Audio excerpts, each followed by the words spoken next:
Hi, if you want to watch exclusive content with hot girls that is not on YouTube, namely, where Naruto roasts Kushina Mikoto and many other hot girls without restrictions, then visit my channel Busty and subscribe. By the link in the description. Kuno, Kekkei, that day hadn't been very good for Naruto Uzumaki. Well, to be honest, it was never a good day for the blonde guy. Even after becoming a ninja, everyone still thought of him.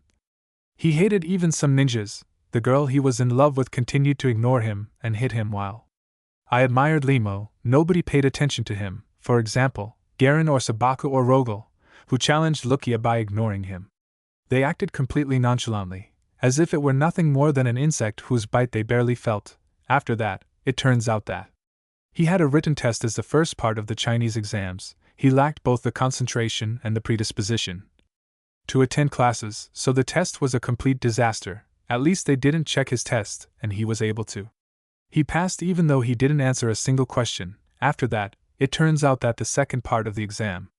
It took place in an immense forest, a forest with a gloomy name, with a gloomy examiner, and hundreds of animals. And giant insects eager to devour him, and worst of all, other ninjas trying to kill him to take the parchment. Not even 24 hours had passed when he was eaten by a giant snake and separated from his colleagues. That made him wonder what the hell he was. It was true that he called himself ninja because he had an itate that said so, but technically he was very weak. The only jutsu he knew was the Kekkei, who made hundreds of solid copies of it. That only gave him a slight numerical advantage. From then on, he wasn't a real ninja. His taijutsu was terrible. He couldn't perform elemental techniques. He had a terrible chakra control. It was like Sakura. While the girl had excellent chakra control and she could easily dispel threats and apply the occasional genjutsu. Beyond that, she was just a spoiled brat craving attention by a guy who wouldn't even give her the time of day. The worst part is that her designated sense clearly had favorites. Sasuke Uchiha was all Kakashi could think about. If it weren't for the fact that he spent so much time reading Ika, Paradise would swear he was gay and liked Amo even more than Sakura. The only thing he'd taught her was how he climbed trees using chakra, and he had so much that he needed much more elaborate exercises to be able to do anything significant. So after being eaten by a giant animal, he realized first that to achieve something, he couldn't count on his team, and secondly, he wasn't a ninja at all, but he still managed to save himself again. With the only jutsu he knew, after that, he leaped in search of his teammates, only to find them handing them over.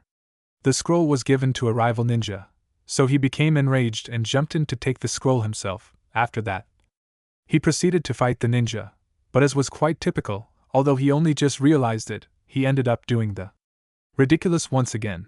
After a rather tough fight, at least for him, the fox's chakra began to flow from his body was slightly leveling the ground, and with that he discovered something new. He had never come out of a fight on merit his own. It had always been the fox's chakra controlling his body. He used it when they fought against Zabuza. I'm using it now, and it was completely pathetic. Even just a little of the fox's chakra could control it. Not even. He didn't even have the will to be the one to take advantage of the chakra. Instead, the chakra took advantage of his body, and when they discovered that Orochimaru was an S-class rogue ninja, also known as the Snake Sannin, things got complicated, and not even the fox's chakra could do anything against him, and there he was now, pinned against a tree. Giant, almost unable to breathe because of the hand on his neck, a guy with white skin and yellow eyes very close to him. Face, the Sannin laughed again with that chilling laugh. You gave me a good fight, Naruto-kun. He felt another. A chill ran down my spine. When she said his name with that derogatory term, it sounded as if she were about to rape him or something. The style, that chakra is dangerous. Let's see how you manage without it. He raised his right hand, in which 5 small flames appeared, one on each finger, and he plunged it into his stomach where the seal containing the fox. He felt his skin being pierced, an intense pain that made him shudder and spit blood. Well, he had to add 5 more wounds to the million he already had. What's more, he was amazed he hadn't died from blood loss. Naruto fainted shortly after. Orochimaru laughed again and threw the boy down without caring that they were on a branch far above the height of Casas. Sakura below shuddered as she watched her body fly away. Her partner pulled out a kunai and threw it as hard as he could. Luckily for her, his aim was much better now. Then before and with more force, so the weapon managed to pin the blond man against the tree in time. That was close. The Sannin whispered. He smiled once more and turned back to see who the Uchiha was truly looking for. He smiled even wider when he saw him. Shudder. Well, Sasuke-kun, are you going to let your partner fight your battles? That seemed to work, since Sasuke frowned in annoyance. No one fought his battles, no one could defeat him until he killed his brother. He was an Uchiha, and everyone was beneath him. He took out a few kunai and threw them quickly, although the most. I dodged them with ease. That idiot is a nuisance, he'll never fight for me. I am the elite, I am a genius. Typical Uchiha, Orochimaru thought, amused, and Sasuke was just like his father, a complete carbon copy. He activated his Sharingan eyes to see better and predict the ninja's movements and began to attack. He was better at taijutsu, he had mastered it thanks to his family's scrolls, in the style of his clan, so he had advantage. They immediately engaged in a speed battle with punches and kicks, little by little, with each attack. As they moved, their eyes adjusted to his speed. Yes, he was still faster than him, but at least things were beginning to unravel. I quickly made the hand signs and inhaled. Fire release. Fire technique. Fire release. Element of fire. A great fireball roared as it expelled all the air it had been holding and transformed into a huge flame. When it ended, he had to jump quickly, dodging the blow Orochimaru launched from below. Rama, the Sannin was extremely unpredictable. If it weren't for Sujitsu, he would have been dead long ago. I used the momentum from his jump to leap to another branch and quickly attack again. I throw a few shurikens, which were once again avoided. You're quick and accurate, thought Saint, pleased, you have good moves. I used my speed to close in while her body writhed in ways a normal body shouldn't. He was able to do so and approach, attempting to strike. Again, Sasuke leaped away and, using chakra in his feet, stuck to him. To the upper branch, he immediately jumped to another and another, then he propelled himself towards the Sannin and grabbed him by the torso.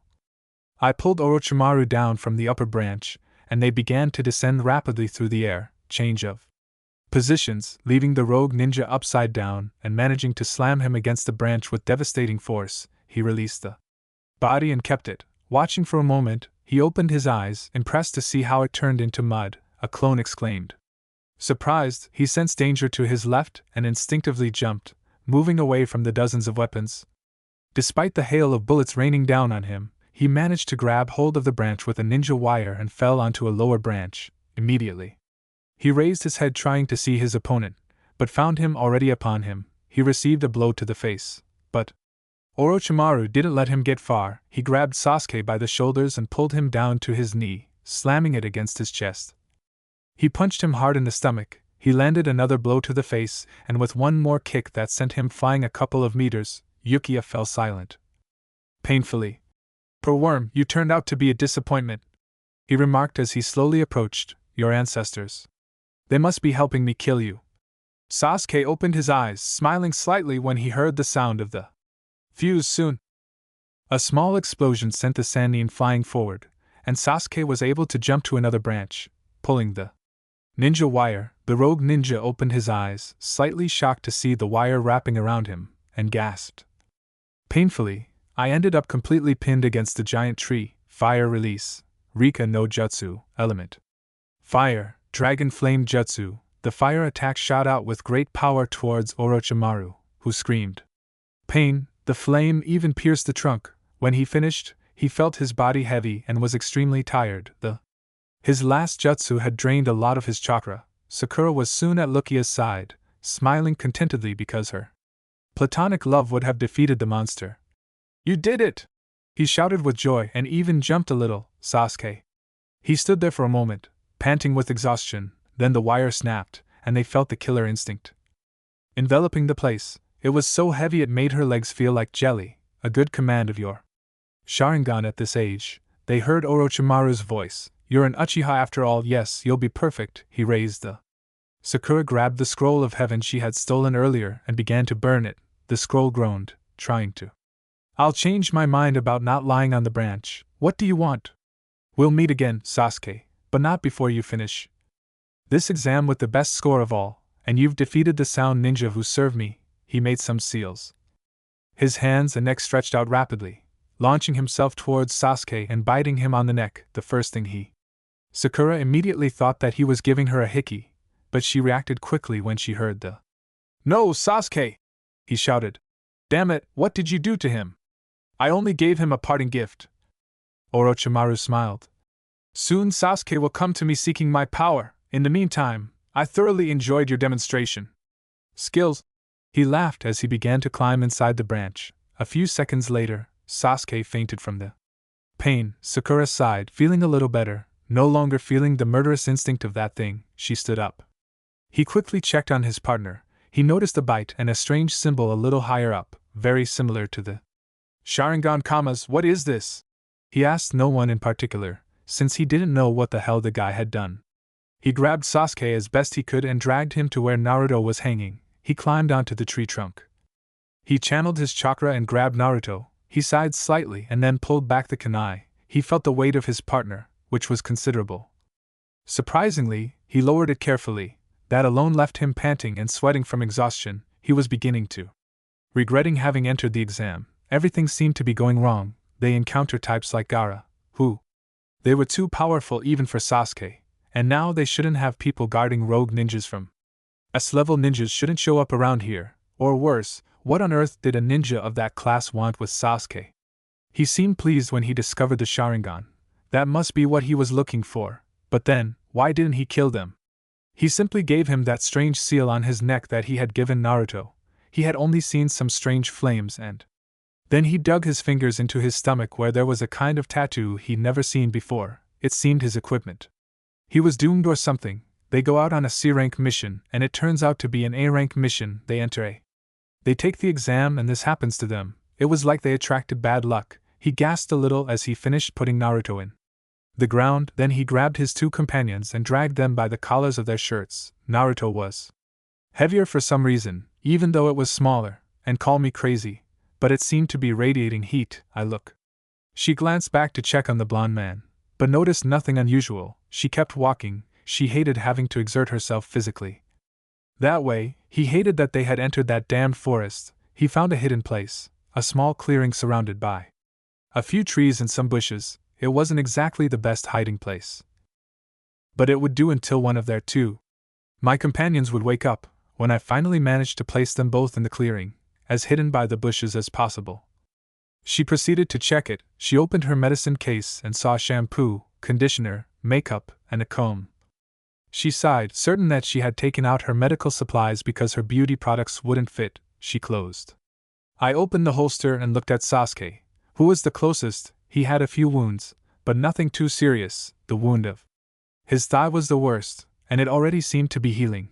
At least the blood was dry. He approached Naruto and he checked. He had more injuries. His fight with Orochimaru had been impressive, though he didn't know what that red chakra was that enveloped him. He lifted his shirt, noticing how hot it felt, and examined the strange tattoo. He didn't know what he had done it, and only had 5 stitches already healed where blood had come out. He touched the tattoo a little, wondering what was it. She felt Naruto's skin burning hot, so she quickly pulled her hand away. Worried, she touched his forehead. He pulled her away just as quickly.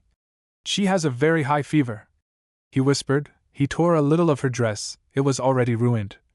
He gave a little more. He moistened it with some of the water they had brought and placed it on the blonde boy's forehead. He didn't know what to do, and without medical supplies this could get even worse than it already was. She sighed and stood up to prepare traps. Once ready, he sat among his companions to check and change Naruto's cloth. When he looked at his face and pulled out a kunai, observing everything around him. It was the worst possible time to get sick or be unconscious. She expected nothing to happen. She opened her eyes when a strange sound reached her ears, like a drop of water hitting a puddle, but amplified 1,000 times, made his ears ring and his head ache. I immediately noticed the water flowed beneath his body, but he wasn't getting wet. It was very strange. Again, the sound of dripping water echoed all around him, making him. He closed his eyes and covered his ears with his hands. When he finished, he slowly stood up, looking from side to side. He was in a hallway with orange walls. The floor was water and above his head were pipes. It was quite resembling a sewer where he had once had to hide to avoid being caught and beaten by the villagers. Another beating. At least it didn't smell like a sewer. He touched the wall and felt it was hot, as if the stone had I'd been in the sun for a long time. I looked down and noticed a black abyss stretching for who knows how many kilometers. Downwards, and strange as it seemed, he was standing as if nothing was amiss in the water he had once seen. Kakashi-sensei was standing in the water, but he didn't know how. He took a step to the side, creating ripples in the water. But he didn't fall in. This is getting weirder and weirder, he whispered. He looked from side to side again and started walking. Perhaps she would find a way out. That place gave her the creeps. She wandered around for at least an hour, but nothing. He felt tired. His feet didn't hurt. The only thing he had was a migraine from the constant tapping of a drop against water. A hot breeze, as hot as the walls of the place, came from the front and made him take a step back. Because of the force with which it came, when it ended, he walked towards the place from which the wind had come, puzzled by it. It felt hot. He had to walk for at least another hour until he found a huge bedroom. Pipes converged there, and her feet went into the water a little, reaching her ankles, although the water did. It was cold, and in front of him were enormous bars, and in the gap between the doors was a small piece of paper that it seemed to be halfway detached. A new breeze came from inside the doors, stronger than before, so he had to plant his feet firmly in the water and bring his hands to his face, closing his eyes. Now he could say that. The wind sounded more like a snore. When it stopped, he took a few steps forward, trying to see what was going on. Inside the cage, when he was about 10 meters from the doors, a huge red eye appeared that frightened him and made him stumble. "So you've finally come," said a voice that seemed to come from everywhere. It was grave, deep, and spectral. "Who are you?" Naruto asked, a note of fear in his voice. Enormous white teeth appeared. Contrasting with the blackness of the cage, they were forming a chilling smile. "I am your prisoner." By the moment, he took another step away. "The alibi seems to be working. You are no longer just as foolish as before," remarked the fox. He was quite offended, although now that he realized it was true, he felt different. He no longer felt like he had to be running up and down the walls, and he felt lighter, as if he didn't even. He needed to think about it a lot, and his body did what he wanted. "What's happening?" he asked, puzzled the fox. He laughed again. "The seal that contains me contains not only me, but you too, your idiot father." He started playing with stamps he didn't understand, and it ended up hurting you. Haven't you wondered why, despite eating ramen every day and exercising so much while running from ninjas, never seemed to change your body? You were more smaller than other children. Why couldn't your mind stay still for a moment, which wouldn't let you? Why can't you concentrate in class? Why, despite training to exhaustion, were you never able to hit the target with a kunai? It fell, leaving Naruto to think about what she'd said. That's because the seal, how to put it, seemed to contain half of your essence. That snake just did you a favor. Look at your reflection in the water. Naruto knelt down and waited a moment. That the waves would disappear. When the reflection began to clear, she came face to face with the boy who had no baby oil on his face, with slightly thicker birthmarks and the roots of her hair beginning to change color to red. Impressive blood. "What's happening to me?" he asked. "No one in particular. The genes were activated." "Uzumaki," the fox said, shifting slightly. "One of the most powerful genes on the planet belongs to the Uzumaki. Now that the seal has opened a little, your essence is changing. You are finally beginning to be yourself. Starting with your physical appearance, the Uzumaki have always had red hair. Your body may grow, your eyes will change color, and you'll finally be able to activate your Kekkei Genai." Naruto raised his head so fast his neck cracked. "What Kekkei Genai?" "Yes, the Uzumaki were famous for a few Kekkei Genkai. Your mother seemed to have a good grasp of them, although she was very careful to ensure that no one, not even your father, knew about them." "Them? Do you know who my parents are?" Naruto said, almost shouting. He had always wanted to know who they were. If they had abandoned him and didn't want him, he had the information right at his fingertips and never saw it. "Tell me, who were they?" The fox sighed softly. The truth was, he was tired of seeing his container beaten and humiliated, even by himself. Humans were so stupid they couldn't even see what was right in front of their noses. Besides, he was Kurama, the Kyuubi Yoko, deserved only the best. His vessel had the potential, but they sealed it away along with. He would help. It's not like once Naruto died, he couldn't escape his prison and be free. He was to be immortal for a few years locked up there. It was nothing more than a blink of an eye for him. We'll talk about that later. Your mind is the place, and it's like a labyrinth. Why the hell is it a sewer? I have no idea. You have to find the rooms where your Kekkei and Genka are stored and pass some kind of tests, I guess. You'll be able to leave here once your mind and body adjust to them, and I recommend you hurry. Something's up. Passing outside, Naruto nodded and created hundreds of clones that quickly dispersed, searching for the doors that the QB told her. He just hoped Sakura wasn't in trouble. Whether her body changed or not, her feelings for the girl, they would be the same, always, and he would do anything for her. They definitely attracted bad luck. There was no more options. His companions had been unconscious for at least 12 hours, perhaps more, as he didn't know how the time there. It felt as if she had been sitting there for an eternity, and at the same time, as if time hadn't. I wouldn't have run in the slightest. The only way I knew time had passed was because I was extremely tired.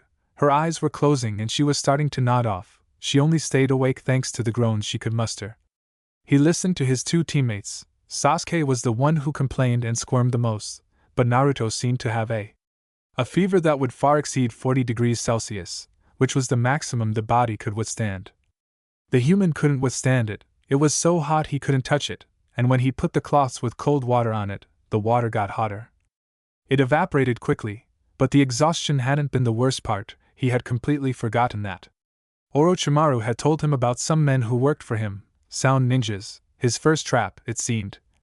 It had been too obvious, and they avoided it, and their second trap was destroyed as if nothing had happened and only saved thanks to the timely intervention of Lu, someone he knew was stronger than Sasuke. The fight had. It had been honestly very good, but 3 against 1, Li was soon defeated.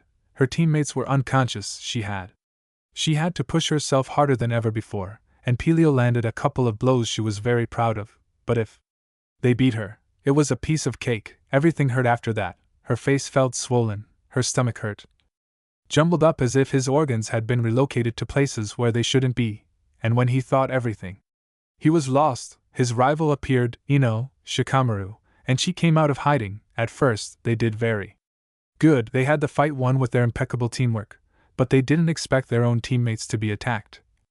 Teammate, as if nothing mattered, they simply launched their attack with the intent to kill, and the worst part of the thing was, she could sense in the air that something was wrong. She felt Naruto's chakra fluctuating strangely, but Sasuke's condition seemed to be improving, and for the third time, someone appeared to help. This time it was Niji and his partner. Tenten and Lee were obviously looking for Lee, but if someone like Niji could help, they'd be saved. But they stayed there. In the tree, which I miss everyone. Well, they're going to come down and do something about it. Actually, I don't think I need to intervene, Niji said, smiling and deactivating his Subakugan. They returned to check on Sasuke and found him standing up. Strange markings running across half of his face, the Sharingan active, and waves of chakra emanating from his body, which gave them goosebumps. Sakura, who did this to you? He asked furiously, although he cared little about what it happened to someone weak. Sasuke, what's wrong? Sakura asked. Don't worry, it's just the power flowing inside me. In fact, I feel better than ever. He gave me this power, made me understand, fell down looking at his hands. He didn't even realize he was saying it out loud. I am an Avenger. I must gain power at any cost, even if it means being consumed by it. Shikamaru took advantage of everyone being focused on Sasuke to get out of the way. And no, get out of there, you don't want to get dragged into this, he told his companion who was still inside the Chin's body. You too, Chi, come here. They moved quickly and were well hidden by some bushes where they could see, but they wouldn't be harmed. I see, it's a curse mark, Dosa thought with annoyance. He knew 4 people who had survived that mark and couldn't handle any of them. Sasuke was now on another level. I would kill. I was the one who did it, so what? Zaku muttered, smiling confidently. Dosu glared at him, annoyed. It seemed his my partner was even more of an idiot than I thought. More marks appeared on Sasuke's body. The more power he gained, the more it coursed through my body. It felt so good. It was so exciting. I wanted more. I needed more of that power at any moment. Price. Zaku, wait. Dosa said, seeing his partner move. San Kakua!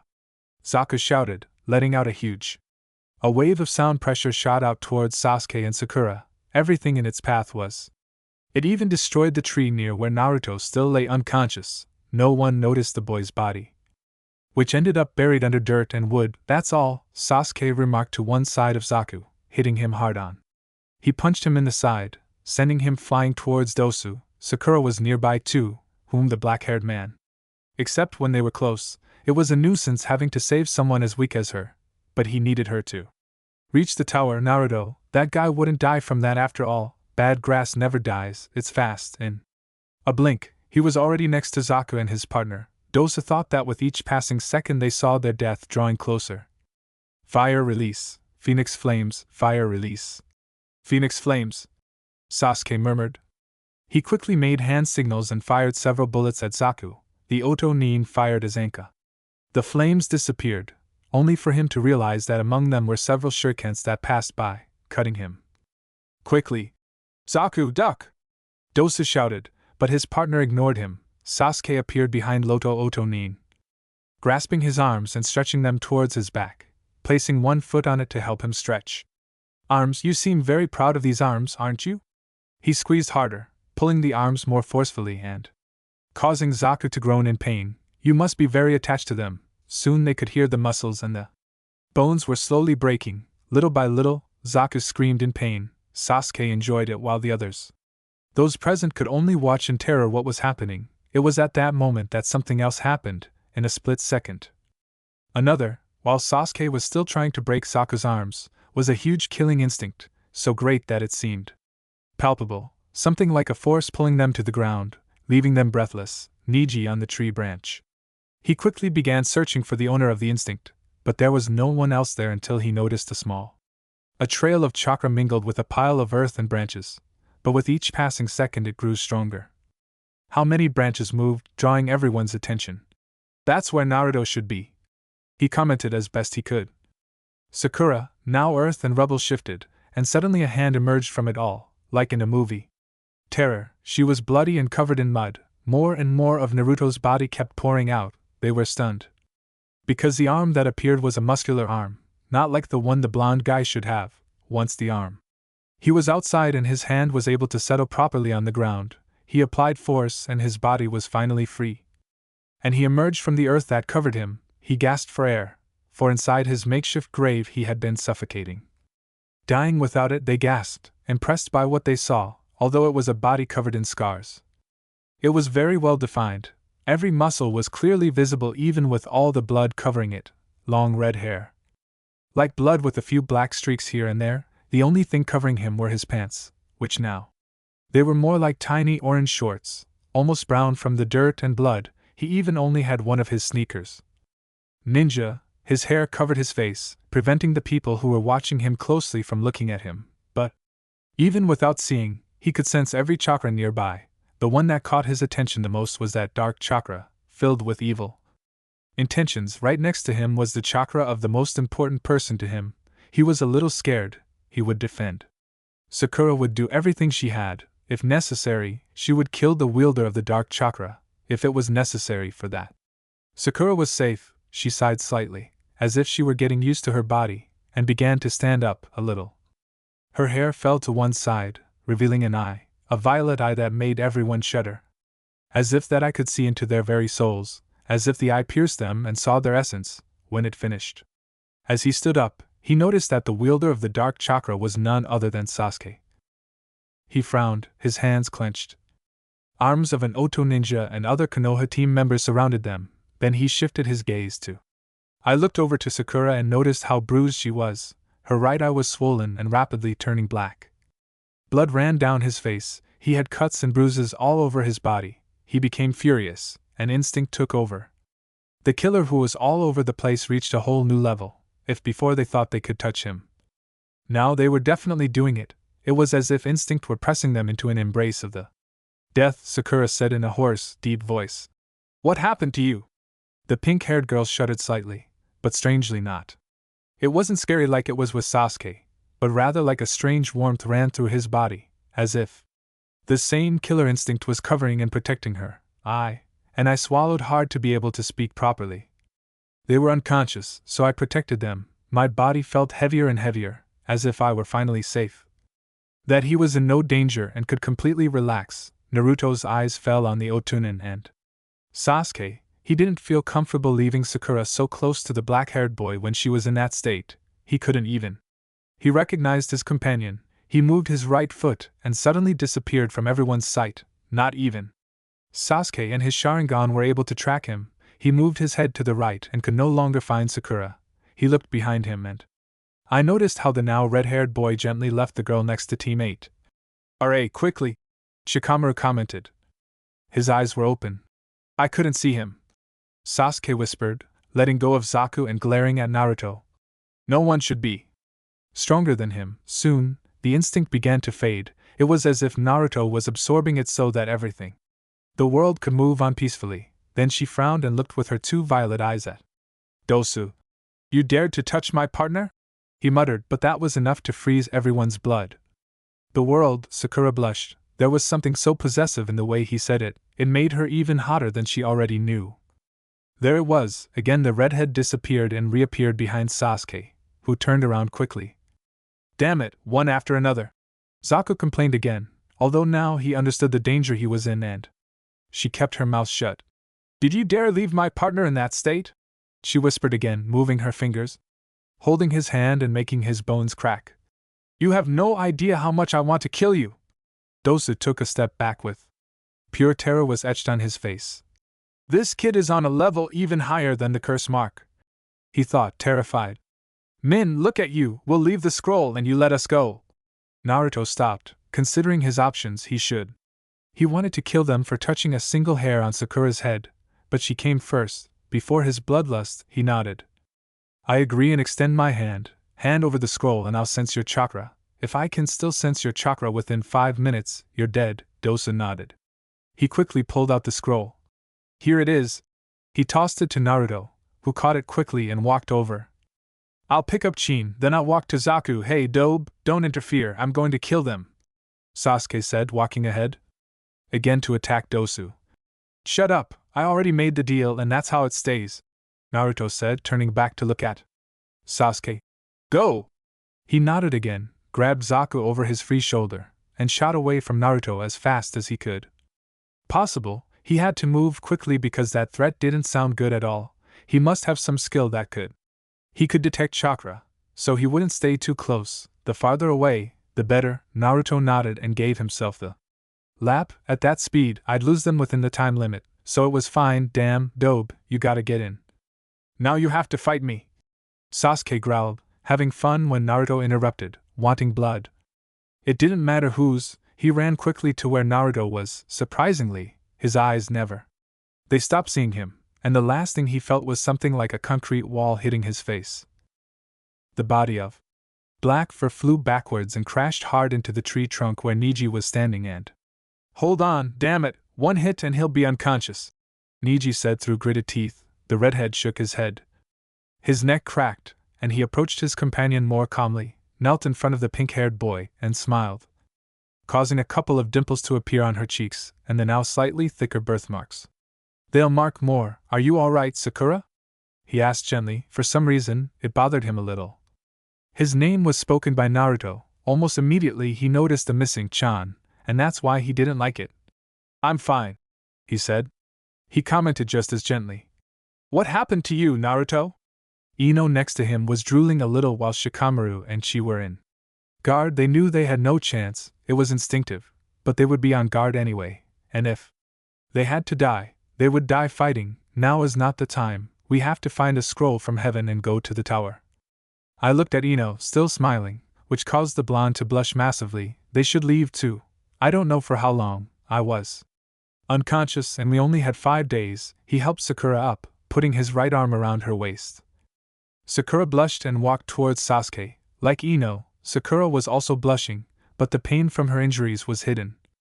It covered it quite well. He left her standing for a moment, and approached his other companion. The marks no longer covered the Sasuke's body seemed to be in pretty good shape, except for the bruise that was starting to appear on his side. With his left hand on his face, he carried Sasuke like a sack of potatoes, leaving him hanging on his shoulder, and approached Sakura to help her walk once more. When they disappeared among the trees, the rest of those present relaxed. "What the hell? Did that just happen?" Shikamaru asked. For the first time in his life, he had no idea what was going on, and his mind was elsewhere. "White. That's Naruto, the blonde idiot we met at the beginning of the exam." Tenten asked. Like the other two girls, she too had felt comfortable with the killer instinct that Naruto was emanating energy, as if he were protecting her. Niji nodded. It's the same chakra signature, only more intense. Controlled. When we met him, he was a mass of turbulent energy. I suppose that's why he couldn't stay still. Now it's calm and flowing smoothly. Damn, it's hot, Ino said, wiping the drool from her mouth. I can't believe it. What happened to him? Can we leave? He murmured. He almost peed himself since Zaku's attack started. Shikamaru. He nodded, and moving Ino along, they jumped away. Moving away from Naruto's group, they still had to get a scroll. Niji. He climbed down from the branch and picked up Leontiant, whose ear was still bleeding. Let's go, here. Ten nodded and they too headed towards the tower. Naruto's team found a river, so She stopped to clean herself and tend to her wounds. Sakura was the worst injured, but none of her injuries were serious. Luckily, there were simply too many. In contrast, Naruto's wounds were closed, just like Sasuke's. Naturally, all the scars she had received throughout her life were visible, the tattoo on her navel. He was gone, and now he was even taller than Sasuke. The black-haired boy placed a cloth soaked in cold water on him, so that the swollen eye doesn't get worse. So, what are we going to do from here? Sakura asked, making a. He grimaced when he hit a cut near his eye. First things first, you need to rest. Like I said, I don't know how much. We were unconscious, and you must be extremely tired. Besides, you defended us very well, so I'm telling you this. You deserve it. From now on, I'll take care of it. Naruto smiled at her again, showing his dimples. The pink-haired girl looked the floor, blushing but happy. I suppose we can look for the parchment later, while we go to the tower, or ultimately we can steal the scroll we need from one of the teams that arrives at the tower. That plan. It was evil. How hadn't it occurred to them before? Even if they didn't have one of the scrolls, they could steal them. Scrolls from one of the groups in the tower when they were more relaxed, with the element of surprise. It shouldn't be. It was difficult, and that's how they got in. I was impressed, honestly, not just their physique, but also their brains. Naruto had changed, as if she were standing before a completely different person. That's an excellent idea. Sleep later, she murmured. We'll worry about that, Naruto said, helping her lie down. By the way, you look very pretty with short hair. She closed her eyes, smiling, delighted. For some reason, it felt very good to be complimented by. The now red-haired man also felt very relaxed with him nearby and awake, as if there was nothing beside her that it could happen to her. He would protect her from everything. He was similar to Lee, only he had started much earlier. While Sasuke had only protected her once, Naruto had done so quite a few times, which was why he wanted to grow up. They both kept moving forward, while she remained stuck. After that damned exam, she would start training. As he should have, without Kakashi-sensei's help, he fell asleep in seconds as soon as he laid his head on the ground. He was too tired and sore. She couldn't do anything more. Naruto stayed close, watching his companion sleep. It had taken a lot of effort. He hated dropping the Chan when he said her name, but he had to accept it. Sakura wasn't for him. He was just as, or even more, beautiful. She was in love with Sasuke, just as he was with her, and like that stupid saying goes, if you love her, let her go. If before he was starting to hate Limo, now he hated him completely. Apparently, the seal was also affecting his brain because I used to think of Sasuke as a brother, as if I didn't care how badly he treated him and how he humiliated him. What an idiot. It was like following someone like a sheep. At least Sakura treated him badly for a justified reason. Never. I would say it out loud, but how stupid, ignorant I was before, in everything I did, because I was incompetent in everything. He understood a little why Sakura was always insulting him. He also noticed other things, for example, because demons never complained about the fact that the academy's teachers weren't teaching him properly, or were they simply taking him out of class so he wouldn't learn the academy's fundamentals, which are supposed to be so important? Like what? He said he was stupid, but he would correct that as quickly as possible. Strange as it seemed, he remembered the way very well. Sasuke and Lee's fighting style in taijutsu was as if he had learned it just by watching and was already getting ideas for. Mix them. He also remembered more or less the basics he had seen Sakura do to correct his own tastings, which were completely wrong. I also understood more about ninjutsu and chakra control. After this, I could start training better and get stronger. For now, it was just brute force, and nothing more, even if recorded or encrypted. In his brain, there had been some information about his bloodlines, with that, he could manage. The moment was right, but I needed to practice a little. I didn't want to make a fool of myself again, especially not in front of so many people. And it was the perfect moment because his two companions were unconscious. Inside his mind, the fox was laughing. Apparently, part of the boy's physical and mental change had a lot to do with him. No. Not because he wanted to do it, but because of the seal that contained it. Although the seal was designed to transfer small amounts of material, portions of his chakra were transferred to the boy.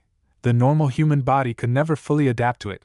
With the change, the physical transformation that began when he unlocked his full heritage also adapted to the chakra of Fox, and now it was as if Naruto were Kurama in human form. Therefore he had received a few gifts, so to speak.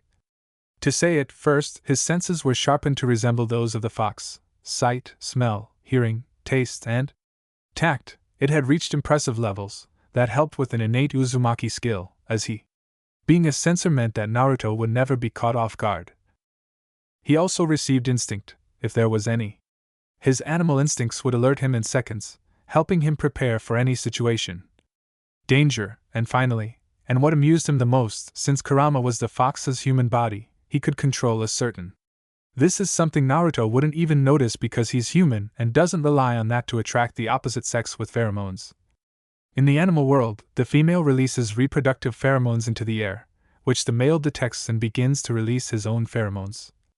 Males marking their territory. If another male is interested in the female, he would do the same and a mating would occur. But since Naruto was part human and as such couldn't do that, the redhead would be the only one capable of to do something like that through the fox. In that way, he would attract any human female who comes into contact with his pheromones, which he had already begun to launch in the previous fight, what he did find strange, and had never seen before. He assumed it was something resulting from the fusion of Naruto and himself. It was like his killer instinct had spread. He knew it would be something impressive when he displayed everything, but not that he would act the way he did, while all the men present seemed. He hugged and squeezed the women with impressive strength, as if surrounding and protecting them. He enveloped them and it took their shape, avoiding crushing them like the others, and formed a kind of layer isolating them from the outside world. Cubby was not easily surprised, but this time he had done it, and then some. I was eager to see what would happen next. After all, he was the Kyubi Kitsune, the strongest of all tailed beasts, and he deserved nothing less. Better, therefore, its container had to be the best, even more so considering that it was on the same team as a disgusting Uchiha, and one who reminded him very well of Madara. He wanted to kill him right now while he slept. But where was the fun in that? The previous 2 times had taken him by surprise. Now he would be done. There wouldn't be a third time, and he would make sure to exterminate the Uchiha from the face of the earth. Naruto let himself sleep. Sakura was awake for about 8 hours. She woke up because they had to continue with the exam. Her eye was now completely closed. The wound stung, but he felt much better just from the rest. When she stood up, her bones cracked, but it felt incredibly pleasant. Then we'll move on to the tower, Sakura said. Once it's ready, if we find a team along the way, we take the scroll from them, whatever it may be. If we don't find the one that we need to wait at the tower entrance, Naruto said, carrying Sasuke, who was still staring at the stars. In her dream, let's hope we don't have any more problems. The pink-haired girl nodded and they jumped into the tree branches to start moving. I was impressed that Naruto could go that fast while carrying Sasuke. He was unconscious, but he was getting used to it. This new Naruto was great. A couple of hours later he was already. They could see the tower in the center, but for some reason no one had attacked them, and strange as it may seem, the more they ran, the faster they got. What's happening? Is the tower not getting any closer? Sakura asked. Confused, Naruto stopped and looked around. He threw a kunoichi at one of the trees and turned back to Sakura. I don't know what's going on, but I guess we might just be running in circles. Everything seems the same in this forest, too. That may be, but we're supposed to have been running in a straight line toward the tower. Let's keep going. Place the kunai as mark it in case we're running in circles. They didn't know how much time was left until the deadline. With all the problems they'd had, time seemed to be the least of their concerns. The only thing they knew they still had time for was because they had encountered the other groups from Konoha. When both Naruto and Sasuke awoke, they began to. They ran again, trying to reach the tower, but they were still in the same situation. No matter how much they moved, they remained stuck in the tower. Same spot as before, without moving closer or further away. There's the Kekkei, Sakura said, pointing to her right. What? What's going on? The redhead asked, confused. They looked all around, but nothing seemed out of the ordinary. It was impossible for them to be walking in circles. Then Sakura understood what was happening. A genjutsu commented. Opening our eyes, we're under a genjutsu. That's why it seemed like we weren't moving at all, despite. He kept running. He left Sasuke and sat on the branch. What are the ways to clear a genjutsu? He asked. Naruto, Sakura returned it, confused. They said so in class. Naruto, how could you not know? I got kicked out of class for being. Sitting there, the pink-haired girl put a finger to her lip. Thinking about that day, she remembered they had been told it would be a very important class, and almost immediately I hear shouting, then Naruto shouting back and the guy telling him. To the then blonde boy who left the classroom, or rather, he didn't quite know why, but it's true that they kicked you out, he murmured. Not very distressed. Well, there are two ways to free ourselves. The first is by causing ourselves immense physical pain, and the second, obstructing the flow of chakra and then expelling a large amount of it. Naruto nodded. Well, you're not going to make yourself more damage, so we'll use the second one. I hope a large chakra expulsion can also work like yours. An explanation. Without interrupting the flow, Sakura was about to ask what he meant. He felt an intense heat coming from his right side. When he looked around, he saw Naruto emanating enormous waves of celestial chakra. He didn't know how he could see the chakra, but he assumed it had something to do with them being in a genjutsu. It was very calming to feel the warmth of Naruto's chakra, the image around him. Soon he began to distorted and dripped like paint on a wall. Then they heard a sound like crystals. They were broken and reappeared in the forest of death with the starry sky above them. That was impressive. Naruto disappeared just like he had in the fight against the Odanin. I hear a couple of screams, metallic clashes and pained groans, then silence filled with the chirping of crickets. He was frightened when he heard Naruto appear beside him and almost threw a kunai at him. They were grass ninjas and they were lucky with this. She held up the scroll from the sky. Great, she smiled charmingly. They didn't have to anymore worry. Now let's continue on our way and pray we're not late. Sakura nodded, and soon they were on their way to the tower again. In the silence of the night, only the animals could be heard. Forest and the sound of Sakura's footsteps. Confused, she turned back to see her companion and found him by her side. But even though they were moving at the same speed, Naruto didn't make a single sound. He moved so silently. Like a fox. I swear he even saw the image of a fox wrapping itself around Naruto for a second. A huge fox with dark orange fur and 9 beautiful tails swaying back and forth behind him. He was surely tired, and it hadn't been any of that. They continued on their way, still silent, with their companion unconscious, and he sang of the crickets marking their path, capped to fights one by one, after resting a bit, taking turns sleeping. Because Sasuke still hadn't woken up, he'd really given it to him. He needed to start pacing himself more. When the sun was beginning to rise, and they started moving again, they couldn't be far from the tower. When they were a couple of kilometers away, Sasuke began to wake up. What? What the hell happened? He asked softly. She felt like her face was disfigured and had a splitting headache. You're finally awake, he said. Naruto stopped and knelt down to let Sasuke's body fall onto the branch. Hey, you damn idiot, what do you think? What are you doing? He complained. The blow had sent such painful pulses through his head that he almost fainted again. Why does my head hurt so much? Get up and walk, we're almost there. No, thanks to you. Sure, he mocked her. Naruto, Sakura didn't know whether to complain about the way Naruto was treating Sasuke or laugh. Because it was the first time he'd seen Lukia in that state. Sasuke got up, still feeling the headache as if he'd been hit with a head injury. It would have been crushed by a giant rock or would have crashed head-on into a cement wall, like, already. We're close, he murmured. He slowly opened his eyes and found his partner completely changed. He opened his eyes were like a gazelle's, dazzled, __. What happened? Tobe, is that you? Naruto rolled his eyes. I'm not your mom. Of course I'm Naruto, you idiot, now move it, he growled in annoyance, but said nothing because his leg hurt again. Head, we should be arriving in a couple of minutes, Sakura said, speaking for the first time. Sasuke ignored her. completely and walked over to where Naruto was, not wanting him to see him weak, so he would stop complaining and he would go even faster than the redhead. They began to leap through the branches, but clearly Sasuke wasn't in conditions and almost fell a couple of times. He didn't remember much of what had happened, it was all a blur though. She remembered feeling pretty good at some point, like she could conquer the damn world with a hand, but he couldn't remember any images, and could barely recall any sounds. He grunted in annoyance and turned back to look at Naruto, who was jumping a little further ahead of him, was quite close to Sakura. He didn't know what had happened to make him. The dobe had changed so much, he was taller than him. How did that happen?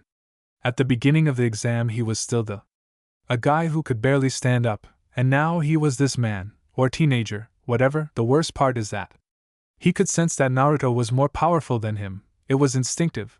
His senses told him that Naruto was dangerous and that I had to be careful. It was damn frustrating, damn dove, damn headache, damn exam that I didn't. He remembered They reached the tower in about half an hour and Naruto took out both scrolls, as they had. I didn't know if he'd done it, but thank goodness the pair of idiots had. Without him, they were cannon fodder. Now what? What do we do? Naruto asked, handing a scroll to Sakura. I guess we should have both scrolls. To pass, we have to open them both at the same time, replied the pink-haired girl. They both nodded and took the end. 1, 2, 3. They opened the parchments and threw them like explosive tags, but the only thing that a cloud of smoke appeared, from which Iruka-sensei emerged. Hello? He greeted with a smile, which then vanished. A grimace of astonishment appeared on his face as he saw Naruto. He only recognized him by the marks on his cheeks. Naruto, the redhead. It was starting to frustrate her. If this was happening now, she didn't want to know what it would be like later. Sakura. She laughed softly at her classmate's exasperation. If it's Iruka-sensei and several things have happened, Sakura replied. Iruka nodded, still dazed, and explained the meaning of the motto written on the wall. It was surprising that Naruto had understood. He paid attention and wasn't distracted by anything. And what were the two scrolls for? What would happen if someone opened them? Just one? Naruto asked. The scroll acted as a summoner for one of us. If anyone opened the scroll before Chunin, he would appear, knock them all out, and take them away. Back to the village. That's why they told us we'd be disqualified if we opened the scroll early, Sakura commented. Iruka. He nodded, smiling. I asked if I could come if you were passing by, and let me tell you, I'm very proud. Of the three, Iruka-sensei, I think we know Sakura needs medical attention, so I think it would be best. Come in, said Naruto, looking at his companion. Although she was much better than before, the brunette nodded. I wasn't very worried. I'd been so excited and amazed that I hadn't noticed anything else. I carried them inside me. I quickly left the tower and took them to their rooms, warning them that there were only a few hours left before the second part of the exam was about to end, so they could rest a bit and Sakura could be checked by a doctor. Lying in his bed, resting and regaining strength for what was to come, he entered the room, none other than himself. Okuji, what was he doing in the tower? I had no idea, but from his face I knew it wasn't anything good. Naruto, I heard about your change, murmured the third Hokage, impressed by what he saw. He could still sense Naruto's chakra, but physically, he had changed monumentally. What's more, I could feel his chakra was stronger. I didn't know how to explain it. It was simply like with any ninja, as if the chakra was there only for their use. Naruto, he hadn't noticed it before, but now he did. Before, the redhead's chakra and body were fighting amongst themselves. Yes, now they were in harmony. Yes, well, I feel better than ever.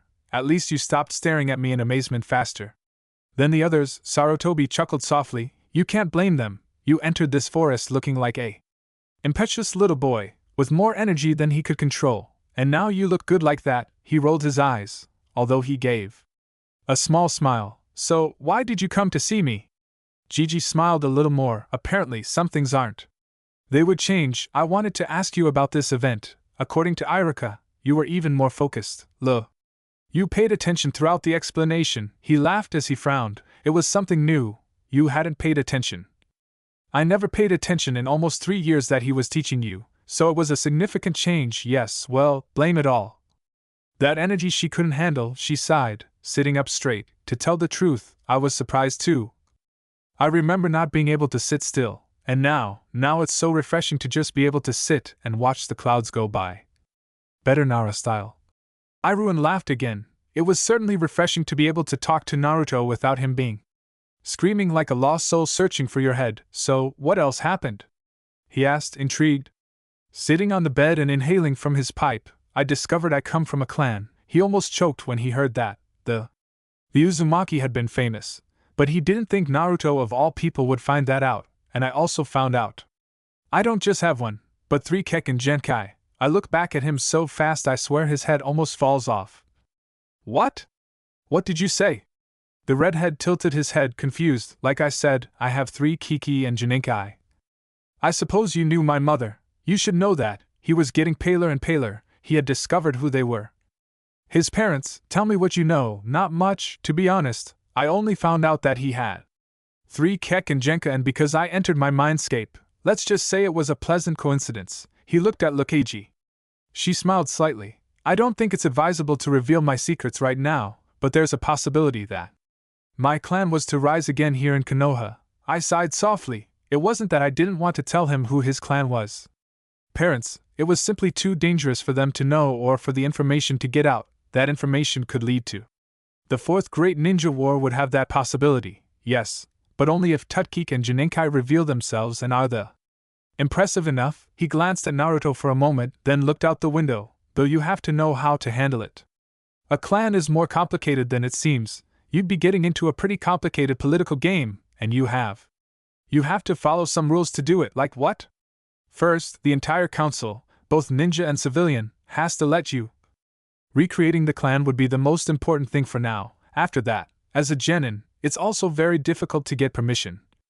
You're considered an adult, but at the same time, you're not. He sighed at Naruto's confused look. I want to say that for some things you're already an adult, but for others the council has more power over you than even I do if they're the majority. So if they decide to make me a breeding machine, I wouldn't be able to do anything. He nodded in surprise as he Iruka said Naruto was behaving much more seriously and maturely, as well as intelligent. Of course, if you manage.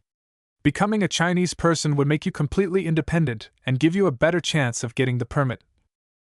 As Chunin, you're officially a full-fledged adult, no matter how old you are. Okay, I just have to make it work and…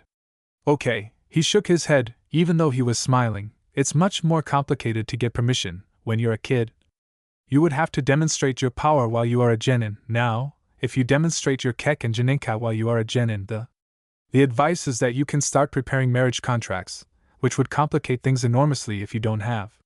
Be careful, but if you don't, things could get complicated. When you're criticized for not showing everything you had when you were a genin, they might object that you were a traitor or plan to be a traitor for hiding information, and they could banish you if they wanted. I don't think they will, not if you truly have 3 bloodlines, but they could. Keeping you prisoner and using you as a breeding machine, even though you're a declared adult, it was giving her a migraine. The worst part was that there were so many complications just because he was the demon child, the container of the Kubi. If outside the emo, __, he was sure they wouldn't give him so much trouble. Well, then, what do you recommend? He thought. Little by little trying to chart the best path so that his unofficial grandson could have a better life than the one he had been having. I would recommend it. He exhaled the smoke from his mouth and smiled. He nodded. It seemed like the best path forward is to gradually reveal your potential. I shouldn't be telling you this right now, but anyway. The next part of the exam consists of one-on-one fights between the genin who arrived on time. Now, show us a little of your skills. Skills and one of your Kekkei and Genkai, something that will put you in the spotlight, but you'll still have something hidden. Is this the final stage or is there more? There is one more stage. It's like a tournament, but it goes too far. These fights are just so they can see more or less what the other competitors have, and they have a month to prepare for what comes next. In that tournament, you could showcase the other 2 bloodlines. It's not just what it could boost you as a Chin, but you're still proving what you're capable of as a genin, and you'd be so close to becoming a… I'd say the council couldn't do anything to stop you from recreating your clan on your own terms, not theirs. I had. To say the least, it was a damn diabolical move. Oh, how I wanted to see the faces of those old men on the civil council, and even the vast majority of the ninja council smiled sadistically, quite excited. We have a plan, hee hee. Thank you. Sarutobi smiled and ruffled her hair. it felt a little strange to associate such soft, manageable hair with Naruto instead of the messy, rigid one he'd had. But it was a good change. It was kind of like saying to everyone knew there was a new Naruto and warned them to be ready, so think about which line you want to show. Now also, make sure you show what you're made of. When this is over, I want to see you as a little bit of a Naruto. He nodded, smiling excitedly. Okay, then you should get ready. We're about to begin. See you in a few minutes. The Okage left the room feeling extremely curious about the Kekkei and Genkai that Naruto possessed. She knew him well enough to know that Naruto wasn't lying to her, but it was still impressive. Never in the history had known someone who had 3 Kekkei and Genkai. The body couldn't bear the load. He shook his head. It could only be the Uzumaki. The blood of that clan, or rather, country, was simply a mystery and a miracle. That's why they had been annihilated, but in Naruto's hands the clan was safe. He would emerge even stronger than before. An hour later, Naruto was summoned to meet with all the genin who. They passed the second part of the exam. The Chin led him to a huge hall with a couple of upper corridors of. From the windows, the hall was easily visible. He knew immediately it was a fighting arena. There was a statue beside it. Unlike the stairs that led up to the platforms, Suna's team was already there, as was the team of Nijiga, whom he remembered was fighting the Odanin. He smiled slightly and stood beside Niji. He smiled even more so as the genin began to arrive and stared at them in amazement. Sasuke and Sakura positioned themselves behind him, so they immediately knew who he was, although most couldn't believe their eyes. Soon, the Jonin, Chin, and Ilokiji also entered the place. They all knew about the change because of Irika, but seeing it was even more surprising. Just listening to him, and not just the physical change, but the very aura he gave off, it was as if his instinct. The assassin surrounded him even though he wasn't threatening anyone and he himself was well under control. Kurama laughed. Even more so upon seeing so many women gathered, she pursed her lips and began to release pheromones, which caused an immediate reaction. Naruto didn't even notice, but every woman there looked at him differently. Besides, they were hot and one or two almost pounced on the boy and did their thing right there. The Okage attracted attention. He spoke to everyone and began to give a speech. Naruto knew enough. He would surely say the same thing he had said to him about this part of the exam, only much longer and more tedious, and I would try to give it a heroic meaning, something that in the ninja world, he realized, didn't exist in the slightest. He stealthily checked all his competitors through their sensory abilities. The most interesting ones were the sound ninjas. He knew they were stronger than anyone there. Kabuto and his team shouldn't even be in that exam. They had more chakra than any Chunin. Although they did know how to use it, apparently only Kabuto did. The other two were just cannon fodder. Besides, they stank like snakes. Orochimaru must have ordered them to keep testing Sasuke. Fun checkmate. 1, looking for another. But of all of them, the ones that interested him most were the sand ninjas. Gaara seemed to be in a fight with himself. There were not just 2, but 3 chakras within him. Kankura was clearly stronger than a genin. But he wasn't impressed at all if all he had was to be hiding in the place where his doll should be. And for some reason, the one who interested him most was the Kunoichi. She was beautifully lethal. It was clear she took her training instead of worrying about her appearance. But she still looked beautiful just because of it. Ninja training. He licked his lips at the leaf genin. Damn, how the hell had they survived? They were pathetic. The only ones worth mentioning were Niji, Lu, Tenten, and Sasuke. The rest, they were disgusting, although Sakura was still the most beautiful woman in that room, and she wasn't very well endowed. If only he managed to convince them that they needed training. Then there was Shino. He was also stronger than his other colleagues, though nothing special was predictable with their insects. From then on, nothing was relevant. When he looked ahead again and noticed he was feeling quite ill, he was starting to cough. So if one of you wishes to leave now, this is your last chance to do so. Kabuto raised his hand. Then I withdraw. My chakra is too low, so I'd better take advantage of this. He turned around and started walking away, but not before looking back. He shuddered as his eyes met Naruto's. Those strange violet eyes could make him see the death without needing anything else. He swallowed a little saliva that wasn't part of his act and left the place. Well, if they look on the screen above me, the fighters will be chosen randomly and their faces will appear there. It was almost unintelligible, because they were coughing constantly. All the genins' faces appeared on the giant screen, and they began to. He moved quickly until, with a gentle tap, 2 larger images appeared. Naruto smiled at the realization. He explained that his picture was the one taken when he became a genin. Naruto Uzumaki against Masuts murmured to. "Ya Jet, everyone else, please get on the platforms." Every genin, Jonin got on the platforms so that. The first fight of the second part of the exam was about to begin, and Ruin smiled. He was eager to see what he had. "Ready, Naruto? I should have been first," Sasuke complained irritably. Kakashi nodded though. He constantly checked on his student to make sure the cursed seal wasn't causing him any problems. In this fight, anything goes. They can attack with the intent to kill, they can even kill, but if I see that it's enough, I'll stop the fight. Aight said, still coughing and annoying Naruto. He was irritating and almost unintelligible. Also, every time he coughed, his sensitive ears hurt. "Are you ready? Begin." He walked away immediately, leaving the 2 fighters in the center. Either of them made a move for a while. They seemed. "They're just studying each other. Why the hell aren't they moving?" Kiba asked grumpily. He wanted to fight the last one of the class. It would be a quick victory. Is Naruto scared to death? Everyone turned to look at him for his last comment. They were somewhat impressed that I hadn't noticed a change in the redhead. They're studying each other. The fight has begun, but for the moment it's as if they're measuring their chakras against each other, Karina murmured, and he shook his head. It was one of Kiba's problems. While he believed the Inuzuka was one of the strongest in that room, anyone who underestimated their opponent could very well cost them the fight. "Measuring their chakras?" Sakura asked.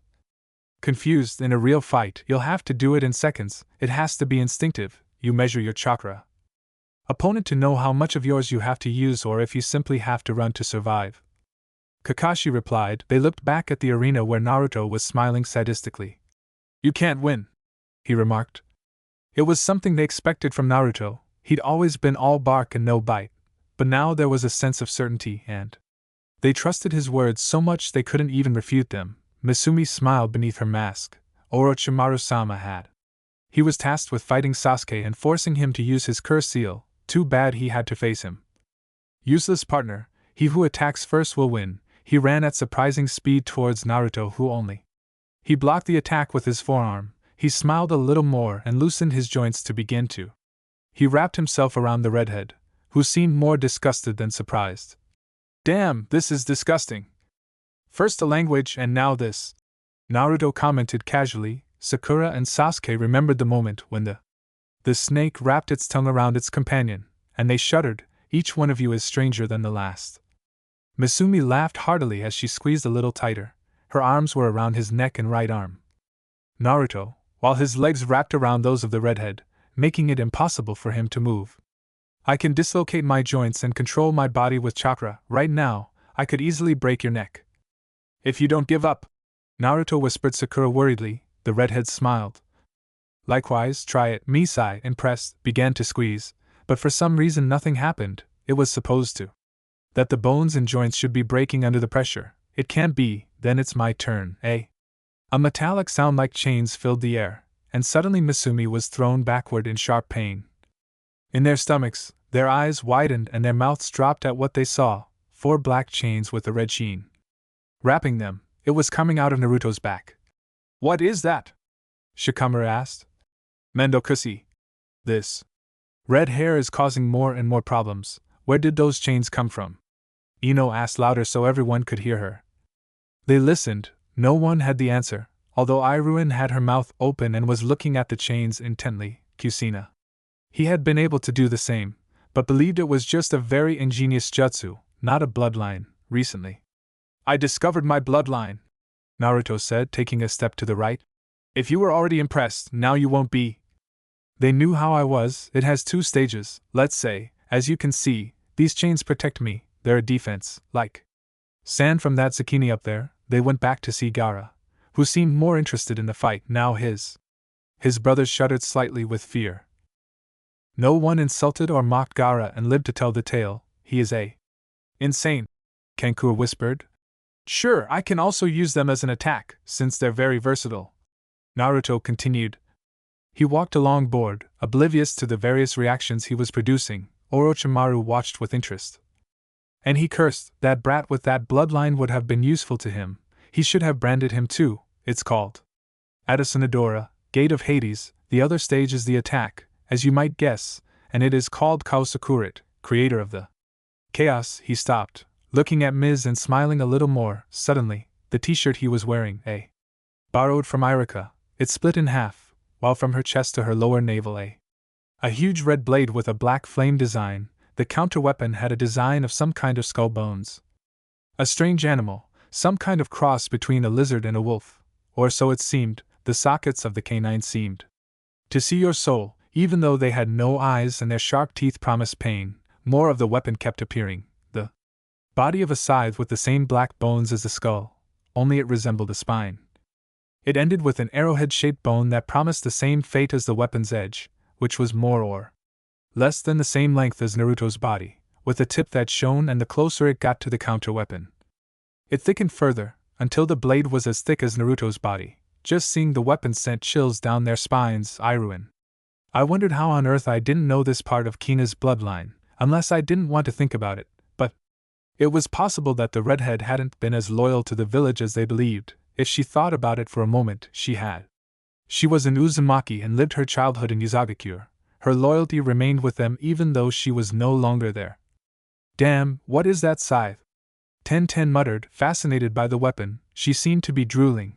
It even came out of her body. I want it. Everyone looked at her a little strangely. She was acting like Sasuke's fans do for the boy. Only because of a weapon. It's a bloodline, Kakashi. How did you keep this a secret?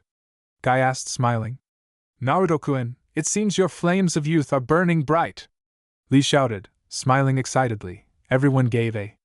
I'm keeping my distance from the duo. It was disturbing with Gaoli alone. But together they might be starting to have nightmares. I haven't seen it yet. I handle it very well, for now. It's all instinctive, but I suppose it could help with practice. He moved the weapon moved smoothly, and the blade didn't even touch the ground. It seemed to dance as it moved, such an enormous weapon. Suddenly, the bones seemed to stretch out, attacking Mizuni, who managed to get away, but received a small cut on the left arm. Oh, and if I forgot, it's very sharp. The blade dug into the concrete floor, cutting it as if it were cheese, while the cut continued a few meters further still, and when the edge was well embedded in the ground, and it didn't move, the spectators swallowed hard at the sight of the enormous gash in the ground. That thing can kill with easily.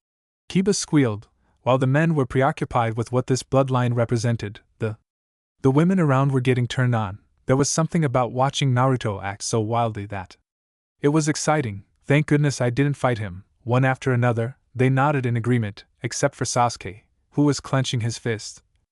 The railing was pressed hard and annoyed. How the hell did that idiot get a jutsu? I have to have it like that. With that I could kill. To my brother, I have no idea it was a bloodline and that it was impossible for him to have it. So, do you prefer? Continue? Naruto asked, drawing the leaf back in and placing his body against it. Weapon at his back, keeping the blade towards his rear, but the tension in his body told them he was ready to move your weapon and kill if necessary. Misai, swallow hard at that thing and possibly the chains coming out from behind. If necessary, it would be impossible to get close again. He looked at his master and shuddered. He understood what he wanted to tell her. If you don't fight, I'll kill you. He assumed a taijutsu stance and shot off towards. He stepped forward, drawing a kunai. Naruto smiled even wider and swiftly swung his scythe forward. Again, without touching the ground, but now the wind was cutting through the concrete. Kuna and Guadana met. It started out in the middle of the room, causing a metallic clang and sparks flying everywhere, but it only lasted a few seconds, because the scythe cut through the kuna just as it did through the concrete, and Misumi had to quickly jump back. That thing is too dangerous, she whispered. She was sweating a little and felt that any mistake, however small, it would cause his death. My turn, said Naruto, now moving forward with impressive speed. For the most of the genin seemed to appear next to Misumi in the blink of an eye. The scythe sliced through the air just as quickly, and they soon saw the older man fly backward. You're fast. When Misumi stopped retreating, they saw his body covered in cuts that bled profusely. I dodged all critical hits, but the damage done was quite a lot, he said to Suma, exhaling a puff of cigarette smoke. What the hell did you teach that kid, Kakashi? The hairy-haired one. Blanco remained engrossed in his book, pretending not to hear. The truth is, nothing he was saying mattered. Naruto had shown him that he had focused on Sasuke and would continue to do so because the last Uchiha. She needed to learn how to use the Sharingan properly.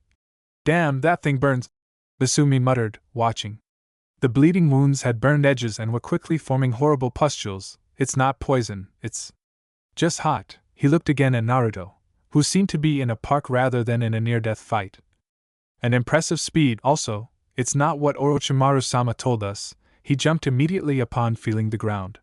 Trembled black chakra chains appeared below, right where Misumi had been resting. If not, had he moved, he would have been impaled. The worst part is that he hadn't even noticed when the chains appeared.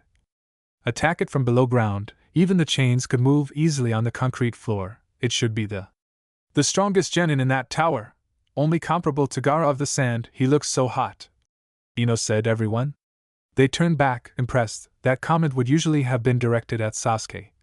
Is it just me, or is this place very hot? She was blushing and a couple of drops of sweat could be seen on her forehead, but walking around the platforms, many girls were in the same state, starting with Sakura, who was even panting slightly, and ending with Chin, who was fanning her face a little. Dinner and swallowing hard. It's not your idea. It's been a long time. It's hot in here. The men looked at them, confused. What on earth are they talking about? It's not hot in here, it's more. It feels like I'm freezing. That side gives me the creeps. Kiba growled. Meanwhile, Kamaru, on his head, was do everything you can to hide. It's like it's screaming that it's going to kill us. No, it's really hot in here. Besides, I feel nothing from that scythe, except 10. I also swallowed hard, shuddering at the mere sight of the weapon. It's very impressive. If they didn't understand anything, they would let them. The women were strange. No one could ever truly understand them. So, do you give up or do I have to knock you unconscious? I'm sure the pain you're feeling is helping me a lot, Naruto said, moving the scythe again and positioning himself in a pose. If only I could grab him. Mizune murmured. She threw a pair of kunai to the ground near Naruto, who they exploded immediately, raising a lot of dust. That should damage him a little and prevent him from seeing me. A whistle called his attention. I look up only to find Naruto clinging to the platform railings with his scythe extended to her right side, while her long, blood-red hair swayed to her left side. And the gleam in those violet eyes made him shudder with terror, as if death itself were there watching him.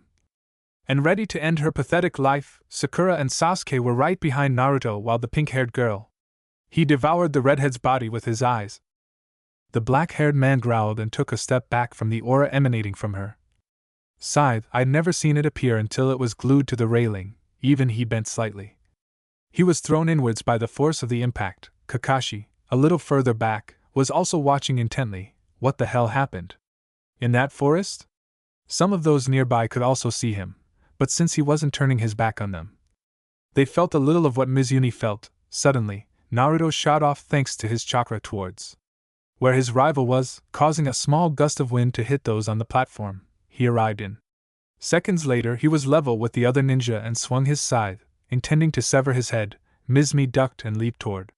On one hand, knowing what the mere wind created by the weapon could cause, as I suspect, the force of the movement made that a leaf of wind is created and shoots out towards the back wall that I cut just like the ground, he launched another. A group of kunai. Naruto sensed the danger thanks to his animal instinct, and quickly moved his scythe, striking the kunai, approaching him and moving them only enough to keep them moving, but in a different direction. Such mastery of his. Orochimaru thought, licking his lips, that he didn't know how to use the weapon properly. Everything he does instinctive, but he does it perfectly. The chains reappeared, firing with the same.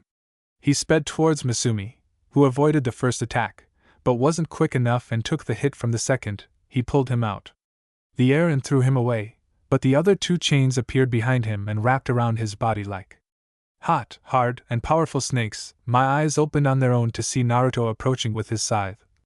He was ready to cut it. He closed his eyes tightly again, waiting for an end that never came. He opened one eye and let out a groan of fear when he saw the scythe blade wrapping around him and very close to his neck. Give up, Naruto said, his smile gone, his voice so weak it almost made him wet himself. I give up, he replied, feeling his body gradually relaxed until darkness completely enveloped him. both chains and scythe. They vanished in black fire as if they had never been there. Misumi's unconscious body collapsed. Right away, winner of the first fight of the second stage preliminaries, Naruto Uzumaki, the redhead smiled and he brushed some hair away from his face. He put his hands in his trouser pockets, courtesy of Irika, and walked down the stairs to calmly ascend to the platform where the rest of his team was. The place was. In silence, everyone watched intently as the first winner was chosen. He tilted his head, confused, because everyone was. She shrugged and walked over to Sakura. "You did well," the girl murmured, blushing and nervous, although she didn't know why. She didn't know you had a bloodline. Naruto smiled slightly and she leaned forward to rest on the railing. "It was a complete surprise to me too." It was just a surprise. A pin caught her eye. Everyone's attention turned back to the giant screen so they could continue watching the fights. It seemed that the Naruto's fight had somehow motivated the others, and they were eager to fight. The images began to. They stopped and showed the next fighters. Chin Chuchi versus Timar and no Sabaku. Yates said. The blonde smiled. While the dark-haired girl huffed and puffed, she knew a little about the girl's abilities and was at a disadvantage, if she used that. With the giant fan she carried on her back, she couldn't have drawn a worse opponent. Both descended through the. They were both climbing the stairs at the same time, observing and studying each other. "Sparks are flying," Naruto mocked, watching. Those two were fighting with their eyes. A shiver ran down some of the men's spines. It's never, ever a good idea. When you're in the middle of a girl fight, they're scary. Honestly, I'd rather be tortured by Ibik and Marino to get involved in something like that. That's why they never interfered in Sakurano's fights. But apparently this was another level. These two knew how to fight and were lethal, if they wanted to. "I know your tricks and they won't work. You're sure you want to continue this?" Timar scoffed, taking out her enormous fan. Chin smiled too, though with annoyance. Shivers ran through the platforms. "A little princess could never beat me, and I assure you, you don't know all my secrets." "Tricks," Mendicus muttered Shikamaru even more when Naruto laughed a little. "One catfight, this is great," Kiba commented. The girls surrounding him looked at him with annoyance, although the Inuzuka didn't even notice and continued smiling, looking at the arena. Shino, Sasuke, and Niji, who were relatively. They moved quickly to avoid becoming the target of that hatred. "The second fight of the preliminaries," Ayat said. "Even if they start," Chin began the fight by throwing several senbons, some of which had. Some bells were tied, others weren't. Temari smiled, quickly opening her fan and creating a current of air as she moved it, which literally stopped the senbon needles in midair. When I turned back to look at Chin, the smile vanished when I noticed how he finished hand seals, Doton Dorono Dangon earth element, mud bullets. A small wall formed from the ground, brown as if it were made of earth itself, and from it, countless balls of mud. They shot out at speed towards Temari. She moved the fan again, but they were coming too fast and strength most easily navigated the wind, and Temari had to take cover behind the fan, but he knew that would lessen the damage his weapon could do. He grunted in annoyance. Nobody told him the girl could use earth release, ninjutsu. She opened her eyes when she saw Chin appear beside her, his fist already ready. She had no more. The only solution was to drop his weapon and protect his face with his forearm. Seeing his first attack evaded, he threw a kick. Quickly, soon a full-blown taijutsu fight ensued. They move very well, their flames of youth are at. "Wow!" Gay shouted, amazed by the two girls. "Impressive! I have to show off my youth too!" he yelled. Lee almost jumped off the platform. "And if I don't succeed, I'll run 100 laps around Konoha." Jia looked back at him with a smile and unshed tears. "Sile, and if you don't succeed, I'll run 100 laps around Konoha on my hands." "Guys," Legay-sensei, Lee, they both hugged as it appeared who was from. "He knows where," a background with a sunset that would look very beautiful if it weren't blocked by a couple of boys. Disturbing figures in tight green suits, hugging and rubbing against each other, crying like two little girls. That's still more disgusting than being captured by those widows with parts of their bodies writhing all over me," he commented.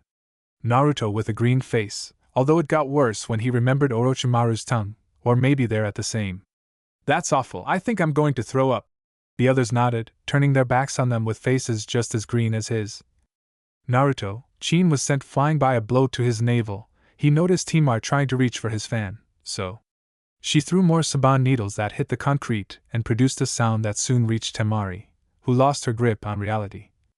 I lost my balance a little. Damn, I see 3 fans, muttered the Princess of Suna. She swept her right leg across the floor, causing the tiles to detach from the ground. He could see clearly again. He lunged for his fan, grabbing it just enough to avoid a knee strike from Chin.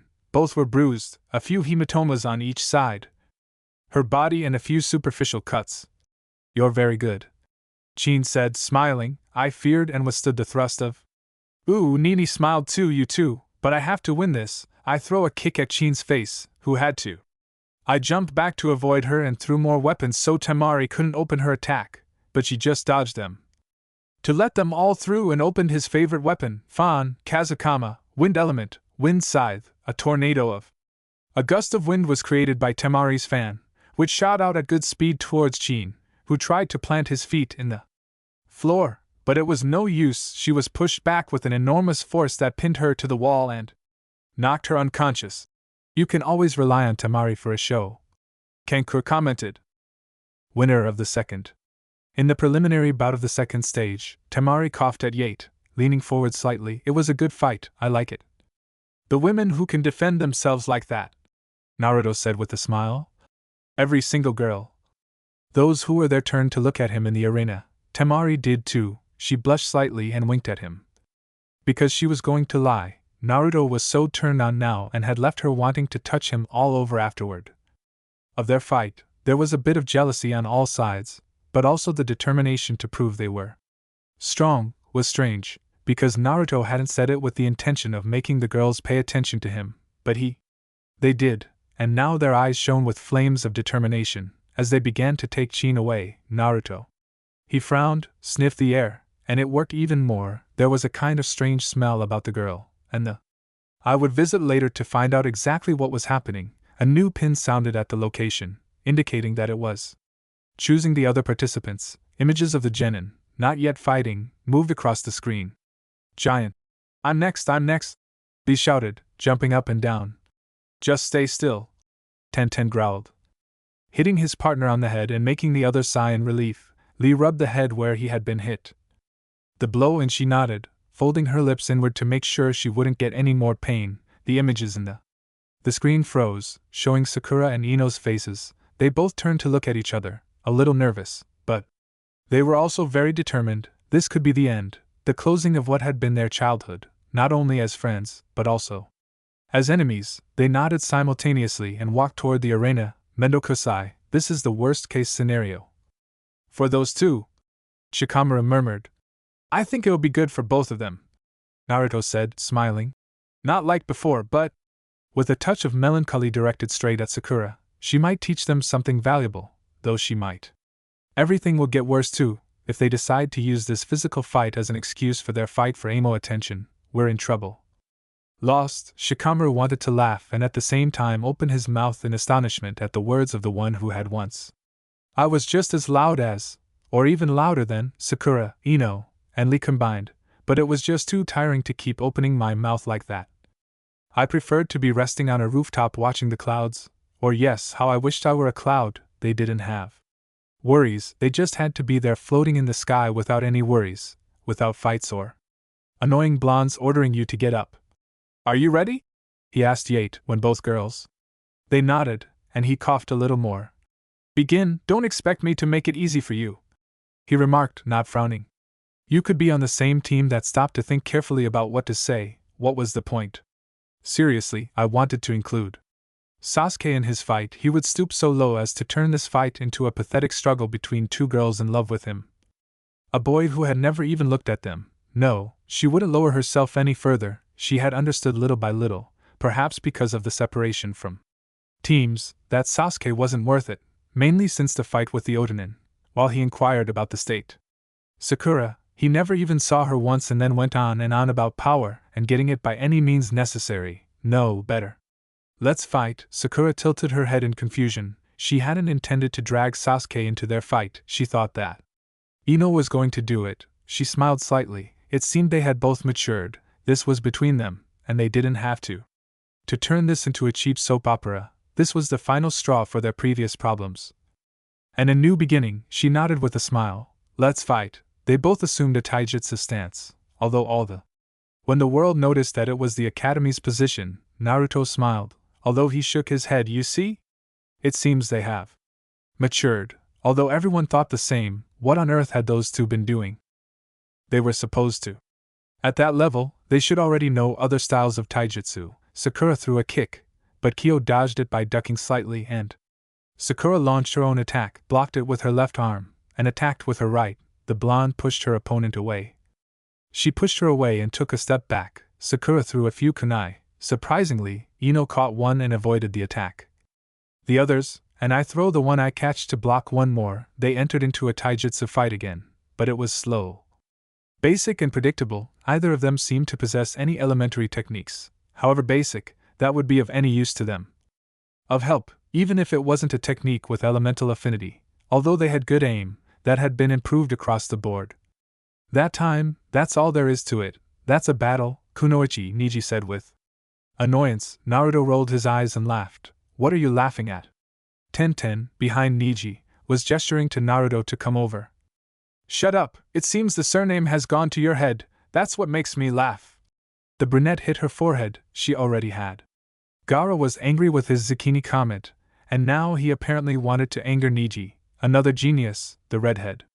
Apparently, he had suicidal thoughts. I know when someone is better, it's fate, after all, and this is pathetic, you. I agree, it's pathetic, Naruto muttered, but considering they're just a couple of girls with nothing else going on. The fact that an emo and recently graduated from the academy is a bit more understandable, if you were expecting to see a Battle of the Titans. Find a TV channel at home and don't show your girly face around here, everyone. He forgot about the fight in the arena and focused on what was happening with the Leaf Ninja. Niji frowned. Extremely annoying while Tenten was trying to figure out how to fix the problem. Shut up, rat. A guy who? He barely graduated from the academy. He shouldn't talk to his superiors like that. Naruto laughed a little more. Wow, but if you're like Sasuke, you probably stick a stick up your ass every morning too. You'd make a good couple, of course, you'd be the one. Girl, since you have the face. The Yakugan appeared as it took a fighting stance. You'll pay for that insult.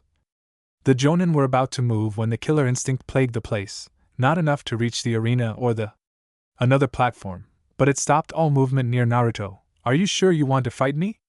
If you pray to me. Here and now, I won't hold back like I did with Mizuni. I'll take your head off with a single blow, the side's blade. It began to appear on his chest as chains emerged from his back. Shikamaru, behind him, moved away as he could, sensing the danger he was in. Enough, Naruto! Kakashi growled, moving forward. The leaf came out a little further. The bones were revealed and the chains began to rattle as the links appeared one by one and danced. The dance of death. I don't think you're in any position to tell me anything, Kakashi. I glare at him furiously, causing what I had already. It caused two people with its eyes, and you'd better keep quiet and watch the fight, unless you're going to make a comment.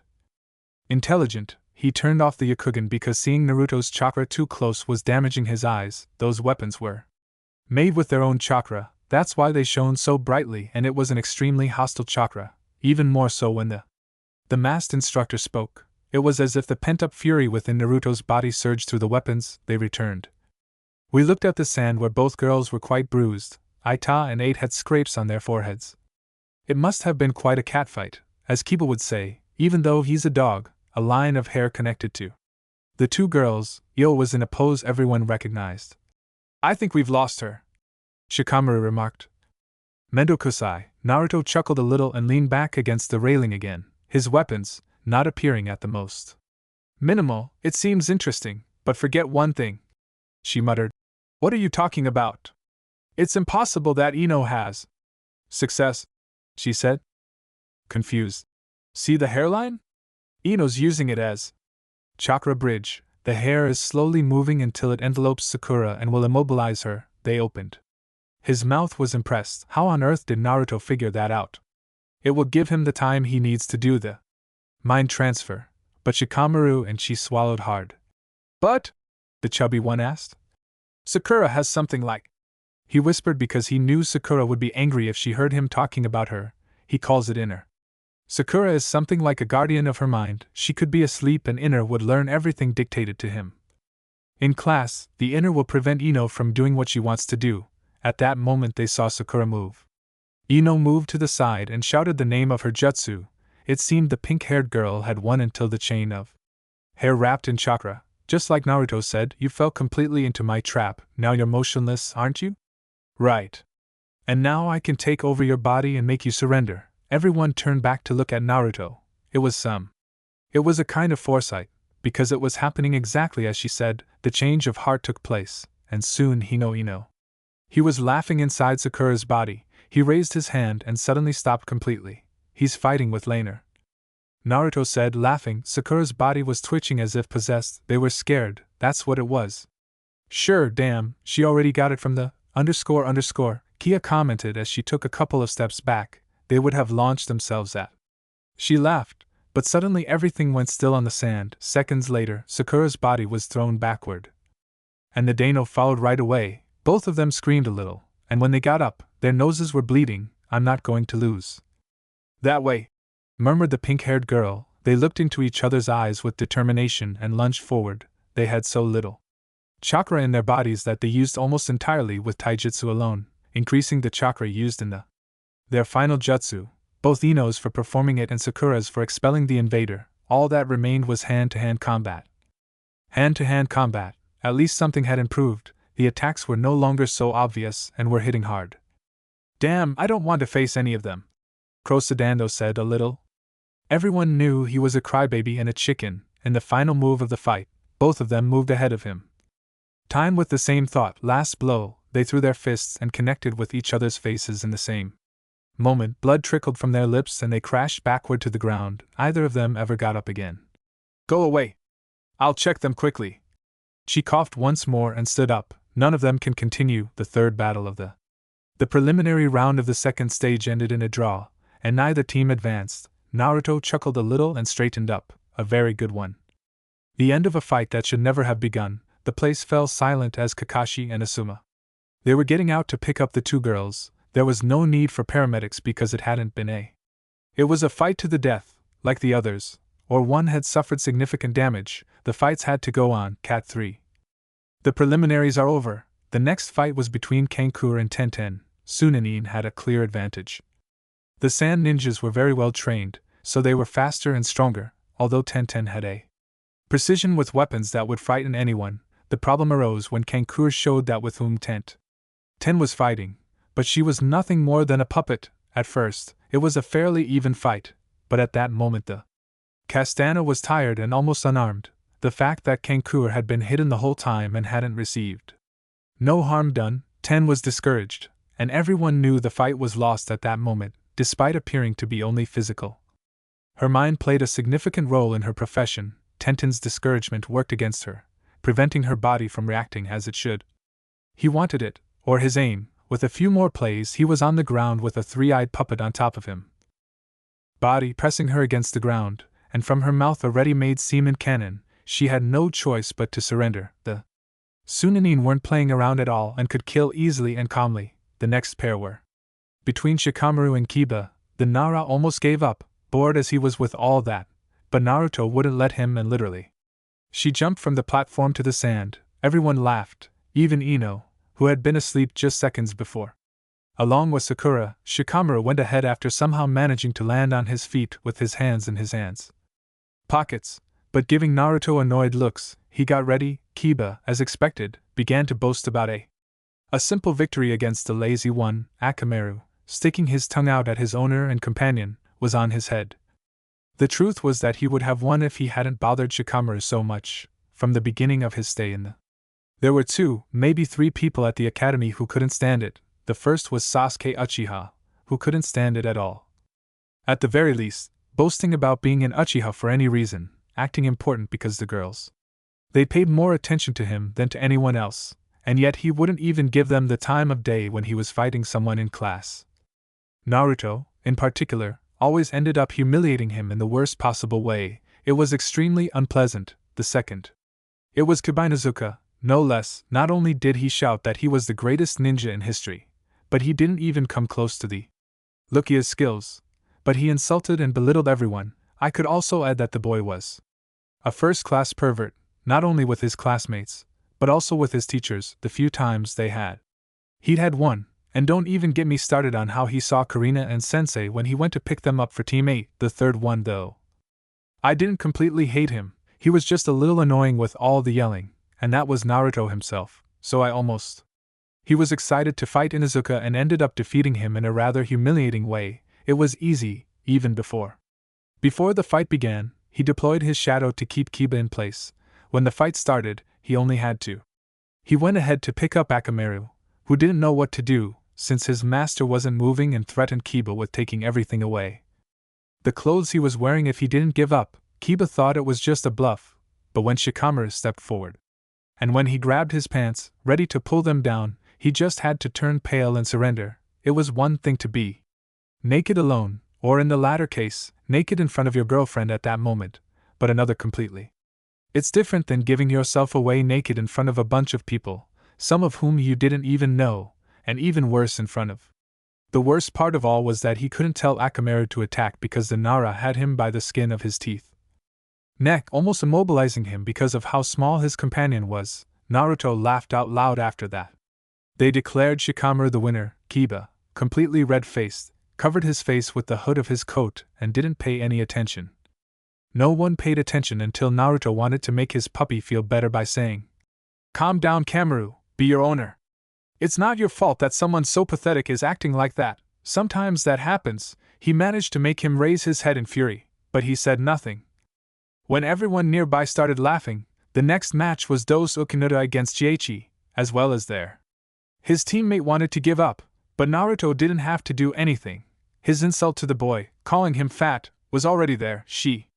He flew into a rage at being insulted when he was just a big-boned fellow, but the fight was really quick.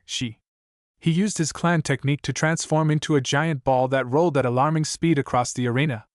To attack Lotonin, he completely forgot that he had already demonstrated his technique before and that the way to attack Dosa's shot was completely different from Zaku's. A good strike in the center of the ball, combined with his arm sonic, manipulating sound waves, practically turning them into wind ripples that propelled she against the wall. One more blow in the same way, bruised and with a few broken ribs, so like one or two slightly damaged organs. It was apparently the fastest fight so far. The screen.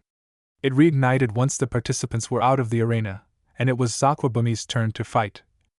And Shinoburame. It was quite an entertaining fight, although there were few demonstrations of taijutsu or ninjutsu. Zaku only had 2 attacks, both wind explosions, using the sound that came out of his hands by means of special cannons implanted in their palms, but those same cannons caused. He lost his fight. They were also his weakness. Shino only had to implant his Kekkei insects into them, and by eating the chakra that Zaku used in his attack, the wind created got stuck in the cannons and expanded them. Zaku was too proud to give up, so he ended up losing more than just the fight, but also the possibility of using their arms again, and the next ones that were now waiting for the fighters. As they watched Zaku being carried out on a stretcher, there was nothing they could do. It would be impossible to use him again. His arms were injured by the wound he inflicted on himself, but he could save him from certain death, as he was bleeding profusely. Quickly. "That guy was a complete idiot," Ino said from where she was leaning. In the forest she did the same thing. No. She knows when to give up and end up paying the price, and she wanted to fight Sasuke, Sakura replied from beside her. Both. They opened their eyes in surprise that she hadn't added the affectionate term, but that's how it had come out, and now it didn't seem so important. Something had changed as soon as their fight ended. They didn't know exactly what, but it was nice. The pin. It caught everyone's attention. They turned back to the screen and sighed. It was finally Sasuke's turn against the crybaby, and Akata Orochimaru, on the other side, smiled with satisfaction. It was finally his new pet's turn, and he was sure of it. I cried and would use his gift. Besides, seeing his partner must have motivated him, and Yukiya would never let himself be taken advantage of to win, and apparently, Naruto-kun had become very, very strong, the best there, or well, along with his old man. The teachers were the ones who could most notice the change in the now red-haired boy. It wasn't just that. The change in appearance was incredible, that's true, but it was something more spiritual, let's say, the simple. His posture while standing now demonstrated power and confidence, despite the flaws in his movements. In their fight, he used his power and simple fighting instinct to correct him very well. Sasuke-kun must be seething with rage. Inside, he realized he was inferior to someone he had recently believed was nothing more than a speck of dust in his path, Sasuke. He started walking toward the graduates, smiling. It was time to prove he was the best ninja in that room. A hand on his shoulder stopped him. Don't use the Sharingan. At the slightest sign of you using the curse seal, I will stop you. The fight. At first, he was surprised that she knew about the mark. He knew that neither Naruto nor Sakura had spoken about it. But now he was furious. He couldn't forbid her from using his bloodline. Besides, the mark was pulsing painfully on his neck, as if calling to him and tempting him to use that enormous power again, and addictive, he abruptly removed his hand from her shoulder and continued walking. Now, how could he prove that Naruto was nothing compared to him? He grunted a little more and descended toward the sand. He felt a sharp pain in his shoulder, so he grimaced. Well, I can't use the Sharingan. I guess the mark activates when I use chakra, so ninjutsu is out. He'd have to be out there too. It'll have to be with taijutsu. He looked at his opponent, knowing he was the partner of the guy who fought against Naruto. He must have similar abilities. This could be a problem. If it drags on, it's best to end it. Quickly, are you ready? Aide asked again, coughing. They both nodded. They stared at each other for a while, sizing each other up, but for Sasuke it was too difficult to concentrate.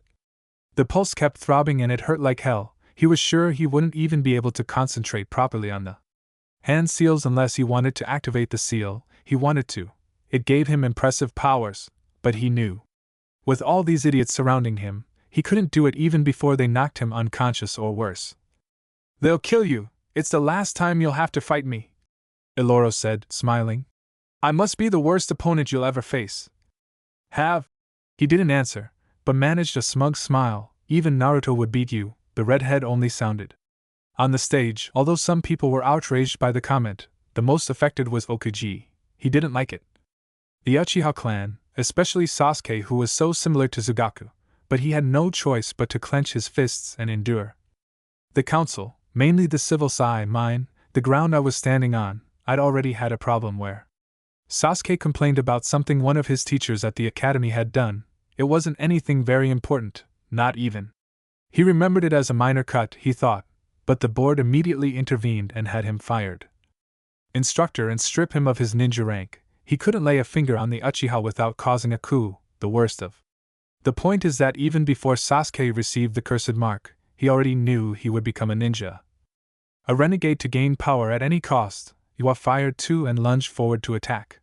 Sasuke, the raven-haired ninja, quickly ducked and kicked the other ninja in the stomach. He caught the leg with ease. I didn't know what his master saw in this brat. He had survived the branding, but from then on, it wasn't the big deal. He felt his chakra begin to increase and tightened his grip as he felt Sasuke trying. He withdrew his leg, surprised. He asked mockingly. The raven-haired man jumped up. His free leg, ready to kick the masked ninja in the head, managed to free his leg, but failed to connect with the blow.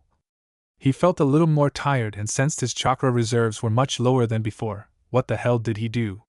He muttered more. It was more for him than for the viewers. Naruto narrowed his eyes as he crossed his arms. How strange.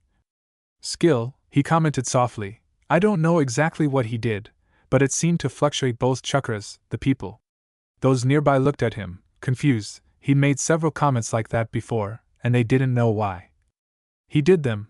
Only Yunaga could detect chakra. What do you mean? Lu asked. Naruto continued watching the two fighters below, not understanding what was happening, when he cried and touched Sasuke. His chakras went out of control. He answered without realizing it in the slightest, the seriousness and attention that Naruto was making the girls sigh. Besides, he was shirtless and you could see all his muscles with the slightest glance. Movement the redhead made, so they weren't so focused on the fight beneath them. You absorbed Sasuke's chakra? Yada whispered, blushing furiously and glancing sideways at Naruto. A shiver ran through her. A shiver of fear ran through me when the girl spoke. Even though she spoke softly, she was barely audible. He was stuttering. It was as if a cold, terrifying breeze had washed over him. He'd find out what it was. I understand now. He's so determined to touch Sasuke. He shuddered slightly. That didn't sound good at all. Everyone ascended. Although who knows, maybe it was best to stop thinking about that and concentrate on what they needed to focus on, Yoro and Sako.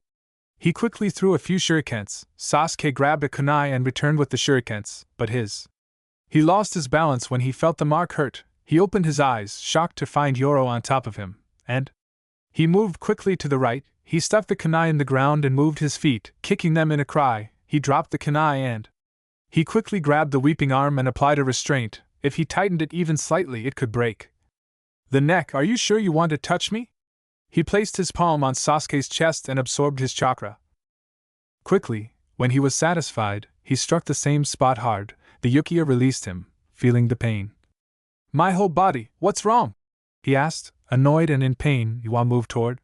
He went to the front and grabbed Sasuke by the head, then he slammed him against the ground, making him spit blood.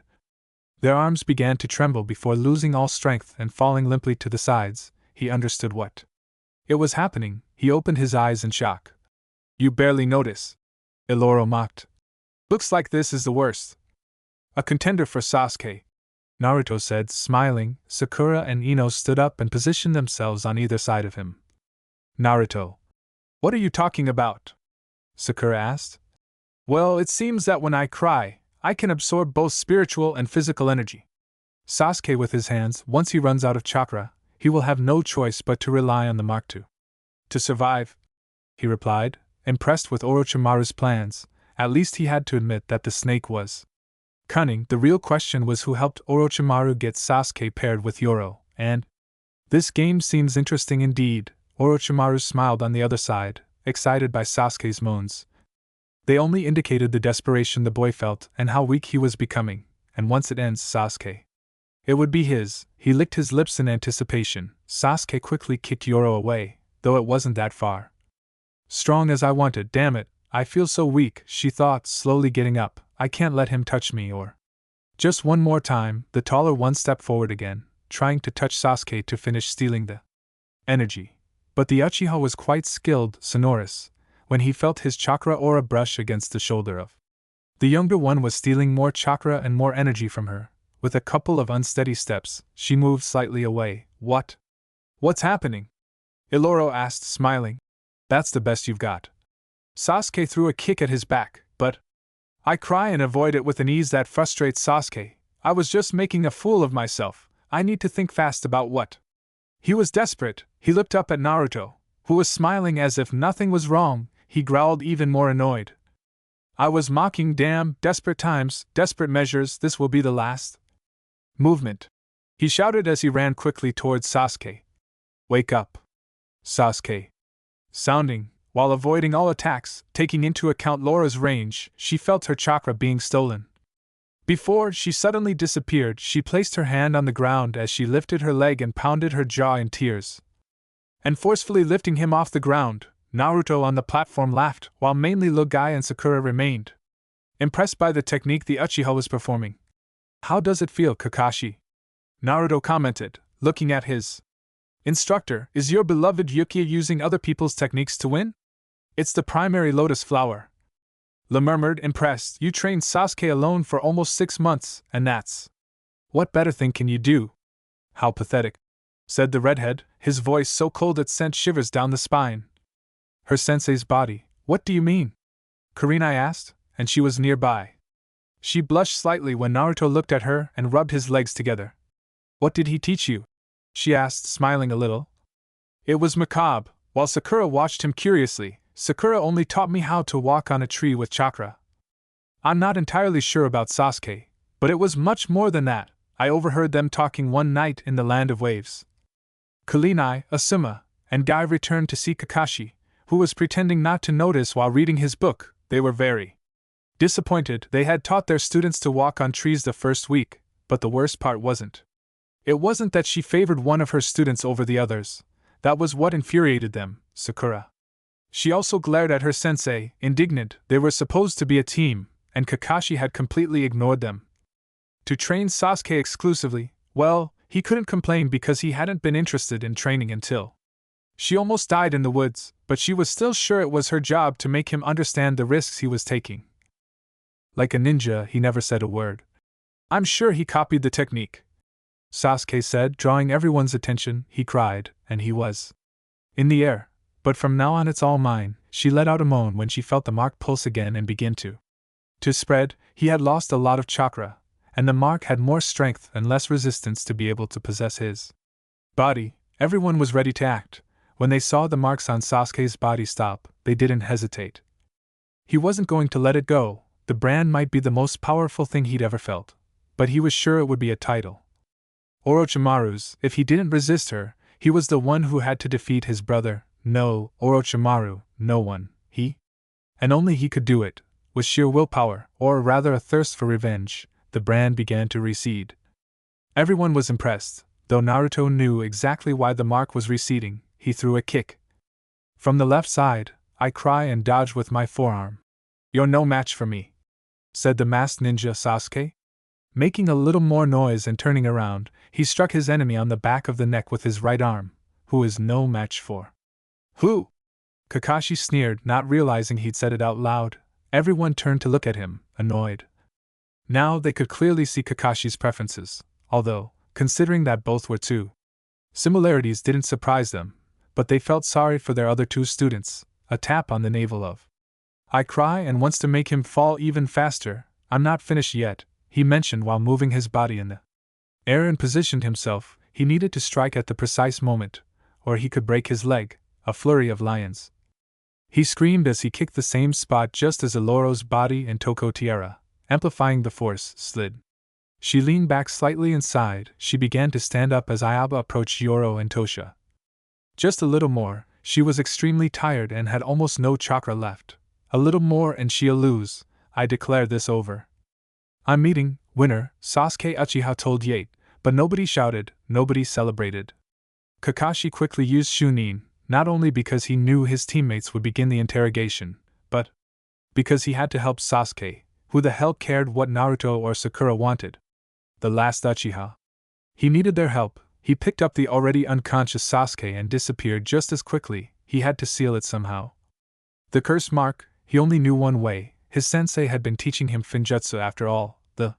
The only problem was that the seal depended heavily on Sasuke's willpower to retain the mark, but seeing as he saw that his best student would have it easy and wouldn't be influenced by Orochimaru and his power.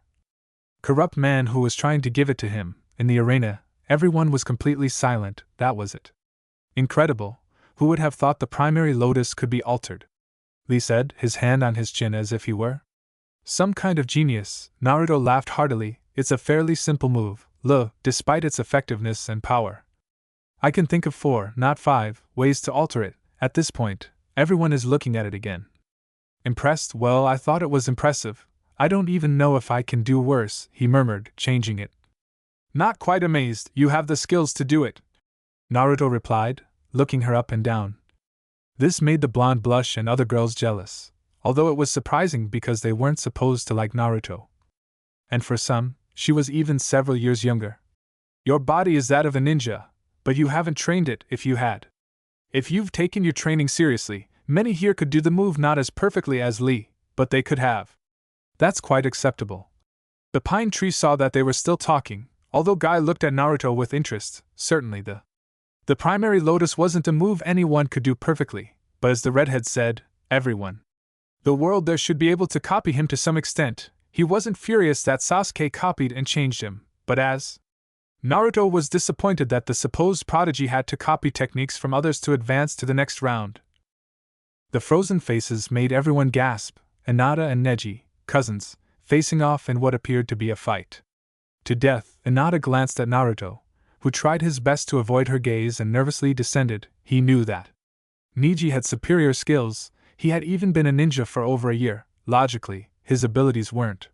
They would compare them to his. Besides, they also called him a prodigy for a reason. I had seen him train a couple of times. He was much faster, had much more knowledge, and most importantly, had more experience, but she wanted to prove to his crush that he existed. Well, maybe not that, because Naruto had already tried before. Talked to her a couple of times, but show her that she was a child and that she was a better partner than Sakura. Yes. This was his moment, his time to shine. He would do his best. They stopped on either side of I-8 and waited. Now, if you're ready, the fight will begin. Inada-sama, please surrender, Neji commented. The girl opened the impressed eyes. Fate pitted her against me, and she can't win. The best thing for you is to give up and try again. The next exam, Hinata glanced at Naruto, who was talking to a blushing Sakura, and clenched his fists. No. I have to fight to prove I'm a girl. If you have to beat me, you will, but I won't give up, Niji. He sighed and assumed a classic Jiken stance. You asked Hinata-sama for it. He ignited Subikugen, Hinata took. He made the decision and did the same. He ignited Subikugen as well. Both of their hands began to glow, in the blink of an eye. With the blink of an eye, they both lunged forward and began a taijutsu fight with the intention of closing the chakra points or damage internal organs to force his opponent to surrender or become unconscious. Naruto. She studied how to attack and move. She was as fluid as water and the chakra that emanated from her hands. It was impressive. They didn't even waste it on unconnected attacks because they held it there. They weren't not losing a single drop of chakra. Niji is going to win, Naruto said. He's considered a genius. Logically, he's going to win, Lee commented. But Hinata isn't doing too badly. Naruto shook his head. That's not why he's going to win. He answered quickly, Niji may be considered a genius, but Hinata isn't just a year behind him. I'd say that if they were the same age, Hinata would win easily. Kulinai, little guy, and Ten turned to look at him. Quickly, what Hinata lacks isn't skill, it's the desire to be a ninja. Kurinai quickly stepped forward. Hinata. She wants to be a ninja, she whispered, clenching her fists. She's fought hard to do it. Her father disowned her for her younger sister. She says she doesn't have what it takes to be clan chief. She's had a hard life, like most of ninjas. Naruto cut in sharply and irritably. A ninja's life isn't easy. You, more than anyone, should. Knowing that, you're a join. Yada can't be a ninja because she doesn't want to be one. She was forced into it because she's the heir. She forced herself to do it to make her father proud. She was forced to do it because she comes from a superior clan. But Hinata isn't and never will be a ninja. She'll improve a lot over time. Like I said, she'll be better than Niji, but her mindset can't change. She's not a ninja, she returned her. A glance at the arena where both relatives continued fighting and Niji's superiority was beginning to show, as he said, Naruto, not because of a lack of skill, but because the branch member was attacking with the intention of harming Hinata. No, I don't see a difference, Sakura commented, leaning against the railing. Naruto's return is very irritating. It could be.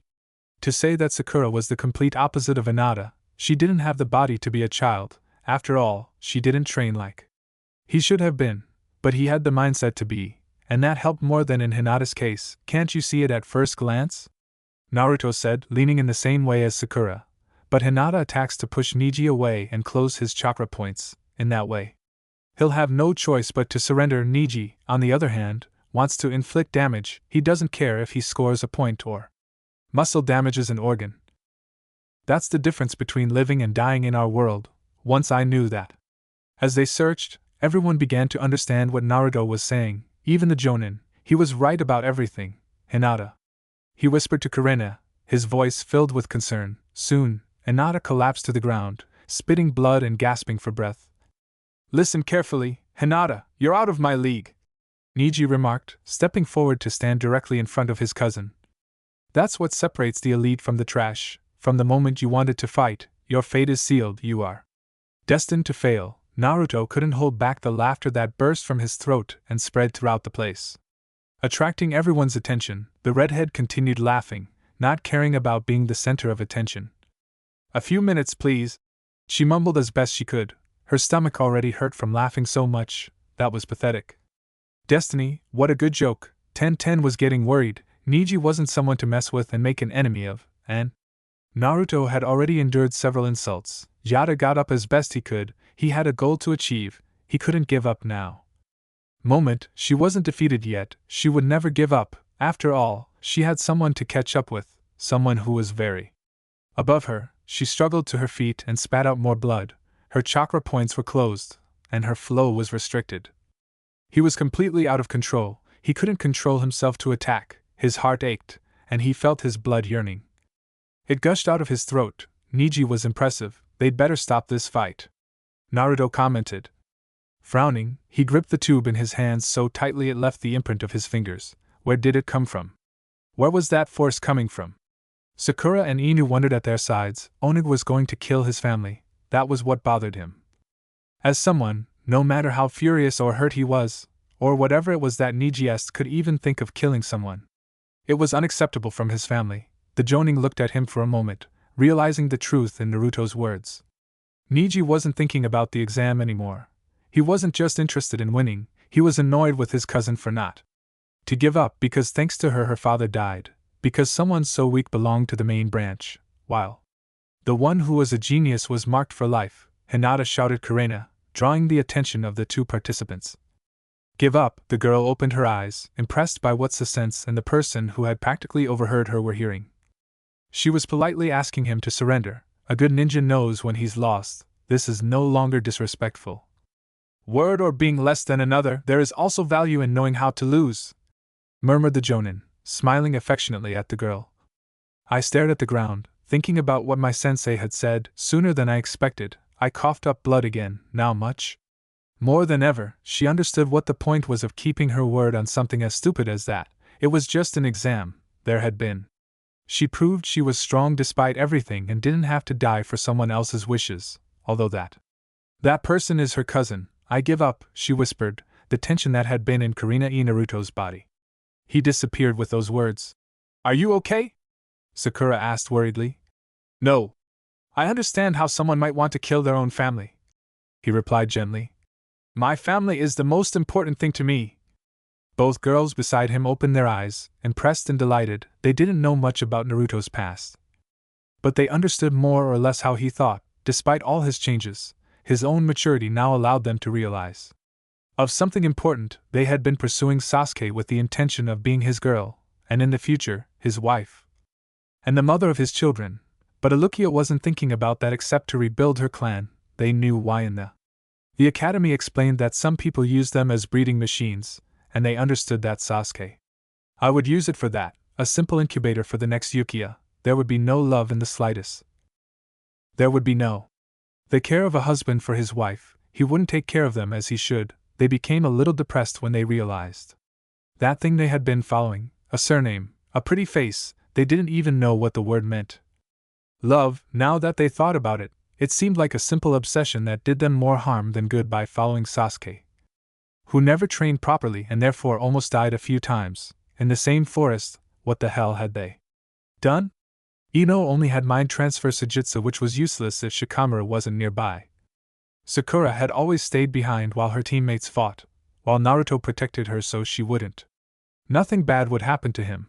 They committed to improving not only as ninjas, but as people, and Naruto was the only one who he deserved to be cared for. That would be his first change. With her resolve, they both smiled and leaned back without realizing it. He was talking about Naruto. The redhead felt the bodies on top of him and blushed. What the hell was going on? He wasn't complaining, but it was strange. He got nervous, his face was red, his hands were sweating, and when he tried staying as still as possible made her tremble slightly. Kurenai descended to the sand to check on Yada. Ninja medics were unable to perform a thorough examination at the moment, but they could easily tell that the heiress Iga had suffered some significant damage, nothing that she couldn't repair with a little time at least. I've finished preparing the ritual, are you ready? Kakashi asked. Sasuke warned, knowing full well that they were about to. He was on the verge of sealing his ticket to power, but until he could control it and not let it define him, it would be best if he keep it sealed. Kakashi began rapidly performing the hand seals. Curse seal! He shouted. As he placed his palm right where the mark was, all the words and runes that had been written on the ground and Sasuke's body began to float and move backward toward the curse mark. He screamed in pain as he felt not only how it wasn't the brand that was repressed, but how it fought and rebelled against the label. When it was all over, she was panting. Toroso, and his whole damn body ached. Remember, the curse seal is as strong as you are, your strength. Willpower is what allows him to contain the mark. If your will is weak, you will end up possessed, Sasuke. She fainted almost immediately, but it was surprising she had endured so much pain. My, how she has grown. She listened. A whisper came from behind him, and he knew exactly whose voice it was. To think you're already enough strong enough to perform the curse seal jutsu. Kakashi turned around, opening his eyes in fear and astonishment. You! He whispered. Orochimaru stood unleashing his murderous instincts in the room, smiling as if he didn't. He had one of Konoha's strongest honing in front of him. It's been a while. Kakashi chuckled. He saw his prey behind him. No offense, but I'm interested in the boy behind you. What do you want with Sasuke? He asked. Well, I can't go around revealing national secrets, can I? After all, the Sound Village that. It creates so much expectation, it's mine. Kakashi narrowed his eyes, annoyed by how things were going. You and your unbridled ambition. He muttered angrily. We're in the same boat. Kakashi sneered as he took a step. I needed pawns for my planes, so I created the village for that purpose, pawns that would be sacrificed. For my own benefit, and Sasuke is a pawn too. He laughed again. No, Sasuke is a much more important piece for my planes. It began to approach slowly. Kakashi looked down at the ninja's feet. He renegade and quickly took position. He stretched his right palm downwards and suddenly a light illuminated it as the song of thousands of birds filled the air. Enough, don't take another step. He growled. I don't care if you're a Sannin. If you move just a little further towards Sasuke, one of us will die here. Orochimaru began to laugh heartily. I was impressed by the demonstrated jutsu. The power to manipulate electrical currents in his hand was evident. Kakashi needed good chakra control to maintain that power and avoid self-harm. Per Kakashi, he murmured. Do you really think that seal will work? Once Sasuke sees the power I offer him, he'll come to me on his own. His appetite cannot be denied, and does he want to take advantage of that?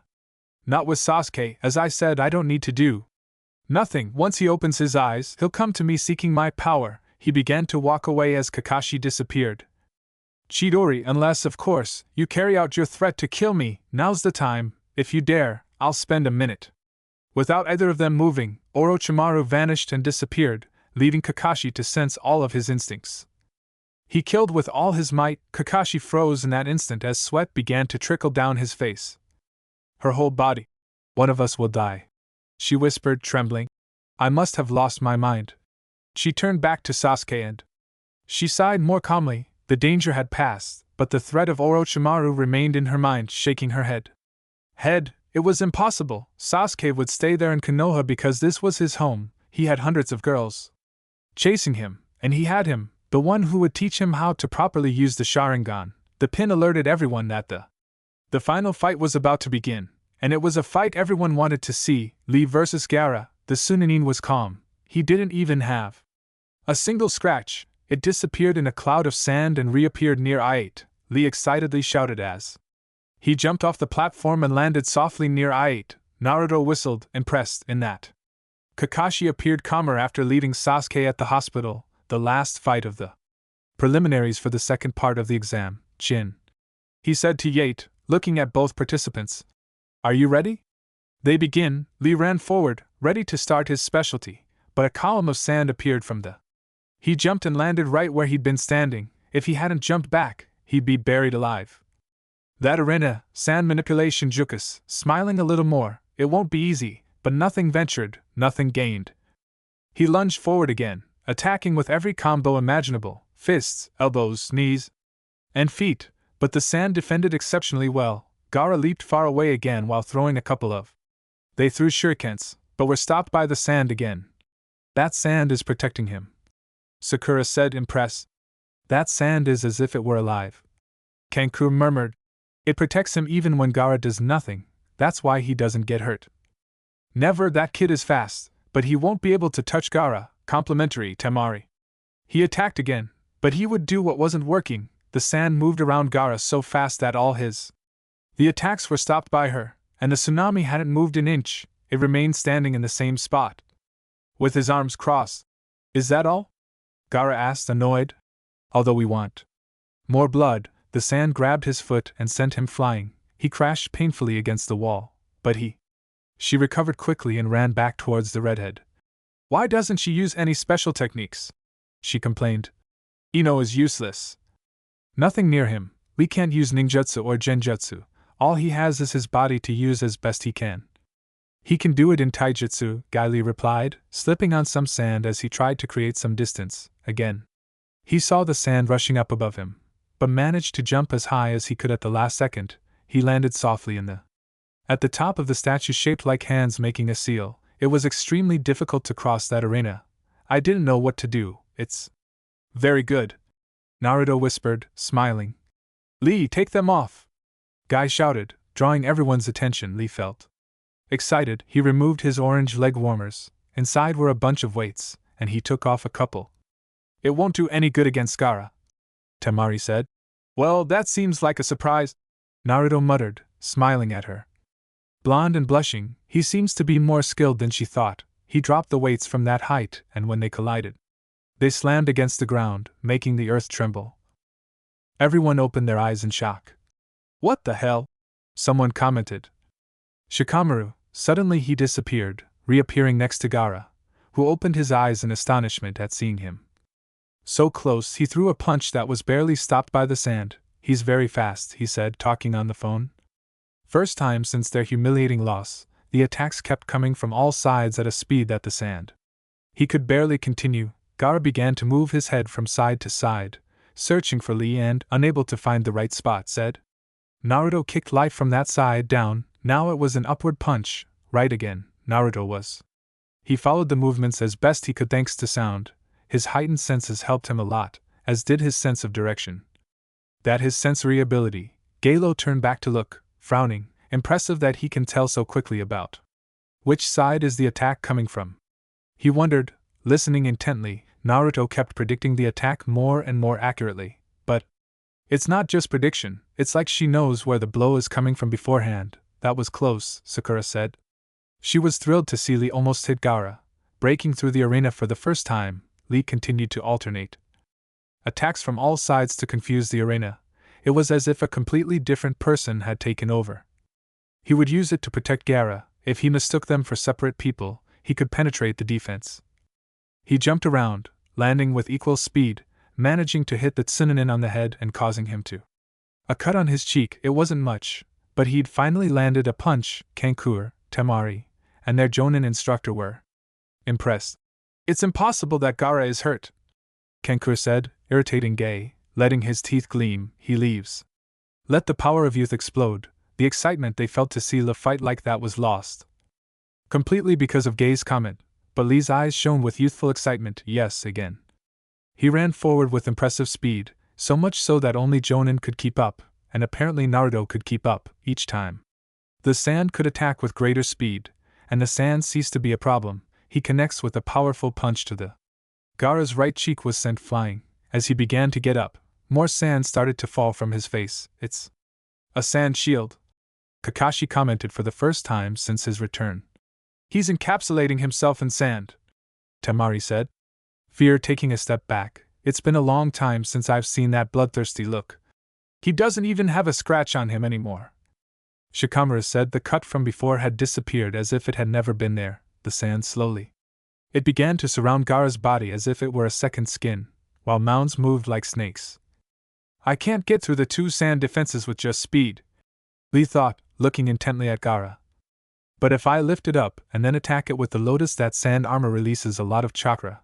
If Lee keeps attacking like that, he's doing it, he could win, Naruto commented, smiling. Gaara's brothers looked back at him, impressed, but if he changes tactics to inflict more damage than is immediately apparent, he may be digging his own grave. They agreed, although they didn't believe Lee would win anyway, but since they knew he used a lot of chakra to maintain the sand armor, who was this boy and what had happened to that idiot brat from before the exam? Lee smiled and he began to untie the bandages on his hands. Then he started running at incredible speed around Gaara, causing the sand to follow him and making it wild and unstable. What are you waiting for? Gaara said. He smiled. Once again, he appeared beneath Gaara, kicking him upwards, but Gaara's body didn't rise as it should have. Much heavier than a normal person, surely thanks to his sand armor, he kicked again, lifting him up. Even more, he continued in this way, moving it away from the ground and from the sand that was trying to reunite with its master to protect him. When she was at a suitable height, she wrapped Gaara's body in the bandages. Now then, she whispered, embracing him. And, placing it upside down, primary lotus, they descended at an incredible speed and crashed into the ground, making the ground shook again, raising a cloud of dust and lifting concrete stones from the fighting arena, the place. She remained silent as everyone stared in amazement at Gaara's body, torn in several places as if the sand would have split. He did it! Sakura shouted. I can't believe it, Kekkei said, even more impressed. No, I didn't. He did, Naruto said seriously, looking behind Leo, who was just a shell. At that moment, the Chunin's body began to fall and turn into sand. But when did it happen? Sakura asked. When Gay started praying, it went to the same. The time it took closed his eyes, Kakashi replied, and pressed. The sand creaked behind Leo Naruto and appeared.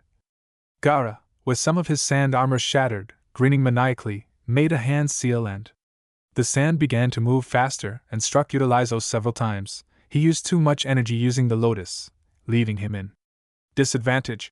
Naruto muttered. His muscles must be stretched to their limit. He won't last long. More and more sand.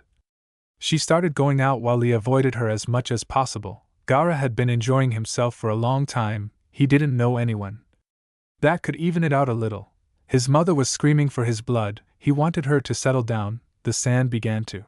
He hit with tremendous force. The second he passed, the more damage he caused, as if the blow had hardened, but he remembered the promise he had made to Gai-sensei helped him regain some of his strength. He would never give up and would become the ninja he was destined to be. He knew he could be the greatest ninja specializing in taijutsu. He barely avoided attacks, but he could. He reacted better now that he was calm. The lotus of the Hidden Leaf Village blooms twice, Gai murmured. Naruto frowned. Finish this fight, Gay, he said seriously. The Jonin looked at him again, confused. He can open the doors, I see it, he's starting, but that won't do him any good, and his body will end up paying the price if you truly value him and want him to be a great ninja, you'll end this fight right here and now, or Lee will cease to be a ninja. What did he mean by seeing the doors?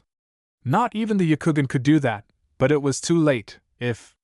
Open all 8 gates, and you'll gain power greater than Okage's, but if you open all 8, you'll die, Kakashi said, watching. All with his Sharingan. I don't know why you did this, Gay, but it's very irresponsible. The other Jonin frowned. Annoyed frown. You have no right to tell me anything, you, who prefer one of your students over the other two. You shouldn't even be here, much less lecture me about what I should or shouldn't have taught my child. The doors. They finished opening, revealing a tremendous power surrounding him. His skin turned red and his eyes white. Waves of celestial chakra flew everywhere as the concrete rose up, while Lee sank. He buried his feet in it as if it weighed several tons. A green aura surrounded him while everyone else could. Niji felt the power surrounding him, opening 4 gates. Now he will attack, Niji said. Impressed, just then, Lee shot forward so fast that he created a huge blur of vision. While he peeled the concrete from the ground as if it were nothing, with sheer speed, everyone covered their faces. Trying not to be blown away, Lee kicked Gaara in the jaw, lifting him off the ground again. When the wind clearing the area, he noticed Naruto's chains enveloping everyone. To keep them in place, Leppo and Rojo looked up, where Gaara's body was trying to recover from the attack. There it goes, he whispered. He appeared above Gaara. He was hit hard and sent crashing back to the ground, then disappeared just as quickly, only to reappear moments later behind him. From the redhead and hit it upwards again. To the others, it looked like one of those games, they could only see the ace. Gaara felt the blows in different places. He felt his armor begin to crack. The force was too much. No one he could move like that and therefore could withstand the force and speed of the attack. He tried to move his arms too, defending himself from the attack, but it opened the 5th gate, making him so fast and strong that Gaara could only receive an attack in the navel sent him hurtling towards earth at breakneck speed. He grabbed a piece of clothing from Gaara, grabbed him and hit him again with all his might to end the fight. Dust rose once more, while they felt the wind trying to lift them off the ground and were only kept in place by the chains. Lee Callow completely exhausted. When the dust settled, Gaara was still alive, thanks to the cushioning. The blow with his sand, his pumpkin was no longer there. Having turned to sand beneath him, he stretched his hand toward Lo, directing it so that they would capture the Konoha ninja. He only grabbed his left arm and leg. The sand coffin, its hand closing, completely shattered the limbs. The raven-haired man screamed in pain, stunned, because he wouldn't have survived if he hadn't been able to attack. He fainted seconds later. Gaara sent his sand out again to finish him off, but Gay moved swiftly, preventing the sand from reaching his student. He didn't understand. Because he was defending him, he failed, he lost and was finished. He couldn't even move. How was it possible that he Defend, he didn't understand, he didn't understand, he didn't understand. The sand turned back towards him. Recovering from its injuries, the pumpkin then reformed on its back and began to walk away. Aide is the winner. He collapsed when he saw Lee getting up. He could barely stay on his feet, his arm and legs. The left ones were too damaged. Naruto appeared like a ghost behind Lei and punched him in the. He finally knocked him unconscious. He took an excellent companion in his arms and looked at Guy. Secret Lotus strained his muscles too much. It left him vulnerable to whatever Gaara did. You'll be lucky if you can walk again, he remarked as he handed his student over to Guy. Guy nodded, acknowledging that as his sensei, he trained very well, but as a family member, he had completely failed them by not finishing the fight. More confident than he was that he would beat him, he whispered. It's impressive. The only thing that kept him going was his willpower. He would have been an excellent ninja, and even more so, an excellent one. Partner, Naruto murmured, walking while looking at Gaara. When we face each other, you will know fear. Gaara. He huffed and started walking again. Gaara wins, he said to Yade as he signaled for the paramedics. They will enter and be taken to ECAT 4, training for the finals. Meanwhile, they were explaining the next phase of the exam, but no one could pay attention. They were nervous about Gaara, they were distracted because of what they had witnessed, and they were melancholic about how their comrade met his end. But for the ninjas of other villages weren't that important. They were taught from a young age that there were no heroes in the ninja world. The stronghold was eat the weak. That was and always would be their world. Now take one of the slips of paper in the box to find out who you're up against. It was time to fight. Anko walked past each of them, holding out a wooden box with a hole for her hand. When she approached Naruto, smiled slightly flirtatiously, winked at him, and continued on her way. Now open them and say the number. From left to right, Irusen commented. 8. Dosa said. 5. Naruto murmured. Bored, Timar went diving. 1. His brother was next. 3. 6. He commented. Gaara. 9. Shikamaru whispered, bored and wanting to lie down and watch the clouds. 7.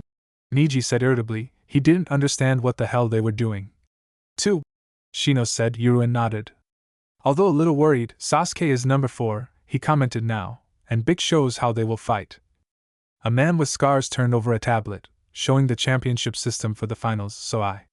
It's Gaara's turn.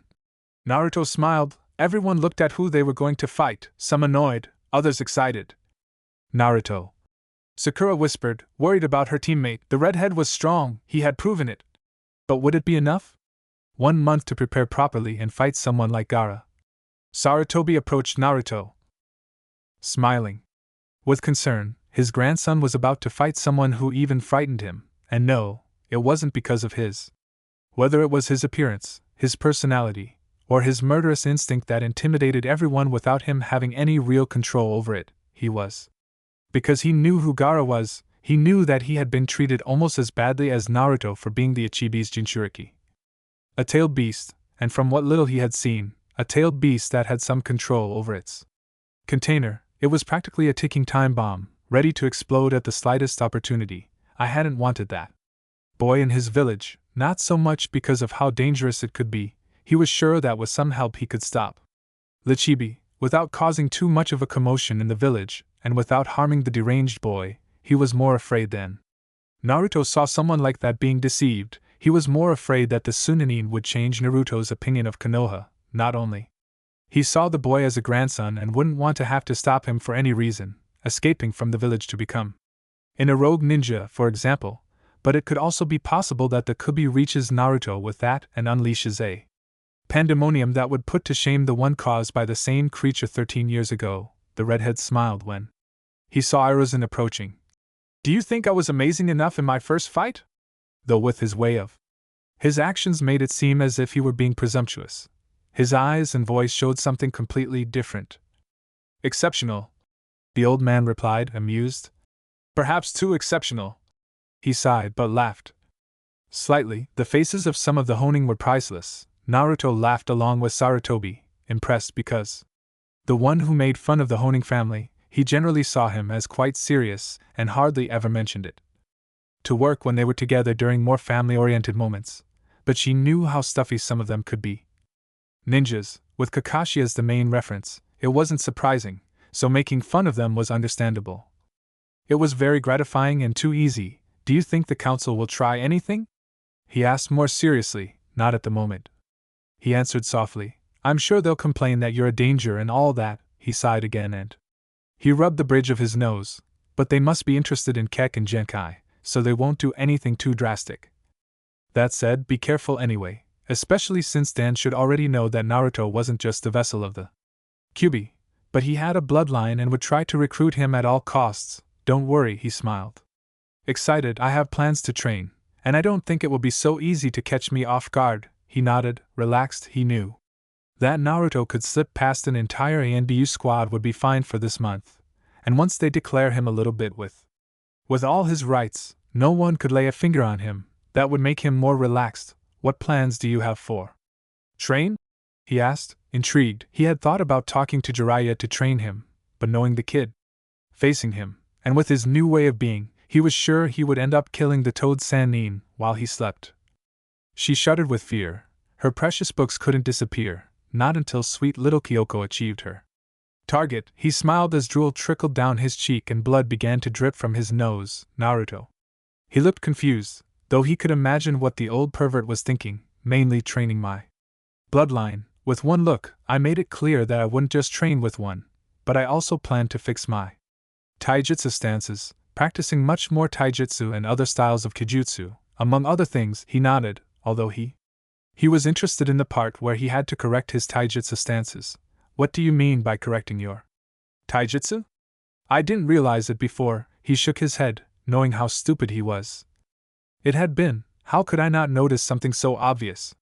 Damn his father's stamp. They taught me everything wrong, the simplest things. I'm doing wrong, with what I was taught. I've been incredibly lucky to survive.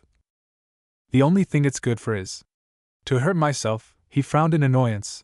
That needed to be investigated. The Ninja Academy was in charge of the Ninja Council, but its representative, Yasin, could do nothing to change the teaching or that sort of thing. But for ninjas who sabotaged a student, yes, he had every right to punish them as best he could.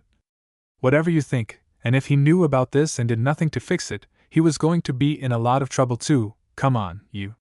I'll take you to the village, Sarutobi said, smiling.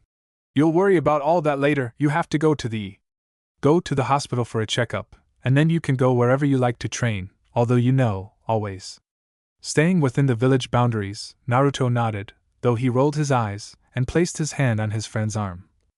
Grandfather, and they disappeared in a puff of smoke. When he opened his eyes, they were in the village at the entrance to the tower.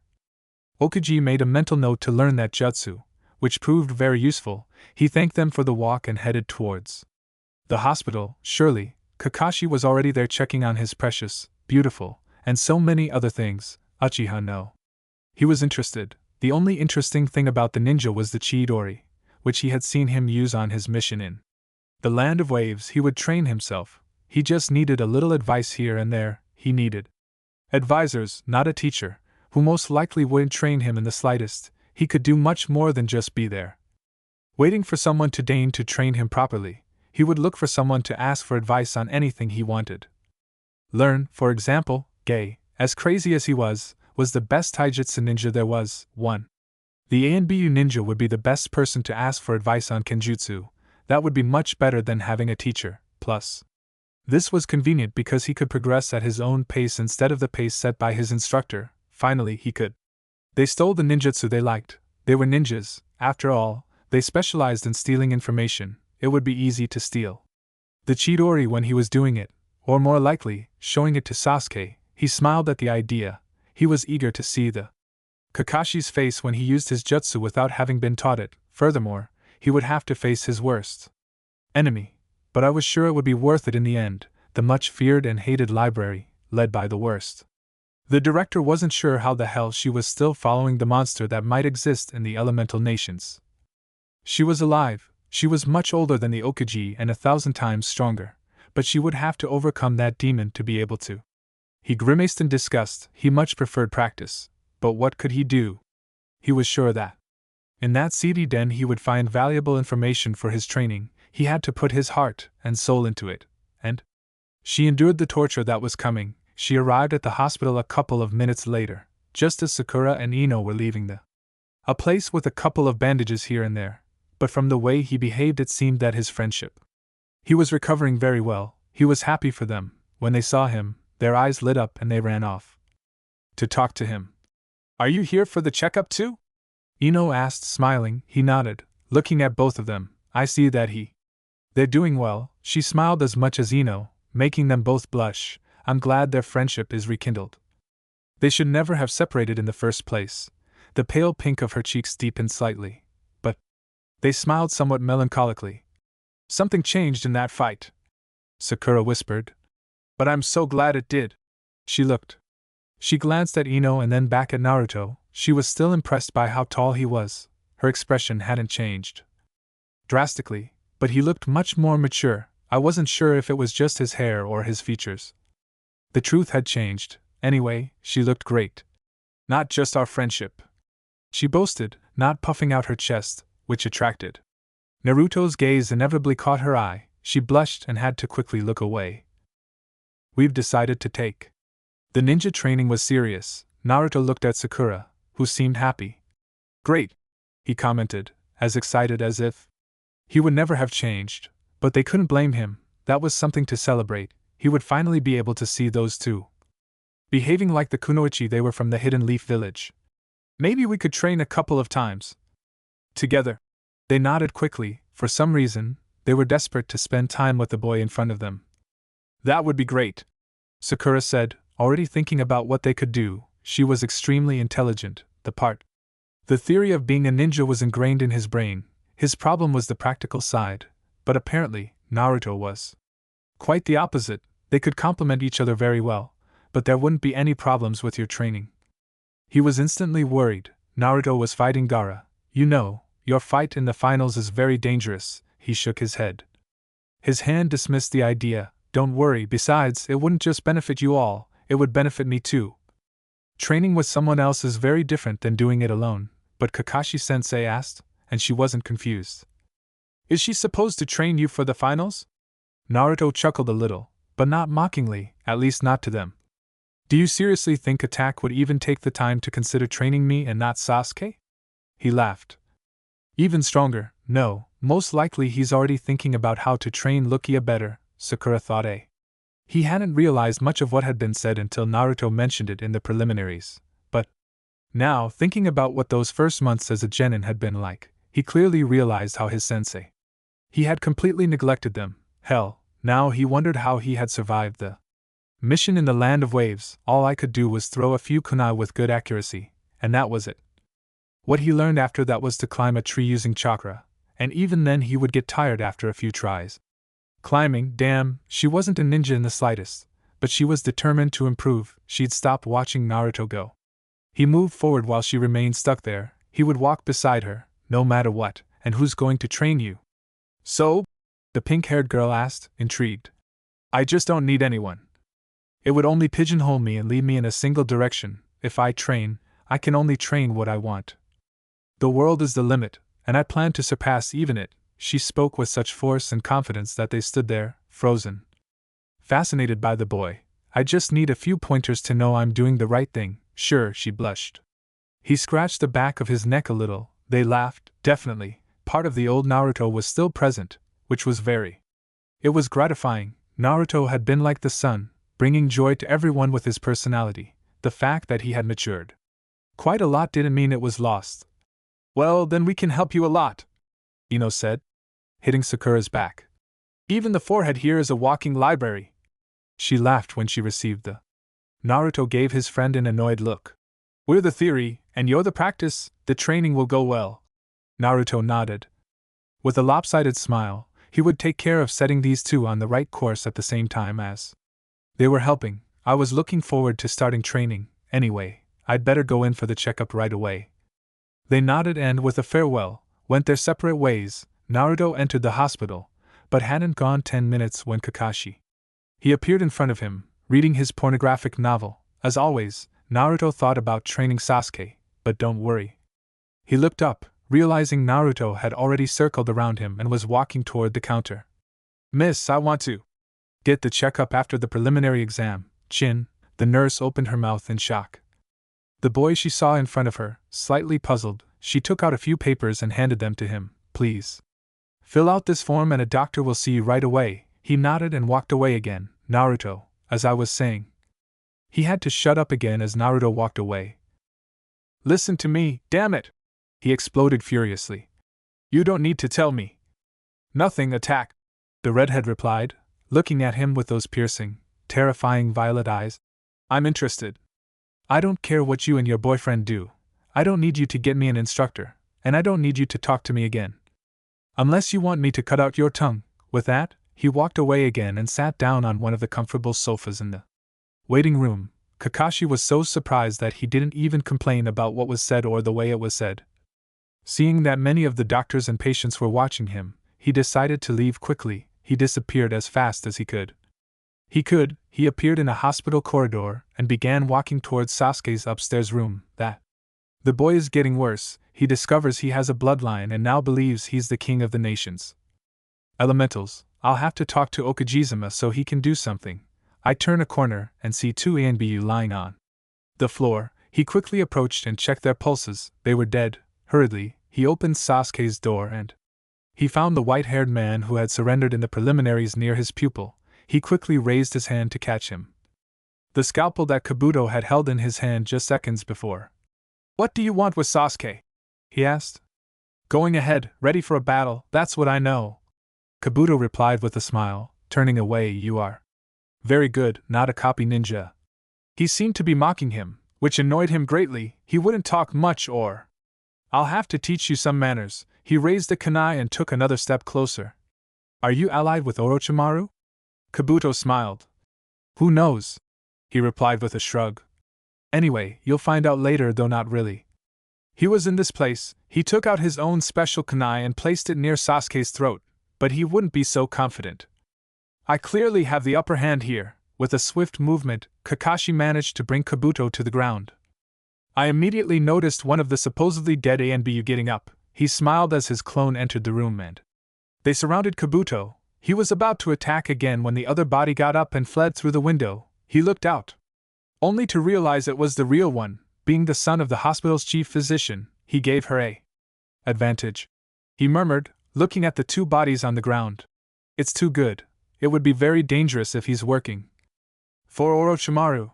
I went back to see Sasuke, sighing with relief at seeing him alright, still unconscious from everything that had happened. Past, but good after all. He checked the curse mark, realizing that it was completely under control. It was impressive. Even while asleep, he could perfectly control the mark. There was definitely no ninja more impressive than Sasuke. He smiled slightly, placing a hand on the raven-haired girl's forehead, and relaxed for the moment. He left the doctor's office exactly the same as when he entered. The doctor had been so impressed with his transformation that he examined him. Even though he wanted her to get away from the hospital as quickly as possible, after all, that change could to become the most important discovery made by a doctor. He just had to study it. But when they entered the office and he felt those violet eyes looking at him intently, he was so terrified that he simply checked him. He almost peed himself from fear, having Naruto staring at him so intently for so long. It was strange because certainly, the redhead did nothing to make him feel that way. He had dealt with enough ninjas to know when they were trying. As she left the hospital, she caught a scent she immediately recognized. She smiled slightly and continued on her way. She went to the room where that delicious smell was most concentrated. She carefully opened the door and gazed at the beauty of jet black hair. She was asleep and sighed softly in her sleep. Again she caught the strange scent that he noticed it during the preliminaries. He wondered what it was, so he approached to check on the girl. He just hoped it wasn't. He would wake up and think he was a stalker, a pervert. He was completely sure that not even his explanation would save him from a beating. He grimaced when he caught the stronger smell. It smells like death, he groaned while coughing softly. But where did it come from? It was as if that smell clung to the delicious scent Sheen gave off. With some fear and trembling, I reached out to grab the blanket and lifted it. He quickly blushed when he realized he was alone. Wearing her underwear, she breathed rapidly, trying to calm her racing heart. It was the first time he saw a girl like that, and although the sight had been magnificent, he didn't want to become a pervert. At least not when the situation doesn't require it. He approached again and lifted the blanket, breathing heavily because of it, which he knew he would see. He scanned Sheen's fabulous body. Her black underwear contrasted against her pale skin, but it made her look really good. Before her mind wandered, she noticed some kind of tattoo on her flat belly button. The girl looked puzzled. I touched the strange symbol, and immediately noticed that the smell of death was coming from it. I remembered at once. The seal was in the same place, so this is Finjutsu. He carefully studied the seal, tracing each pattern and each rune engraved. What are you doing? Asked a voice, somewhere between angry and embarrassed. Naruto felt like his skin. It popped out of his bones as he jumped back. I was just looking around, as red as his hair, and she moved her hands from side to side, trying to explain with gestures what she couldn't with words. Smell. Delicious, smells like death. She fell when she heard the laughter. She turned back to look at Chin, who was still sitting in her place, half asleep. Naked, laughing at him. He didn't mind the sight of the beautiful girl dressed like that, with the sound of her laughter. Deep down, he was in a strange trance, as if his brain had turned to mush. You're very funny, Chin said. When she realized how the boy was looking at her, she blushed slightly and covered herself. What were you doing here looking at me? Naked? She woke up quickly and shook her head and hands at the same time. No, I wasn't looking at you, he replied. Well, I was watching you, but that's not why I came. He fell, taking a deep breath so as not to confuse himself. The girl, well, I followed this scent here, but suddenly I smelled like she's dead. What do you mean by smelled? She asked, slightly annoyed, wondering what he meant by saying she smelled bad. Well, my senses are heightened, he commented softly so as not to upset the girl further. You smell delicious, actually, he whispered, blushing, but at the same time, that very strange, deathly smell was coming from you. So I checked a little and noticed that mark. She pointed to her navel. From there. That smell is coming. Chin tilted her head in confusion. Gold gave me this seal. He fell for it immediately, knowing he couldn't say anything. Naruto narrowed his eyes. He knew he worked for Orochimaru because the faint scent of snakes. Whatever it is, Naruto said to stop it from squirming in place. It can't be. Nothing good smells like death. I looked at the boy intently. Do you think he's bad? She asked, confused. Why? Would he do something bad to me? He shrugged. I suppose you know Orochimaru much better than I do, he muttered, ignoring the girl's astonished gaze. But from what little I know of him, he's of no interest to anyone but himself. If he gave you that stamp, it's for something extremely bad, at least for you. He took a step closer and moved his hand. Nervously, I can see something similar. I send chakra to her navel so that the seal will appear. They passed in. They remained silent for a minute, studying each other, before Chin pulled back the blanket and stood up so that Naruto could look at the seal carefully. You know Finjutsu? Naruto shook his head, slightly distracted by the seal. No. I can say that I know about Finjutsu, but in a way I seem to understand it, not enough to tell you exactly. So how does that work? He shrugged and ran his finger over a rune. It sent out small amounts of chakra. Using it like sonar, it had occurred to him at that moment, using his sensory ability, merging both. She could recognize, in a way, what kind of seal it was. She ran her finger over the rune in the center, and immediately felt. He felt dizzy and nauseous. It was as if the seal itself exuded death. Q saw Naruto turn pale and... Did she get scared? What's wrong? I'm not entirely sure what it is, he commented, getting up and sitting down in the bed. He was having trouble standing. At first it looked like some kind of summoning seal, but then I noticed that it was already connected to your life in some way. I don't know how to say it. She shook her head, but as I studied the rune in the center I realized. Which is some kind of sacrificial seal. The raven-haired girl sat down next to Naruto, equally pale. Are you telling me they're going to use me as a sacrifice? She whispered. Yes, that's all I can come up with, though I don't know a lot about stamps. She sighed, placing a hand on the girl's shoulder and smiling. Don't worry, my family has. I've been an expert in Finjutsu for a long time. I'm going to study and research this seal and we'll see how it works. Undo it or at least pass it on to someone else. I hug him for some reason, feeling much better. The presence. Naruto's voice and hand on her shoulder calmed her and gave her the reassurance that she would be all right.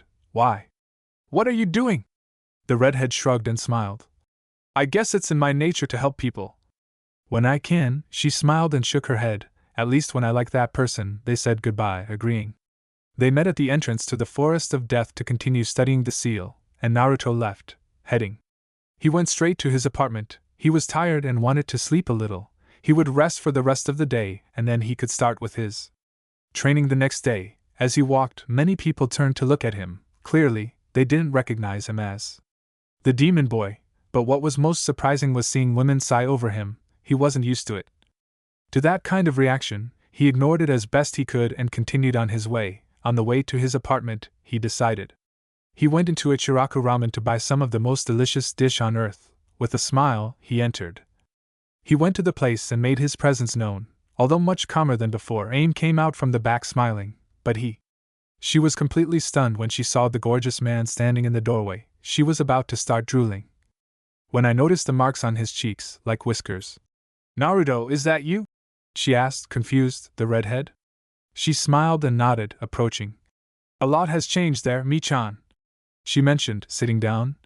"But it's me." The brunette looked him up and down, at least as far as she could see, and remembering what she had seen, Naruto was one of hers. Height, his body was muscular, his face looked as if it had lost all its baby fat, his long red hair with the black spots made him look like a bad boy. "You're hot," he blurted out without thinking. He immediately blushed as much as Naruto tucked his hair under his hand and covered his mouth. Naruto looked at her, blinked a few times, and smiled. "Thank you," he said happily. It was the first time anyone had said something like that to him instead of Sasuke. "You're very beautiful." She nodded as she looked at the board, congratulating herself on having answered so well and so quickly, even without stuttering. He didn't notice how Aim was blushing, lost in his own thoughts. "So, what do I give you?" the girl questioned herself, trying to push away strange thoughts for the moment. Just a week ago, she'd been thinking about the blonde guy. An idiot, like a rather annoying and noisy brother, and now that he had become that red-haired god, all she could think about was committing incest. She had to calm down. Later she could come to an agreement with her feelings and ideas. For the moment, it was best not to see Naruto, or I'd end up pulling him behind the bar and raping him. "Give me 10 bowls of pork ramen to go," he nodded, still looking away, and began preparing the food.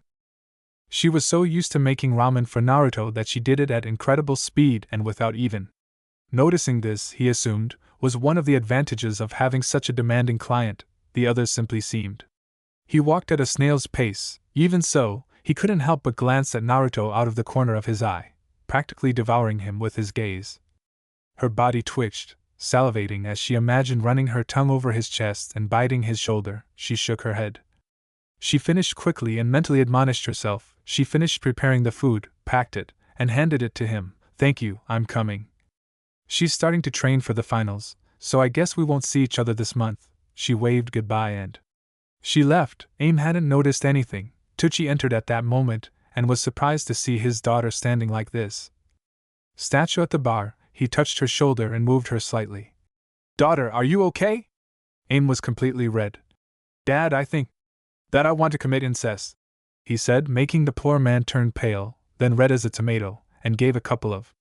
He took a few steps away and clutched his chest where his heart pounded rapidly. I, he stammered, "don't think I feel the same way. Your daughter, your mother, she's the most important thing to me." I turned back to look at him, frowning. "What the hell? What do you think, you old pervert?" I punched him in the face, knocking him to the ground. Then he blushed again and looked towards the exit. "Do you think Naruto likes older women?" The pained man lay on the ground looking at his daughter like. "If she were crazy, why don't you ask her?" she commented gently so as not to provoke her daughter's fury again. Anyway, I was calmer now that I knew what "love me" meant. As for the incest thing, I'm not finished. Because Aim hit him again, I'm sure if I wear slightly more revealing clothes, I'll attract his attention. Naruto smiled as he walked away, ignoring his father, groaning in pain on the ground. "I can't believe you're that kind of perverted dad, you're the worst." Tucci could only think that women were completely crazy. Naruto. He arrived at his apartment calmly. For some reason, the guys who used to harass people in the red light district left. He ran away when he saw them. That way he didn't have to worry about beating them up. His ramen would get cold if he was delayed. I entered the austere and dilapidated one-bedroom apartment with a living room, a bathroom, and in the kitchen. She left the ramen on the counter that separated the kitchen from the dining room because the table had a patched leg and she couldn't. She wanted her food to spill accidentally. She sat down and began to eat, thinking about how to start her training. In addition, he had to investigate that seal on Qin's navel and he had to improve many shortcomings. It was going to be a pretty tiring month. I was sure, now that I thought about it, I was going to spend a lot of time with several beautiful girls. He was in luck. He continued eating, oblivious to the fox laughing in his head. "You little snot-nosed kid, you don't know how lucky you are." He laughed a little more. "It'll hurt at first, but you'll thank me in the end." "I'm sure," he finished with a macabre laugh before choking and having to stop to catch his breath. Dance. He was carefully studying the papers that one of his ambu roots had given him. The first part dealt with about Orochimaru appearing at the Chin exams in search of Sasuke Uchiha. He was frustrated because it turned out that the treacherous serpent had managed to implant a cursed mark upon him. That type of finjutsu can endow the bearer with powers. With a great amount of power, an impressive power that tempted you, made you addicted, so you sought more. You needed to gain more power, but there came a point where your body couldn't take it anymore and you died. It was that simple. The Uchiha already had mental problems. That's why he had told Sarutobi that he would take him to destroy all his feelings and reasoning so that he becomes a killing machine loyal to the village, but mainly loyal to him. I do not accept in the same way that he refused to let me take the Jinchuriki. They would have been two amazing and powerful weapons for Konoha, but Irusen's idealism was a problem. He had to get rid of it somehow to take the position of Okuji and lead the village to where it should be. Now he had a problem, if he also knew how he believed. Orochimaru, that idiot, left some of his chakra in the cursed seal, which would cause the Uchiha to seek him out for more power. He didn't know what he wanted with the brat, but he was sure it wasn't good for his plans. But no, he could do nothing. If he lifted a finger against Sasuke Uchiha, he'd have Iruen and his advice on him, which he couldn't do. He wanted to, so getting rid of that pest was out of the question for the time being. The second part of the report was what most interested him. It was interesting. He could be killing two birds with one stone if he played his cards right. Naruto Uzumaki, that child would have been his masterpiece. But he couldn't catch him in time. He wasn't just the vessel of the not just a nine-tailed fox, but an Uzumaki. And now he was a full-fledged Uzumaki. Apparently, he always thought that something went wrong when Squinkle was born because he didn't have his mother's red hair. Now it was fixed and improved, and had an impressive bloodline, absolute defense, and a fast, accurate, and powerful attack, with a little. The training would be even better than I thought. He already demonstrated impressive ability in the exams, and that's saying something. He had only recently discovered his ability. In a month, it would be fantastic to see him, if he could control it. That Kekkei and Genai, along with the fox's power, could not only lead the village to the top, but could even conquer the other great elemental nations. If he acted in the shadows, he could also make the Uzumaki gets rid of Uchiha before Orochimaru can take him. Like I said, two birds with one stone, quick and precise shot. Furthermore, with that he could assassinate Sarutobi, and once he attained the position he deserved, he would attack the other villages and would do what had never been done before, unite the elemental nations into one, all led by.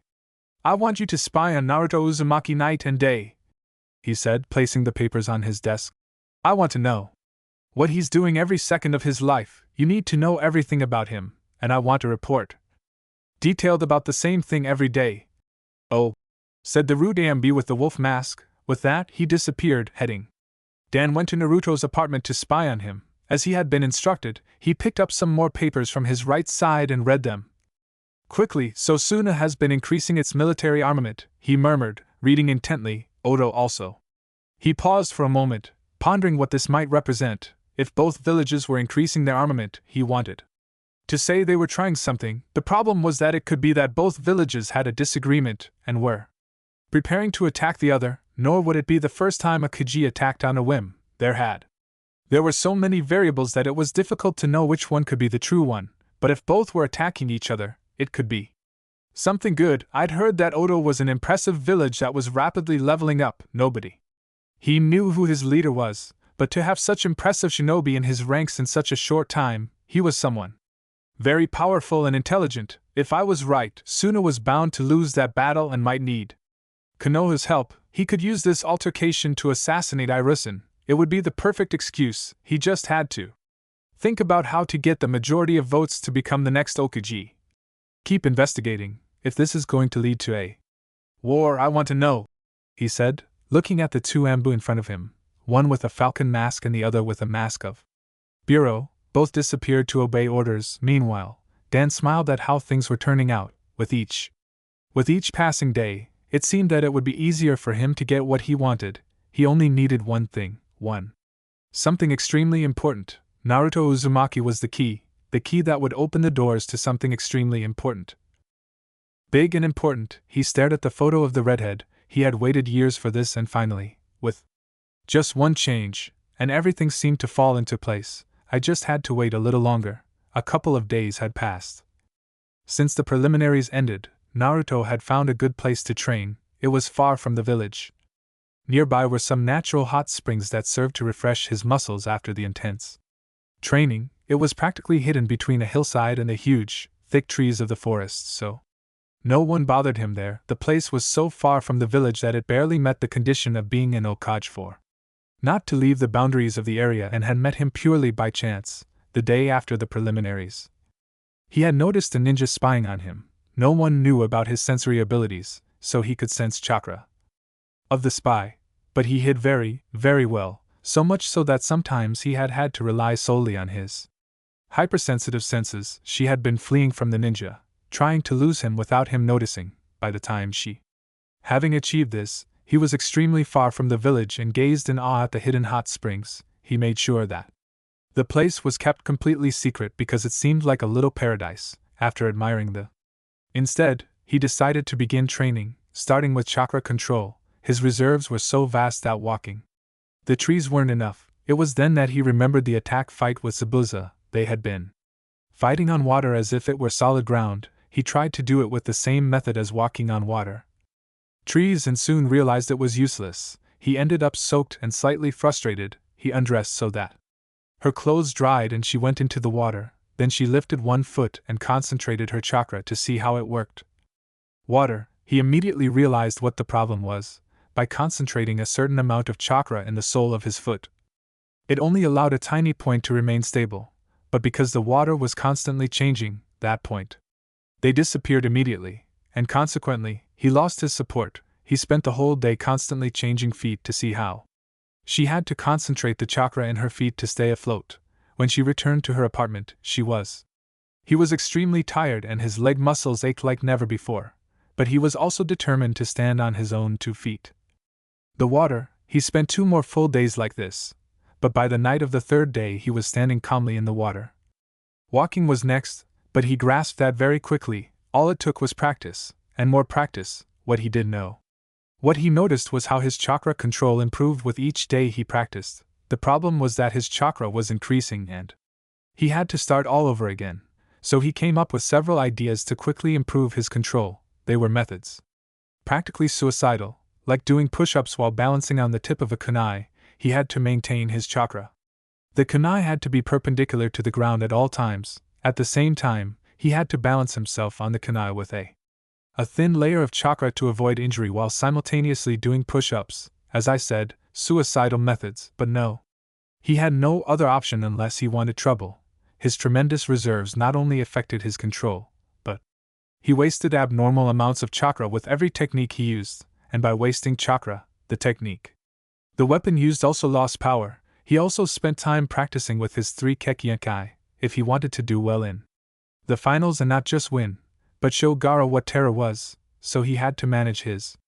He honed his skills to the best of his ability, and if he could combine them, even better. But he didn't just spend time training, he ventured into the village. That old woman who looked like Cerberus scared him half to death when she entered, but he practically let her pass, threatening him not to make a sound or he would experience a pain greater than the worst torture inflicted by Ibiki. He wanted. She ran towards the bookshelves to get away from the old woman, but when her slipper squeaked on the clean floor, he could even see her reflection.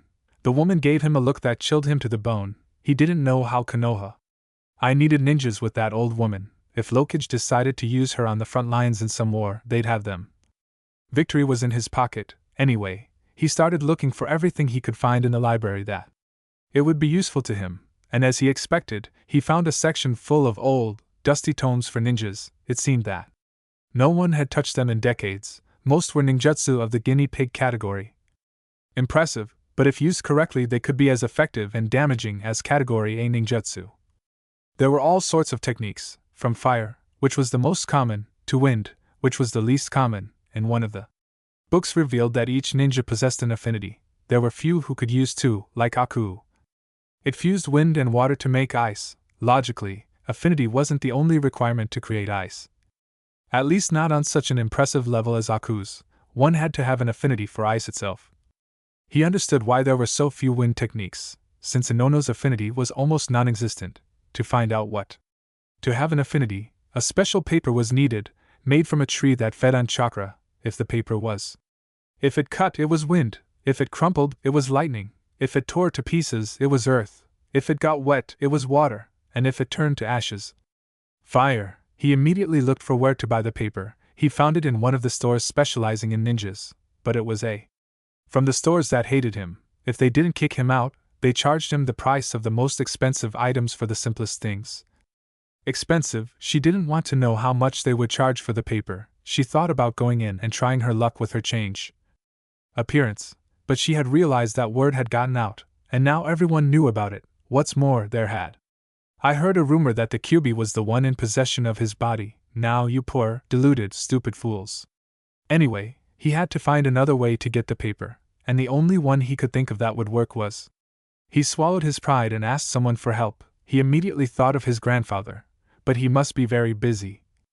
If the screams he heard when he approached the tower meant anything to him, luckily, a beautiful angel descended from literally the sky, and helped him. Technically, Kurenai had fallen on top of him, while jumping from roof to roof without realizing it. Not that he complained about being trapped by those large, soft breasts, it had been The experience was like eating ramen. After chatting for a bit, she blurted out what she wanted to say and was furious, and very annoyed. Upon learning what they were doing in the store, he offered to buy her everything she needed. She just had to say so, and it was done. He placed a genjutsu on them, strong enough for civilians but not for ninjas, and they entered He went to the store quietly. In the end, he not only bought the paper, but was practically paraded around with countless people. From clothes to a blushing, almost drooling woman who seemed to be having a lot of fun. The only thing he was mortified, especially since she had even made him try on underwear. How embarrassed he had been. When I came out, almost halfway into the store, he was wearing only black boxer shorts with a few orange fox furs. Why was he wearing that kind of thing? Did they hate foxes? She didn't know, but she liked it. Apparently, Kurenai liked it even more, and even Anko and Anna, her two best friends, showed up. They had seen her while walking outside the store. Between the three of them, they had made him turn so red that he wasn't sure how he didn't spontaneously combust right there. Luckily, the torture hadn't lasted much longer, and she was able to go to her apartment to drop off her new clothes, and immediately he tested the paper. He gathered some chakra and waited a couple of seconds. The paper tore in half, one of the halves. One wrinkled and the other turned to ashes. He was amazed that he had not just one, but three affinities, according to wisdom. It was very strange, especially at his age. In the end, the wind was his strongest affinity, but with practice he could to make those three affinities extremely powerful. It's a shame he hadn't had a combination. He had liked the element lava or storm, but with his three Kekkei and Genai, what more could he want? Now, knowing what his affinities, she focused on finding techniques for them, but she didn't neglect the other two, because even if they weren't very strong, he could perform techniques that could save his life if necessary. In the end, a week after it began, his training, although it might have seemed like it hadn't progressed much, had actually been more than adequate. He had a wide variety of ninjutsu techniques, his chakra control was rapidly improving, and his mastery of Susquetek and Genkai was increasing considerably. And last but not least, that little encounter with Kurenai had opened his eyes, and he looked at women with a different perspective. It was as if he had been living in a cave, and finally he found the way out to see the greatest creation on earth in all its splendor. Call him a pervert if you want. But now he did notice a woman's attributes: her breasts, her buttocks, her legs, her curves, the angles of her face, eye color, hair color. The list went on and on. He was standing in Eden and hadn't. I never realized it. The only downside was that it distracted him from his training, especially at that moment when he was training not just one, but two beautiful girls. How did you find this place? Ino asked as she stretched their muscles to avoid any tears or anything like that. It was 5 a.m., and they were still half asleep. But she had plans with Naruto at that time and couldn't pass up an opportunity like that. Yes, he's gorgeous, she finished. Sakura was doing the same thing as the blonde. It was pure luck, Naruto replied, just waiting for the girls to start. He didn't have to do much. Okay, let's start with the basics. Chakra control approached the lagoon of water. Thermal baths and smiled. While we call them chakra control exercises, they also increase it exponentially. The more you practice, the more basic tree climbing becomes, and therefore it increases chakra very little, but walking on the water fell as he took a few steps forward. To the girl's astonishment, Naruto was walking over her as if it were the ground itself. How do you do that? The pink-haired girl asked excitedly. It's at the same time similar to, yet different from, climbing a tree. It's similar because you have to connect with the water as if it were the trunk of a tree. A tree to know how and how much chakra you have to channel, but it's different because it varies every second and you have to constantly changing the amount around the sole of the foot. They nodded, understanding. Socks, Naruto told her. So how do we do it? Ino asked. Did you bring the swimsuits? The redhead questioned again. He smiled when the girls nodded. Good, because they'll be stuck inside a lot time in the water. At first, you'll only do it with one foot so you can figure out for yourselves how you have to. Channeling the chakra, they went to change quickly and returned dressed. Ino wore a two-piece blue outfit. Dark and Sakura a similar lilac one. She hadn't noticed, but both were starting to grow. She was a little blonder than Sakura, but both already had breasts, and they were growing as they did. Besides, her curves, they were starting to settle in deliciously, and her legs seemed endless. I was staring at those two, mouthed Agati beauties, but she woke up when she heard them both giggling. She blushed and quickly looked away so as not to keep making a fool of yourself. Can you watch Naruto? Sakura asked excitedly. After all, the redhead was handsome. I'm strong, and despite appreciating them, I wasn't being a stalker. How else do you plan to teach us if not this? What are you doing? He nodded and walked towards them, looking towards the lagoon. You're cute when you blush, she murmured. Ino, all three blushed at the comment, and strangely enough, Sakura didn't mind Ino saying, That's it. You are both very beautiful. The redhead whispered back. They both felt warmed by his sincere and innocent somewhat, I commented. Anyway, get in the water and let's begin. They got in the water and under the penetrating. Naruto watched as they followed his instructions. It was very complicated, much more so than climbing a tree, but they were sure that with Naruto teaching them, they would soon be able to do it and improve quickly. He had gone out because the hospital was closed. Her cousin had truly injured her. He had almost completely damaged several tenketsu. His muscles were about to tear completely, but more importantly, his heart had almost been damaged without repair. If she had stayed fighting, she could have certainly ended up dead, and if she hadn't, she would have. He ended up with lifelong heart problems, and according to what they told him, he would have needed a ventilator. Artificially constantly so that their heart doesn't get overloaded and their blood stays oxygenated. After painful sessions to repair all the damage with chakra healing, she was finally able to leave the hospital, where the only ones who she had gone to visit her, it was her classmates, Karina, and her sensei. She didn't know why she had expected Naruto to come. After all, she herself had taken it upon herself to push him away a little, no, not in a bad way, but with her constant. It was understandable that he didn't approach her if she fainted. It could have been to avoid hurting her, or simply because he couldn't do anything. I was having a conversation with someone who was instantly asleep. Anyway, I was sure he'd be busy with her training to be able to defeat Gaara. If she was honest with herself, she was terrified, so that he represented and he wasn't even competing, but Naruto had become so strong in those months that he almost didn't. They had met before, and he never gave up. That's why she followed him constantly, to see if any of that security and confidence would rub off on him. They hit each other, but it was no use. Perhaps those qualities were something one was born with and couldn't be passed on to someone else. But she was tired of being the way she was tired of stuttering all the time, she was tired of everything she represented. Learning that she had almost died had, in a way, opened her eyes, and not only because she almost died. In a way, She knew what could happen if she became a kunoichi. What had shocked her most was that her own cousin almost killed her. She'd thought a lot that week in the hospital. She'd been complaining about Sakura being such a fangirl. Sasuke, though she'd never said it out loud, and she felt the same way, she wondered if she truly loved the blonde boy. Now a redhead, she wondered if she followed him only because he was everything she wanted to be but couldn't, but there was no answer to those questions, at least not if I didn't do something to answer them, and the only way was either talking to Naruto was difficult until the exams were over, or seeing if a relationship with someone else could work. Change it. I had read somewhere that it wasn't love when the other person couldn't bring out the best in you, when. At the same time, it made things worse. She supposed that if Naruto were truly her other half, she would have to have the. I had the courage to at least talk to him, which wasn't happening and, given the way things were going, wasn't going to happen anytime soon, also. I had read that if it was love, it shouldn't hide behind something it wasn't, but rather it should be brought to the surface as.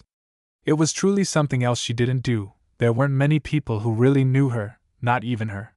She had been her sensei and practically her mother. She nodded resolutely. If she couldn't learn from Naruto, she would find someone else. That would help her understand if the now red-haired man was truly the one for her. She took the most confident step that she had given in her life. It's a shame she didn't get very far because she bumped into someone who knocked her to the ground on her backside. That hurts, she murmured with her eyes closed. She had hit her forehead on something hard and her bottom had suffered in the fall to the ground. Shit! A girl clearly shouted. Damn, that hurts. She was clearly very foul-mouthed. That was Hinata's first impression, and she hadn't even seen the girl at all. She raised her head, blushing. Because I was so clumsy, and just when I decided to change. She thought, mortified. I'm sorry I didn't see you. The girl was almost half a head taller than her. With pale red hair down to her buttocks, she was dressed in some tight black shorts, a red shirt, and black ninja sandals. She was holding her chin as she bent down slightly. She waved her hand as if to tell her to be quiet. You have the. He's got a hard head. He grumbled as he looked at the blushing girl. When the pain subsided enough, he was able to stand up. He should look at Hinata more closely. He was on a mission and needed to blend in, so it would be good. Start by making a friend. I'm sorry, I tend to swear when I'm frustrated, scared, upset, or hurt. She stopped her list when she heard a soft but musical and beautiful laugh, practically the whole time then. She blushed a little more when she realized she'd said too much. The redhead giggled and blushed. Well, yes. She lowered her gaze for some nervous reason. Anyway, what were you doing so distracted? Well, I was thinking about things and stuff. She replied quickly. The redhead tilted her head slightly, confused, which made her look very. She looked cute, but nodded. Well, she glanced around, thinking about what else to say, and rubbed her hands on the edge of her shirt. Yada looked at her with interest. The girl was pretty, and the way her hair stood up meant she wasn't from the village, or had seen it at least once. You're not from around here, are you? She asked, getting up and dusting herself off. Clothes, I'm not just passing through. I wanted to see the famous Hidden Leaf Village. Yada nodded, smiling. She was pleased with to be able to talk to someone without stuttering. It was strange, but very refreshing. If you want, I can show the village, he murmured confidently. It's not like we have many tourist attractions, to say the least. But I know several beautiful places. The redhead smiled and nodded. I would love that. She blushed slightly, without.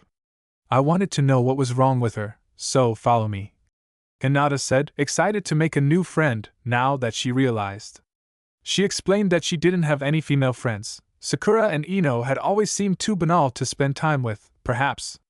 This is just what a friend needed for a change. Besides, it's not like her classmates are her friends either. Her father was very strict with anyone he considered a friend. Her stomach growled, making her turn as red as the new, unclear Naruto's hair. Sorry, he chuckled a little, but for some reason he couldn't take his eyes off the blue-haired girl. The blush that reached her neck suited her very well. I suppose the first stop will be a restaurant then. Hinata nodded and she smiled slightly. She had overcome something else. She hadn't fainted from grief. Thank you, I haven't eaten very well lately. He grimaced at the thought of the hospital food, but I know the best restaurant in the village. She'd love it. She headed to her favorite restaurant, determined to make the redhead think so too. That's right, my name is Hinata. Hinata turned to look at her. noticing that the redhead had blushed again and she scratched the back of her neck. She smiled sadly and extended her hand. I'm Tayuya, nice to meet you, Capsi, a very dangerous seal. He gazed out at the village from his office window, wondering just how bad things really were in Kononoha. Mainly because even with the change in appearance, and her much more measured way of being, everyone hated her. Naruto, what's more, he had heard that they were saying that now the fox had taken over his grandson's body, alone or. Some of the people had expressed regret over the treatment of a clearly innocent boy, even if in. The truth is, now Naruto was the Kubi, while most had already requested a hearing demanding the extermination of the creature before it caused problems like last time. Damn closed-minded idiots, and the worst part is, who knew the advice that had to do with why Naruto was treated so badly, especially by a woman on the council. Civilian, she didn't understand her in the slightest. After all, Naruto was her daughter's classmate and had saved her on several occasions. Opportunities to die. How did Mookie hate the boy so much? How had that hatred multiplied now? It seemed that his daughter was starting to treat Naruto much better than before. He could even say that she was beginning to have a good and healthy crush on the boy, much healthier than her obsession with Yukiya, because she was getting to know him. I had been studying Naruto practically from scratch, and because he was showing his full potential, I had briefly observed him. Sakura Runo, before the exams, Chin was just a girl who craved attention but didn't put in any effort to be able to excel. Now, together with Ino Yamanaka, she could see a change. 2 weeks had passed since the end. From the preliminaries, and just by watching them walk, I could tell they were improving. It wasn't very obvious because they had just started training, but it was a huge change from what it had been like as recent graduates. Even their chakra had increased exponentially, and I could say that by the end of this month that they were training with Naruto. They might start thinking about using elemental ninjutsu, category D, but something was better than nothing, but they weren't the only ones. Apparently, that exam had been good not only for Naruto, Sakura, and Hino, but also for the other rookies. Excluding Sasuke, who had recovered very quickly, and Kakashi had already started training him a week ago. Kibanazuka asked to be trained by his mother, after learning what he had learned and apparently the humiliation he had suffered. He had managed to lower his ego a little, but inflate his determination to improve. With Shin Aburame he had. It had been similar, but instead he had been training with Gei to improve his Taiyu, something that Naruto had also done. Done to a much lesser extent, as Gei told him that Naruto had only asked for instructions and left. Shikamaru, although he didn't train much essentially, had been asking to play shogi with all sorts of people. Ninjas, I was happy because the game greatly improved the tactical concept, both for defense and attack, where the Nara were very strong, but it wouldn't hurt to improve and perfect it. Zayakimichi was heading in the same direction. Although in a very unusual and singular way, he had begun to eat more than he already did and meditated with his father every afternoon. It was good because the Akimichi clan's signature jutsu required a lot of concentration. When it came to expanding his body, and although he could do it easily, to reach the same level as his father, it would take time, especially if he continued down the path he'd been on, which was leading nowhere. But perhaps the most surprising thing, it had been Hinata Iga, and not because he was training or anything like that. Most of the time he had been outside the hospital. He had been with a girl he didn't recognize, so she was definitely a foreigner and was out for a stroll in the village. Hinata seemed much more self-assured. She smiled a lot more and appeared to be enjoying life for the first time in his short existence. The strange girl had done him good, even though at that moment, just a week after meeting her, the only person with whom she could be so cheerful, smiling, and radiant was with she and no one else. They were seen everywhere. They went out to eat, strolled through the parks, or went to the movies. It might be that he wasn't improving in the ninja field, but the personnel who were much more important to Hinata in that one was growing alarmingly fast, which pleased Iruin greatly. The girl was sweet, though somewhat strange, and her personality gave other people a little of that optimism, even though she didn't realize it herself.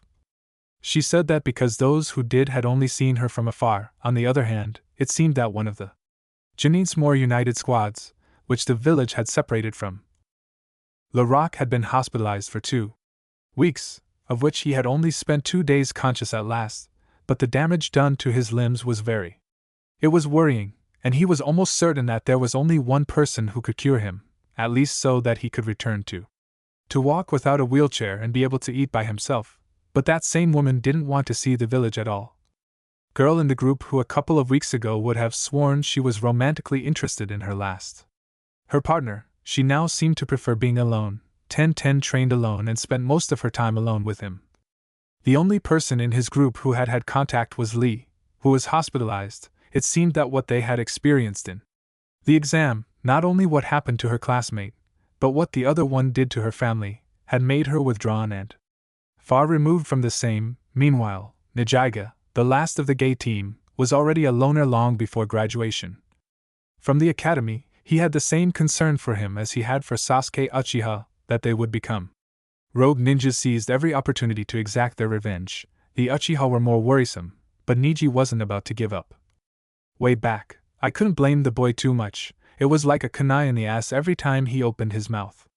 The council meetings, she didn't want to imagine what it was like to live with that man every day, about 15 hours a day.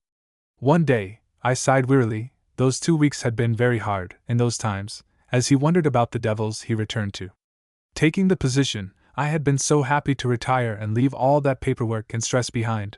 I should have been. He was drunk when he decided to rejoin. The Chinese exams, in particular, were always a problem because he had to arrange everything so that the exams would be conducted properly and finish in the same way. I also had to take care of arranging everything so that the visitors who came to watch the finals would be comfortable. No, not only the civilians, but also the Kekkei and the few members of the Suna Council who gathered. That work was it was complicated because every 5-star hotel in Konoha wanted them to stay with them. They received brochures and hotel documents daily, trying to improve on what the rival proposed. But perhaps the most difficult and the most complicated thing he had done during that time must have been the investigation into the Ninja Academy. Naruto had told him about it, the problems he was having, so he immediately gathered information. Almost all the teachers who had been there 1 year or another Naruto had been taught by Jean, and all except Iruka had submitted confusing and incomplete reports about Naruto. Iruka was the only one who hadn't sabotaged Naruto because his reports were extensive, bordering on redundant, but very thorough, explaining the flaws and problems he saw in his student. He assumed that after being Naruto sabotaged himself so much that he simply stopped trying, even if he later got a competent teacher. The strange thing about all that, the problem is that Yasi didn't lift a finger to fix this whole mess. He should have noticed the inconsistencies in Naruto's education, but he did nothing to remedy it and said nothing to him to strip him of all ninja rank. They had the culprits. Since Ma was tired and the exams weren't over yet, he was even waiting for let the meeting with the councils begin. I could already see what they wanted. First, they'd complain about Naruto as always, then they'd ask to have him killed or imprisoned. Now, with a bloodline like his, they'd surely turn him into one breeding machine. She just hoped she could sleep more than 2 hours that night. She deserved a rest. After all, she wasn't at an age to be dealing with so much stress, fixing the problems of useless people who couldn't see beyond their own noses. Curse be the day I accepted this job. He looked towards Mount Okiji, where the imposing faces of the Konoha clans. Curse be the day I let you convince Shirama-sensei, Tobirama, of me.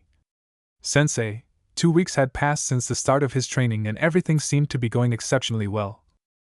Especially his bloodlines, which he could use with increasing ease and skill, particularly his scythe chains were easier to handle, as they were more dedicated to defense. Logically, he had to train for that, to be able to handle them correctly, and not accidentally break an ally's bones, but they weren't as complicated as the scythe, being a large weapon, and especially because each part of it was a weapon in itself. Alone, she had to know how to move correctly without causing harm she didn't want to cause. The second Kekkei and Genaki.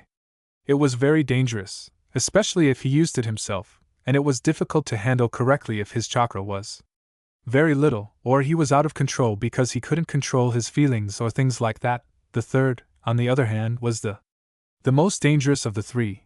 While extremely useful, it was also very risky if he didn't control it correctly, which was most of the time. I had only been able to use it for a maximum period of 20 minutes without.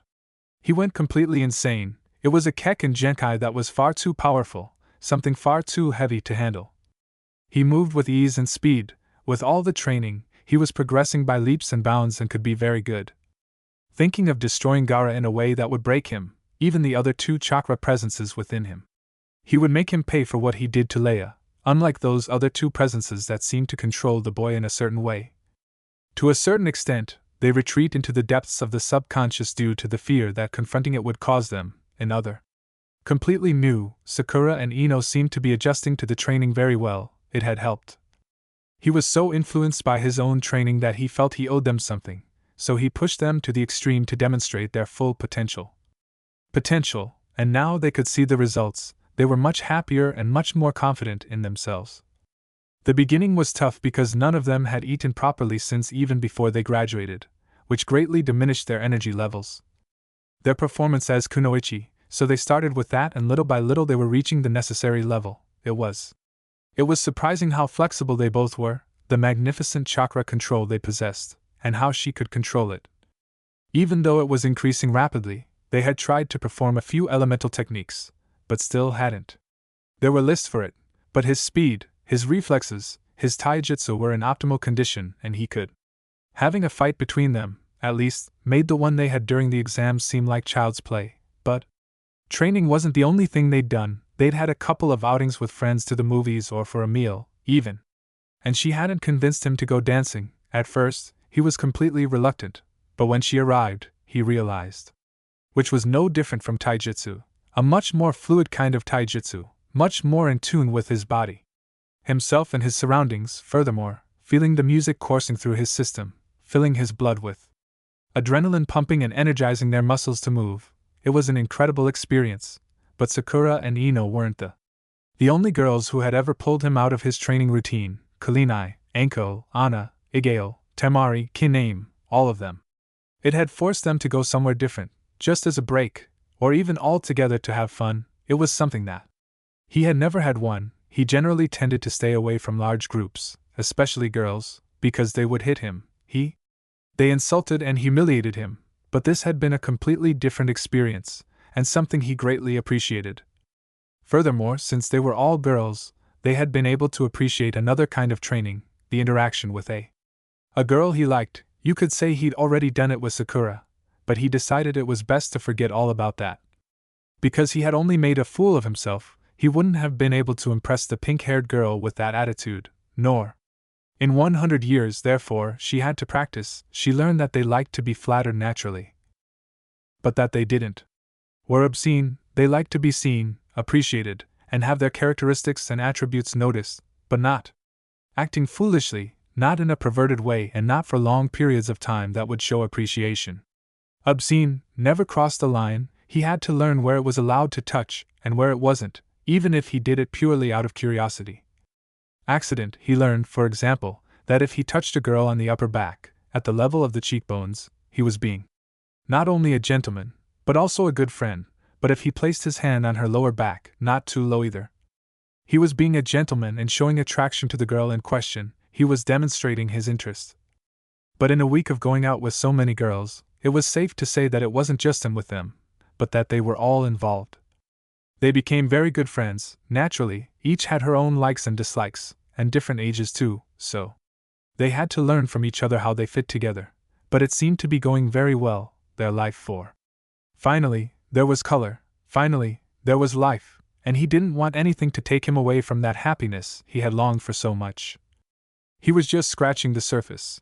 He had started researching Finjutsu with the intention of learning not only his father's catastrophic seal, but also the seal Orochimaru had placed on Chin.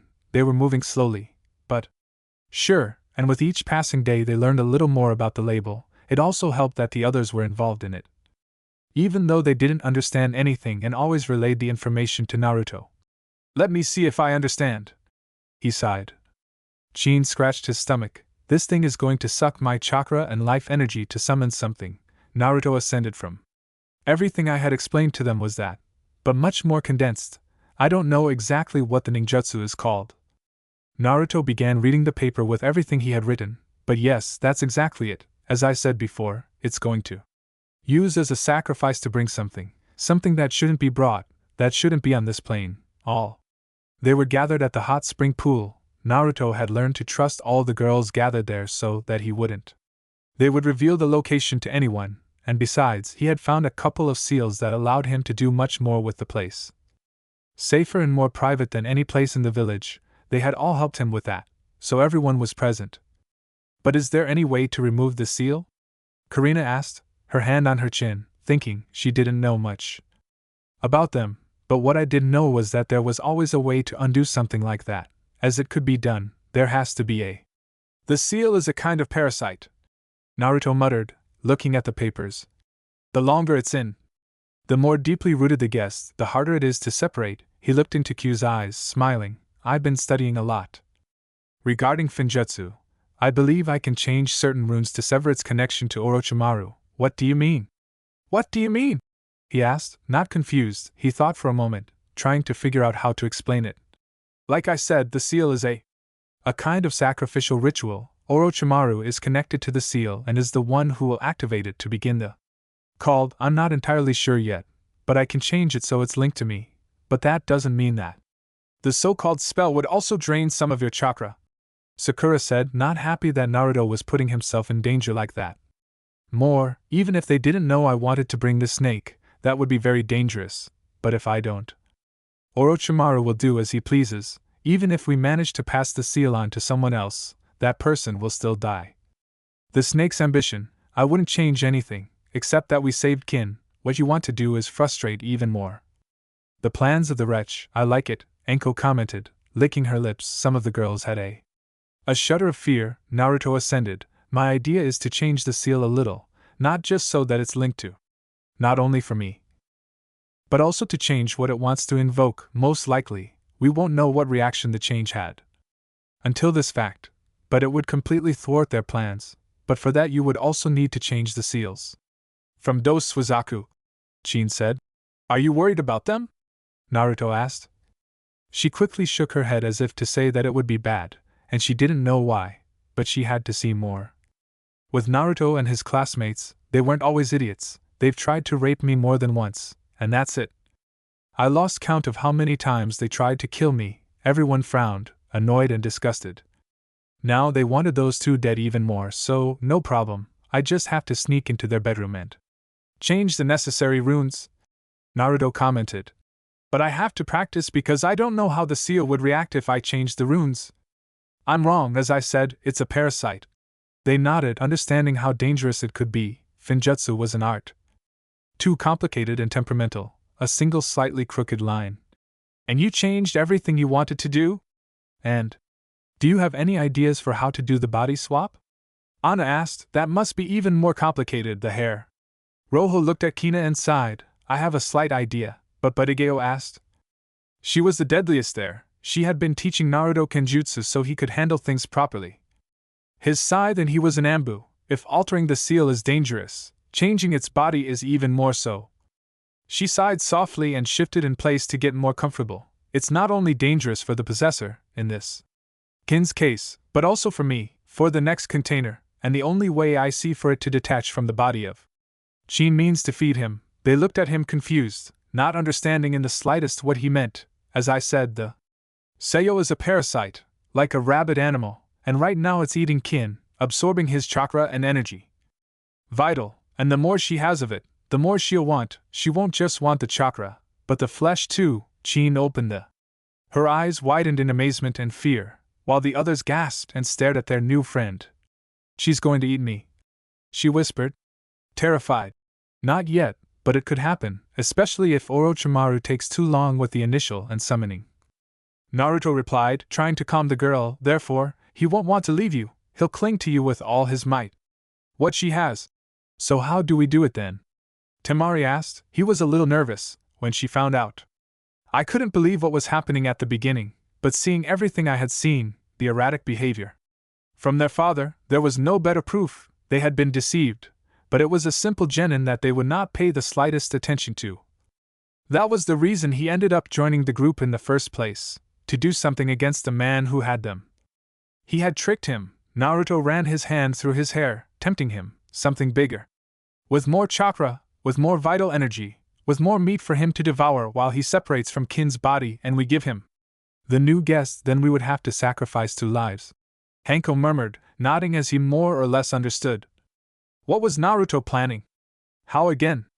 I have to do a couple of tests, but I created this seal and they showed them the drawing.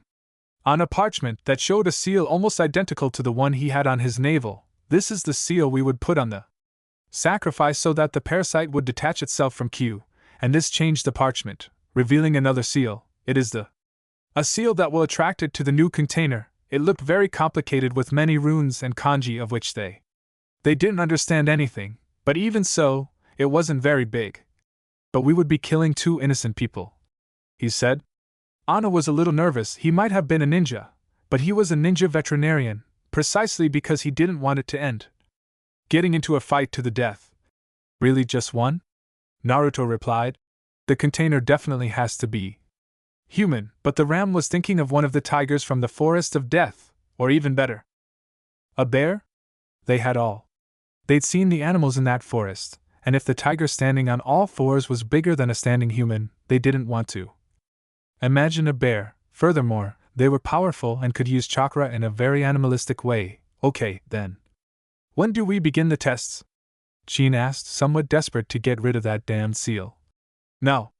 Same here, Naruto replied, standing up. The meeting had started as boringly as usual, especially with the idiots on the civil council, trying to gain more power than they needed within the village, a ninja village, but the shinobi council was not far behind.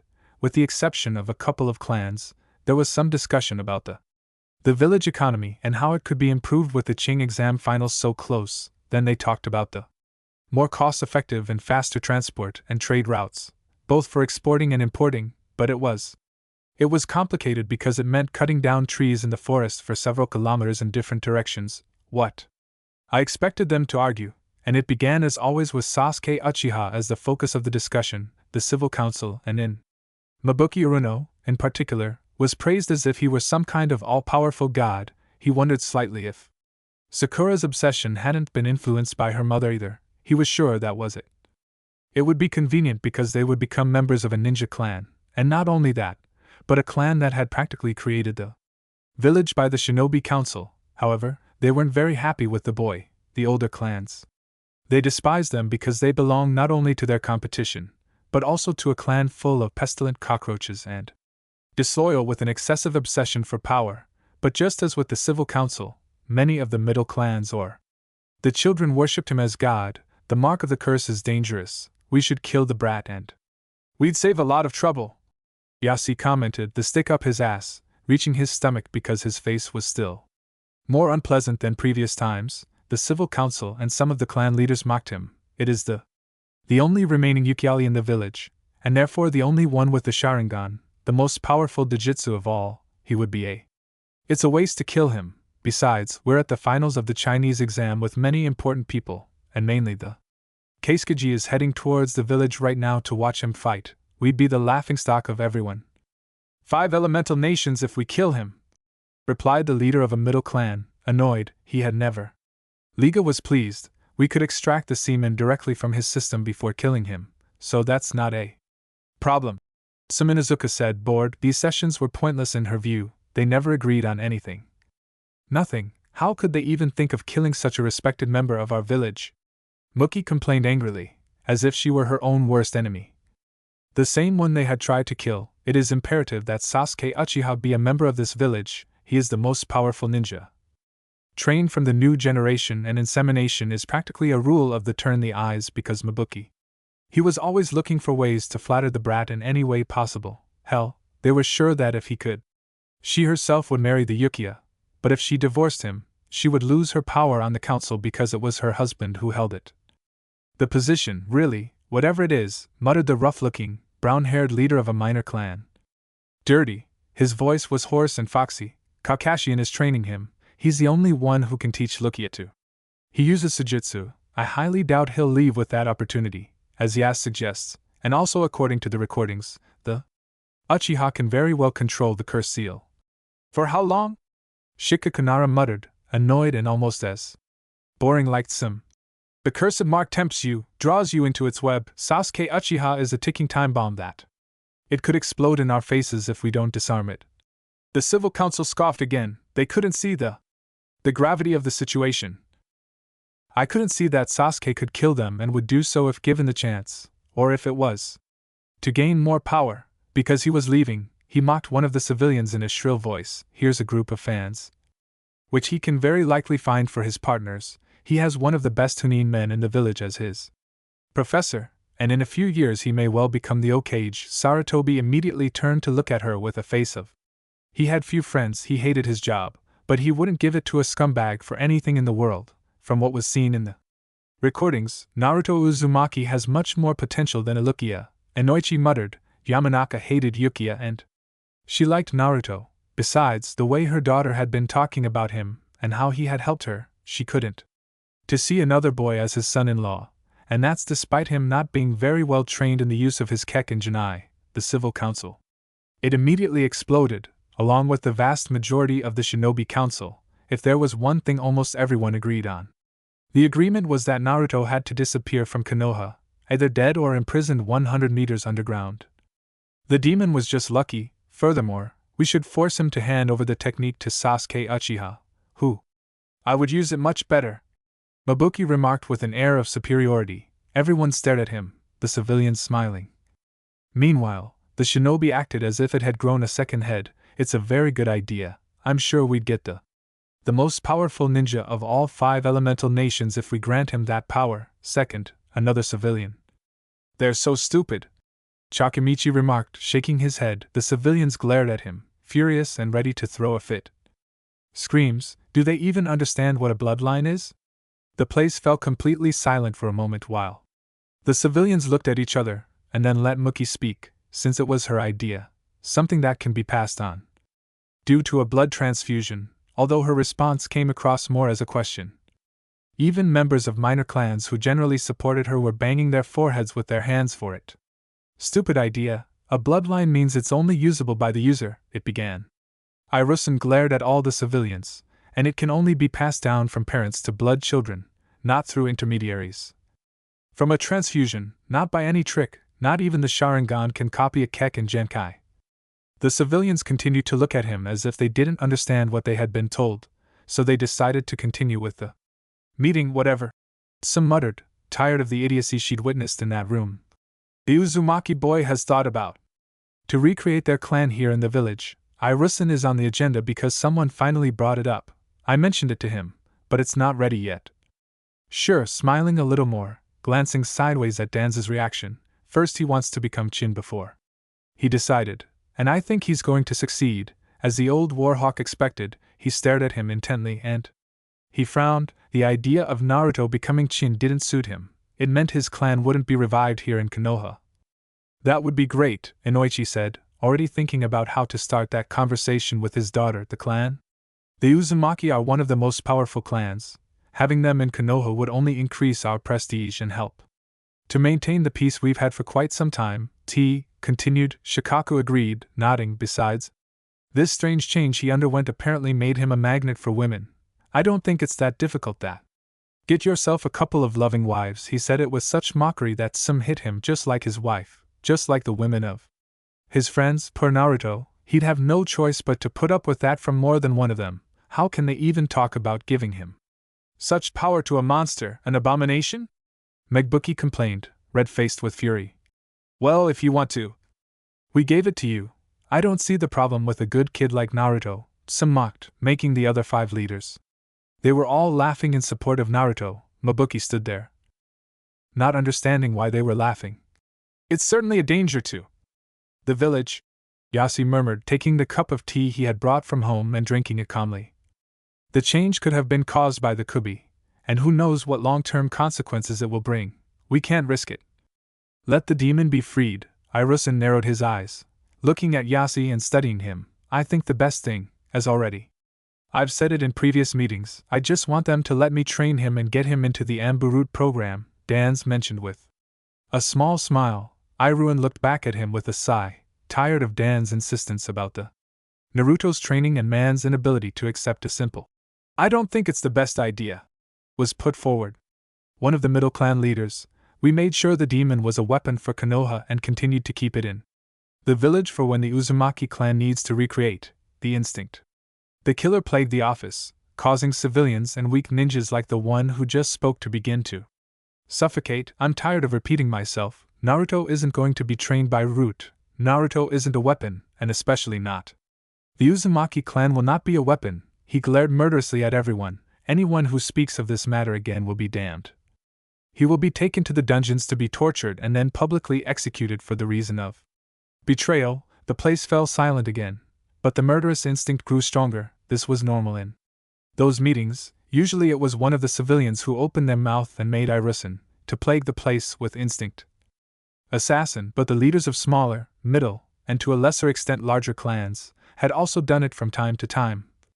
It was sometimes, and often, always by one person. Naruto, ever since he was a baby, had received advice that had tried to kill him, banish him, imprison him, and he couldn't remember what else. He had even already. He made good on his threats with a couple of civilians who even had a law restricting them from speaking about the issue. They disobeyed his orders. Now they lay 6 meters underground, and apparently there were many more who wished to follow in their footsteps and rest eternally beside them, rotting in misery. The killer instinct vanished, allowing everyone to breathe properly again. Okay, with that said, I hope no one tries to force my grandson into an arranged marriage. As I said, he's not thinking about that right now.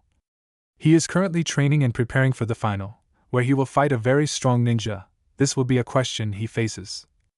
The topic would only be discussed if Naruto and the girl in question agreed and both had feelings for each other. He looked again. He murdered everyone, making the civilians nearly wet themselves. The meeting is over. Get out of here, the council. The civilian ran off as usual while the shinobi council tried, at least outwardly, to prevent them from seeing them. Their knees were trembling. A couple of days had passed since they started testing both seals. They ended up killing more animals than they expected, naturally burying them properly, but at last they seemed to have. Everything was ready. Naruto had to correct a few things using a couple of books he had asked Iruin for about Finjutsu. But he had done it. He was very grateful to the man because he definitely wouldn't have done it without the books. He could have completed the seals. He might have had a very strong affinity for the art of seal making, but he was still He was a beginner and had to rely almost entirely on the books he owned. Anyway, both stamps were ready and the test yielded the expected results. Now they only had one problem: hunting a bear the size of a house. Resistant to elemental attacks created by chakra and very. Duck! Naruto shouted as they watched. The tree flew towards them. Temari managed to get out of the way while Sakura and Ino crawled on the ground cursing. The day they let Hank convince them to go back into that training camp, while Hanko, Kalina, Anna, and the triplets climbed into the branches of one of the trees. Naruto, restrain him with those damn chains. Gao screamed furiously, topless thanks to a swipe from the bear. And then I'm going to skin that damn thing alive! Animal, the redhead shuddered with fear upon hearing the affectionate, almost maternal voice speak as if he were some ruthless killer. I think my physical strength is much less than the bear's, Naruto commented softly, trying not to win the woman's eye. If I capture him with chains, he'll send me flying. After all, the bear was about 6 or 7 meters tall. It was about 12 meters high and about 3 or 4 meters wide. Standing upright, it must have measured about 12 meters high. Like any bear, he was damn powerful, and if you took into account any animal in the forest, the fact that death could feed on it and use chakra was complete suicide. So how? What do we do to catch him without killing him? Hanko asked. He had been living practically in the forest, but even in the dream is that he would have thought to go meters into the cave of one of the local bears. What's more, we need him alive. Definitely, Naruto replied, cutting a branch with his scythe.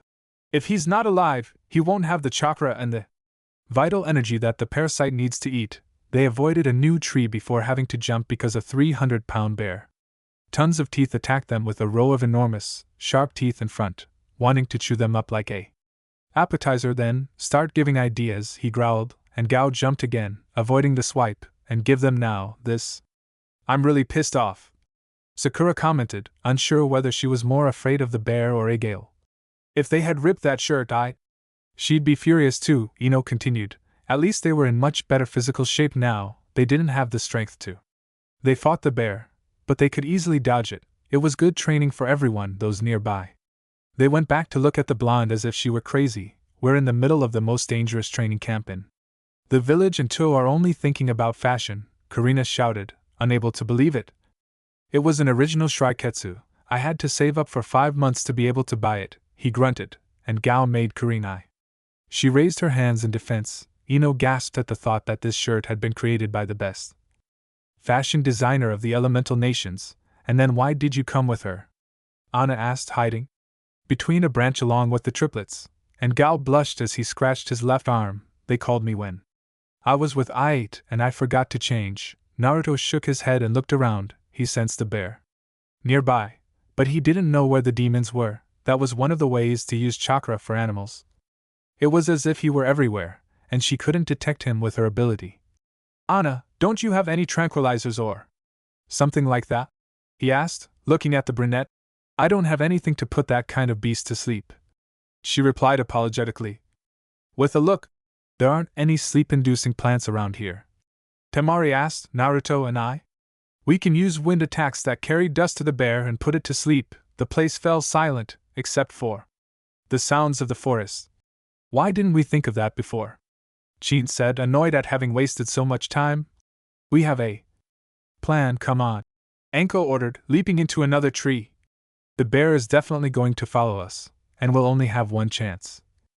An opportunity to learn from their mistakes. We're going ahead, guide the bear to the location, Naruto commented. It's just ahead, right?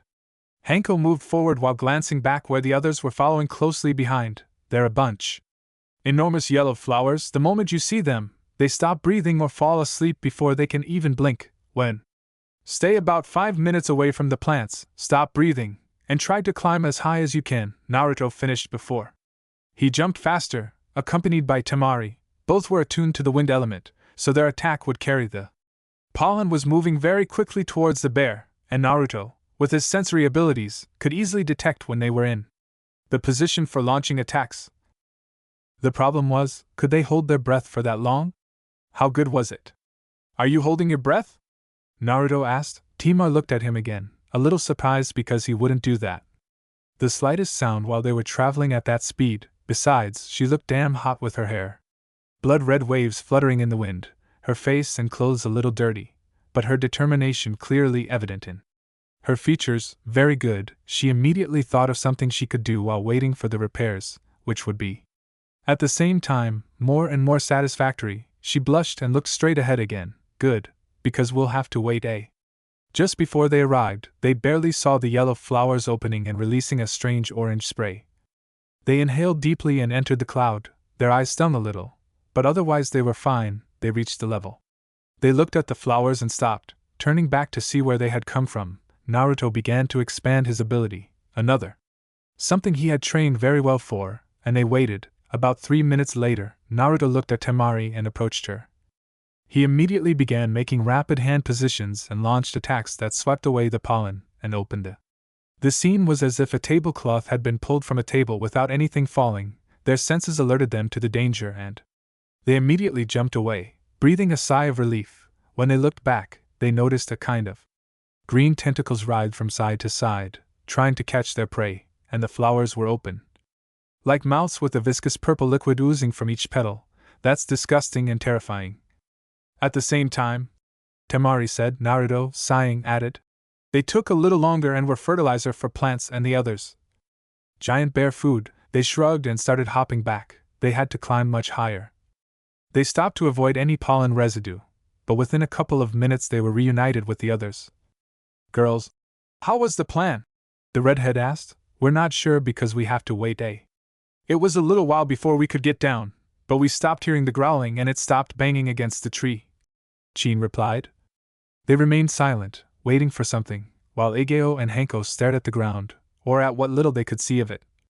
I walked down the floor, checking that the pollen was disappearing, with so many branches and leaves.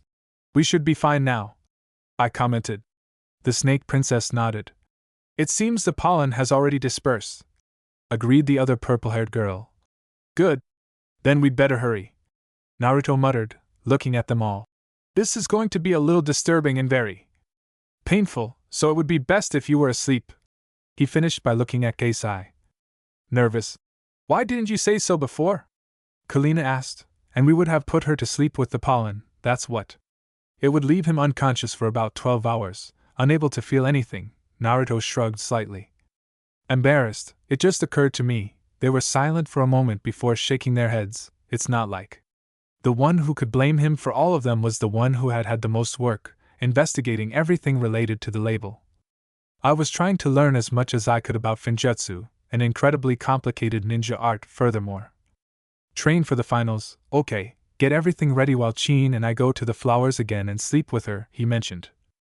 Hanko nodded. It shouldn't be too much trouble, be careful, those things have disgusting tentacles to catch their prey.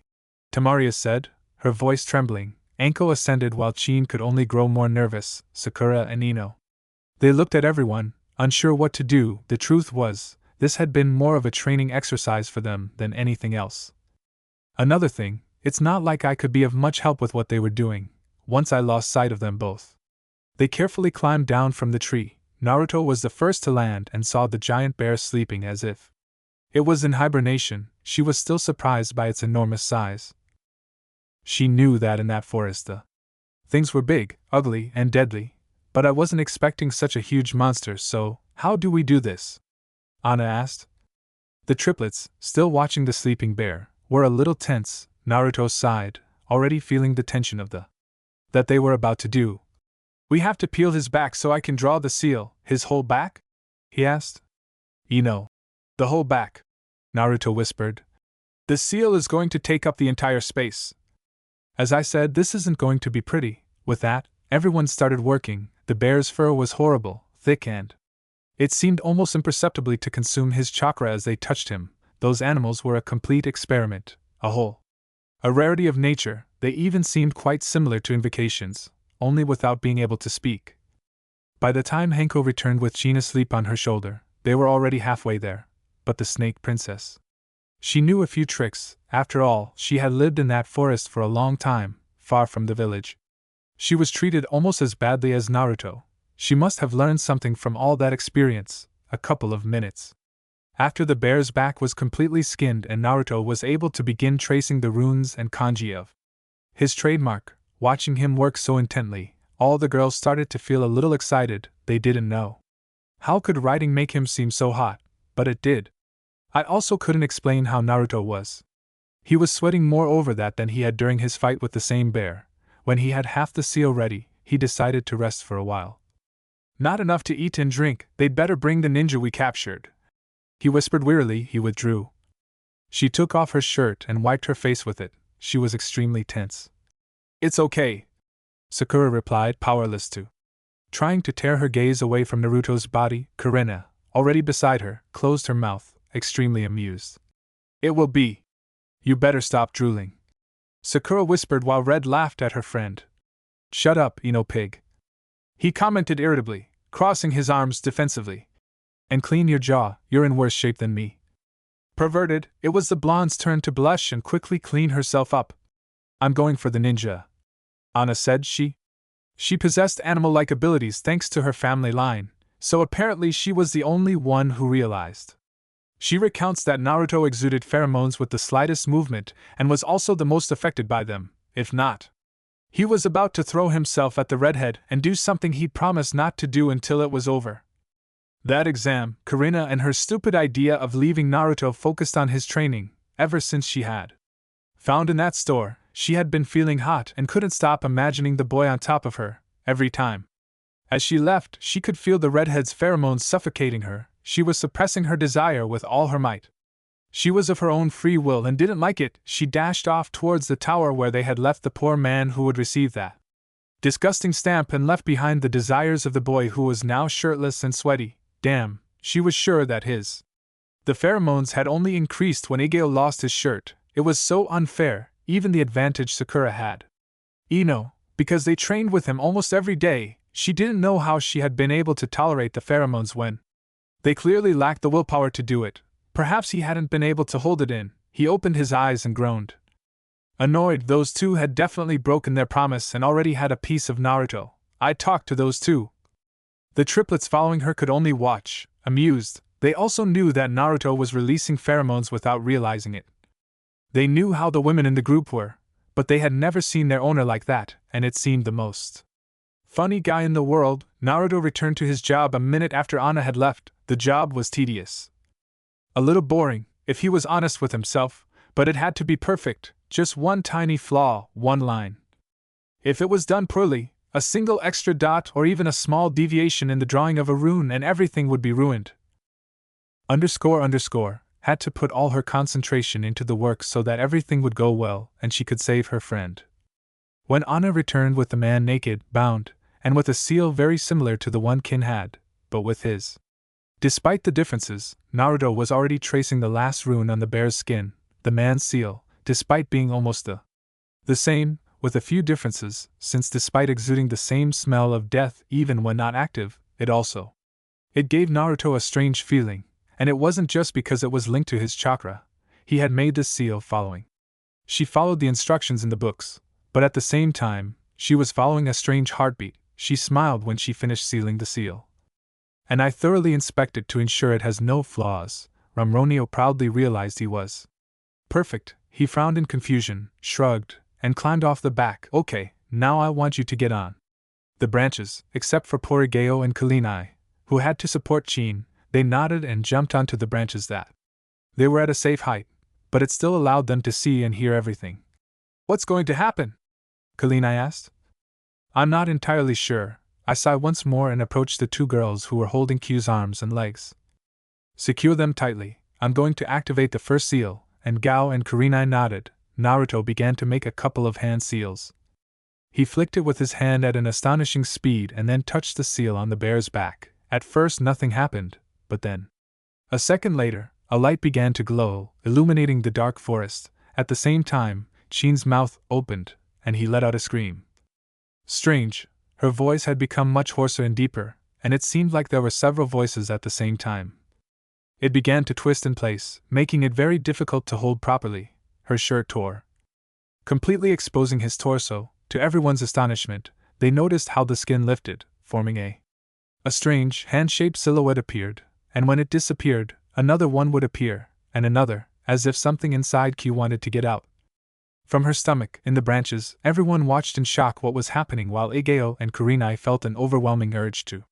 Chin let out another scream as a strange black liquid shot out like saliva. She opened her eyes, though the pupil was on the back of her neck and red tears began to flow as if they were blood.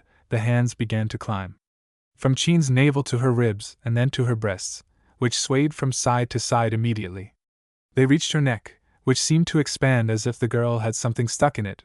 With one more scream, a strange black jelly began to ooze from Chin's mouth. It throbbed like a heart, and he could feel his hands on its surface, as if something were trying to get out. By the time it had completely left the brunette's body, the seal it had was. It turned back into ink and dissolved. That strange black jelly began to advance, hands appearing. They moved it towards the bear and where Naruto was still channeling chakra into the seal. When the jelly reached the height of a hand pushed harder, stretching the bear until it touched the seal. The moment it touched it, the seal swallowed the mass, leaving as the only evidence of what had happened a black trail. How disgusting, Sakura said, her face turning green. Kneeling on the branch and feeling nauseous. What was that? Ino commented similarly. It even smelled like rotten garbage. It was the parasite, Temari replied, still lying on her feet, but she had very nearly seen many things in her life, but this had been on another level. How disturbing, Anna commented, referring to her previous state. Excited, completely forgotten, Naruto walked away to where Karina and I were, tending to a sobbing woman. Despite being sound asleep, it appears she broke a couple of her ribs. Bruises are starting to appear, Yao murmured, studying her friend. Her throat slightly narrowed. She also seemed to be in pain. She tore a couple of muscles, nothing that can't heal. Luckily, she just needs to be completely still for at least a week. No sooner had I finished speaking than the bear stood up with a roar of pain and fury. Naruto. He managed to react in time, grabbing his chains and holding Kini in his arms, and jumping toward a branch. What's wrong? Sakura asked. I think he's fighting, Naruto responded, seeing how the bear moved clumsily and bumped into a tree as if trying to stop the pain. A moment later, listening to the bones breaking, making the bear unconscious despite everything. He roared in pain and tried to hit something invisible. Blood began to trickle out as his skin opened. They saw how in different areas the skin began to suck in as if the fluid had been drained from that sector, causing everything to contract. The bear's chest sank into its ribcage with a bone creaking and almost. Then his eyes exploded. With a final roar, the bear fell to the ground on his back, dead, but even so, the meat. It began to go in. The parasite was still feeding and was doing so at an alarming rate. I have to activate the other seal, Naruto commented, jumping up and down. As the redhead made the hand seals, they saw him. That was beginning to be just skin and bone of an enormous body began to dissolve and turn back into that mass. Black gelatinous substance, and again, you could see hands trying to get out of that thing. By the time Naruto activated the second seal on the man, the bear no longer existed and the mass approached the redhead with its hands stretching. As if searching for more meat to eat, I placed my hands on the seal on the ninja's chest while thinking that I didn't want to do this to my worst enemy, but I had no other choice. The mass paused a moment before. A scream, a shrill scream that ruptured their eardrums. They were sure it was the kind of scream that could shatter glass, but this one in particular could break tempered and reinforced glass. Hands began to emerge from the side. Unlike Naruto, they tried to grab something to avoid getting too close to the seal, but they couldn't do anything while they were away.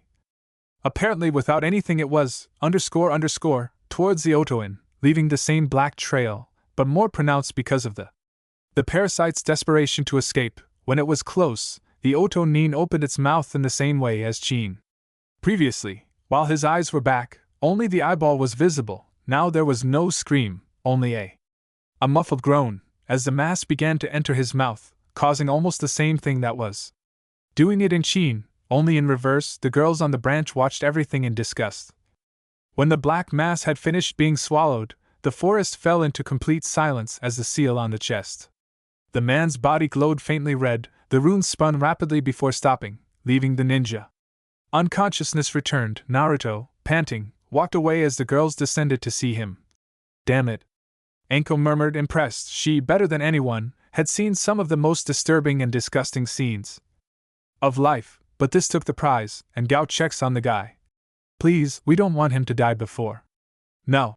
Naruto gasped. Sakura rushed over, worried. What's wrong? I'm just tired and my chakra reserves are almost depleted, Naruto replied, lying back on the ground. I need to rest. With that, he closed his eyes and let sleep overtake him so that he, of all people, would lose all his chakra. He murmured. And not worried. This must be really heavy. Sakura moved forward while Kurenai gently carried it. How? Is he there? Temari asked Igale, checking on the ninja. They needed the guy alive, and not.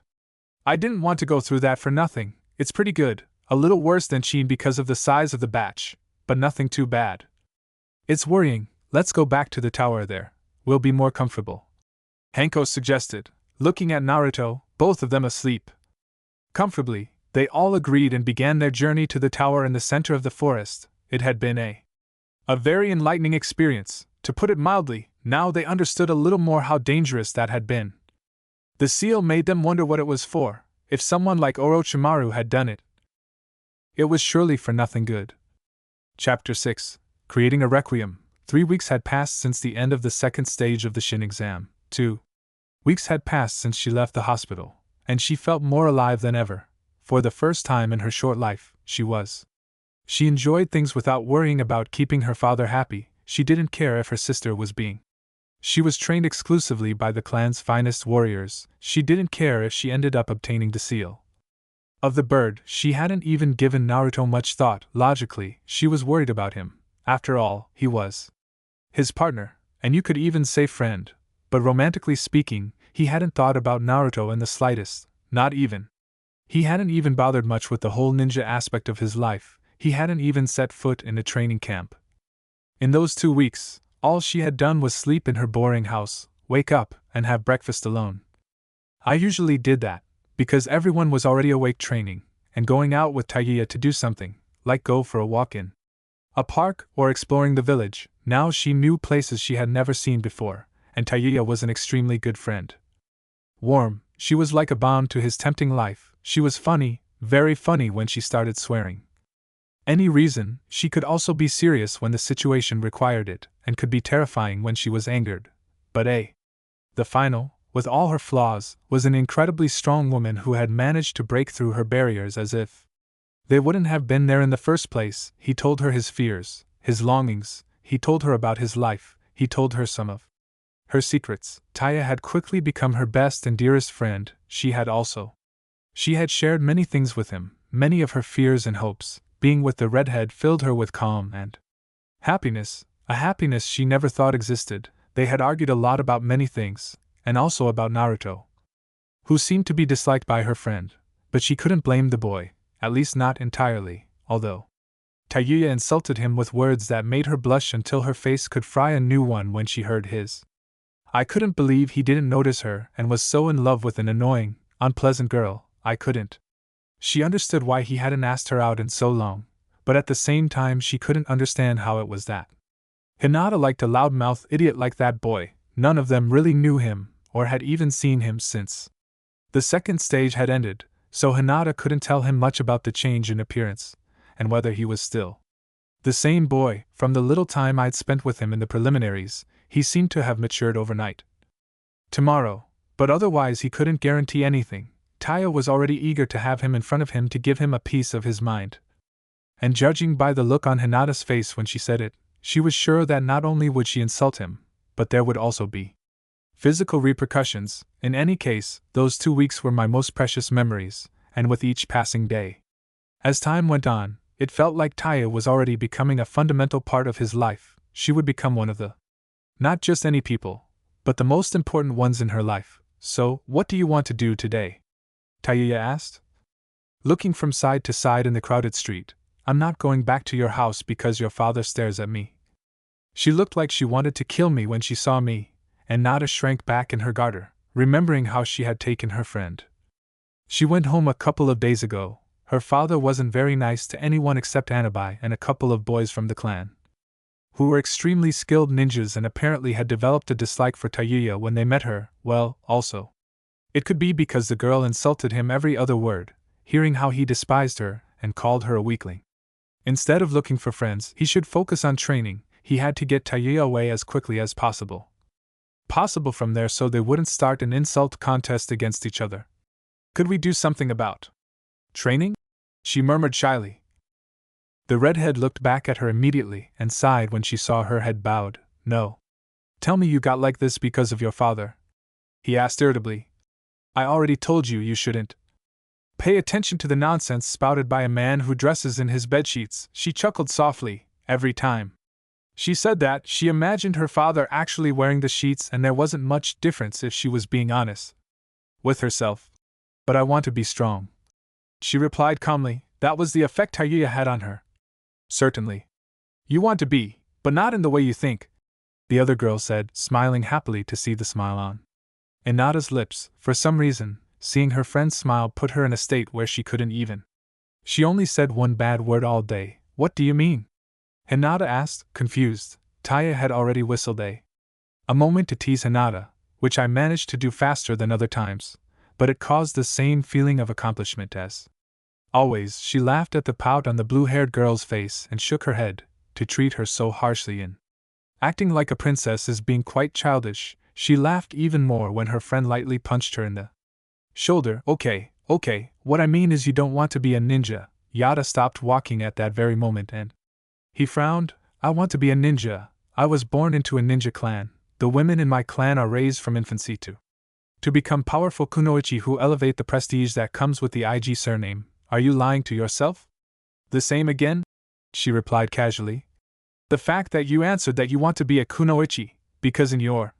That's how they've been raised since they were babies. She already told me you're forcing yourself into this for external reasons. What do you know? Hinata raised her voice. Considering she always spoke softly, it was as if she had shouted.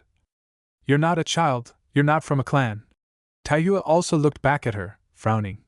You know very well that I have skills, ninja, or you wouldn't have asked me about training. He murmured. While I don't come from a clan. This is something I wanted. I wanted to be strong. I wanted to be able to defend myself. There was even a moment when Hinata looked at her sincerely. The redhead had spoken very little about her past, although from what she had said she knew it hadn't been a. Life isn't easy in the slightest, say it.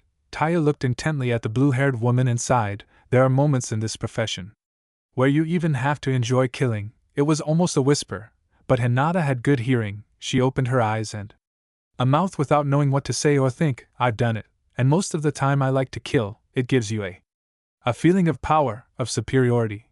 But that's ninja life, he quickly interrupted. The strong eat the weak.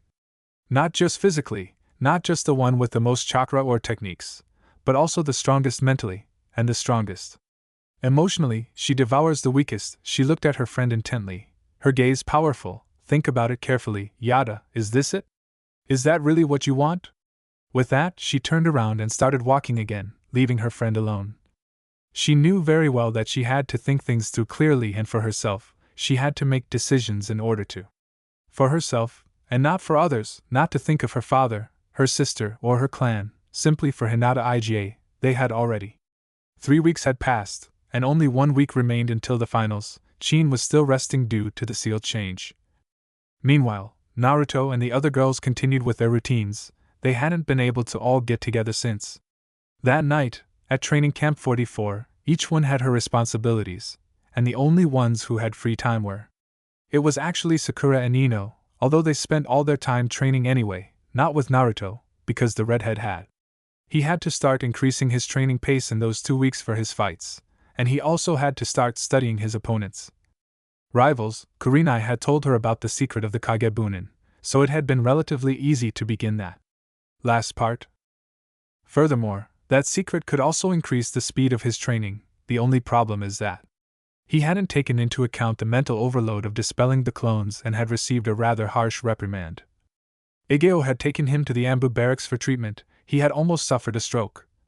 Cerebral. From that day on, his training had to be limited to a maximum of 30 clones, and if he was training his third Kekkei and Genaki, maximum with 10. Be that as it may, he had sent clones to spy on his rivals and began, of course, with Kakashi and Sasuke. The copy ninja had been quite clever and had taken his apprentice out of Konoha, with Ukaji's permission, to train him. Unfortunately for him, his newfound hypersensitive senses.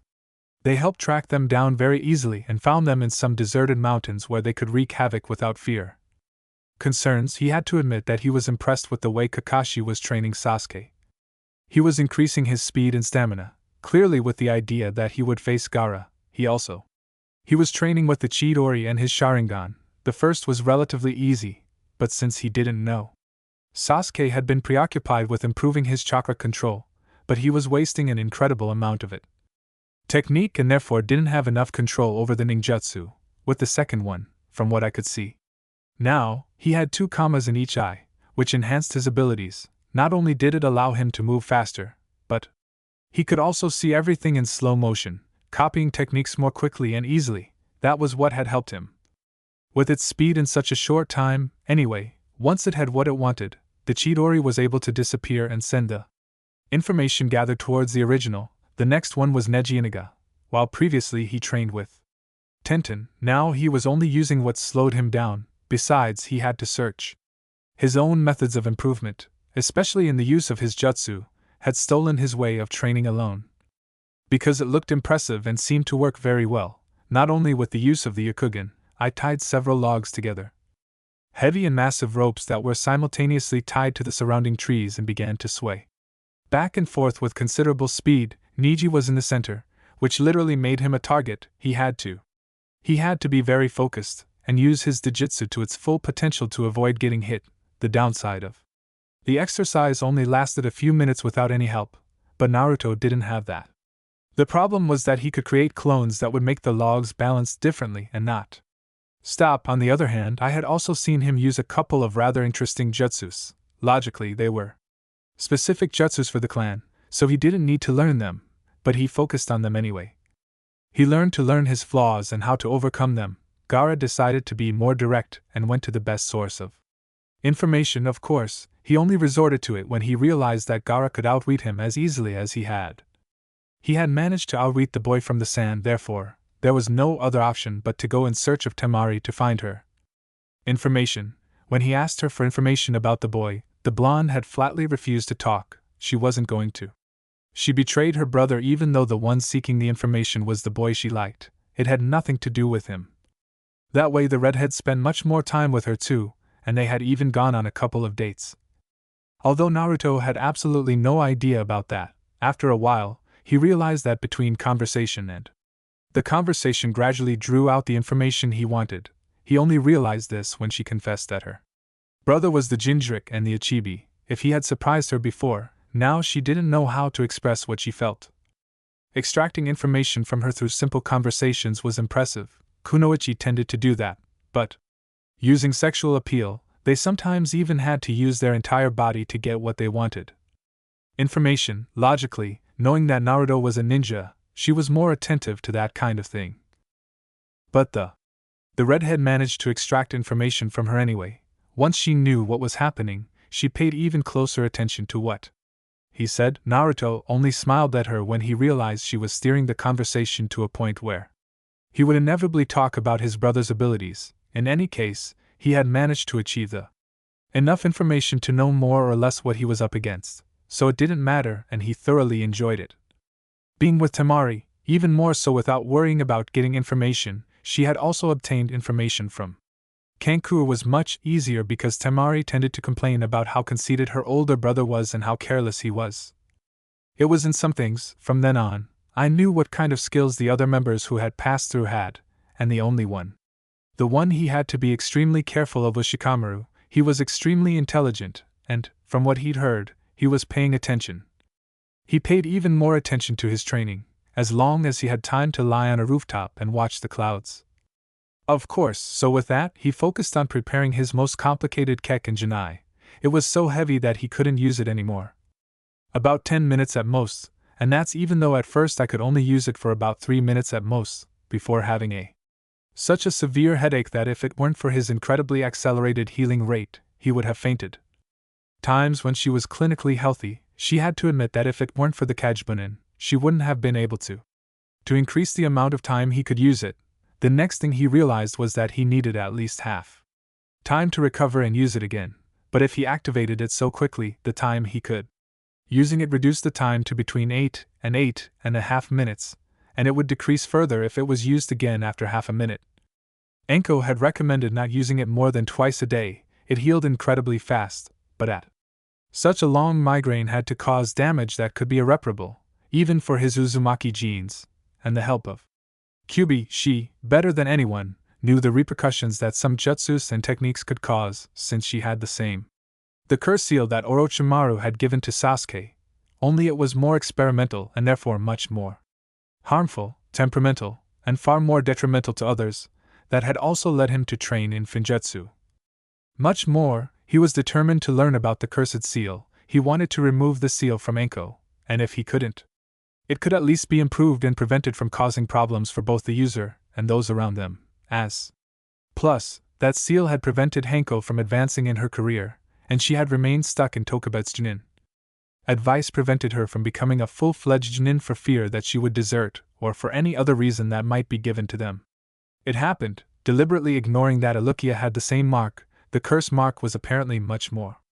It was complicated, not because I didn't understand the label, but because there was no information about it. It was a creation of Orochimaru. Apparently, all that was known was what had been studied about Enko's seal, and since this was a seal of experimentation, there was only so much they could study without harming Langnin. He was a beginner, and although he understood, given how the brand operated, it was impossible for him to get rid of it or change it without the help of a reference book. In any case, it had been a pretty productive week, and it looked like the following week would be the same. It seems you are improving quickly, Igeo said, sheathing his sword.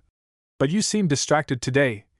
Naruto sighed as he let his side disappeared. I don't know how to explain it. He scratched the back of his neck and looked at the ground. If you know that animals have this sixth sense alerts them to natural hazards, like earthquakes or fires, and Gao. She felt somewhat confused. Well, it's kind of like that. I feel like something bad is going to happen today, but I don't know what it is. My mind is wandering all the time, the lilac-haired girl nodded. Smiling, you shouldn't worry so much, you're strong. I'm sure you'll be able to defend yourself no matter what happens. Then she laughed softly. I've seen you a couple of times with Timar, and what's going on there? He asked to change the subject, and although he seemed to be fine with, he also felt envy without knowing why. Naruto blushed and smiled. I've been gathering information about his brothers. Igeo was surprised. part of the Chinese exam at the Okaji. He never mentions that this month he has to study his adversaries so that he could pass, even though he hasn't. They would win, many genin lately didn't, they only saw their own strength and didn't. Nothing else mattered, and while it was good to be prepared that way, they also needed to have information that could. To make your job easier, after all, they were ninjas, and their main job was to get information from people. He didn't want others to know. And you've been going on dates with her just for that? He asked again. She was amused that Naruto didn't see what she was really doing. She knew the poor boy hadn't been properly raised correctly and was unaware of some basic things about the interaction between two people, especially between people from different sexes. But I didn't expect so many. The redhead blushed and opened his mouth to reply, though he quickly. She closed it again. We've been going on dates? He asked, surprised. The girl laughed uproariously as she watched the redhead turn the same color as her hair. I think you've. I've been dating all the girls for the past couple of weeks, but it seems like Temari is winning. Quickly covered the ground, Naruto opened his eyes and mouth again. These weren't just excuses to get away, he complained to the being. Mocked like that, it was more than clear that these weren't just simple outings to clear their heads. The girl remarked, amused. Well, the ones we've all gone out together, sure, but when you go out alone with a girl, that's on a date. She opened the. His mouth was open to answer, but he remained still, astonished. I've been on dates with Sakura, he whispered ecstatically. And she didn't complain. Gao rolled her eyes. She knew the pink-haired girl had been ahead in winning the boy's heart for a long time. But it seemed Naruto had put those feelings aside. That's why Sakura tried so hard to get his attention from the clueless boy, but now it seemed that Naruto was really just trying to keep his feelings from showing. They noticed, trying to make the girl happy. They all knew that both Sakura and Ino had previously been unpleasantly obsessed with Yukia. Well, I have to get back to Anambu. I guess we'll see each other in the final. Let's go. Begin doubling patrols to maintain security in the village. Then he smiled macabrely. Try inviting the girls formally. See you. He disappeared in a cloud of dust and leaves while laughing at Naruto's face. He complained for a moment, his face so red it could have served as a bonfire, and began to walk, thinking about what had happened.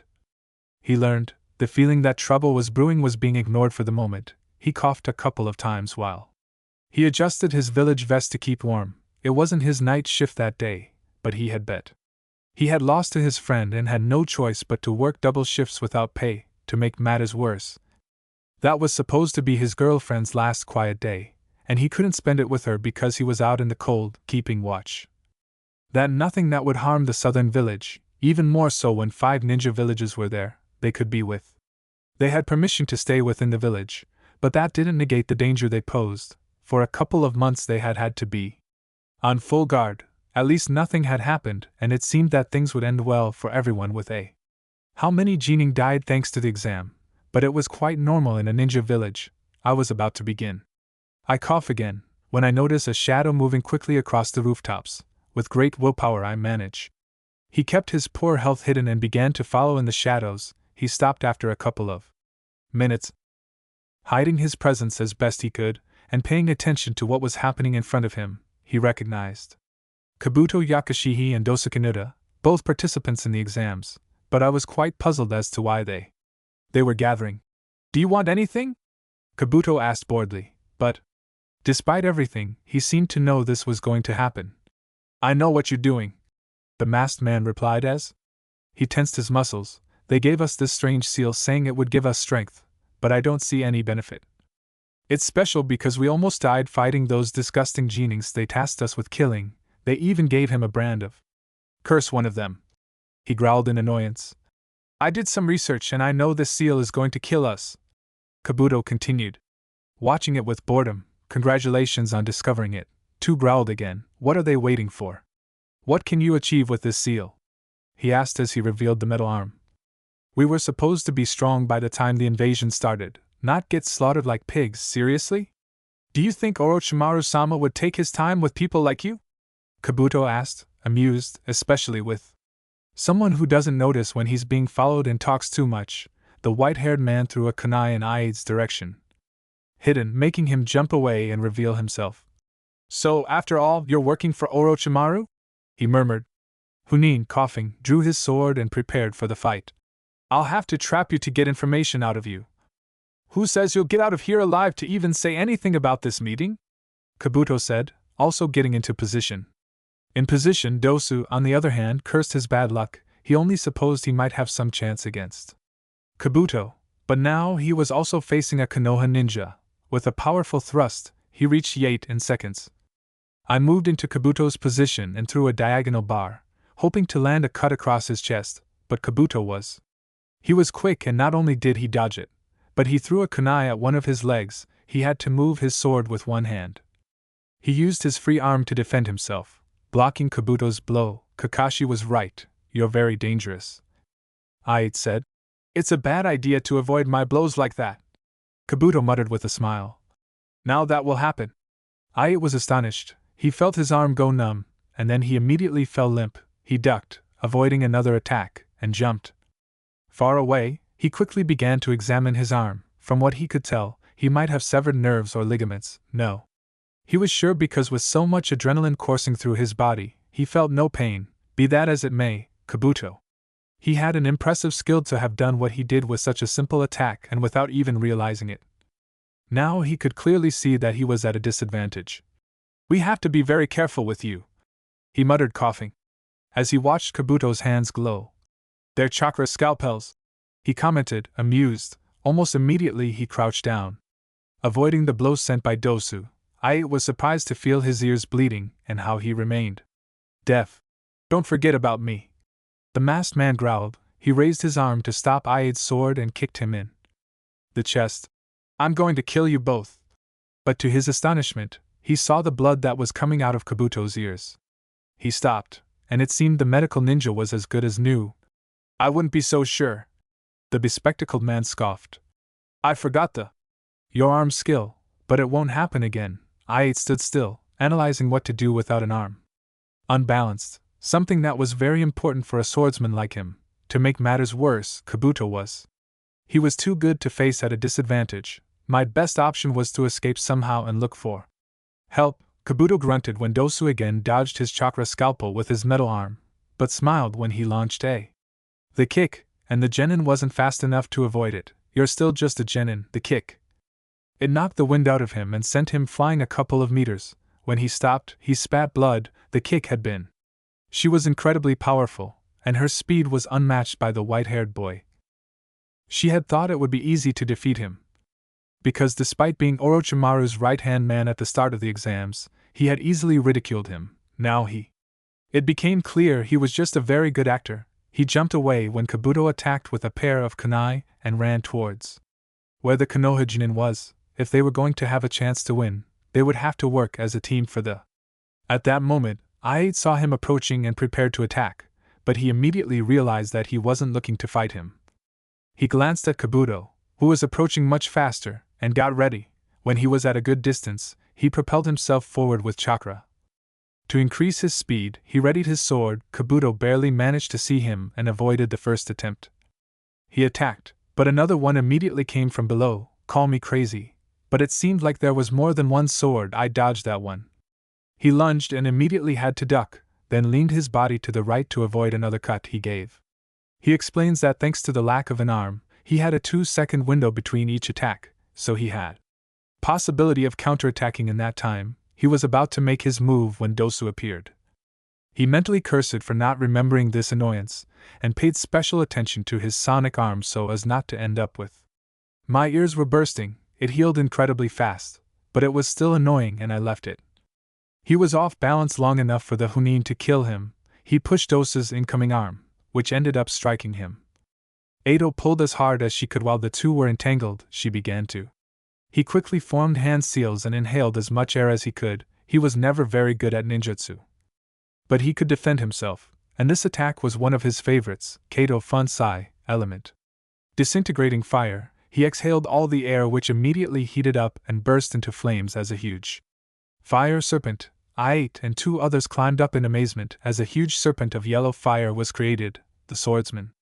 I knew that, especially with the Katon techniques, the color of the attack could vary depending on what you had eaten, but that was supposed to only apply to Category D techniques, that is, the weakest ones. The fact that this technique was the color yellow only gave him a bad feeling. Both ninjas jumped to the sides as fast as they could.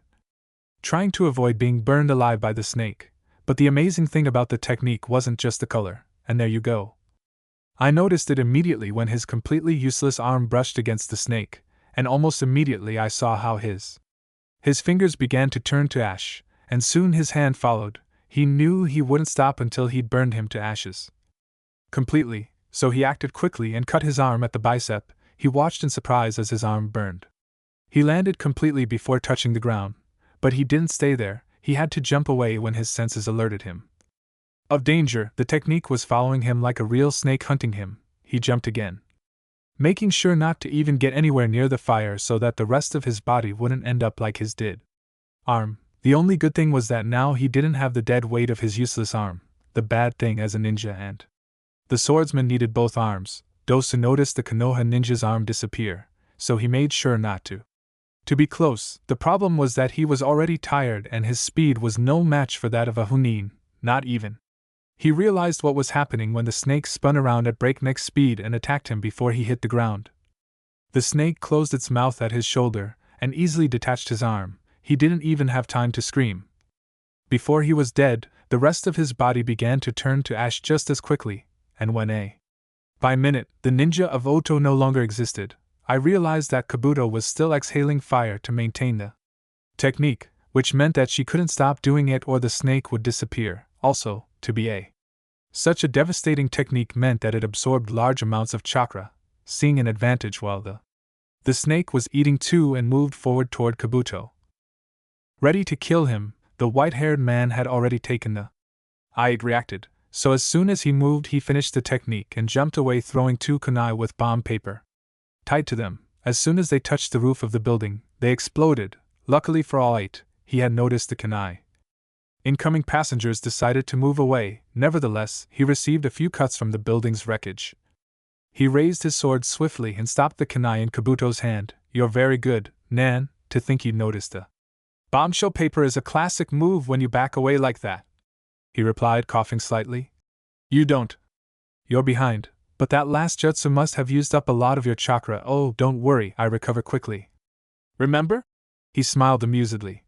"That kind of technique requires a lot of chakra, so I made sure maintain a reserve." He felt more than he saw as Kabuto's free hand filled with chakra and quickly moved away so as not to be cut by the scalpel again. "That was close," he whispered wearily. Kabuto seized that moment to draw a piece of parchment with a seal on it. "This is a containment seal specially made for chakra. Orochimaru-sama gave it to me. I placed it on my forearm and activated it. It contains a quarter of my full chakra. Unfortunately, I can't use more than 1 per day, but it's enough to kill you." He lunged again. I barely managed to avoid the first attack, but not the kick, which sent him far away and took all his breath away. He plunged his sword into the ceiling and propelled himself to the side to avoid the shurikens thrown by the white-haired man, and then he raised his leg to take the kick. It would have broken a couple of his ribs. "Damn, now he's even more quickly," I muttered, coughing. He was faster, but he was getting tired, and losing an arm so quickly had it cost him dearly in the fight. It had forced him to exert twice his effort with each attack and pedal dance. The technique. The chakra he had occupied before Kabuto unleashed the snake also consumed chakra. "What's wrong, Nan? Are you already tired?" Kabuto asked mockingly. "Being sick can't be helping you much, can it?" I coughed again, as if he were confirming what the traitor had said, but the real problem is that he had underestimated.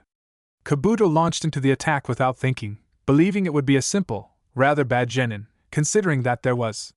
He had repeated the Chinese exam several times. As a bonus, he should have listened to what Kakashi said, but Igeo had.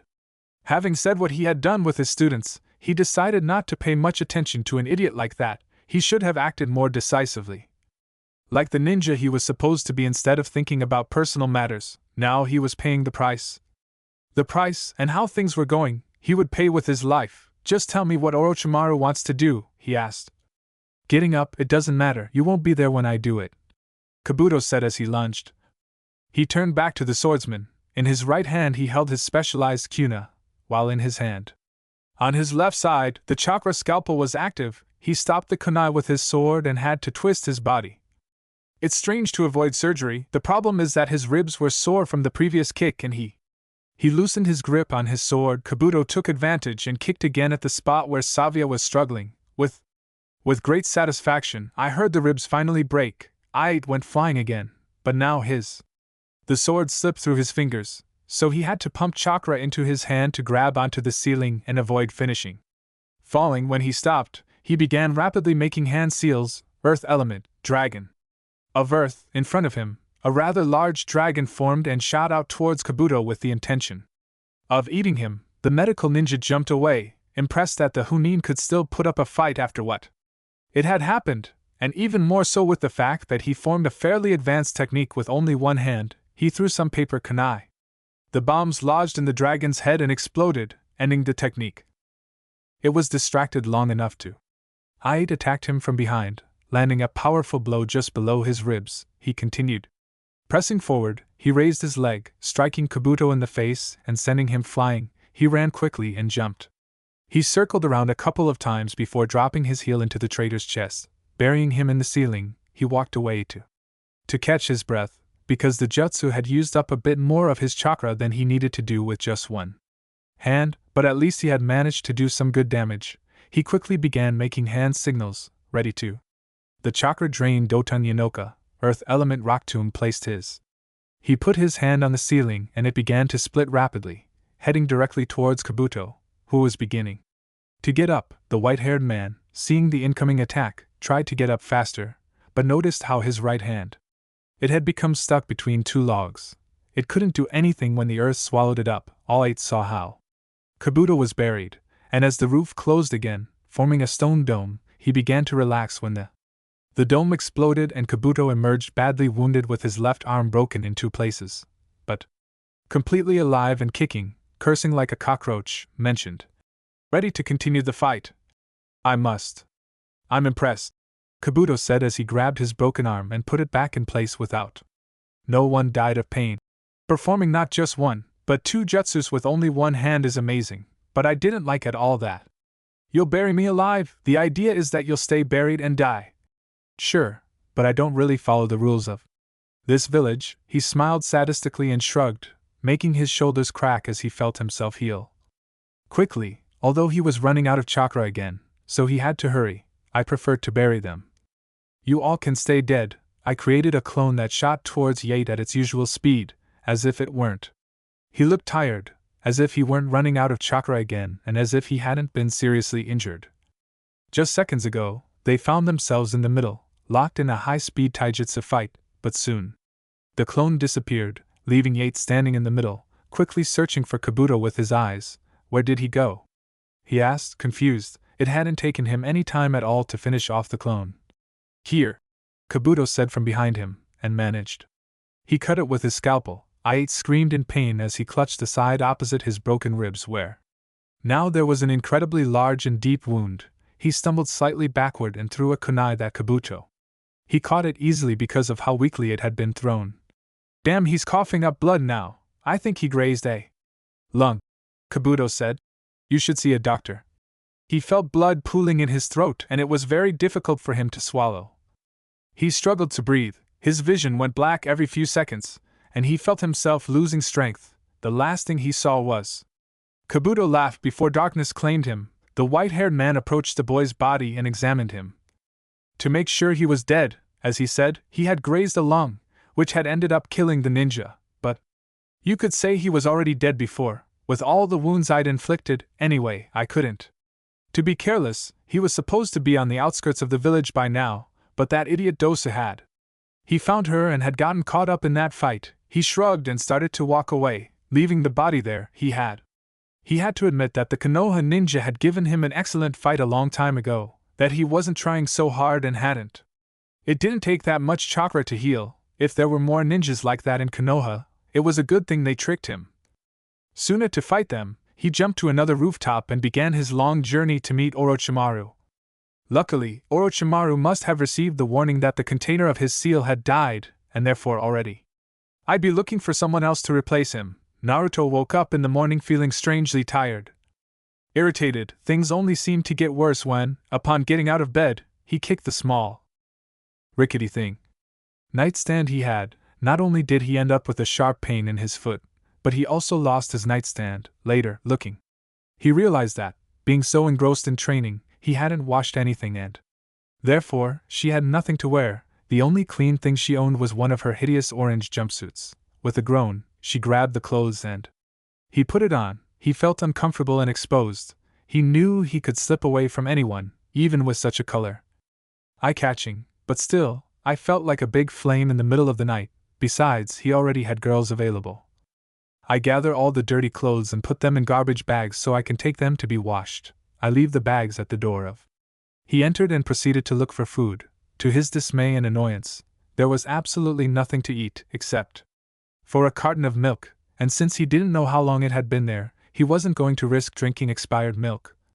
Again, starving and with his irritation only increasing as the minutes passed, he reached for his wallet. Shaped like a frog, which luckily was completely full to the brim, he grabbed the bags full of clothes and left the apartment. Their first stop was the building's laundry room. It was a room with a washer and dryer so small. They were dilapidated like the rest of the building, but at least they were still working. He became even more annoyed when I noticed that some of the tenants hadn't collected their clothes, and for a few days, since it smelled of damp, it had to take out all those rotting clothes and put them in one of the bags he himself had brought, taking out his clothes.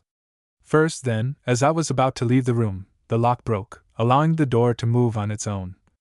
And by the damned higher powers of that damned world, the door slammed shut on his head. He had to take a deep breath. He tried 3 times to avoid kicking the door off the wall, but he did leave the place by pulling the door so hard. He managed to do so without destroying the building. He smiled with satisfaction when he heard the wood creak before the fort. He was hit. He started walking down the main avenue looking for a good place to eat, frowning.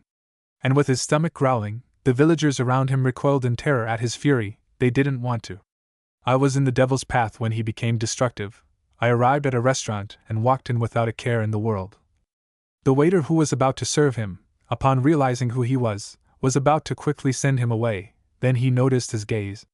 Annoyed, he swallowed and gave a small bow. Breakfast was all Naruto said. His ability to.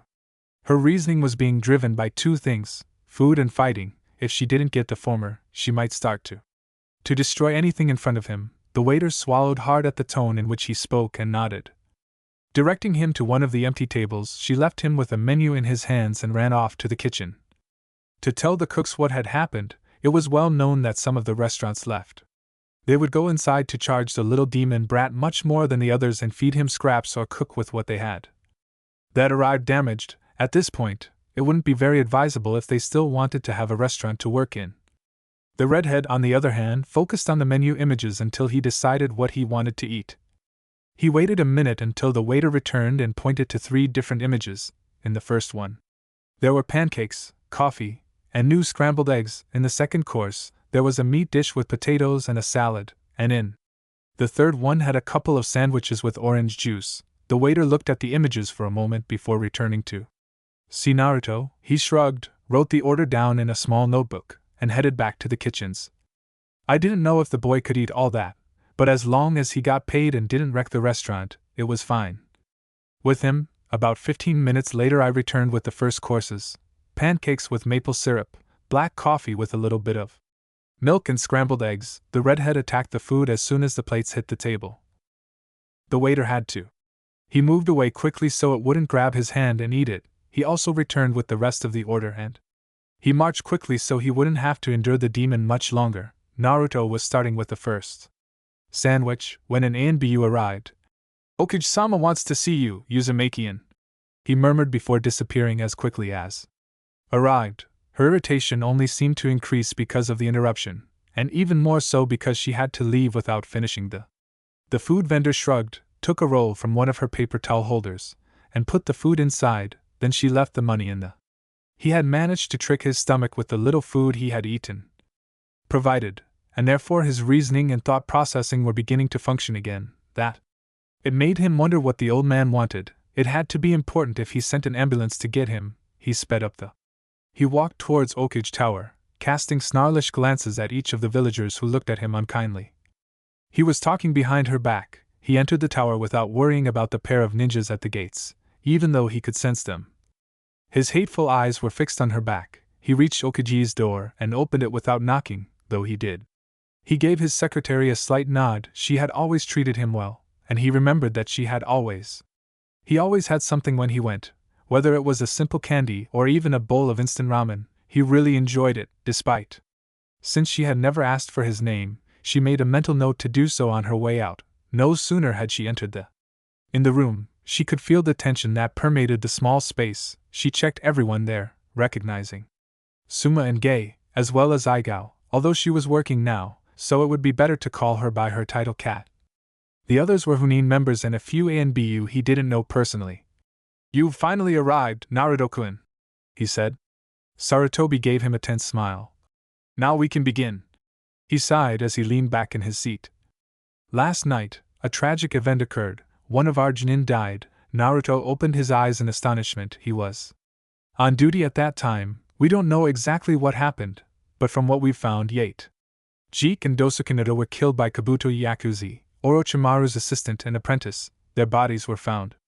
Shortly after, some of his companions tried to reach him, but they couldn't arrive in time. 2 Chunin soldiers hunted down Kabuto, but her trail vanished even before she left the village. She sighed wearily again. As you know, Aide isn't.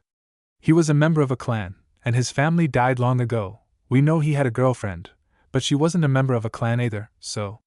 Therefore, I have gathered you here to ask what you wish to do. He could be cremated or buried in the National Cemetery, which is quite expensive. Naruto took a step forward by drawing attention. No.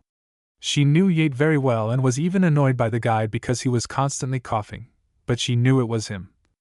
Igao's boyfriend, and he would do anything for her. After all, she was one of the people he loved most. The Uzumaki clan in Konoha.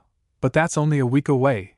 I want them to preserve the body until I turn him into a chin, and once he is, I want him buried in the family mausoleum. He felt Igao's gaze on him, and he knew she was extremely grateful to him. He gave her a quick glance, smiling fondly. Sarutobi too. He was smiling contentedly. "All right, Naruto-kun, we appreciate what you're doing." He nodded, and with that, 2 ANBU left. They disappeared. With that said, everyone started to leave. Everyone had been friends with Aite, except for Naruto. But they had all lost many loved ones, and therefore each had their own way of coping. Pain. Naruto followed Igao. Even when they started jumping from rooftop to rooftop, the purple-haired girl led him towards her training ground. The entire journey was completely silent, but upon arrival, they noticed something strange. The barrier Naruto had created to prevent anyone from finding the place was throbbing. They tensed, ready to. They were prepared to fight if necessary. But all they saw was a strange old man nodding and looking at the seals that Naruto had created. "These are magnificent stamps," he whispered, studying them closely. "There's even room to. It's improved. Whoever made them is definitely an expert."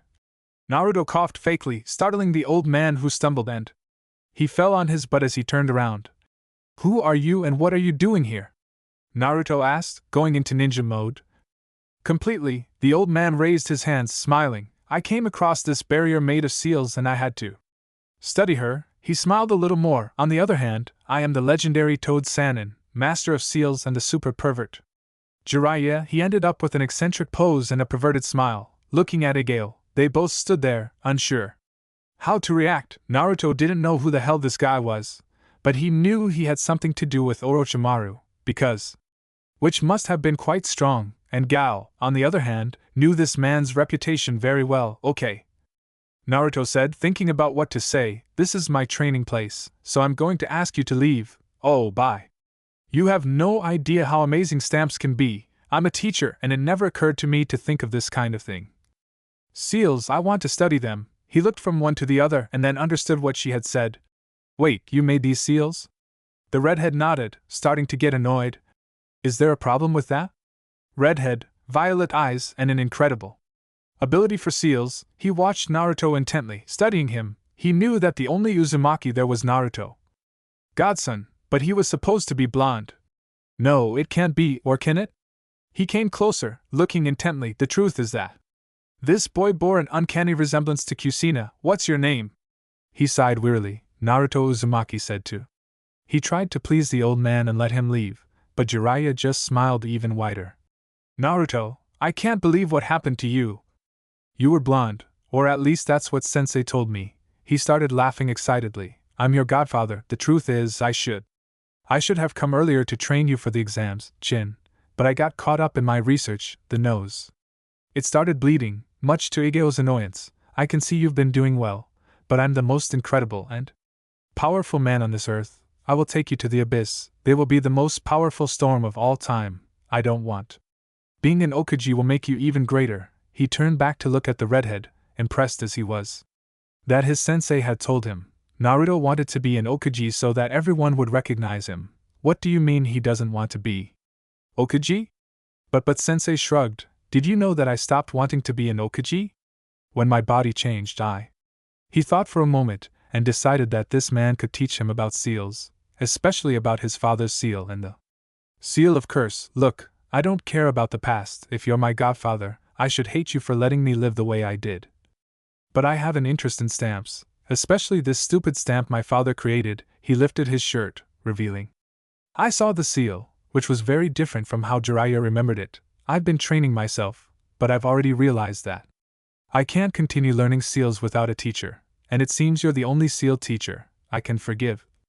But don't forget, I don't give respect for free. You have to earn it, and for the moment, trying to get into my place. Training, you're not earning it. He looked into the old man's eyes. A start would be for you to leave and let me go. Process this. Besides, my friend here needs my help. A second step to earning my respect is that you don't never come here again, not even close, understood? He finished thinking about the many women who came here and didn't wanting a pervert to see them, especially since they used to train in skimpy clothing. Jiraiya was impressed by what was Naruto telling him? The truth was, he understood. He had left the boy completely alone in Konoha, and because, from what he knew, he had been abused in every way imaginable. It's not as if there hadn't been. He wanted to do something. But his job as a spy wasn't a safe place for a child, nor did he have any hope that Naruto would forgive him, and according to what Sarutobi-sensei had told him, the boy was never one to hold a grudge. But now, it seemed he forgave, but he didn't forget, and he wasn't the same foolish, trusting boy she'd heard about. The ninja world was very harsh, and I hoped to change Naruto's way of thinking while they were together. Training, it seemed that it wasn't necessary now, but it would be much harder to make him recognize it as anything more than only one teacher. Okay, I agree. He sighed. He wanted to continue studying those stamps because they were very different from anything he had ever seen, but he also wanted to be on good terms with his godson. We see you tomorrow at the top of Mount Okuji. At 10 a.m., with that, he disappeared, leaving only a trail of smoke and Gao. He sighed and removed his mask as they entered the barrier and disappeared from the outside world. Naruto was worried, and Gao seemed normal on the outside, but he could feel the emotions coming from her in waves. She's crying, she commented softly, drawing the attention of the movie. Lila, what? She approached and lifted her face, taking it in her hands. Slightly from the chin, both pairs of eyes, violet and brown, met, and the brown eyes immediately crystallized. The tears. Cry, Gao, don't hold it in. It's not good for you. I assure you, I know better than anyone. He whispered, and Gao sighed before letting his tears fall. He hugged Naruto, trying to withstand the pressure of loss, sadness, and depression. We weren't going hunting, she whispered into the redhead's shoulder. He said nothing. He simply placed his left hand on her back and with his right began to stroke her head. It had never been like this before. Well, she was consoling little girls, but she'd seen fathers do that when their children cried, so she guessed it was the right way to do it. He felt his fury rising inside him. He desperately wanted to get his hands on him, Kabuto, and tear him apart piece by piece, but for now, I'll leave that buried. Those feelings would be needed later. They said that the best ninjas had no feelings so they could endure their dangerous and marked lives, but for him it was different. He felt that his feelings were his best weapon, not only hatred and fury, of course, but also happiness and protection, but each had to be used in its proper context. For a moment, in a fight, he might need that hatred and fury he was now feeling for the one who had hurt him, the girl in his arms, but there would be other fights where he would need the happiness and protection he felt for her. All her friends, I let the girl vent as much as she wanted. I'd figure out how to make her happy later, but for now, she had to release all the sadness she had been holding in over the death of not only her fiancé, but rather a very good friend and a companion he had known for a long time. That said, if Orochimaru would pay, first he had to to find the new container for the seal in order to replace it again. I wanted the serpent's plans to be destroyed, and if in the process I could cause great harm to that snake of __, all the better, and then it would be my turn. Kabuto's, and how he would enjoy it. He would make him beg for death and only grant it when he no longer even existed. Recognize Chapter 7. The finals begin. The next 3 days were. These were incredibly complicated times for Naruto for several reasons. The first was Igeo's depression. He had to. He created a clone to be with her at all times and talked to Sakura and Ino to get their help. He didn't want to leave her alone for nothing, and if she had to do it, at least she wanted someone of the same sex with her. She knew it very well. That there were things she wouldn't say to him because he was a man, girl talk and things like that which she honestly didn't understand. Not at all anyway. With the help of the only 2 girls who were free at that point, it was much easier. It also helped that Okage-sama had given him the week off. He knew the old man very well. He didn't do anything for no reason. Like someone calling him to a meeting he had no business being in. He knew he was friends with Igeo, therefore. I would do anything to help her, and since her clan was new, they would have crypts for family members, that's it, with just one. The movement had fixed Aide's body problem. That old man was too clever, the one who had. His considerable experience helped him even more. In any case, he had managed to keep Igeo thoroughly entertained as possible so that she wouldn't become depressed to an unhealthy extreme. The 3 girls had taken their clones shopping the most times he thought necessary. How could the girls buy so much in just a few hours? And how did he get more exhausted from that than from training for several hours? It was a complete mystery. The second thing that what kept him busy was his training with his godfather on seals and the occasional interesting ninjutsu. He focused much more on seals because that was what mattered most to him. According to Jiraiya, being an Uzumaki, he had an extremely high affinity for them.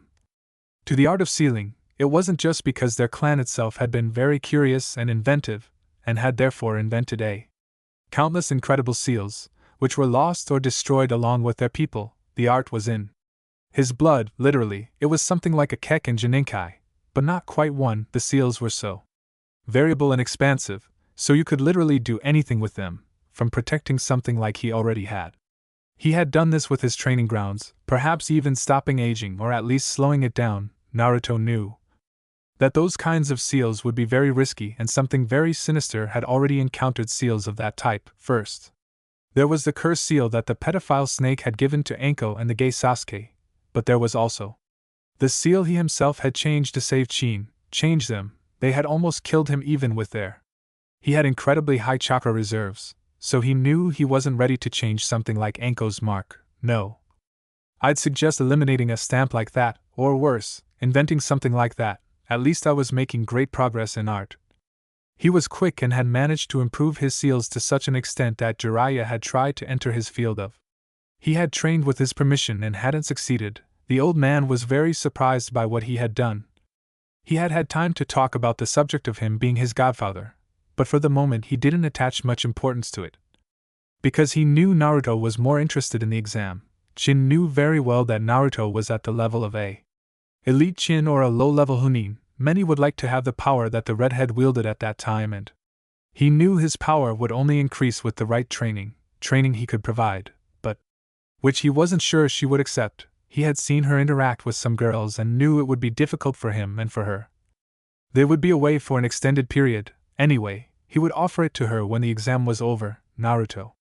He needed a teacher who could push him and hone his skills, and from what he knew, the only one better suited for the job would be Sarutobi-sensei. His advantage was his knowledge of seals. Naruto was clearly interested, and there was no one in the village who could teach him about seals better than him, not even. Even his sensei didn't know about seals, so that was the only advantage he could have had, and the only reason he was almost there. I'm sure Naruto would go on a training trip as he had planned.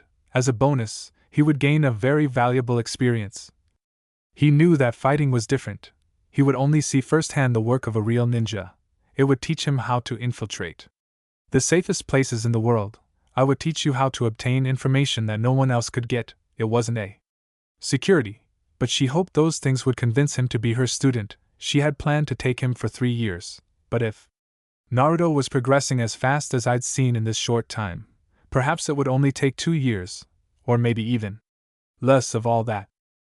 What complicated Naruto's life the most was finding the new bearer of the seal of Orochimaru. He cared very little about what happened to Dosu, but his death complicated his life, and now he had to find the new sacrifice, a sacrifice that was most likely in the village of Sound, near the village.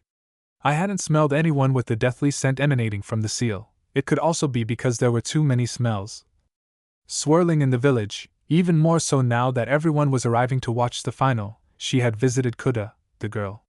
He was still in bed, but at least he could say that he was recovering satisfactorily. He had told her that Orochimaru's army should be hiding nearby, as the attack was imminent.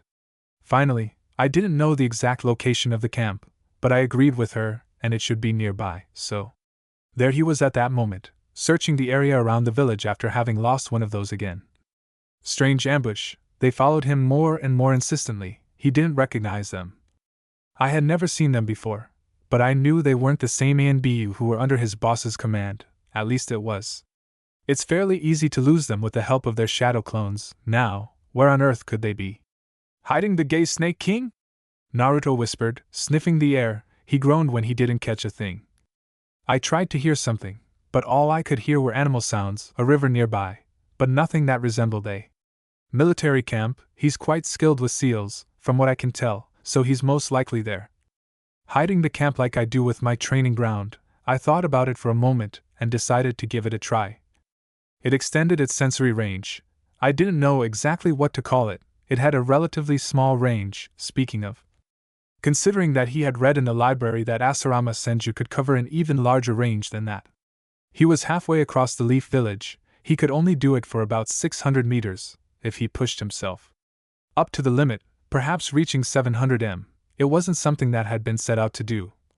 He had trained, so he couldn't complain, but right now he wishes he had done it so he could have felt the pedophile and where he hid his disgusting ass. I felt nothing, but I kept trying, as I walked slowly through the. He stayed there for a good 30 minutes, and was about to give up and leave when he felt something brush against him. Carefully, he took a step in the direction he sensed the chakra. He immediately felt it grow stronger, and as he suspected, it was some kind of barrier. He quickly began to jump between the trees, approaching the barrier, but always remaining as quiet as possible. As best he could, concealing his presence, he reached the barrier in a few minutes and began to study it. Surprisingly, his sensory senses couldn't detect it, which reinforced the idea that it was made of by seals, not by a jutsu. Furthermore, his senses couldn't perceive anything happening inside. That meant that it was too dangerous simply to pass through. Surely, Orochimaru had placed a seal to alert him to a presence. Foreigner passing through the barrier. On the other hand, she could also enter with Odo soldiers nearby or even with. They were eating, who knew?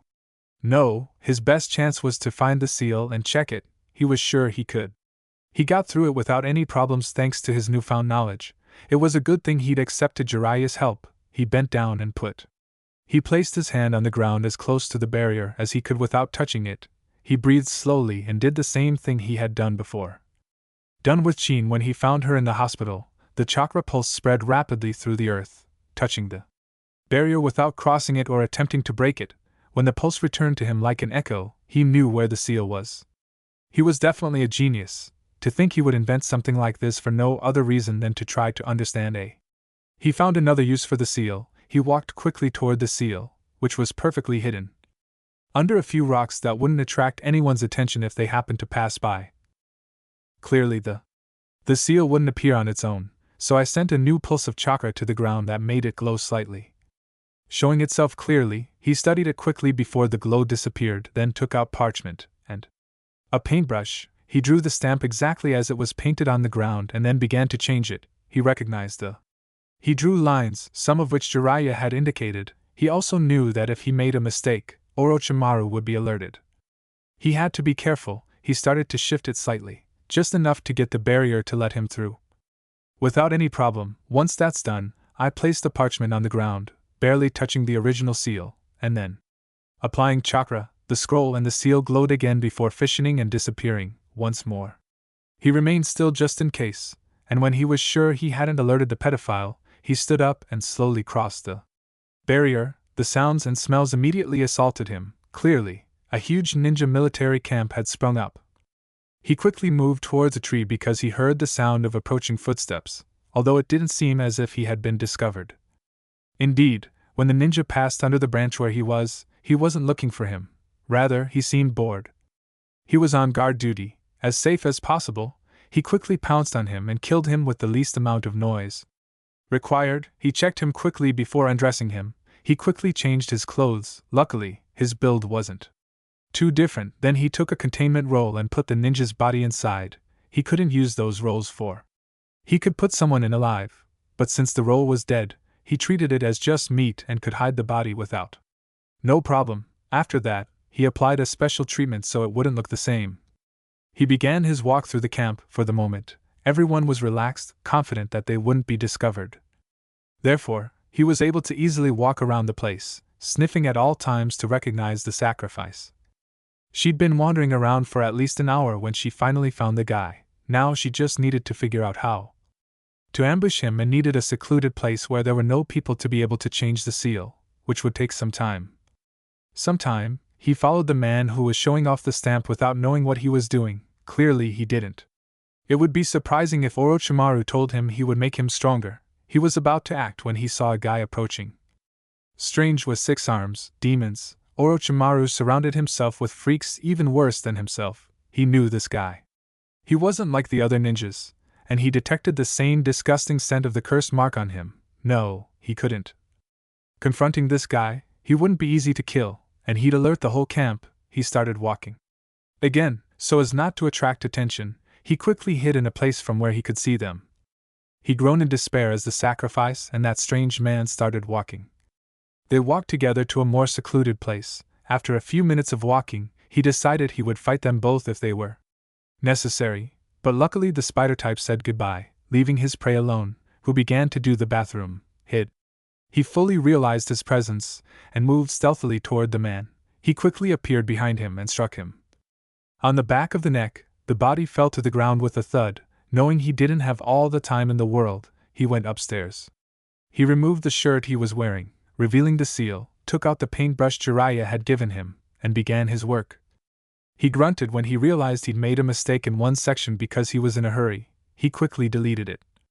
Making sure he only erased the mistake, he started again, concentrating even more, as they put. She also kept an eye on her surroundings in case anyone else was coming. She quickly raised her head when she heard a branch breaking nearby. He grabbed the body and quickly leaped into a tree. Another ninja on guard approached just beyond where she had heard the branch. She watched him walk slowly inside. When he finally left, she climbed down the tree again and laid the sacrifice on the ground. He checked the seal to make sure nothing had been damaged. The ink that he had added that it was still fresh, so he had to be careful. He paused when he saw no problem and continued. After a couple of minutes, he was finally able to rest, knowing that the seal was fine thanks to a jutsu that Jiraiya had performed. The fresh ink had dried and was back under his shirt again. "What's going on here?" someone nearby asked. He cursed because he hadn't noticed, but when he turned around he knew why he hadn't. It was the same guy as before. "What are you doing?" He looked back at the body on the floor and then glanced once at the spider. He was on guard. "When I found him lying here," he answered, trying to sound as sincere as possible. "Lying here?" asked the man, frowning. "Just like this, with no one around." He nodded, looking towards the. He moved slowly to appear on guard. "Yes, only like that," he replied. "Do you think there's an infiltrator?" The 6-armed man studied him for a moment before looking at the body, and then he studied his surroundings. "He doesn't seem to be."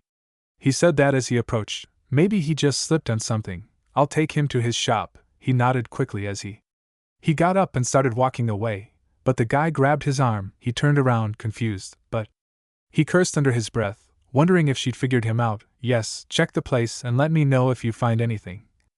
"It's strange that you found it." He scratched the back of his neck, feigning confusion and also a touch of respect. He knew this guy.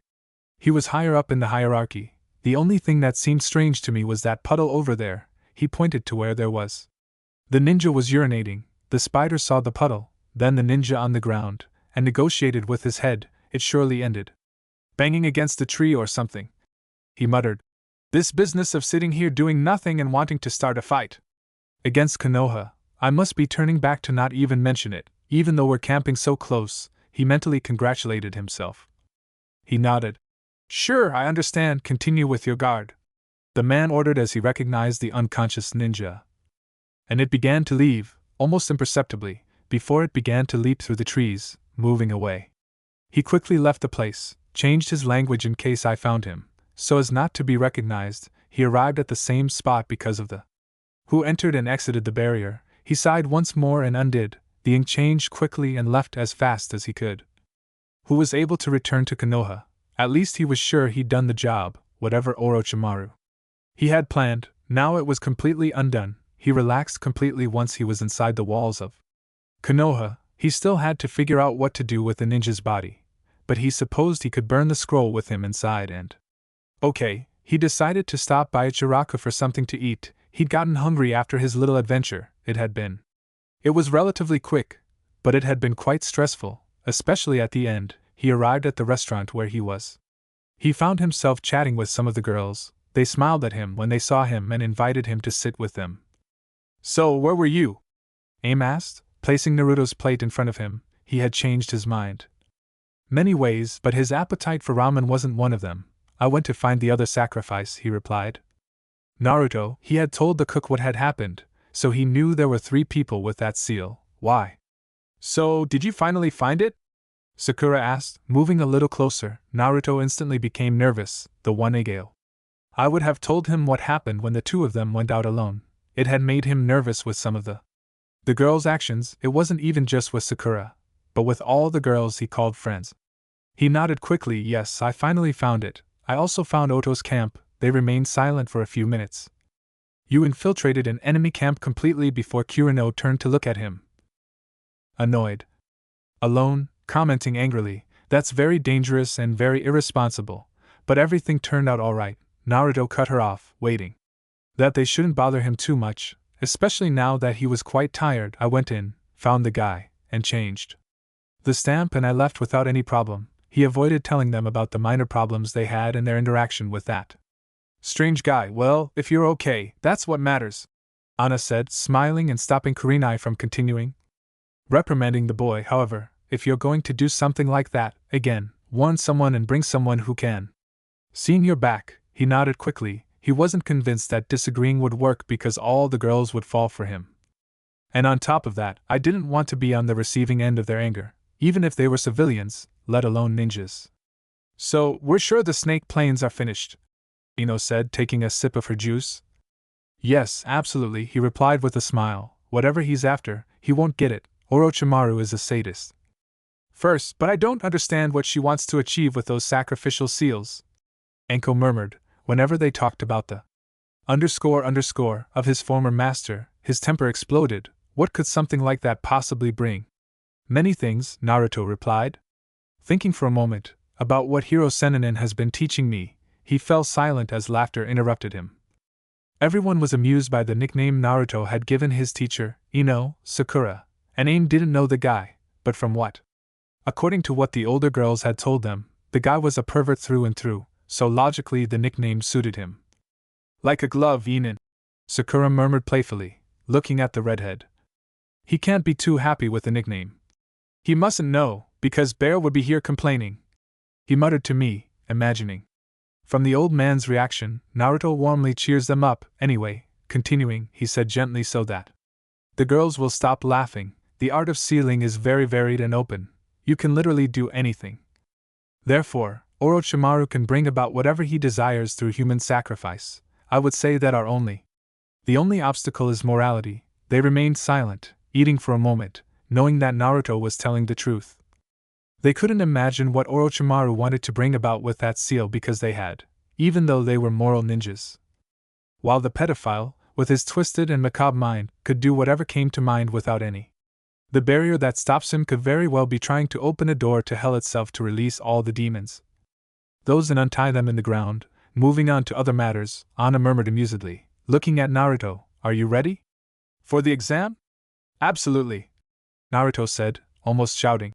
Gaara won't know that.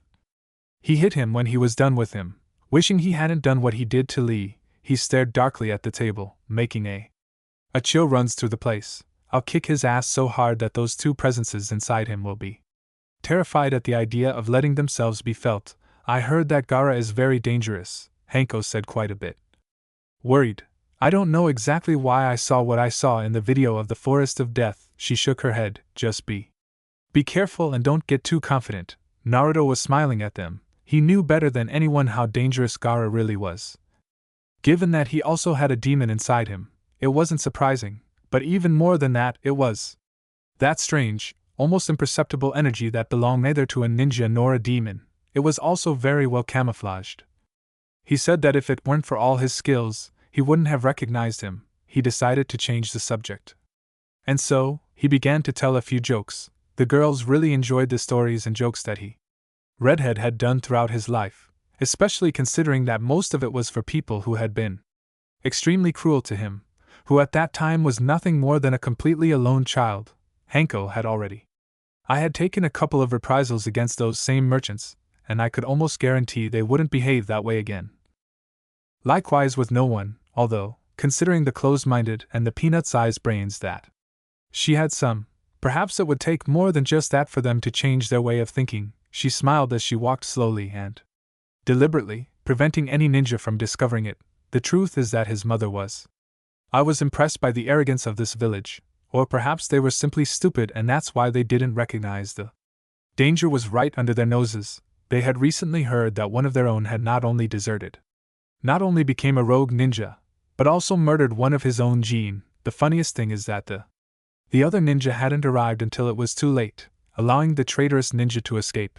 Now, in the same way, he was entering the hospital without any kind of impediment, without any problem or real danger to his person. The security in the Hidden Leaf village was terrible. They had strong ninjas. There was no denying it, since on the great most had to go around them to continue on their way.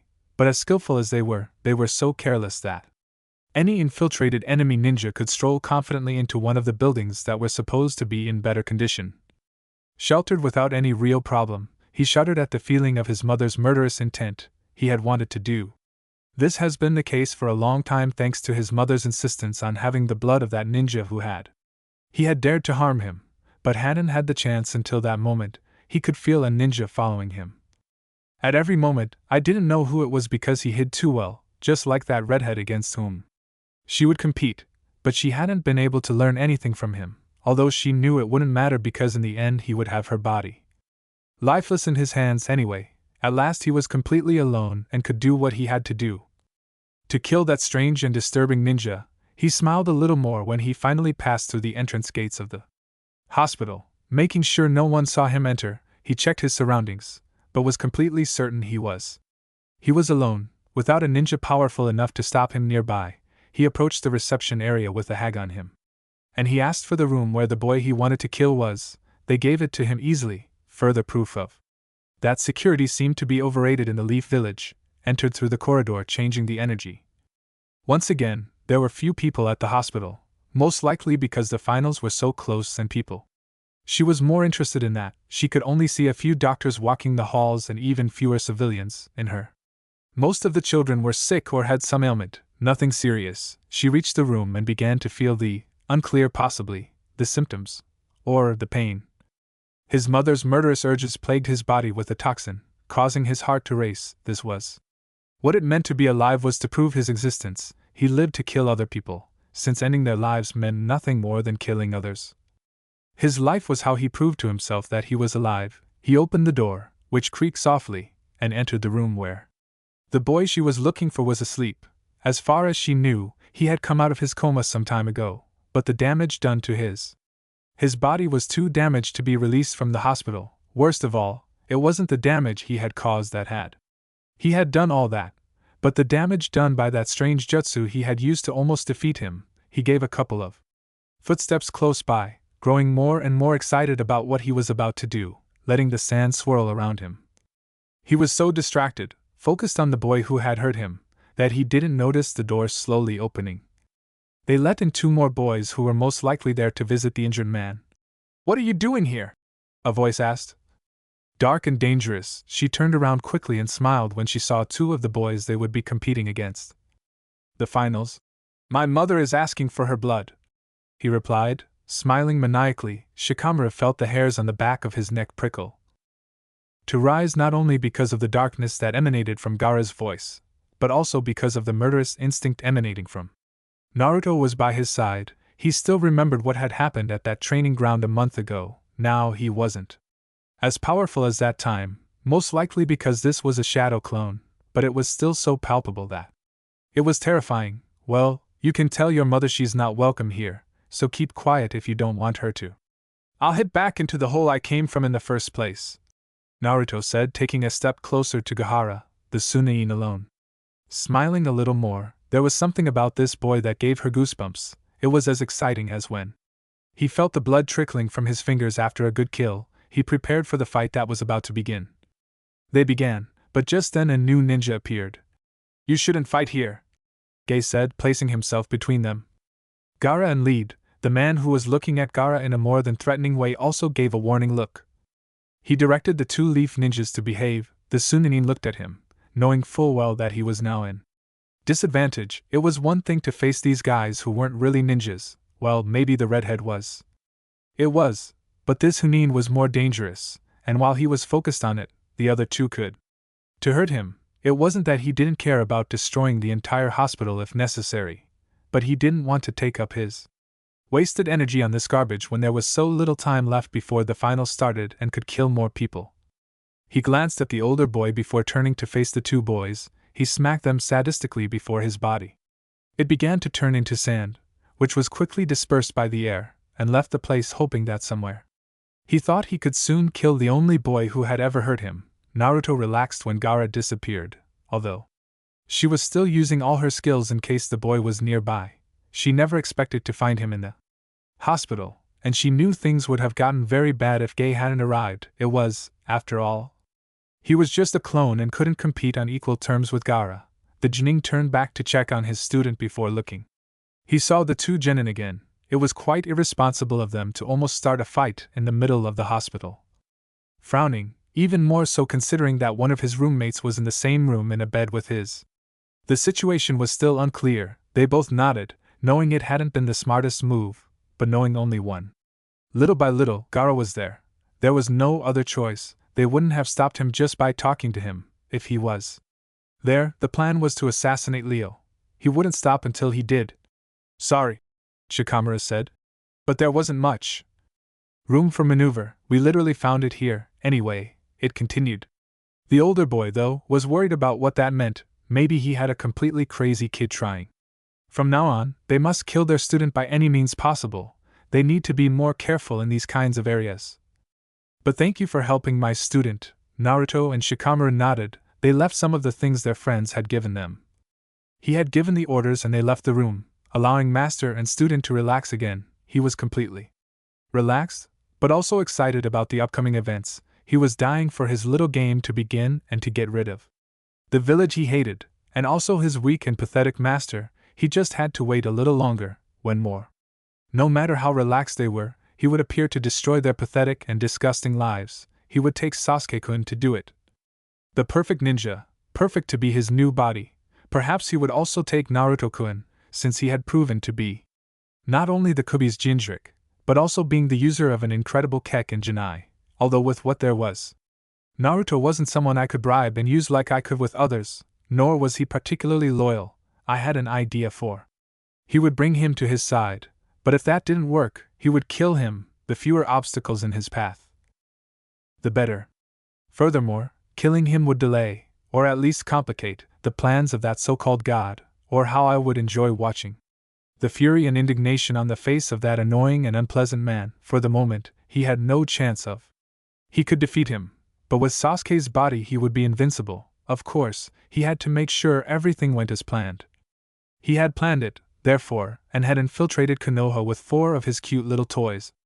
I gathered very important information, especially about Sasuke and his teacher Kakashi, although, strangely enough, the most useful. And the productive one had been the one that had taken the longest and had sent the least important information. It was useful. But it wasn't as important as the information his other 3 toys brought him. At least now he knew how all the important ninjas would be located and therefore how he could eliminate or counter them more effectively. Easily, anyway. It seemed strange to him that Taya hadn't obtained any more information, and much more useful information, than Only what he had given her, anyway. He had been more interested in her significant sacrifices. What a shame.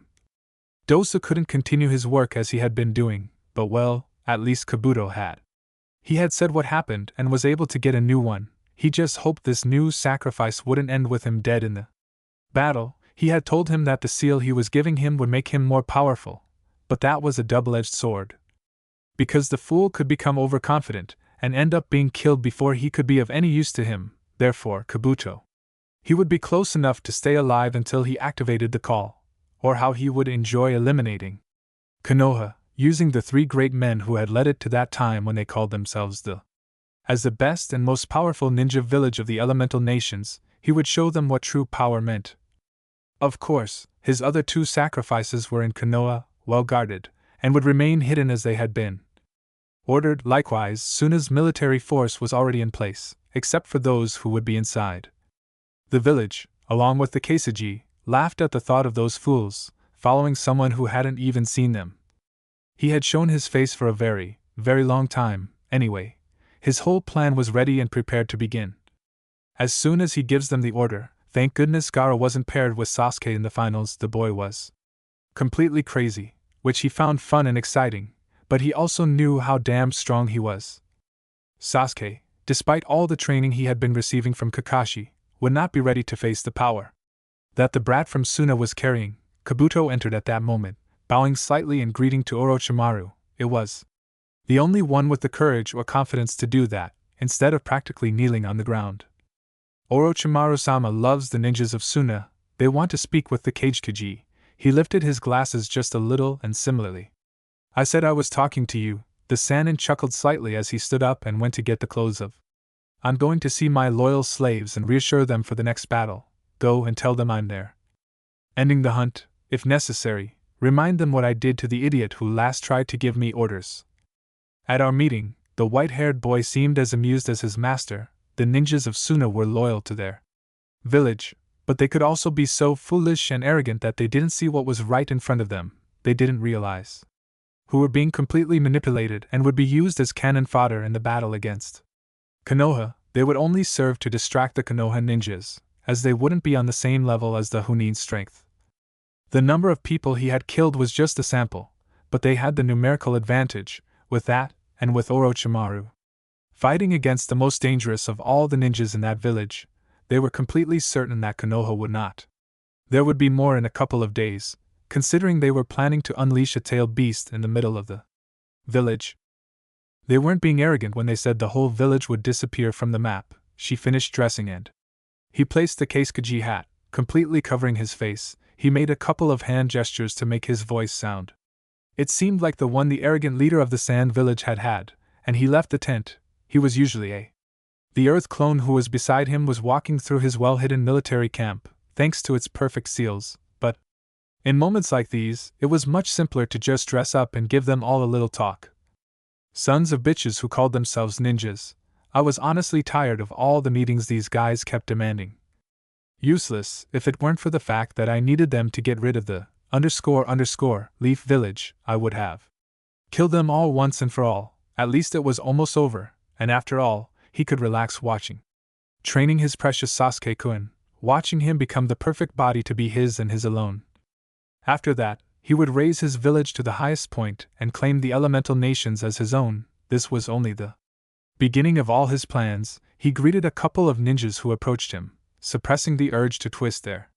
He tied his collar and entered the largest tent in the camp where the Suna clan leaders were already gathered. Kekkei-sama. It's good that you're meeting with us one last time before the war. One of them greeted, smiling. He almost broke his neck when considering this small battle between two ninja villages a war, but considering that Suna was the youngest one shouldn't surprise him. I have to keep my ninjas as pleased as possible, don't I? The fools nodded, completely oblivious. I didn't know if what he was saying was what the real one would say. Kekkei. But these fools wouldn't be able to recognize an infiltrator, even if he had the word tattooed on his forehead. Then tell us, Kazekage-sama, murmured the other, sitting in one of the chairs around the table with an arrogant smile. What have you been talking about with Orochimaru? He leaned back on the table and frowned. No. I don't know if we should trust that man. He sat at the head of the table and sighed. We shouldn't worry about Orochimaru, although he memorized this man's face well, in case he had to kill him before the battle began, he is who warned us about Konoha's plans, after all, and thanks to his help, we have the numbers to be able to attack the traitorous village. Without worrying much about our losses, he continued speaking. He had perfected the art of talking a lot without revealing anything of truth, and the fools of Suna just seemed to nod and watch. As if his word was all they needed. Yes, after all, he would kill them just for the pleasure of it. Because they were a bunch of brainless idiots, although maybe it was because he was too good at deceiving people. Well, whatever the case, he had no use for idiots who were easily deceived, so he would kill them slowly and painfully, of course. He would first extract all the information about the best jutsus in his village, Naruto, strikingly, while he was walking through the streets of Konoha. It was a sunny day, and as usual, he was relaxed and calm. Despite the fact that a couple of important fights were coming up, the streets were emptying out quickly, as people were almost. She was just as interested as he was in going to the enormous stadium where the finals would be held. Of course, he was more interested for other reasons. He had trained hard for this day. It would prove how powerful he would be. The Uzumaki clan, which would rise again in Konoha and make sure that this time no one would dare attack their clan, and, of course, this would be the beginning of all that. He had trained so that the wretched old council members wouldn't have. There was no other option but to make it a little bit, and with that, he could form his clan without any problem. He would greatly enjoy watching their faces of indignation when they realized he didn't just have one, but three, Kekkei and Genkai. But first he had to get rid of a couple of annoying rivals, Sasuke and Neji in particular. Or how that pair annoyed the brunette. If he managed to advance to the next stage, he would be fighting against him. Why would he make sure to win his own fight? Because, from what I understood about this tournament, you didn't need to win everything to become Chin, but anyway. He would make sure that Gaara understood the meaning of fear, and Neji would learn not to be so arrogant, and that those who didn't, those born as prodigies, could also become great ninjas. I'd really enjoy destroying Neji, and even more so, he would enjoy destroying the clan that was supposedly the most powerful in the village with the jutsu. Neji would suffer because of what she had done to her cousin. She didn't know Hinata very well. She had never spoken to her because the girl was. She was extremely shy, but from what she knew, Hinata wasn't a bad girl, and in that fight, Neji didn't need to humiliate her like that. He did it. Hell, he almost didn't need to kill her. If he'd closed all her points, Tenketsu, the girl, wouldn't have. She didn't know how to use chakra and therefore lost the fight, but the arrogant Neji preferred to make the girl suffer. He almost killed her, so I would do the same and make him suffer as he made the girl suffer. I hoped he wouldn't. They arrested him because he had a strong desire to destroy that arrogant man. He would go for a whole month and wouldn't stop on his own. Because that's what some guy he didn't know said. He felt a bad feeling the closer he got to the stadium, and she knew something bad was going to happen, so she told Timar, and she wasn't surprised that he felt that way the last time. He had done it when Aide had died, but now he was ready and knew what that feeling meant. She would never ignore it again, especially when the result could be one of her friends crying and screaming until her vocal cords tore. She was also dying to know what had just happened. He couldn't do what Orochimaru had done with the seals. Since he didn't know the full purpose of the jutsu, he couldn't know what he had done. The same, all he knew was that whatever Orochimaru was planning was completely destroyed. He would bring something. But it wouldn't be what the pedophile expected. He only hoped it wouldn't end up opening the gates of hell because he'd be dead if that happened. He wasn't worried about the demons, he wasn't worried about the girls he was with. Surrounded, he was sure they would beat him to a pulp if he were to unleash the apocalypse right in the middle of his village. He swallowed hard, terrified, especially imagining a certain pink-haired girl with a genie who, according to Iazan, would rival her teammate was also a Sannin, Suna of Senju. All of them were dangerous, especially after a month of training. They were all together, but Sakura had a sadistic streak in her that had been awakened thanks to Anko and Gao, or maybe the pink-haired girl. He would torture slowly and painfully. He wouldn't even use ninja tools, no, just using his hands. It would cause unimaginable pain. She didn't know how, but Sakura possessed terrifying physical strength. According to Kurenai, she was a normal reaction for someone who could also control her chakra like Sakura, especially in moments of rage or tension. Even Jiraiya had suffered his fury and was terrified, although, to be honest, The old man deserved it. Especially since he tried to spy on them at the hot springs. Anyway, he hoped he wouldn't have to suffer that destination, so I hoped that the change he made to the label would be a good thing and not detrimental, especially for. He said Jiraiya couldn't bring anything worse than whatever it was he wanted to bring Orochimaru, but there was always room for error. Of an error he hadn't seen, and things could go quite wrong. He arrived at the stadium with only a couple of minutes' wait. The streets were already completely empty, and knowing Kakashi as I did, it was most likely that Sasuke. He was the only one who would arrive after him. The stadium corridors were dark and had a menacing air, he could feel. Gaara's killer instinct kicked in, so he knew that was what was making the hallway look so eerie. He began to. He felt the excitement and adrenaline coursing through his veins. He wanted to fight, and he wanted to prove he was the one. Best ninja in that village. He began to exude murderous instinct like his rival and, smiling sideways, savoring the moment. Waiting for everyone's reactions, he stepped onto the field, squinting slightly, the intense sun. He watched a little longer, as he observed all the genin who were hoping to become Chunin that day. He looked especially towards the redhead and brunette. He gave Timar a warm look, who blushed only slightly and moved so close to him. Imperceptibly, she noticed how he had looked at her. She stood beside Gaara, unconcerned by the sadistic smile he gave her. He was giving a shout and looked up at the stands. He knew the whole village was there, with a few exceptions, but he was there nonetheless. A pretty impressive view. The stadium walls were incredibly high, to ensure the safety of the public. There was a kind of second floor in one of the buildings that bordered the stadium, right, the one that. It was above the gates, which they themselves used to enter the arena. He could have sat his grandson down with his Osage clothes. Beside him was another man with similar clothes, but of a different color, Sarutobi, right in the.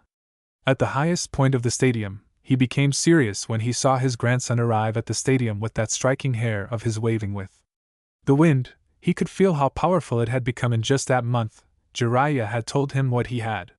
He had been training with his godson, and both were very impressed. They could say without a doubt that after having studied with Jiraiya, he was at the level of a Jin, but his concern was the group of rogue ninjas, all of whom ninjas ranked S rank in the bingo book. If Naruto wanted to face those ninjas, he had to be at a higher level than Unakaji. At least he was sure that now when he faced those ninjas, he would be better prepared. If he was honest with himself, he hadn't wanted Naruto to become a ninja when he was still blonde. He had been an extremely hyperactive boy. He hadn't shown skills commensurate with his age. Career. Now he supposed it had been thanks to Minato's seal, which, according to Jiraiya, the redhead hadn't wanted. That he would fix it. At this moment he was much more relaxed, knowing that Naruto could defend himself calmly. While he couldn't go toe-to-toe with an S-rank ninja, he could at least defend himself until someone with the necessary level appeared to help him. It seems Sasuke Uchiha hasn't arrived yet, the Kazekage commented. Sarutobi frowned. He had warned Kakashi to arrive on time. It was, after all, an event. Important. It had had its share of problems with village security, and other things that Konoha was already dealing with. Being mocked, grinding her teeth, every time the fools of the Ninja Council said something about Aide's murder. He had warned that he needed every ninja he could get, patrolling the streets especially at night, but the fools had complained, saying that as clans they had to have their own ninjas guarding their places of residence. Konoha had practically been guarded by half of the ninjas just because the whims of the clan leaders. Now Kakashi would most likely arrive late with Sasuke Uchiha, and that's that. Not at all, and they would only look bad again. The taunts wouldn't stop if one of their ninjas couldn't reach time for an event like that, and with the supposed last Uchiha genin loyal to Konoha, and of course the main course. In the afternoon, I just hoped he wouldn't arrive so late that he'd have to disqualify the brat. His fight is the second. He has up to 5 minutes to be late for his own fight, but if he doesn't, I'll have no choice but to disqualify him. The Kazekage quickly turned to look at him. I think an exception can be made, don't you think? Okage-sama? We're talking about Lukia. I came especially to see him fight my boy Gaara. He's extremely powerful. I'm sure everyone would enjoy that fight. Iruen turned to look at him too. First, Gaara. I'd have to get past Naruto. I don't know about Gaara, but I know the one from Naruto and his boy won't have an easy fight. Second, Sasuke may be an Uchiha, but he's still just a simpleton genin. I'm not going to give him preferential treatment just because of his last name, and third, he's bringing shame to my village by arriving late for his fight. If he's late for this, and he assures me he won't be late for a mission, he'll be disqualified, and that's it. Definitive, the Kekkei advanced and returned to look towards the sand where the Chunin was already giving them the instructions to the genin. Of course, he was grumbling almost imperceptibly, annoyed that his master had suddenly. He decided to put on his pants and not let the desires of others cloud his judgment. Sakura, Ino, and the others. They were in the stadium stands, excited and eagerly awaiting the start of the finals. Confident that Naruto would manage to become a Chunin, although they expected the battle they knew would begin in.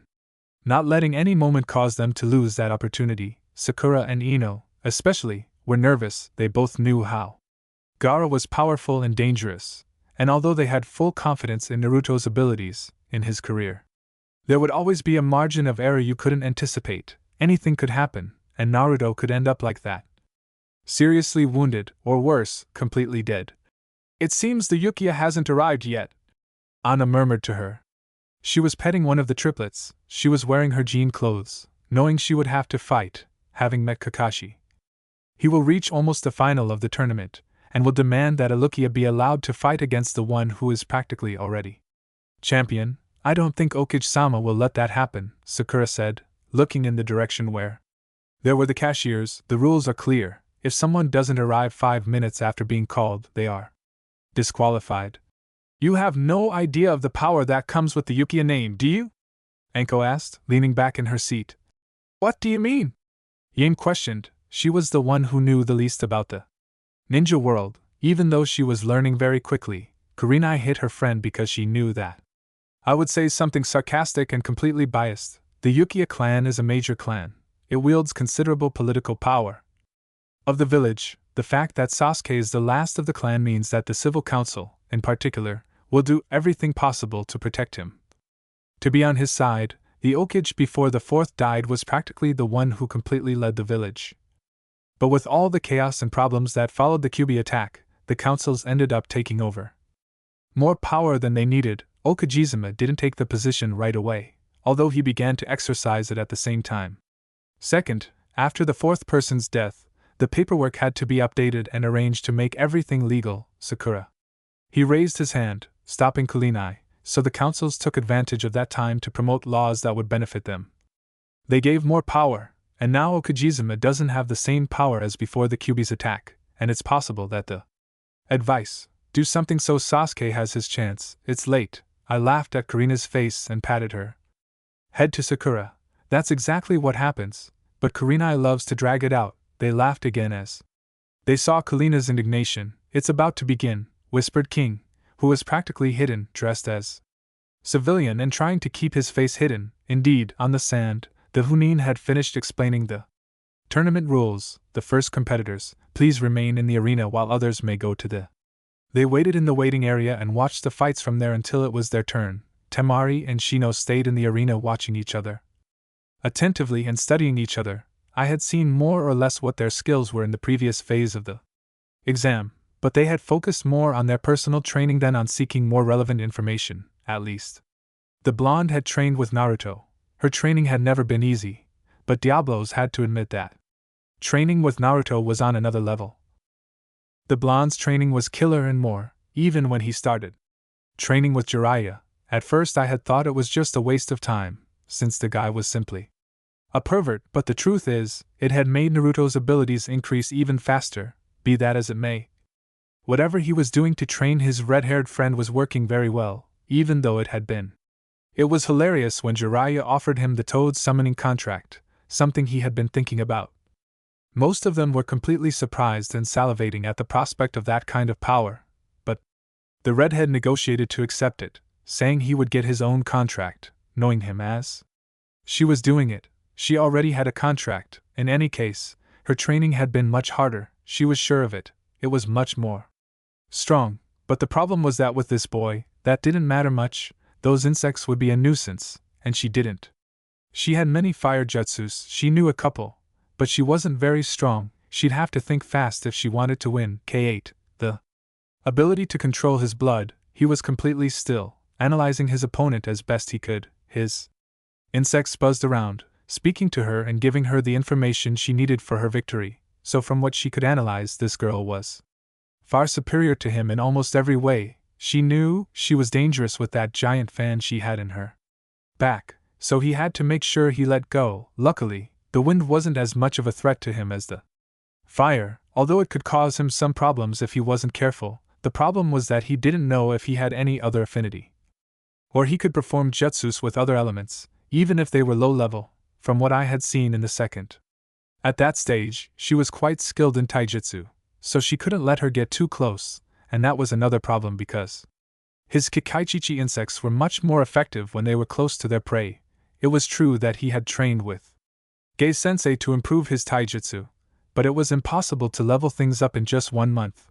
At least his speed had increased, and he wasn't in as much danger of being overwhelmed, especially at the very beginning of the fight. Furthermore, he would have to analyze things as they happen and hope that his mastery of his clan's techniques would be enough to win. Temari smiled confidently, but remained alert at all times, quickly reaching out and grabbing the insect before it landed on his shoulder. If it weren't for his training with Naruto, who taught him to perceive anything that came close, she wouldn't have noticed. She wasn't nearly as good as the redhead, but she had the "I was fixing it. I don't think I should give a girl an insect," he commented, squashing the __ in his hand. "We tend to be disgusted by them." Shino didn't respond and instead took a stance ready to attack. The prediction that it wouldn't be as easy to secretly place the insects on him as with his last rival was correct. Temari also took her place, and the real fight began. Her fan opened swiftly and powerfully, creating several gusts of wind shot out towards the boy, who had no choice but to jump to the side. To avoid being sliced by the blades, their insects could mostly maneuver without being harmed by the wind. But he didn't have that skill, so he was forced to move aside. That, and those wind blades, they were much faster than the ones he'd used against the girl from the village hidden in the sound. That had something to do with it too. The buzzing of the Kekkei's began to be heard throughout the stadium, and soon a black cloud shot out from the Shino's manga. He had a surprise for later, but for the moment he would stick with what he had already shown. And he would see just how dangerous the blonde was. Temari, on the other hand, planted her fan in the ground and began striking poses.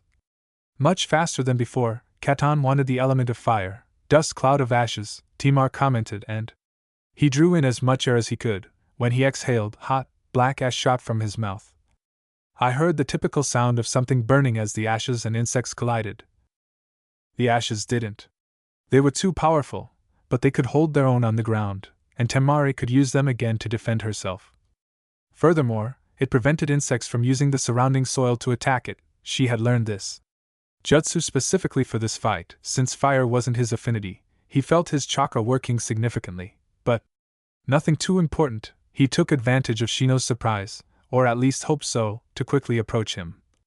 Leaving her fan behind, because the weight would only slow her down, the boy hadn't expected a frontal attack so soon, and he took the blow to the face, causing him to take a couple of steps back. He reacted faster this time and got up.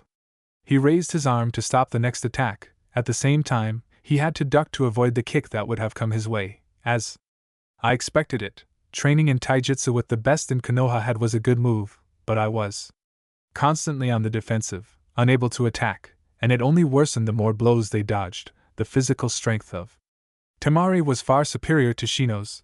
The black-haired man decided to launch a counterattack and used a trick from the book. From Gahara, it had never occurred to him to use his insects as armor, but he had practiced a little and mostly, the Kekkei's began to crawl over the boy's skin, protecting and enveloping him like the Gaara's sand was used on the redhead. The fact that they could eat chakra was an advantage because they didn't need to take it. They used the chakra of their user, but rather took the chakra of the enemy and used it as a reinforcement for their bodies. Soon Timar's blows were no longer having the same effect on Shino, and within a minute the boy was responding to the blonde's attacks, who in turn had had to use all her speed to be able to avoid it. He jumped back to catch his breath and checked his hands. He had small wounds that looked very much like the cuts, but she knew there were several bites. She raised her head to see Shino, who was now much more sure. His stance, while still fairly basic, now showed more strength, and I could hear the buzzing of the bugs threatening her if she came near. She had to admit it was quite interesting using as armor to his insects, disgusting, but ingenious. He stepped back a little further and grabbed his fan. He knew that insect armor wouldn't be as heavy as his brother's armor, but it would still slow his movements, so that I could take advantage of that. Maybe I can't get close, but it's not all I have. Moving her fan, I create a massive tornado of wind began to slowly swallow Shino. Some of his Kekkei detached from his bodies were swept away by the tornado. The still hot ash on the ground was blown into the tornado, making it even more dangerous. He noticed how the wind in certain parts and small amounts turned into blades that they cut down their small insects. Even if they didn't end up dead from the ashes, it was still dangerous. He let himself be swept away. He jumped far away and clung to a tree to avoid being swept away by the increasingly powerful tornado. Strong and let some of her friends cling to the trunk, Temari took advantage of the moment and signaled again. Hand, fire release, heat ball spat out a fireball moved at incredible speed toward Shino. The boy had to let go of the tree and put. He raised his arms in front of his face to protect himself. The fire burned his insects much faster, and ruthlessly the ashes, besides burning the sleeves of her suit and revealing her little surprise for Temari's displeasure. The new insects were much larger than the Kekkei, but from what she could tell, they were also. They fed on chakra. I didn't know if they were like the Kekkei, but I did know that they might be few in number, but they would be very numerous. Dangerous. Shino stretched out his arms and immediately the larger insects unfurled their wings and began to. They flew near Shino. They had light green skin, and the buzzing sound they made was almost deafening. They had 6 legs. Thin ones, and a couple more that looked like razor blades. These are very special insects. Shino spoke for the first time. In the fight, I'll give you some advice. Don't let them touch you. There were 8 of those insects, and as soon as Shino finished, they spoke, then shot towards the blonde with a speed she couldn't match. Instinctively, she threw herself to the ground, preventing them from touching her as the raven-haired man had said, but one managed to cut her hair cleanly, another cut. He easily cut off the branch of the nearby tree. He didn't even seem to have tried to do so, in the area of. During the break, the other genin watched the fight intently. What are those things? Kankura's asked. I thought that he could only use those black insects that lived on his body. I don't think those insects are the same, and I don't think that I'm going to be using them all the time, Shikamura said. They must be much harder to control than the Kekkei. Most likely they're just helping him for the time being. He narrowed his eyes. Kando saw one of them disappear completely. What speed? Naruto whistled, impressed by the speed of those things. They seemed to cut through the air as they moved, completely avoiding friction and therefore moving at a speed that was virtually impossible to see. He could barely detect the sounds they made as they moved, thanks to his senses. Hypersensitive, but in a fight I didn't know if I could react in time to avoid them, and those blades they had. On foot, the most likely outcome was lethal, especially combined with that speed. She feared and swore as she launched herself again into the. He grounded, preventing them from pulling his head off, but received a deep cut on his cheek. He quickly pulled out a couple. He threw shurikens at the insects. They disappeared again, and the weapons became embedded in a stone. To cause the slightest harm, he swore again and waved his fan, creating a dome of cutting wind around him. Around, it clanged metallically as the insect blades collided with the wind blades and saw them. He stepped back momentarily. Suddenly, he was punched in the face by Shino, who had suddenly appeared beside him. How did he get here so fast? Timar asked, and in a whisper, he avoided those green insects again and had. She used her fan as a shield to avoid Shino again, but the surprising thing was that now there were 2 boys instead of 1. She checked the trees she had been leaning against and noticed a couple of the Kekkei insects, which she wanted to say that was a clone. He growled, feeling so out of his depth. Now he not only had to face the boy and those strange insects, but a clone of the boy who could do him quite a bit of damage if the pain in his face was anything like that. What can I say? He got up, devising a viable plan to turn the fight back in his favor, but the truth is he didn't. Nothing was happening. Shino was very difficult because his wind attacks were almost ineffective against his techniques. He was at a disadvantage, but if he could get rid of those green insects, he could make them use up all their chakra and win. She waved her fan, creating another tornado which she swiftly launched toward Shino. She took advantage of her enemy's distraction.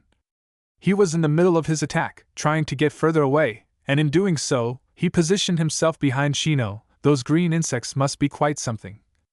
Difficult to control, based on what she knew of the insect clan, Shino jumped away from the tornado as the green insects had already disappeared without him saying a word. He gritted his teeth, frustrated by his inability to control them properly. His father had warned him that they wouldn't be easy to control and would absorb a lot of her chakra, but she knew she couldn't beat this girl if she didn't have something up her sleeve. Unfortunately, her Kekkei insects were too susceptible to fire attacks. I knew the girl had that information, and he would learn a couple of basic jutsus, enough to kill his insects and, of course, give him headaches. Therefore, I needed something more resilient and not so easy to kill. I sent the clone to attack Timar. And quickly, because he also knew that the girl possessed an intelligence that could rival Shikamaru's. The blonde noticed the clone approaching, so she started making hand signals again. She let her chakra flow. Absorbed by the technique even more than normal, he spat out a huge cloud of ash that concealed the clone for a second.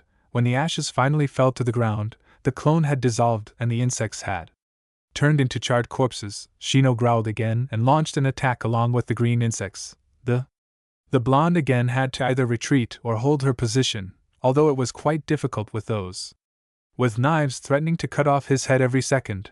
The boy wasn't exactly excellent at taijutsu, but the insect armor gave him an annoying advantage in the stands. The spectators screamed with excitement as they watched. The fight was quite entertaining while certain people walked around the place positioning themselves as they had been told.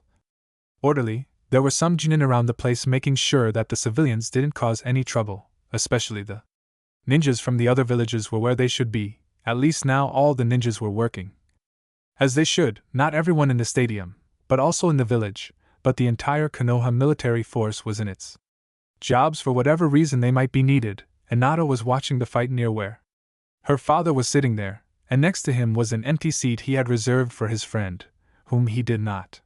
She hadn't been able to find him since morning. She was worried, especially considering her comments.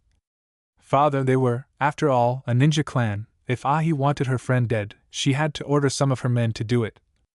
Ninjas and it would happen. He checked the stadium again, looking for that reddish-pink hair that characterized Tayuya. But he couldn't find anyone like her. He glanced at his father and sister and sighed. Abby was a good girl.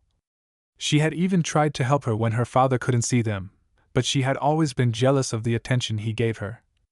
Her father put a lot of pressure on her. Do you notice the flaws in their poses and transitions? Yasia asked her daughter. Minor, Anabata in the fight, analyzing every pose, every movement and thinking about how could he counteract them or use them to his advantage. The Aburame in a beginner leaves many gaps that can easily be filled. They could take advantage, but those green insects make up for it. Then he focused on the girl. On the other hand, Sunanin. He has excellent reflexes and his transitions are smooth and precise, but they lack sufficient power. He nodded with satisfaction. He could see many more flaws, and if this were a real battle, he was sure she would have killed them already. But her daughter was still learning, very fast, yes, but learning nonetheless. Yada.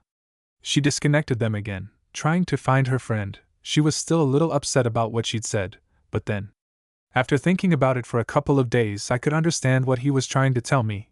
It was quite difficult to let go of everything I know. I had taught her since she was a child, but at least she was thinking about what her friend Yena had already told her.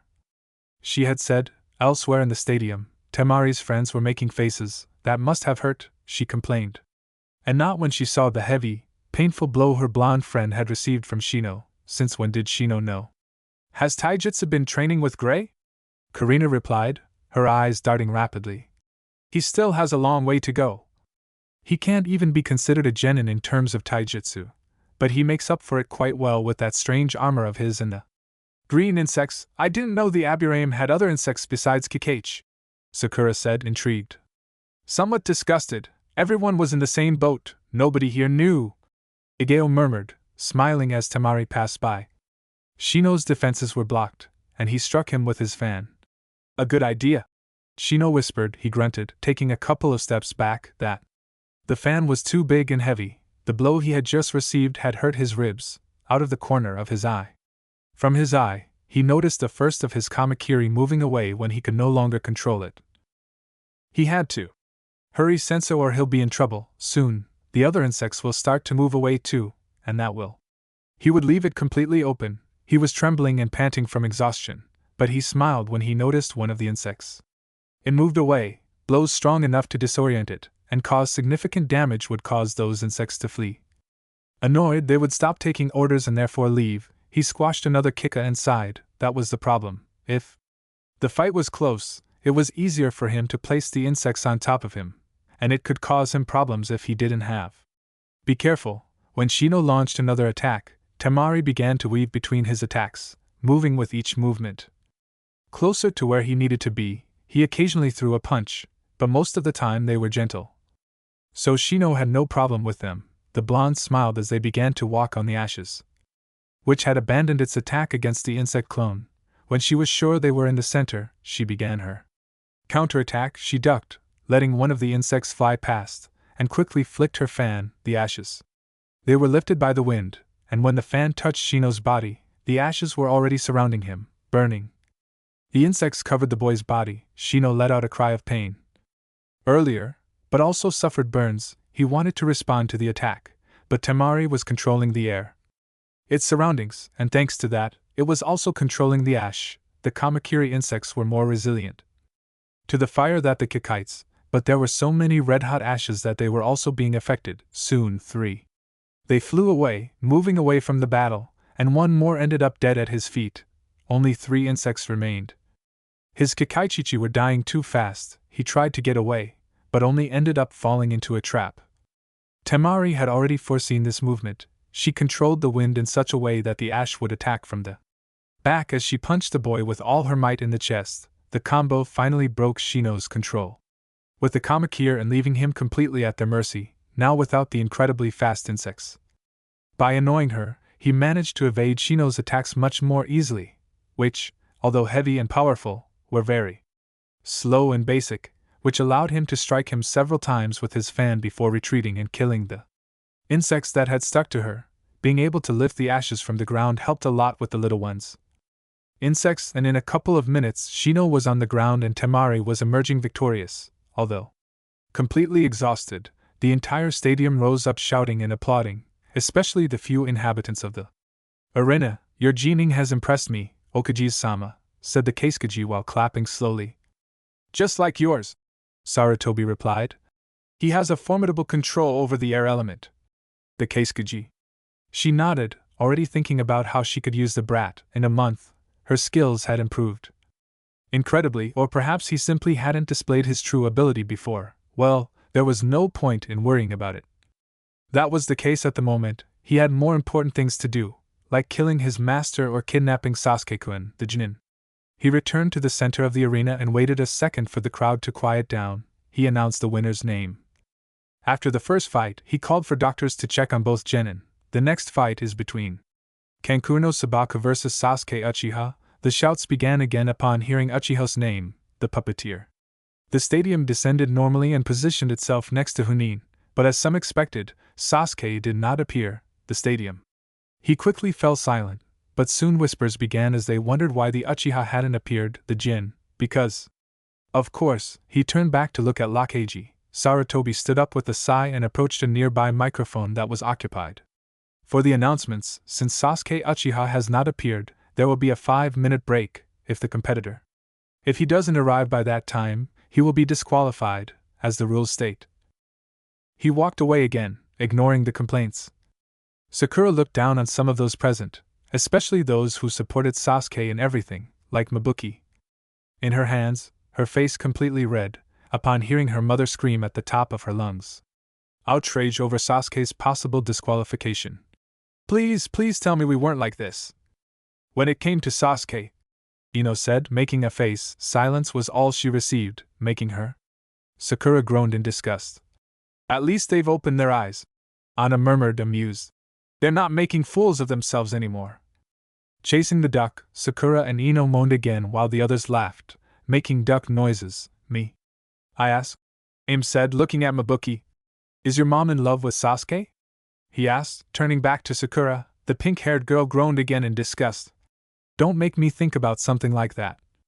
She complained, I'm supposed to think my parents are in love and completely happy in their relationship. Although, if she was honest, every time Mookie spoke to her it was to ask her about or talk to her about Sasuke, she herself had already. Thinking that her mother was in love with the last Yukiya, the others laughed a little more. So, what do you think is going on? Delaying Kakashi and his star student? Hanko asked, sounding rather bored. Knowing Kakashi, he wants to cause trouble for all of us, Kinai replied. Or maybe he's so arrogant that he thinks he can get away with it. Whatever he wants, Anna said, quite annoyed with the perverted man. He's been doing it for a while now. Time has passed, and because he believes himself to be the strongest Chunin, all his faults have been forgiven. I don't know how many times he's arrived. I was late to the Chunin meetings with Okujizuma, everyone agreed, at least those who had worked with the man. That left out Ino and Kin only, since Sakura was his student and the others had meetings or some mission with him. While they waited, people began to get up, taking the opportunity to go to the bathroom or to see what was on the menu. Ramen in Chiro's place had earned a special place among the locals in there. Its popularity was rising. As many people were heading there, soon Aim had to get up to help his father, although he knew that once the fighting started again, he would be free to return and watching the boy fight, the one who was slowly winning her heart, now not as a brother, but as a grown man. Right, of course, there was still the problem that many other girls had the same plan, and that's why she knew so much. Temari and Sakura led the way. Meanwhile, the Kekkei was still trying to get Sarutobi to leave. He wanted to compete with Sasuke, but without saying so openly, which wasn't working in the slightest for him. Frustration. I had clearly told Sasuke that he had to win this tournament with the highest marks, and so far he hasn't. He was doing it. The worst part would be, the only competitor disqualified in several years calmed down thinking that he wasn't. It didn't really matter, since Konoha would soon disappear. Sarutobi, on the other hand, was thinking about the avalanche of complaints and grievances would flood his office if Sasuke didn't show up on time. The worst part wasn't that, but how low would their village's name fall for having the only member disqualified from the competition in several years? To maintain the reputation of their village so that they could continue with the tranquility and peace that had existed until now. They had, if their reputation dropped, villages like Kumo and especially Iwa would try to attack them sooner or later. I would be less worried if Tsunade were at least present, especially if they were fighting against I, since I had. There were at least twice as many ninjas as his village, and they were very powerful. He looked at his watch and growled as the 5 o'clock mark approached. Minutes. It would be convenient if he postponed Sasuke's fight until the last minute, so his reputation wouldn't be so tarnished. The Kekkei said, knowing what his master Sarutobi had in mind. He thought about it for a moment, but the truth is that his power was already too fragmented within the village to allow for that possibility. He didn't have to prove himself. Especially Dan's, and the advice that the Okage was the one in charge of the village, that's not an option, he replied coldly. He would figure out how to solve the problems this decision would bring, but for the moment, he had more immediate ones. I send a message to Genma to declare Kankura the winner due to his opponent's absence. Orochimaru gritted his teeth for a second before regaining his composure. In any case, the fight he had most longed for was about to begin. He was interested. He wanted to see what Naruto had learned, he wanted to see his Kekkei in action again, and he wanted to see how he would face Gaara. Furthermore, if everything went according to plan, Gaara would be in a murderous mood and therefore, it was easier to untie the tailed beast. Gemma cleared her throat, drawing the attention of the people were back in their places. Sasuke Uchiha didn't show up for his fight after 5 minutes. He was called out, therefore he was disqualified and the victory went to Kankura no Sabaku. Everyone knew this would be the result, however, was that everyone was whispering indignantly about what was happening. Endra just smiled, already. That in the end, it suited him. Not fighting the Uchiha would leave him rested and ready for the battle that it was about to begin shortly. He swallowed hard when he felt his brother's murderous instinct plaguing him. Waiting area corridors. Good luck, Timar told the redhead, worried about the boy since she confronted her brother, and although she loved him like any sister would love her brother, she also knew how unstable and that was dangerous. Naruto smiled reassuringly, completely ignoring the look he was getting. Gaara, the next fight is between Gaara no Sabako and Naruto Uzumaki. Gaara appeared next to the Chunin on a cloud of the sand was open as Naruto decided to walk calmly. The people in the stands were shouting back and forth, annoyed that the demon was competing for a chance to become a Chin. The friends of Naruto looked from side to side, astonished by the hostility they felt towards the redhead, and at the same time Completely annoyed, Kurenai had to restrain Henko a couple of times to prevent her from killing anyone. Sarutobi was in the same, restraining themselves from infesting the place with murderous instinct and shouting this to the four winds as a bonus. It also reflected poorly on his village, although to a lesser extent, since the Jinsriks were hated everywhere, even though they hadn't. He had done absolutely nothing to deserve it. The redhead didn't care what the villagers thought long ago, that. He stopped worrying about what people thought of him. The only opinion that mattered was that of his loved ones. Gaara's name was mentioned, outside Konoha, by both ninja armies, from Oto and from Suna began to move silently, surrounding the village, ready to eliminate anyone who came near them. He crossed in front. Kabuto, of course, was leading everything along with the supposed true case gauge.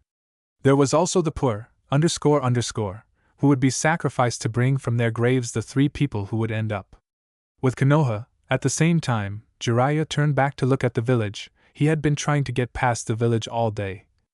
A barrier that his student had built to hide a sacred place where he met with several girls he had to go in. After all, I'd seen several girls go in completely dry, but come out wet.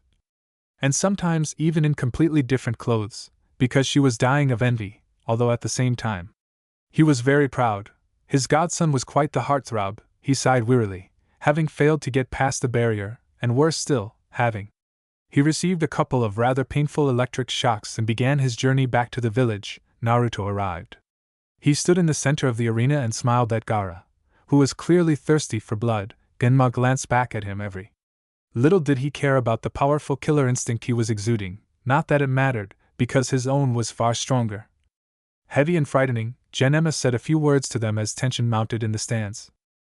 They say, "That kid from Kekkei is extremely powerful. I don't think the Uzumaki will last long," said one of the ninjas in the place. "Yes, but there's also the fact that Uzumaki has improved this month," his teammate replied. "Anyway, it won't last a month. It can't compete against years of decent training. Naruto is going to win," Sakura said, annoyed with him.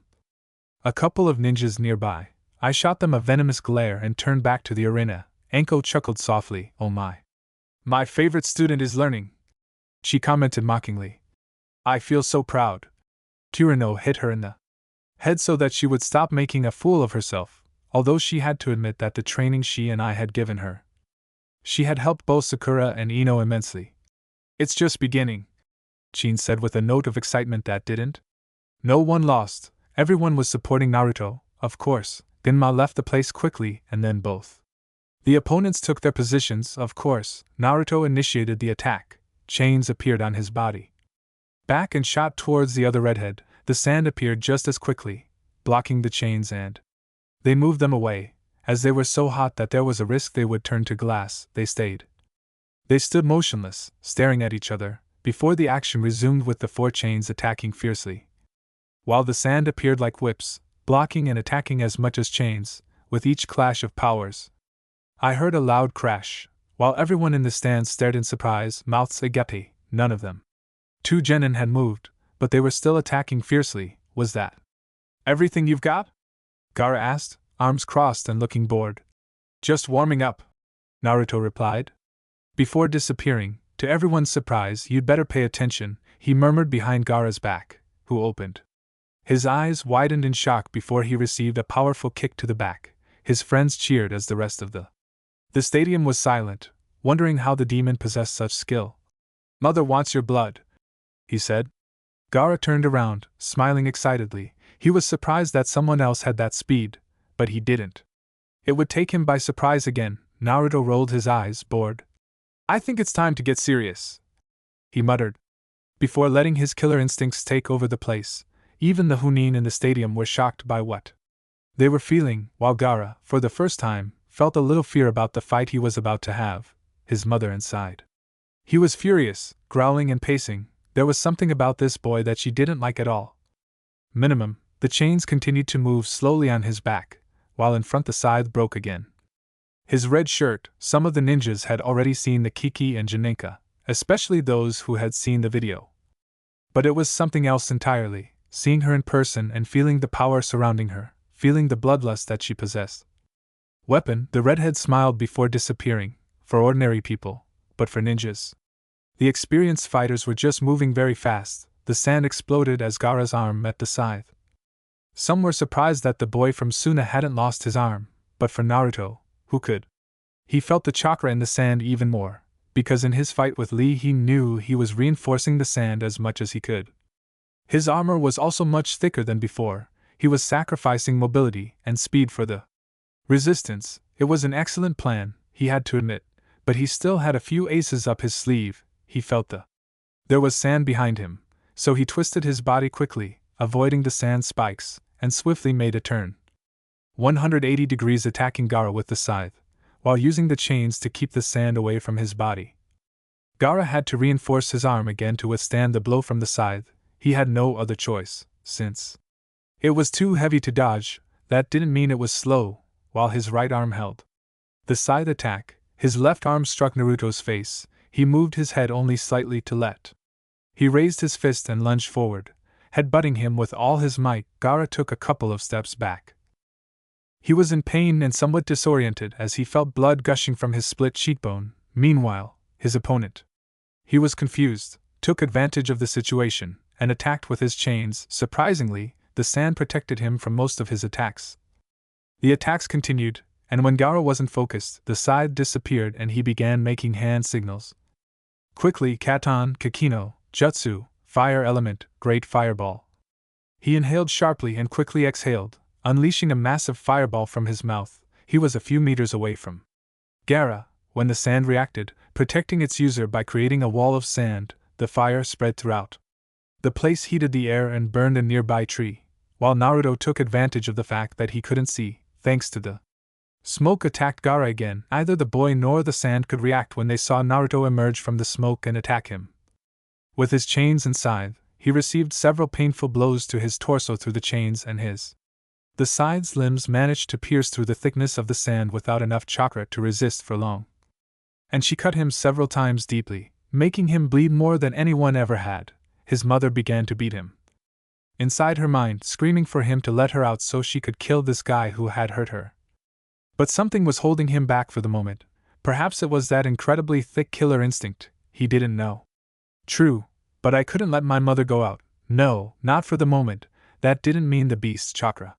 He didn't start to come out to help him. From the sand, a kind of claw formed with blue markings and shot out towards Naruto, who barely managed to avoid the attack. He could sense the influence of the presences within Gaara at that moment. The attack, and I knew things were starting to get dangerous. That was close. Igeo sighed. The sand is starting to move faster than before. There's something. Gaara's behavior was strange, Anko said, watching the boy intently, whereas before she had remained. He was upright but ready to move. Now he was somewhat hunched over and swaying slightly from side to side. Naruto won't be in trouble, right? She asked, not worried. There was something about that boy from Suna that it was hair-raising. No one answered him because the truth was that Naruto was fighting at that moment against the only genin who could match him. The redhead continued to avoid those strange claws created from sand, which grew faster with each passing second. His senses warned him of the danger, and he managed to duck and use his chains to avoid most of the sand bullets Gaara had thrown at him. Some still got through. His defenses inflicted a few cuts that weren't life-threatening but burned like hell. He looked. She watched the boy intently, noticing how his pupil had changed, and knew that the tailed beast was helping him.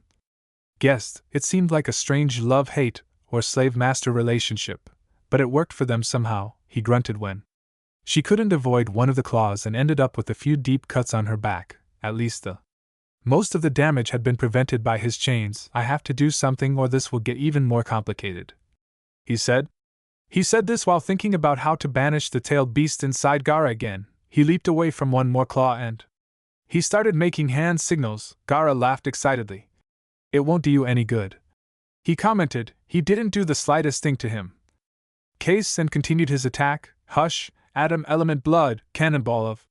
Their wounds quickly raised the blood as if they were whips before they began to spit out balls of blood flows so swift and large that the sand could do little against them, and Gaara's body received the attack of full. Gaara screamed in pain as he felt the blood literally pouring through him. He had managed to avoid the critical blows, but he was still too badly injured. The Ichibi had no choice but to retreat inside Gaara to use his chakra in healing his wounds. It wouldn't have been a problem if he were completely in control, or at least partially, but as he was using his chakra to augment the capabilities of Gaara. The damage was inflicted regardless. Silence returned to the stands. Did he just say shut up? An ambulance crew member asked a question at the scene, which had stopped in shock. No one answered him as they continued digesting their food. What they had just seen, Sarutobi, in his place, was in the same state. He had never heard of the blood element, and the jutsu they had just witnessed was a powerful and dangerous element. How is this possible? He asked. Keisuke was at his side. Kaiten was regretting even more not having given him the curse mark, not just one, but two Kekkei and Genkai, because there was no way it could be just ninjutsu, controlling the blood itself, that it definitely had to be a Kekkei, and Janai was already imagining the things he could do with his control, the being. Humans lived thanks to blood. If you could control it, you controlled the body, not even that so-called god.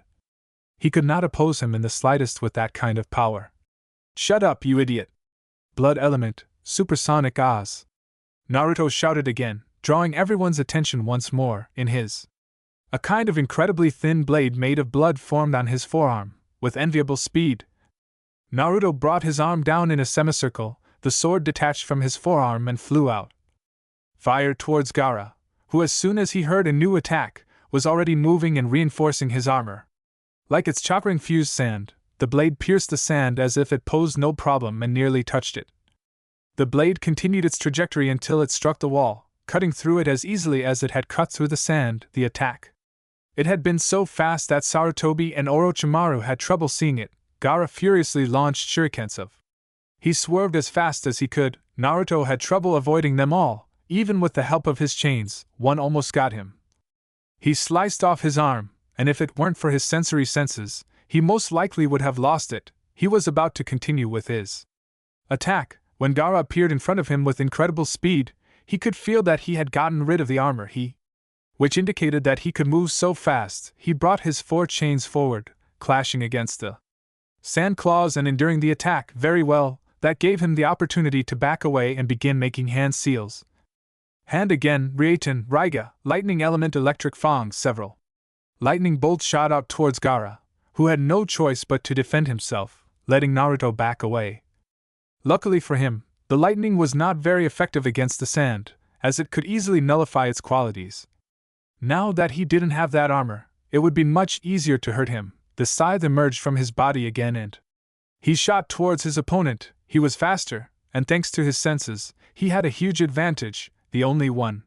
The problem was that he could sense itch by approaching the surface, and he knew that meant trouble not for him, but for the village. He also knew from his own experience that the wounds would heal faster, so that it had to do the most damage possible in a short time, and making sure that it was damage considerable, he used his chains to clear the sand from the way and began to use all the kenjutsu he could muster. He had to learn in that short time. Gaara was moving much more wildly, so he would have to be careful. Kundo's sharp blade was close, but the Chunin easily avoided it. He'd expected that. His speed had increased considerably without the armor. At least it bought him a little more time. To get closer, he began to dance with his scythe as a guide, but to his surprise, Gaara moved easily through.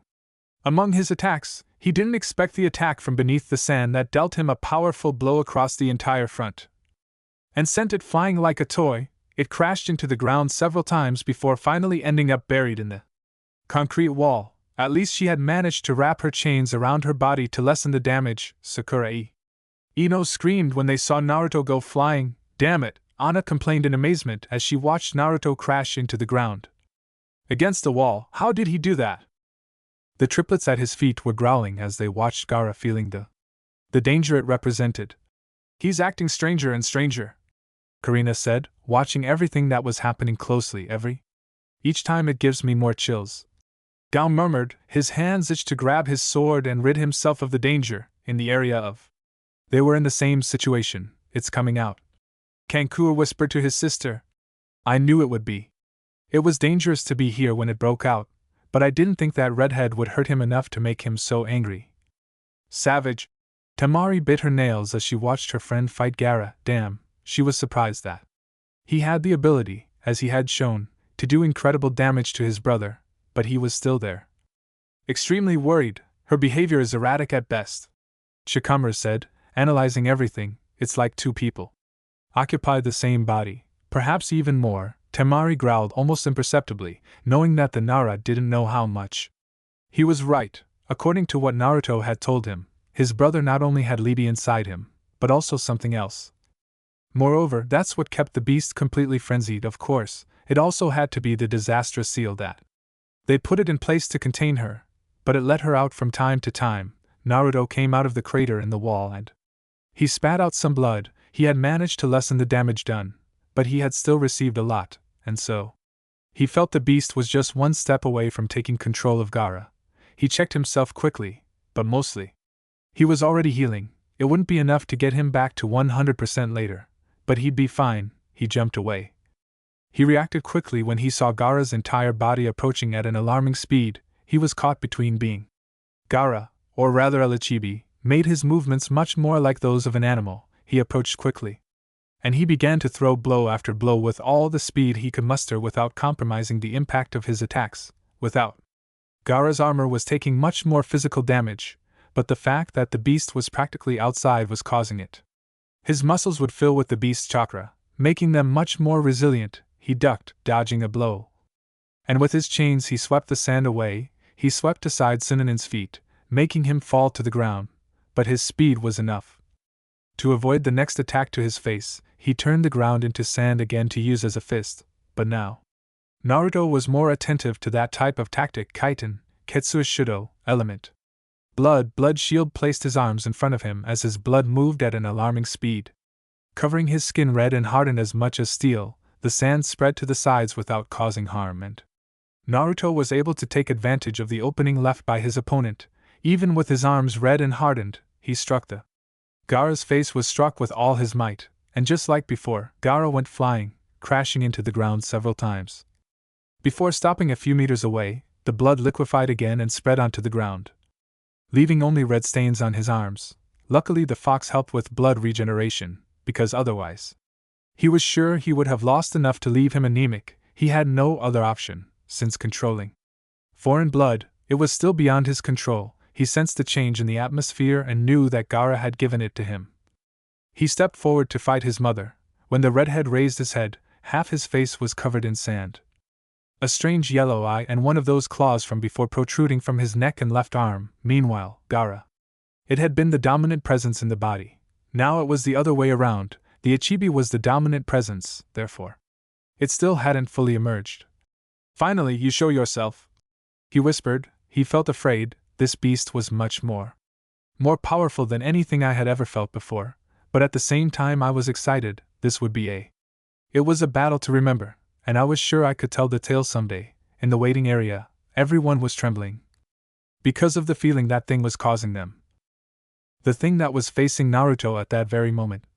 "It's coming out," Temari said, terrified. Kankuro beside her was practically the same. That damned redhead has unleashed death.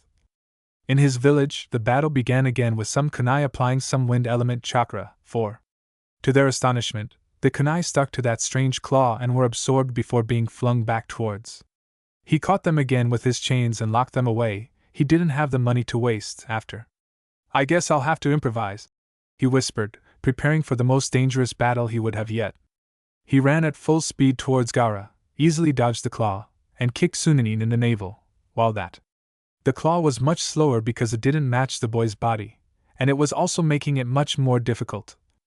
It resisted. It didn't even budge an inch before having to retreat again. The claw extended. He quickly attacked him while still in the air and had to use his chains to defend himself again, although not now. They were as effective as before. Her physical strength had increased considerably. She pressed herself against the wall. He left the stadium and ran, dodging the attacks the boy kept launching one after another. He jumped and moved away from the wall when he launched sand shurikens so large and fast that he barely noticed them. Kaiten Chakama, blood release. Supersonic Oz repeated the attack. Satisfied, she watched as the arm detached from the body. Gaara fell to the ground. He had managed to inflict a few wounds, but considering all the chakra he possessed, that arm, it was most likely just a superficial wound. Anyway, Gaara cried out in pain before he even looked at him. Furious, the arm grew back and extended so quickly that he couldn't do anything to protect himself. It came out again. Flying, but now towards the sky, even passing the level of the stands where people were shouting. From astonishment, even fear, he spat blood while clutching his stomach. He almost pulled his intestines out with that. The blow, her friends watched with wide eyes as it flew over their heads. "How strong is it?" she asked. Sakura was more scared for Naruto than for herself. "One more hit like that and he's finished," Hanko said, clenching her hands. "If I didn't know what was happening, I would say that Gaara had just used an extremely dangerous jutsu." Anna and Kurenai nodded, knowing that was why the fight hadn't stopped yet, when the Ichibi comes out. "Now that the battle is complete, it will begin, right?" Igyo asked, looking at Chin. The raven-haired woman nodded, though she was looking at the Naruto's body was more instinctive than anything else. Naruto decided he had to level up his attacks. If he wanted to survive that battle and inflict enough damage, he began making hand signals rapidly. As her violet eyes darkened to black, before an emerald glow continued to form within them. "A kind of whirlpool," Kagan whispered. Immediately his vision improved incredibly. He could see everything at 180 degrees. Both upwards and downwards as well as sideways. Likewise, an incredible amount of information began to fill his senses. He knew how high he was. He knew exactly where Gaara was in relation to him. He knew the amount from the chakra Gaara was emitting, and he knew what that strange arm was made of. Anything he wanted. It was starting to reach his brain. He was assimilating everything in a matter of microseconds. Hell, he was sure that if he made an effort, he could see the possible moves his opponent might make and plan countermeasures. Anyway, he had to hurry because he knew he was about to start falling, and he already knew that Gaara was preparing to kill him as soon as he got close. He finished making the hand signals and felt the tug. He was uncomfortable with all the blood covering his body, especially on his back where Gaara had wounded him. Complicated. "Hush, dragon roundabout, blood element," Scarlet Dragon screamed. He forced his chakra to produce more blood or he would be dead before finishing his attack, and he watched with fascination as the dragon formed.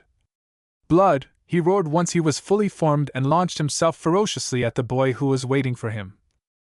On Earth, Gaara had no time to react when the enormous reptile made of blood crashed into him with tremendous force. Titanic, the Chunin screamed in pain as he was swallowed by the dragon, while Naruto began to fall. Calmly waiting for the problem to be solved, he turned off the device because the excess of information would overwhelm him. Headache, and perhaps it would be useful to him later. When he was once again on the ground without any problem, he began to. She gasped and leaned forward to steady herself. For a moment, she had felt dizzy. The enormous loss of the bleeding caused by the more complicated techniques was a problem. He managed to stabilize again while doing. He winced at the powerful smell of blood in the air. He was sure some would think there had been a Gemma approached the butcher shop, drawn there by the smell alone. She quickly moved closer, her mouth agape in astonishment, not only because of the new element that had appeared, but also because of the power with which both contestants had fought. It was about. They declared Naruto the winner when they saw the sand, wet with blood, moving. It was much heavier because it was blood instead of water, but it was mostly still sand. They had expected to see Gaara rise. They gasped when they saw something much, much worse. The ground began to turn to sand as the Ichibi rose up in the middle of it all. From Konoha, everything was deathly silent until the beast let out a powerful roar that made everyone cover themselves. Their ears could feel the primal power emanating from the Ichibi, which was incredibly furious. Well, the scream ended, and the spectators rose in terror upon learning that another tailed beast was attacking their village like Kubi. He had done it all those years ago. The ninjas began to move quickly, helping the civilians were ordered to leave the stadium and head to where they would be safe. Sarutobi quickly rose to begin He fought against the one-tail, but was stopped by the Kazakage who held a kunai to his neck. Sasamba were already there.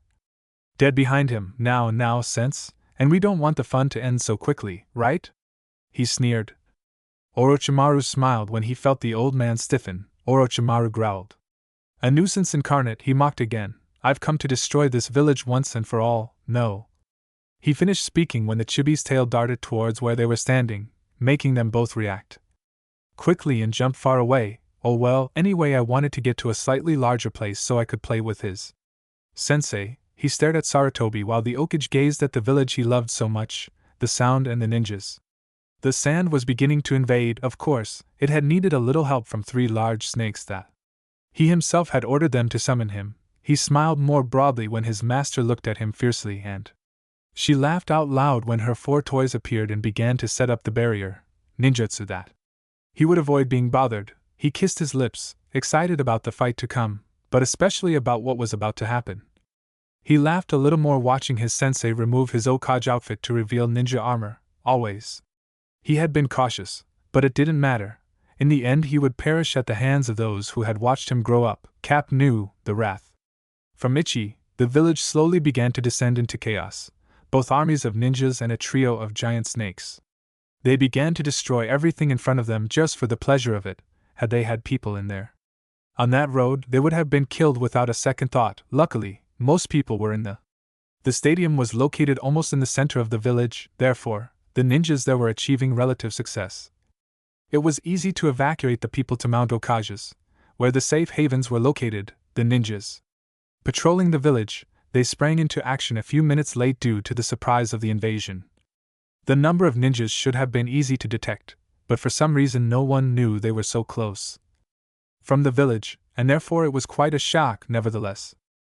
They were still some of the most skilled ninjas of the world and therefore reacted quickly. In a matter of seconds both groups of warriors were facing off with swords and kunai or launching quite dangerous elemental jutsus. The biggest problem they had, logically, it was the snakes, their qualities being invocations that made them difficult opponents, and apparently these.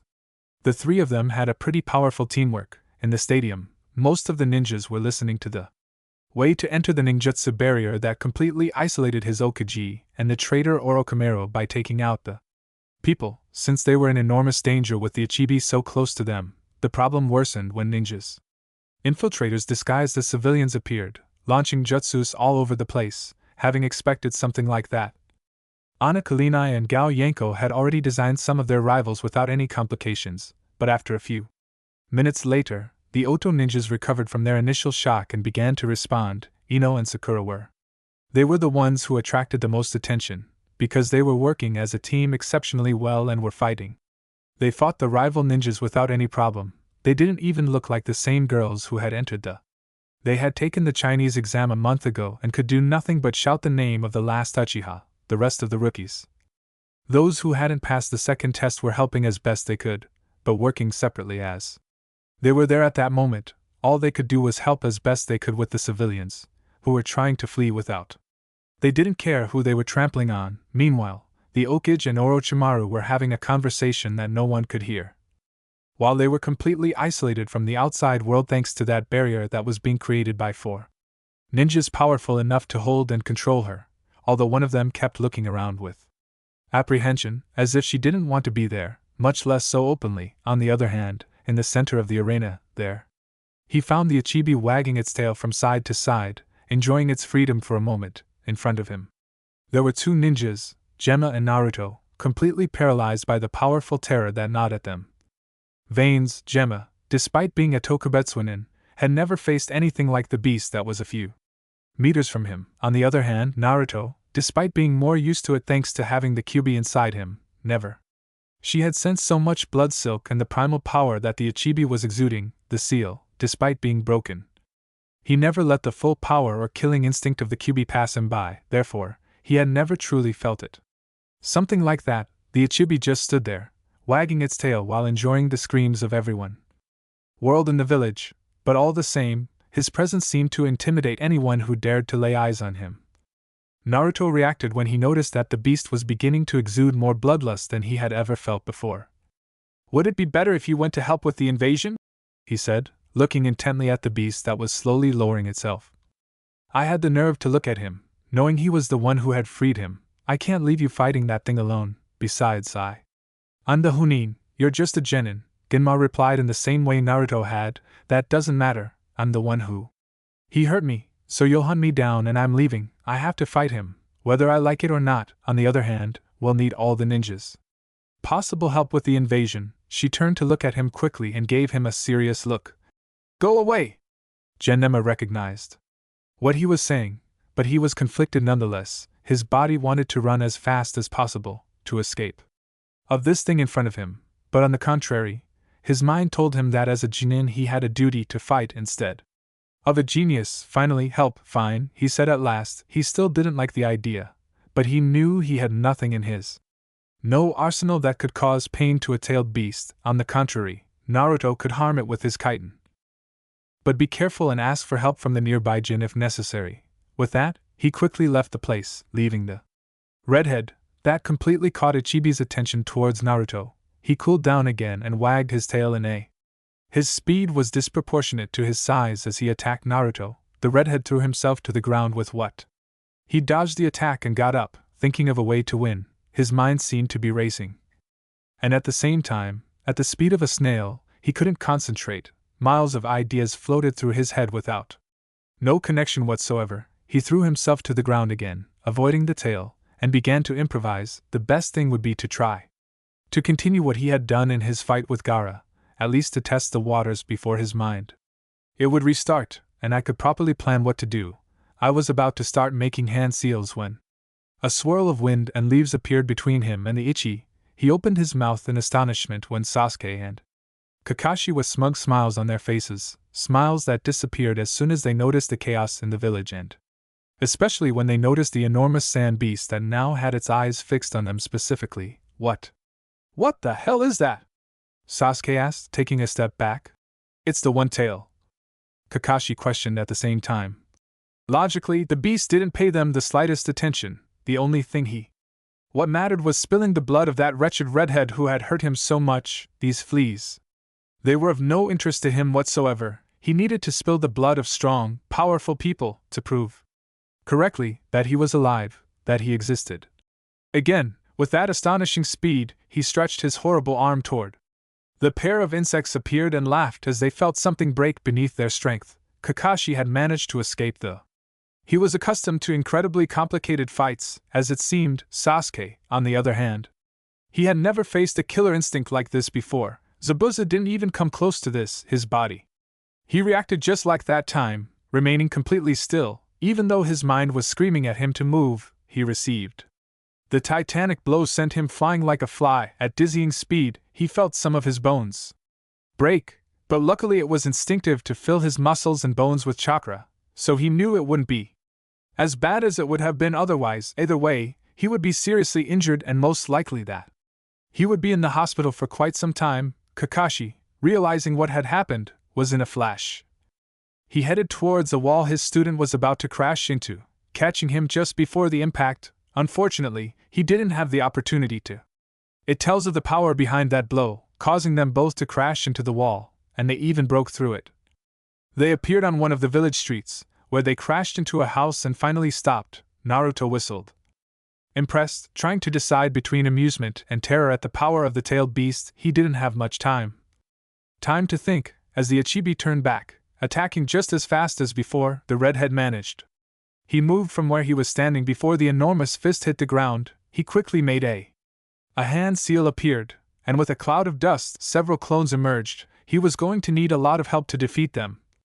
Ichibi, but he couldn't make too many because his jutsu would cause them to dissipate much faster than normal. Furthermore, it was suggested that mere numbers would mean nothing to the beast. In total, there were 10 fighting against it.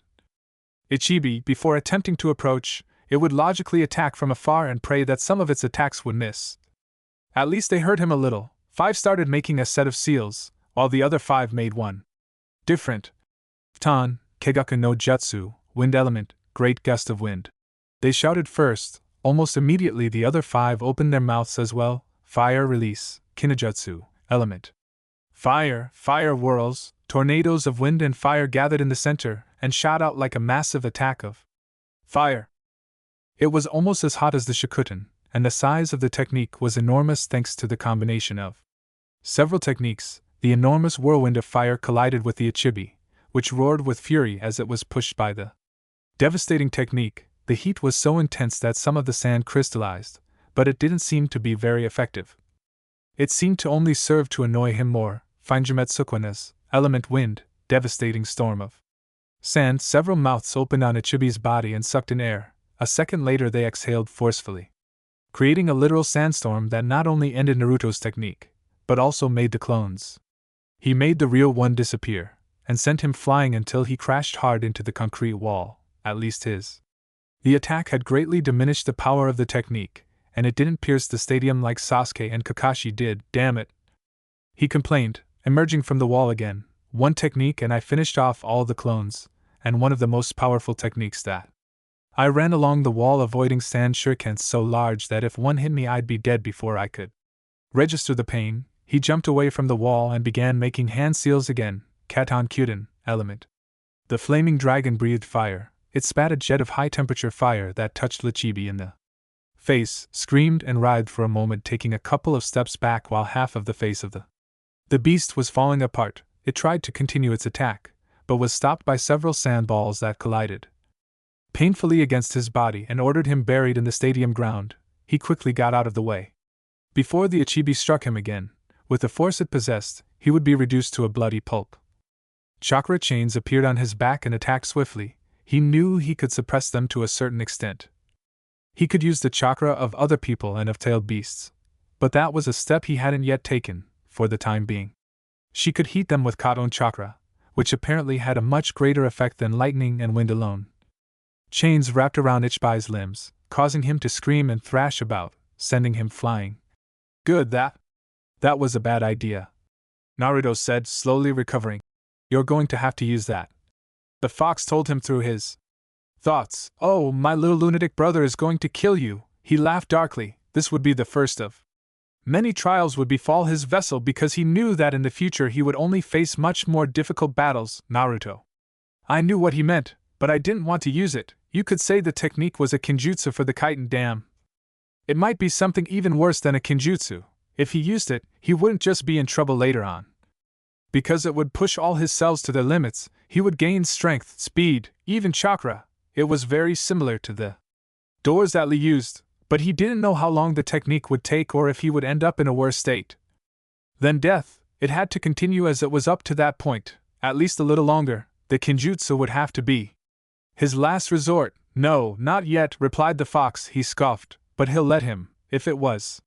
If necessary, he could force the technique himself. After all, it had been formed thanks to that strange union they had. Along with his Kekkei, he wouldn't die here, and especially not at the hands or claws, more precisely, of his you idiot little brother. Since the chains weren't very effective against Shikaku's tremendous physical strength, I would have to. Wielding a scythe and fire jutsus, he dodged another attack from the beast and quickly approached those enormous creatures. His feet suggested he didn't have very good mobility, so he would have to take advantage of that. He avoided. Once again, he used his claws, as he did not want to fly away, and with all the strength he could muster, he cut off Ichibi's foot. Shikaku screamed again as he felt the heat emanating from the weapon made of pure chakra. He was mostly immune. He resisted physical attacks, but the heat crystallized the sand, making even movement painful. He tried. He almost crushed the red-haired brat, but he was fast enough to avoid it, even if it was just barely. Fire release, fireball. Fire release, great fireball. Naruto shouted from right below the Ichibi, unleashing a massive fireball.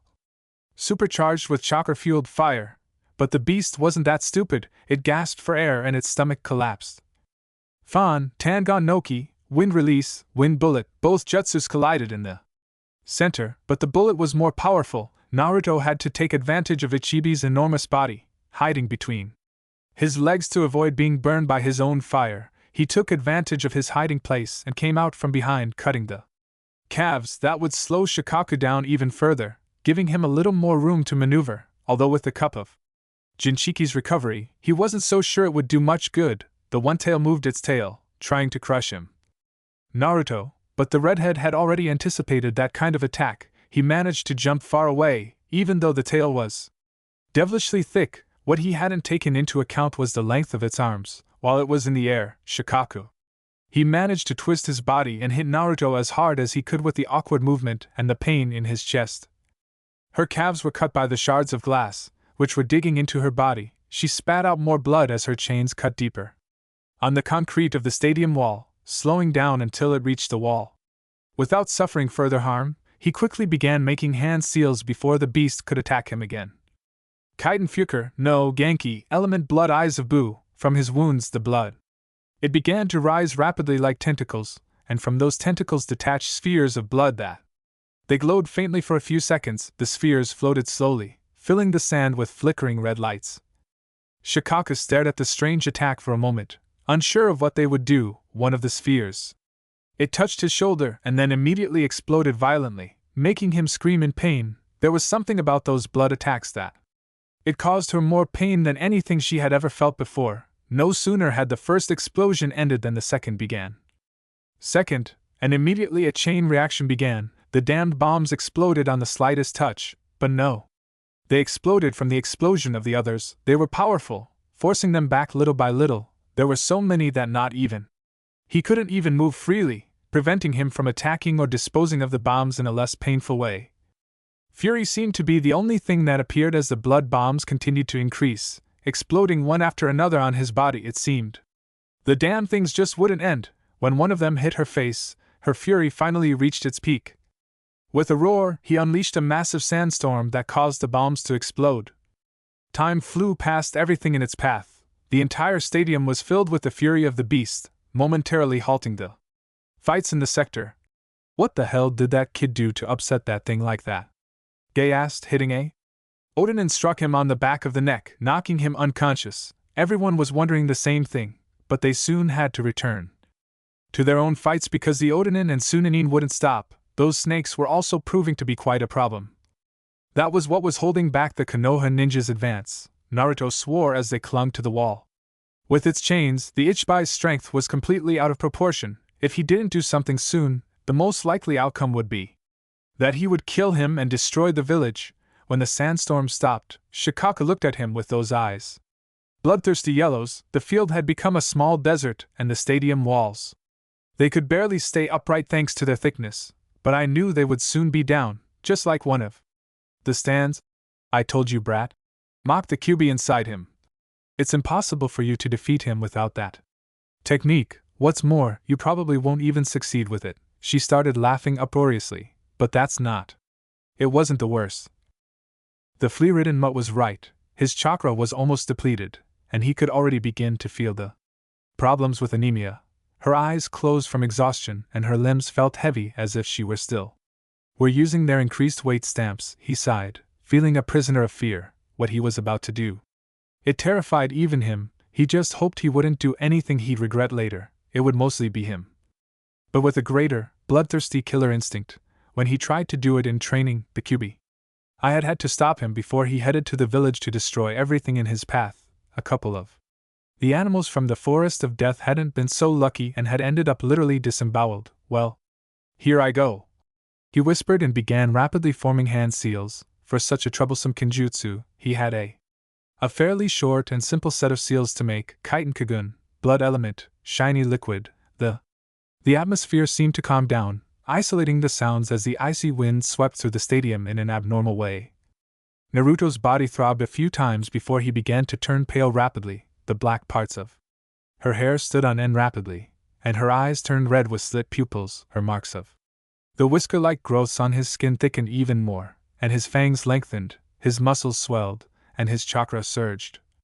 It began to show visibly. Naruto possessed more chakra than anyone else in the village, not only because he belonged to a clan that he possessed tons of it on his own, but also with the help of the fox. But no one could have ever imagined that the redhead could exude so much chakra in such a short time, and so thick. A macabre sound, like the gnawing of meat, was heard, tearing apart before strange tentacles appeared on Naruto's back, 9 of them, to be more precise, a red color, showing the blood from which they were made, but they also seemed to be made of red hairs the same color as Naruto's. They moved as if they had a life of their own, and for anyone who, if I were looking at the boy at that moment, I would swear he was the Kyuubi in a much smaller, more human form. But it still displayed its imposing 9 tails. Naruto looked at his opponent and smiled as he licked his lips. Lips, let's play, he murmured before disappearing in a burst of speed that even lifted the ground. Due to the force of the attack, the Ichibi received a powerful blow to the stomach that knocked the wind out of him and threw him backwards, crashing violently into the stadium wall, shattering it in the process. Now, all the fighting. They were startled by the sight of a tailed beast being thrown, their mouths agape in amazement. Seeing Naruto standing where the one-tailed beast had been, with those 9 tails made of blood swishing behind him. His first impression was that the Kyuubi had also been released, but he couldn't sense the fox's chakra and his tails were made of blood, precisely the element that Naruto could control. Despite that, they knew there was something strange about the redhead, like it was him, but at the same time it wasn't. Kaiten Shuriken Ki. Blood release, blood shuriken. Naruto shouted. The 9 tails on his back moved at a speed that they could barely keep up, and soon shuriken, as large as a human torso, were flying towards where the Shikaku was trying to get up. The beast roared in pain as it received the powerful attack and swept its tail like Naruto. The redhead easily jumped off his tail and quickly approached, the tails stretched out, wrapping around the leg of the chibi, and soon they were lifting it up. To everyone's amazement, 2 of the tails separated from the others and with a powerful force severed the leg cleanly. The enormous leg flew off, crashing into a couple of houses, and dissolved into sand. Shikaku, enraged, sent sand throughout the stadium to attack, but Naruto was fast enough to avoid whatever was sent his way. Moreover, some Chunin were jealous of the speed with which that the redhead could move. Because he was focused on avoiding the sand, he didn't notice that Shikaku was. He lifted himself up with the help of his tail, and was staring at him maniacally. Kyuubi, I feel you there, he said angrily. I want your blood, I want your blood, I want your blood. He kept repeating the same phrase like a mantra. There was something. That boy was different. He wasn't the same one he'd started fighting with. No sooner had he knocked his container unconscious. There was something dangerous about that technique she had used. Her entire demeanor had changed. She had to finish He fought quickly. His power was coming out with every second he was in control, but he had also been. He was receiving attacks that hurt him like nothing else. He had never done this before. He couldn't go on like this. He had to get rid of the Kyuubi and that brat. With the speed he was moving, he couldn't risk making a mistake. Big Ram at full power. It could be a small one to make it faster. He opened his mouth where he began to concentrate his power, and soon a black sphere appeared. When he was sure his attack was of a good size to make it swift yet powerful, she looked at the boy and calculated when to release it. Evidently, when she saw him jump, avoiding a wave of sand and attacking, Big Dama roared and released the black sphere. Naruto turned back to see the attack that was. It sped towards him at a devilish speed. He only had time to completely envelop himself in its tails. Before he was directly hit by the attack, the power behind the attack was such that it sent him flying through the wall. The stadium began to completely collapse under the pressure. It continued to break through everything in its path. He ran forward until he collided with something that burned him for a couple of seconds. The vigil exploded with titanic force, making the entire village tremble. He screamed in pain, but his Kagun protected him better than any barrier that. Orochimaru and Sarutobi, inside the barrier, watched in amazement as someone crashed into it. The ninjutsu barrier was broken, and then an astonishing attack exploded, shaking the building they were standing on. Even with that barrier that isolated them from everything outside, they could feel the force behind that attack, whoever it was. Upon receiving the beam, he was certain she was dead. To his astonishment, when the dust settled, he found a kind of cocoon created by blood that pontoon separated into 9 tails that were smoking from the power behind the attack that they received. Naruto cleared his head and tried to hear more than just a blinding beep. He knew that his eardrums had ruptured. He also had several burns and his Kagun had sustained considerable damage.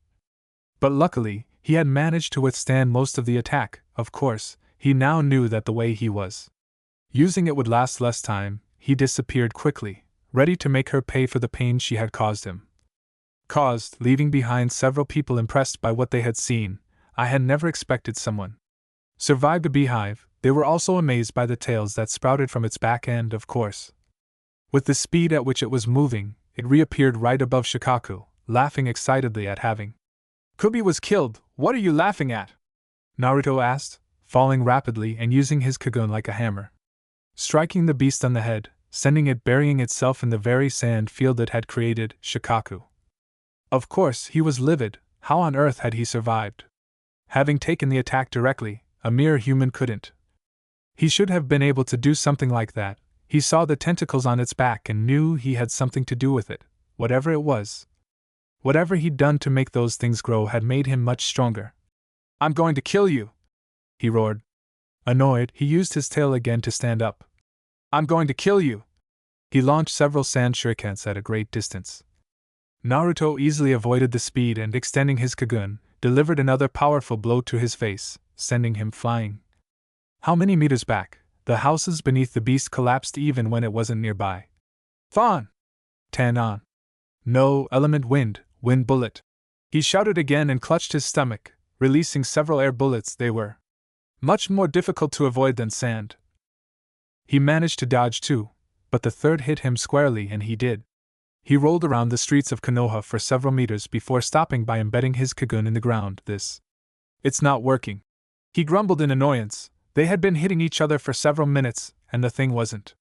Its power seemed to be waning. There has to be another way than just wasting my chakra. The could be in. His prison laughed. That seal containing my little brother is extremely poorly made, but what it has going for it. If you awaken the vessel, Shikaku will return to his prison. He laughed even louder. Whoever did that seal wasn't even an amateur. Even your father could have done better, irritating Naruto. It seems not. You're so useless, Fleeridin mutt. Naruto muttered, now having an idea of how to defeat him. The annoyed fox began to. She insulted him, but ignored him as she figured out how to wake Gaara up. She was about to move when she felt a large accumulation of chakra in her navel, an accumulation that disappeared as if it had never existed. The Kagun disappeared, and soon he felt the full weight of the recent battle in his body. You son of a bitch!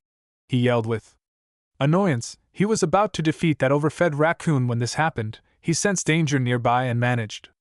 I jumped to the side just in time to avoid a wave of sand. Things seemed to have gotten very, very bad. She smiled as she watched her sensei survey her surroundings. She was clearly surprised by her ninjutsu barrier. No.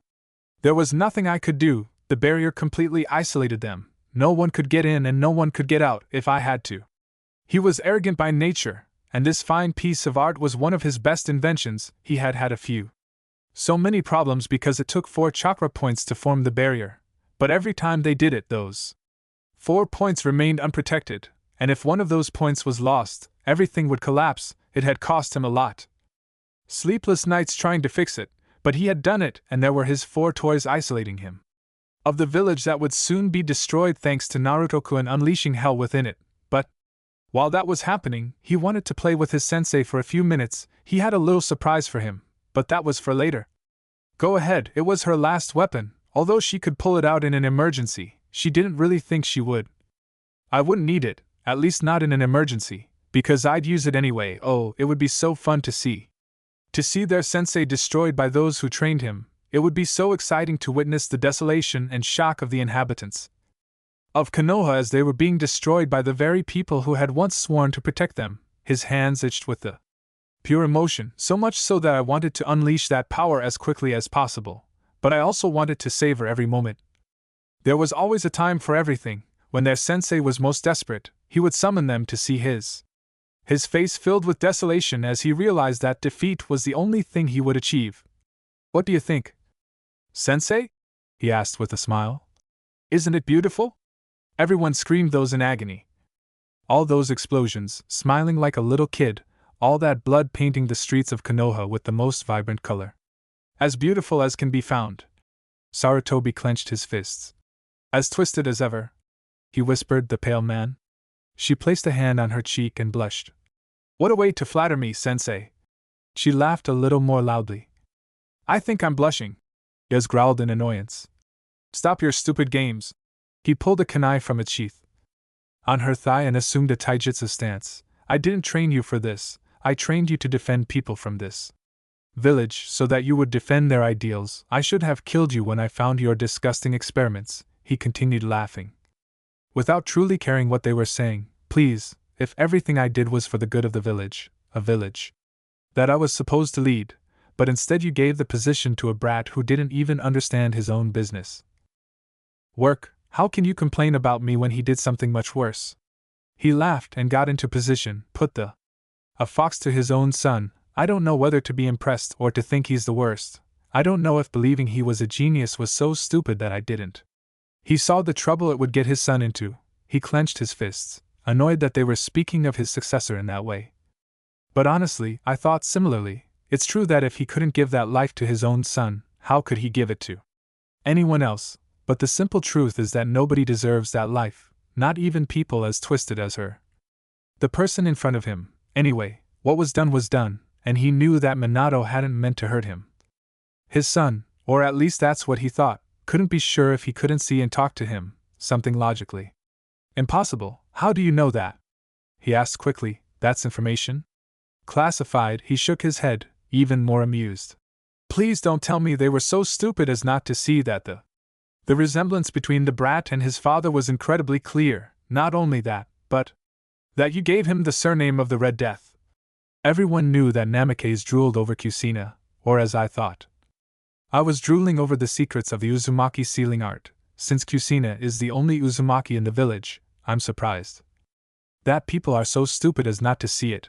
I can just imagine the looks on their faces when they find out that for years they tried again and again to assassinate the son of two of their heroes. He laughed uproariously. Oh, how I wish to see him, all those idiots looking for him, wanting to marry him off to their daughters, kissing the ground he walks on, of course, with the given the treatment he received, Naruto will most likely only hate them more. I remember the Uzumaki were vicious with their enemies, and I also know they never forget. He placed a hand back on his cheek and stuck out his extremely long tongue, licking his lips. Do you think that if I offer him power he'll leave with me peacefully?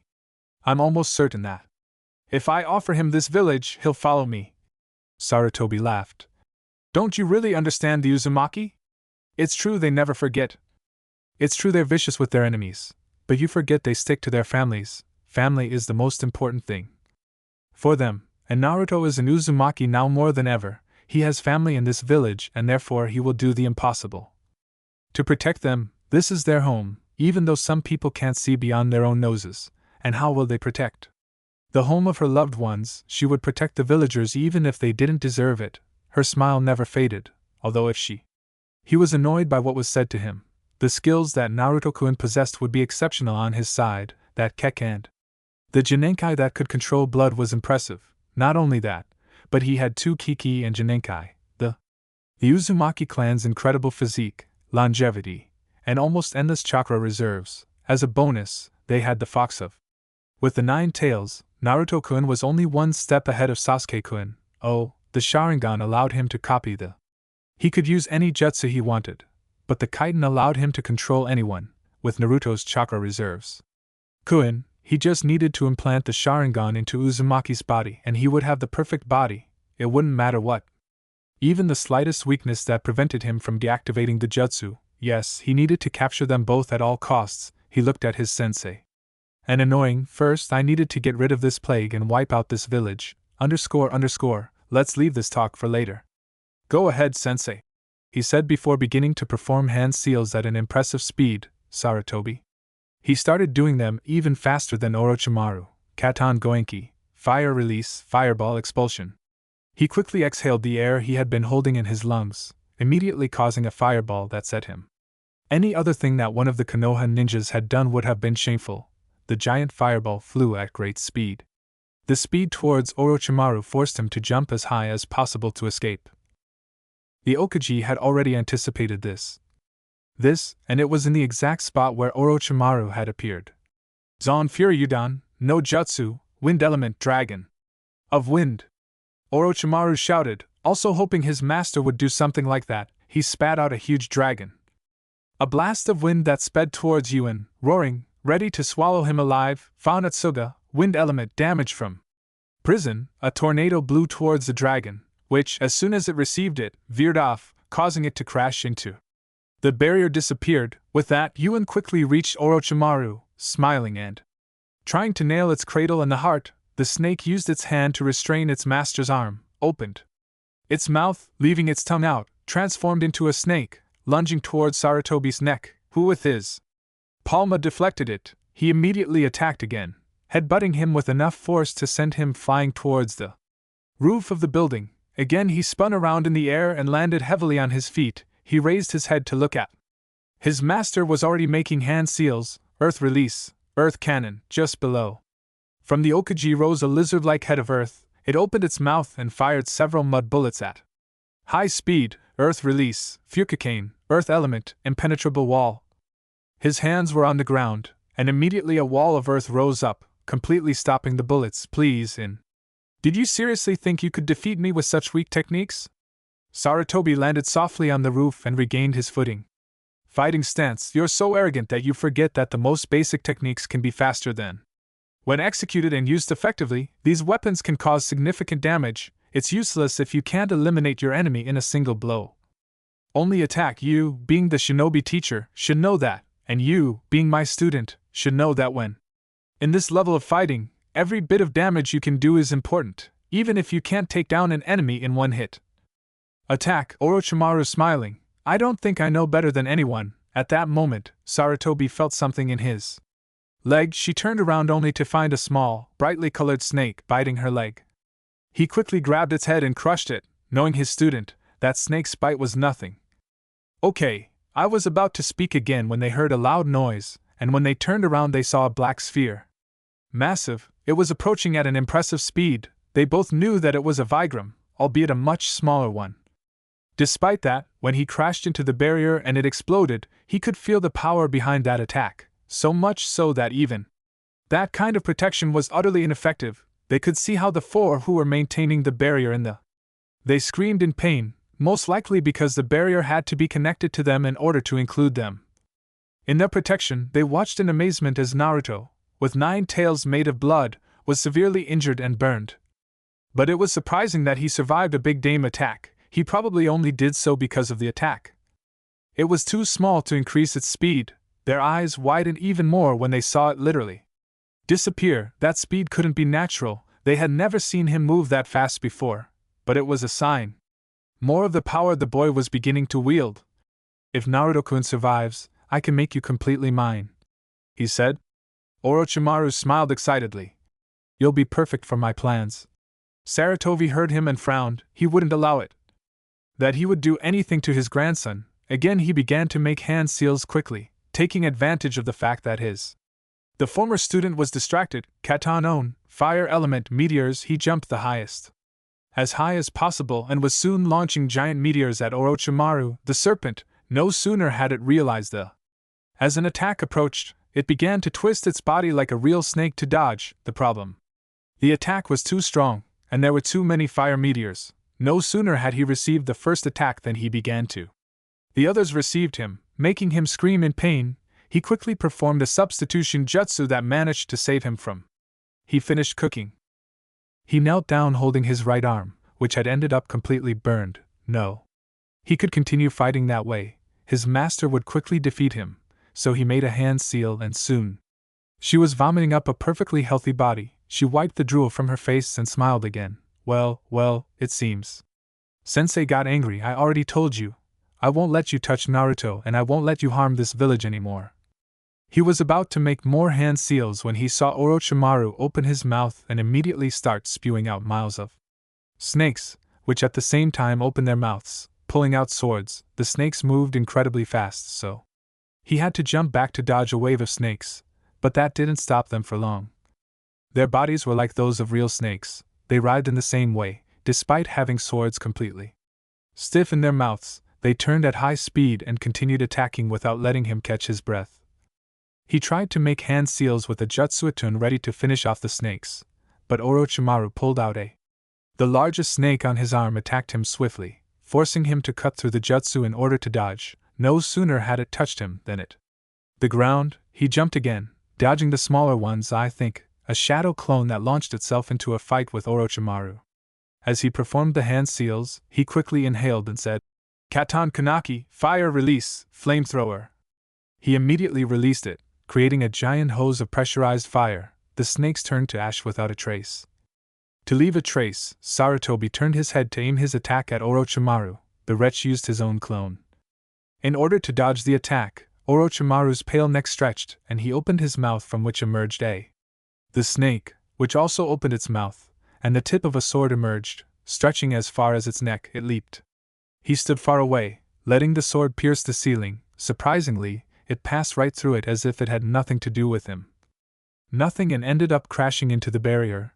He thought it would turn to ashes just like one of his ambu bags, but to his surprise, the sword struck the violet wall with a metallic sound and returned to its owner without any problem. It disappeared once more into his mouth, and Orochimaru seemed amused. What's wrong, sensei? You look a little tired, no? I was sure I could keep fighting without any problem, but for some reason the place felt very hot. His breathing became heavier. You're 100 years too young to say anything to me, like that, brat. She laughed again, enjoying the scene. The moment was approaching when she would reveal her secret weapon. It was getting closer. The moment of the village's destruction. He just needed to have a little more fun with his sensei. So far, the fight had been very entertaining. As expected of Iru and Sarutobi, it was quite a challenge, and he had such knowledge of ninjutsu along with the control of his chakra that any mistake, no matter how small, could cost him another body. The 4 Otonings who were watching everything from their posts were impressed and terrified by what it was happening at that barrier. The speed and force of the attacks were on a scale they couldn't comprehend. They could dream of having it, or perhaps in the future, but at that moment such power could only be something drawn from within. Hell, Taya was already more distracted than the others. She was watching the battle, yes, but more importantly she was around her. She didn't want a certain eagle-eyed man to see her there, helping someone who wanted to destroy her village and who they seemed to hate meeting Jilo. No, what the hell did he care what a girl he'd used thought? He couldn't understand. He had grown fond of the girl, but that didn't change the fact that she was a kunoichi of Odakimaru. Since his Kage was the one in charge, in the end, his relationship, or whatever it was he had with Hinata, didn't matter. Even the slightest. By the end of the day, the village would be reduced to ashes and she would be on her way back to Odagakure, so she knew Hinata would already be dead at that very moment. She was an IGA and all, but no.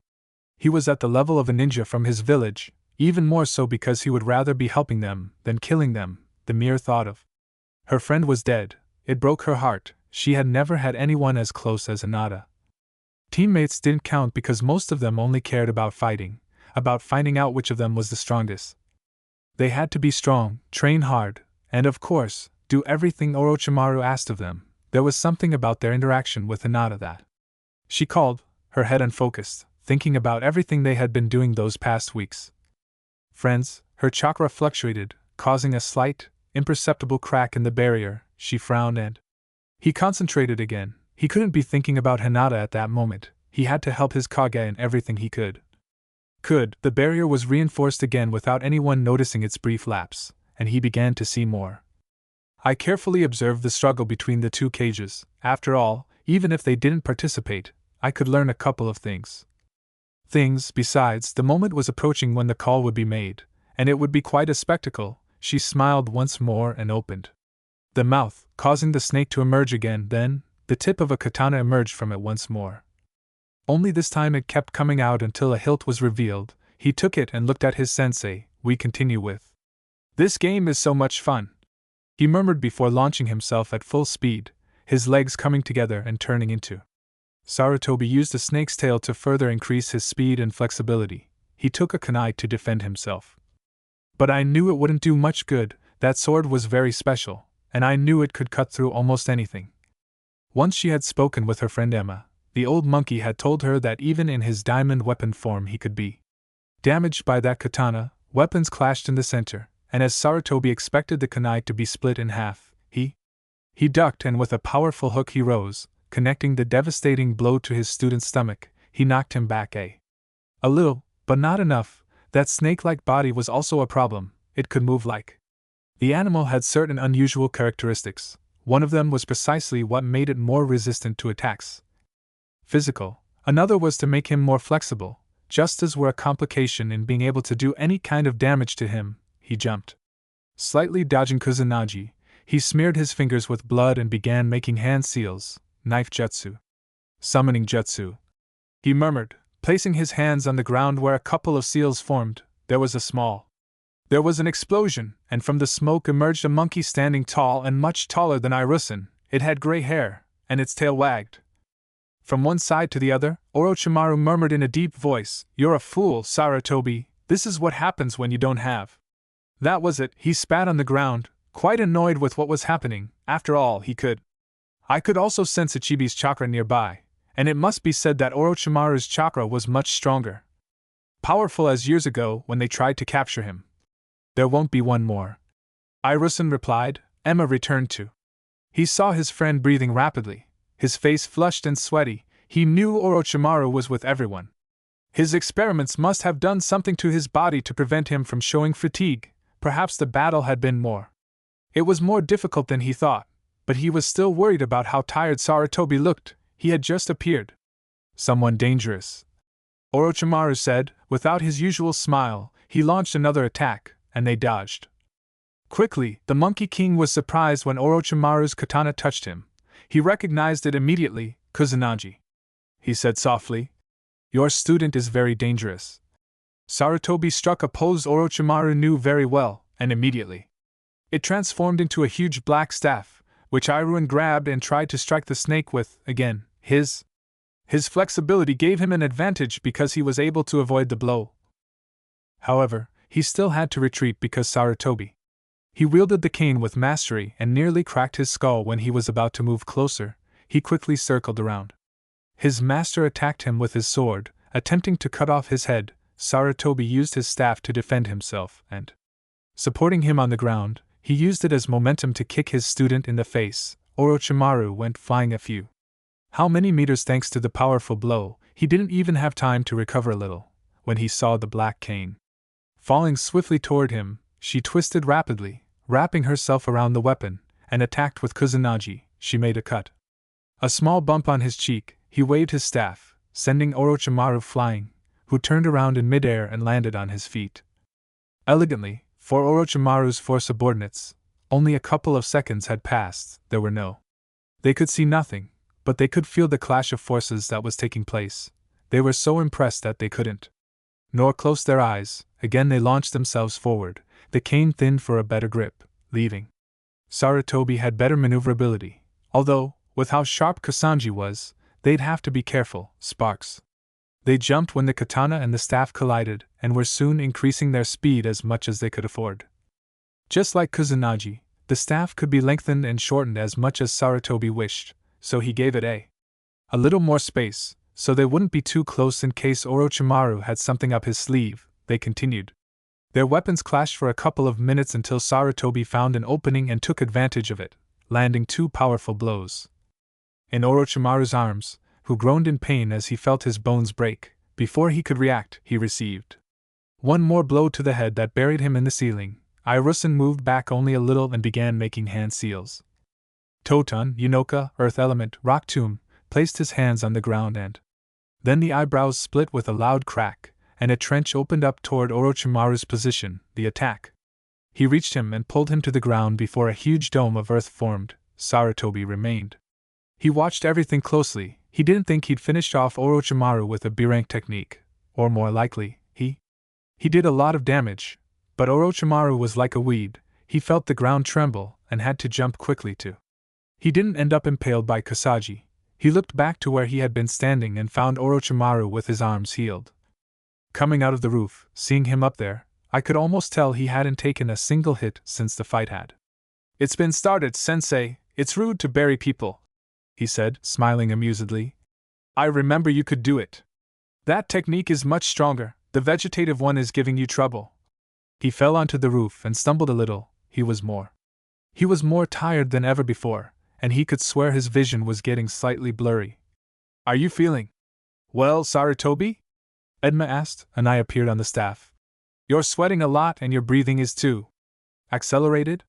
I'm fine, although I think old age is really taking its toll. I hear old age, he said. Orochimaru.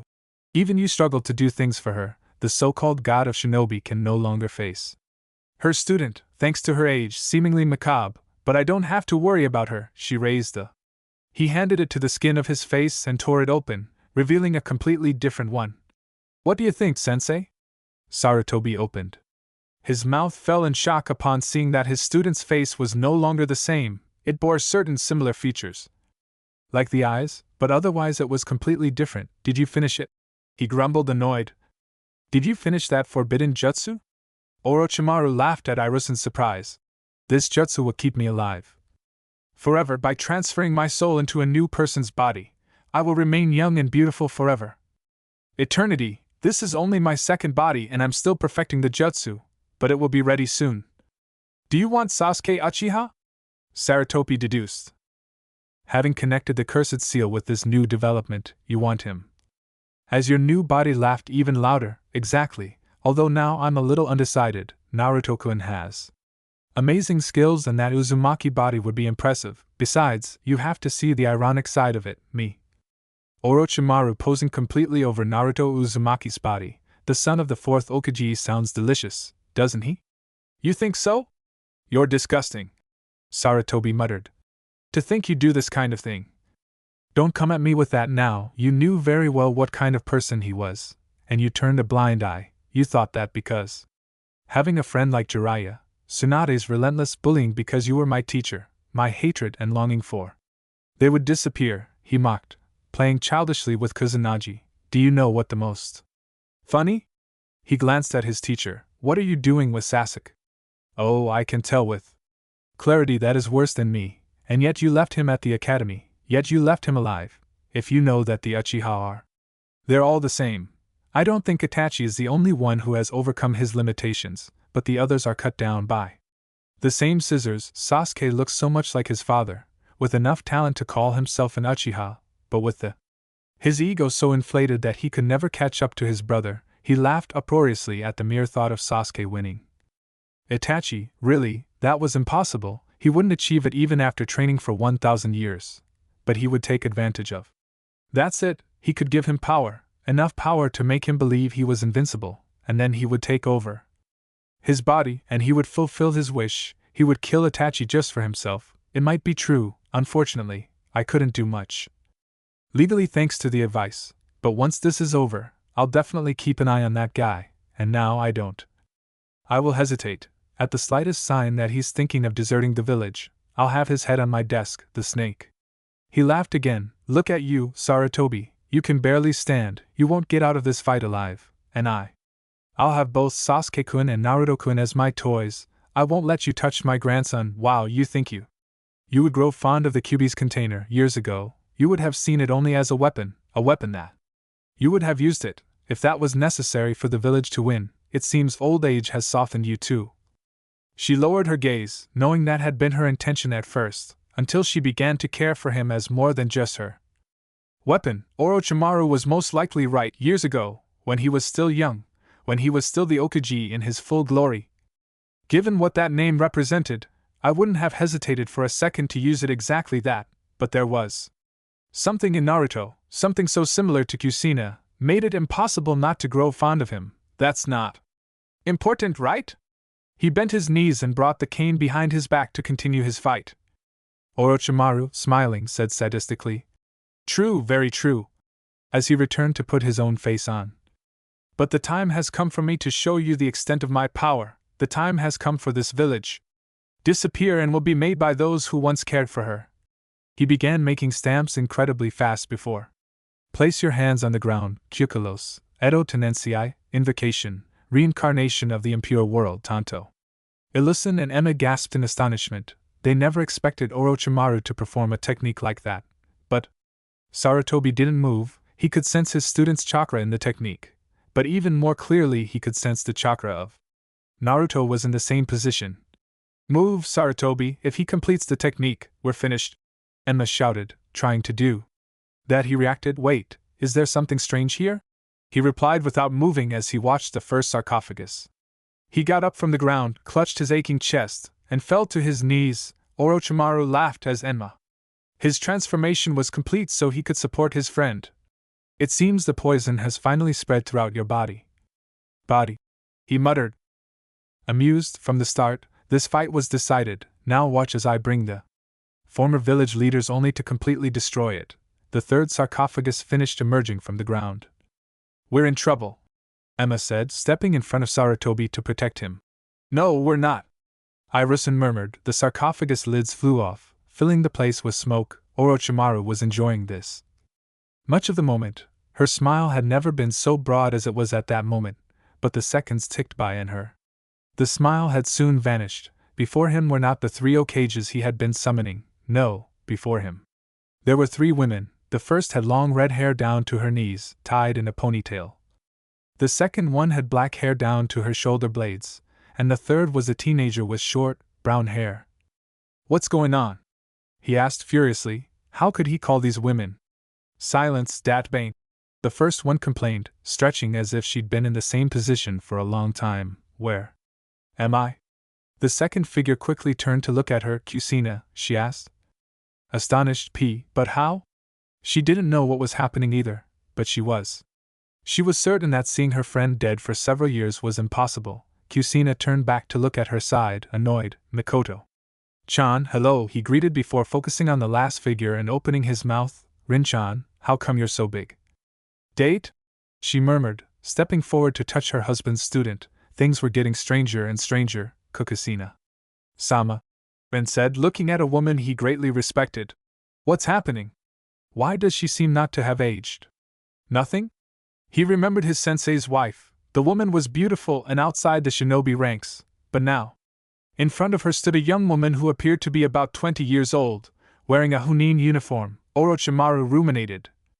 As he watched the three women interact, someone had interfered with his jutsu, but there was so much trouble. He recognized two of the women, aka and Chiso no Habanero, and of course, the other was Kuro and Akuma. They were two kunoichi quite renowned in their time. Uzumaki, of course, was said to be the only one with the power enough to defeat Minato, and the Uchiha was the true prodigy of the clan. Yes, it definitely didn't matter. He had brought these two along, even though he didn't know who the brown-haired girl was. They would be useful to him anyway. I brought them to life, Orochimaru said, drawing the attention of the three girls, and now they will have to destroy the village under my command. But they began by assassinating my beloved sensei. They looked at him for a moment before turning towards Kusina. Turned around to see Iruin. Hehe, what happened to you? You really look old, Date-ban? Kusina said in surprise. He just said he brought us back to life, and that's what you're asking about. Mikoto complained. Well, Velo's more wrinkled. That's a crumpled scroll, he remarked, slightly amused. Orochimaru took 3 kanuna with red scrolls attached to them. Now they will obey everything I say. He threw the kunai at the 3 girls. I will destroy you all. Finally, village. It fell when no kunai entered the girls' bodies as expected. The 3. They took the kunai in their hands. You're mistaken, Kusina said. First, you're not the one who brought us here, and second, even though the jutsu is based on the edge-tense, and this one is different, you cannot control us in any way. Orochimaru began to see his planes completely destroyed and was furious about it. Things had gone down the worst path. Now he wasn't the one with the advantage. His sensei had it. He couldn't face those two. At the same time, after having fought with Sarutobi, he shouted, "Lower the barrier quickly!" Leaping away and putting. There was some space between him and the 2 lethal kunoichi. The plan failed. We'll have to flee, he finished as. You were doing that with your hands. He quickly opened his mouth and let out a whole army of snakes. The 4 raised their hands from the ground and the barrier soon descended. The Anbu neared their Okuji as the 4 Odanin would meet up with their own groups so they could escape to a convenient location. I don't think so, said Kusina, appearing behind Orochimaru. And with a powerful kick, she sent him flying towards Mikoto, whose Sharingan was active. You will die right here, she said. The black-haired woman, armed with the kunai he himself had given them, was ready to kill him. She saw the place where her snakes would be found, only to be found completely asleep, curled up in a ball of scales. The most. She had probably put them under a genjutsu. Before Mikoto could attack anyone, she stepped in. No. I believe it, commenting as she fell from the sky. Mikoto moved out of the way just in time and watched in amazement as the roof exploded. Under the force of an attack by a boy who should be no more than a genin, they were about to flee again, but the dangerous, she reappeared. With another kick, Taiyo was embedded in the ceiling. Completely unconscious, he began making hand seals faster than anyone had ever seen. Shura. Uzumaki Isetsu Jinsha, Uzumaki seal, liquid assassin, a blue glowing seal. His throat and spat out a bright blue substance, so bright that none of the subordinates of Orochimaru reacted quickly. The snake instinctively raised its arms, taking the attack. The liquid remained stuck there without causing further damage, so Orochimaru simply removed it, alarming. It seems I overestimated you. He stretched out his hand where there was a snake, which at the same time opened its mouth, and Kusanagi. She stretched out, attacking Kusina. The redhead jumped, easily dodging, but she hadn't expected the sword to cut through. I completed the building. Mikoto was already holding the rin they had captured while Losambu was already Disappearing into the sunset, she and Rin jumped from one piece of rubble to another to escape, but they couldn't. Nothing with Orochimaru. While they watched him and the other 3 ninjas escape, the girls were in the middle of Konoha, fighting and clearing a path through the streets as best they could. Those who had the most problems, of course, were Sakura, Ino, Chin, and Temari, who had slipped out of Kankur's watchful eye to help them. None of them 4 had never been in a battle like that. Hell, even the older ones hadn't been in a battle like that. Both the Odanin and the Sunanin outnumbered them, and thanks to Temari's request, he wasn't killing any of them. The ninja of Sunagakure, they were simply knocking them unconscious and hiding them. Of course, they were always leaving them tied up with ninja wire so they couldn't escape. From there I could see Ichibi fighting against Naruto and They were truly terrified and shocked by what they were seeing. With the battles happening nearby, they couldn't. They would lose focus for so long as to watch only the fight, but when they could take a break, they made sure to. They went to check on Naruto. Soon they arrived at a plaza where they found not only ninjas from the 3 villages, but they also encountered the enormous snakes that Orochimaru had brought with him. They knew about the summoning technique, since Naruto and Jiraiya had told them about it, but it was another thing to see animals of that size in person. Watch out, they heard a scream. Everyone moved out of the way as best they could before a huge. The explosion shook the entire village. When they returned to see a huge toad, it was perched on top of one of the snakes. She writhed for a couple of seconds before her head hit the ground, and I knew she was dead. They looked to one of the buildings where they caught sight of Jiraiya in a heroic pose, smiling. He jumped towards her and made a reverence. The great super Peridot Jiraiya-sama is here, he remarked with a smile. None of them paid any attention to him as they got up and dusted themselves off. I think you should be helping Naruto, Karina said, her voice harsh. The old man turned back to look at where the one-tailed beast was and shrank back. Shoulders, I think he'll be fine. El Chichibi doesn't have his full power yet. That said, he should do something to bring it in. Get back inside that brat or we'll be in trouble. I hadn't finished speaking before they had to jump out. They moved away. Avoiding the attack of one of the snakes, the Oto ninjas regrouped, and the fight resumed. Sakura, Ino, Kin, and Temari worked as a team to face the ninjas who were much more experienced and powerful than them. Meanwhile, Igeo was cutting down anything in his path, even though he was. Karina was quite in control. She was trying to trap, especially the Suna ninjas, in genjutsus that would leave them powerless. He was fighting, but he was using some much more lethal weapons on the Oto ninjas, since he didn't have to worry about them. Hanko. He was enjoying the battle immensely. If there was one thing he took from Orochimaru and made his own, it was precisely that. Her thirst caused her problems most of the time, but in those kinds of situations she was sure that the ninjas, her village, would thank her. Anna, on the other hand, was much calmer. She had become a veterinary ninja. But that didn't mean he didn't know how to defend himself and attack. He mostly didn't like killing, but when his life was threatened, he would. Back home, her loved ones were already baring their teeth and claws. She wasn't the daughter of the head of the Inuzuka clan for nothing, Plus, the Oto ninjas were led by Orochimaru, who had harmed Anko and Naruto. Everyone jumped when they felt the Vajrayana being fired and then exploding with a force like nothing they had ever seen before. The girls were scared, since Naruto was the one fighting that thing and very few or no one had. Surviving a Vajra directly never could continue thinking about how the redhead was when they were attacked again and had to focus on their own battle. Sasuke and Kakashi were nearby as well, fighting against the invaders. Of course, the attack he received from Shikaka had hurt him enough that they couldn't fight properly. As a team, they were doing things quite well. They were decent, but it was obvious from miles away that they were too damaged to represent a great team. Contribution: other ninjas had already been saved a couple of times, and they had also been saved because the Odanin had direct orders not to kill Yukiya. If they could, they would capture him alive, even unconscious. But if they got to kill him, they'd be in a hell worse than hell. A couple of minutes later, again listening to Onin. A loud crash, this time closer to the collapsed stadium where a purple barrier had once stood. Now the building. It was collapsing under a heavy attack. All the ninjas there knew they were fighting against Orochimaru and the Okiji, so everyone was trying to move towards the area, but they were stopped by the Shikaka's shriek. It was clearly a laugh, though it could hardly be called that, since it seemed that he was choking on something. A second later, another explosion occurred, but this one was a A smoke explosion, familiar to everyone. From the smoke emerged an enormous lizard with a forked tongue, like. The snakes had green eyes and scales that looked like emeralds. Their tails swung from side to side and seemed to be.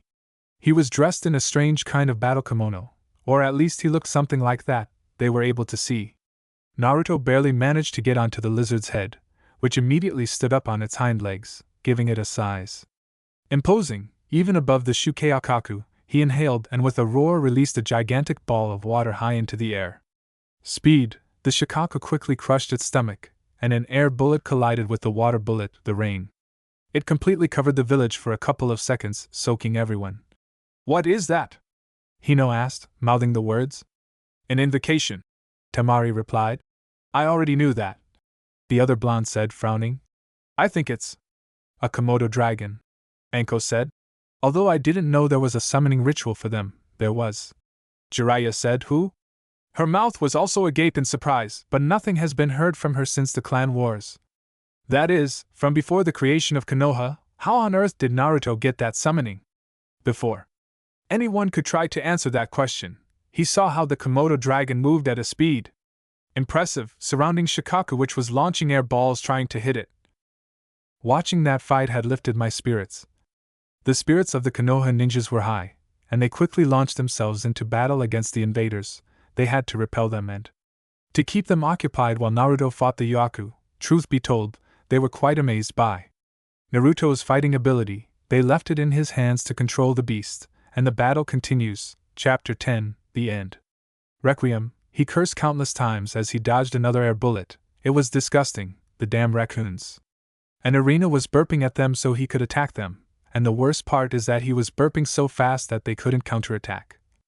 Well, I could do that if they weren't so worried about damaging the village. I'd already knocked down a couple of houses and buildings thanks to their size. An air bullet of that size would destroy not just a couple, but an entire row. There were. I managed to counter that damned attack with water bullets, but they still caused a lot of damage. I also had to. They saw that the power of the tailed beast was only growing. They had to try to wake the brat up.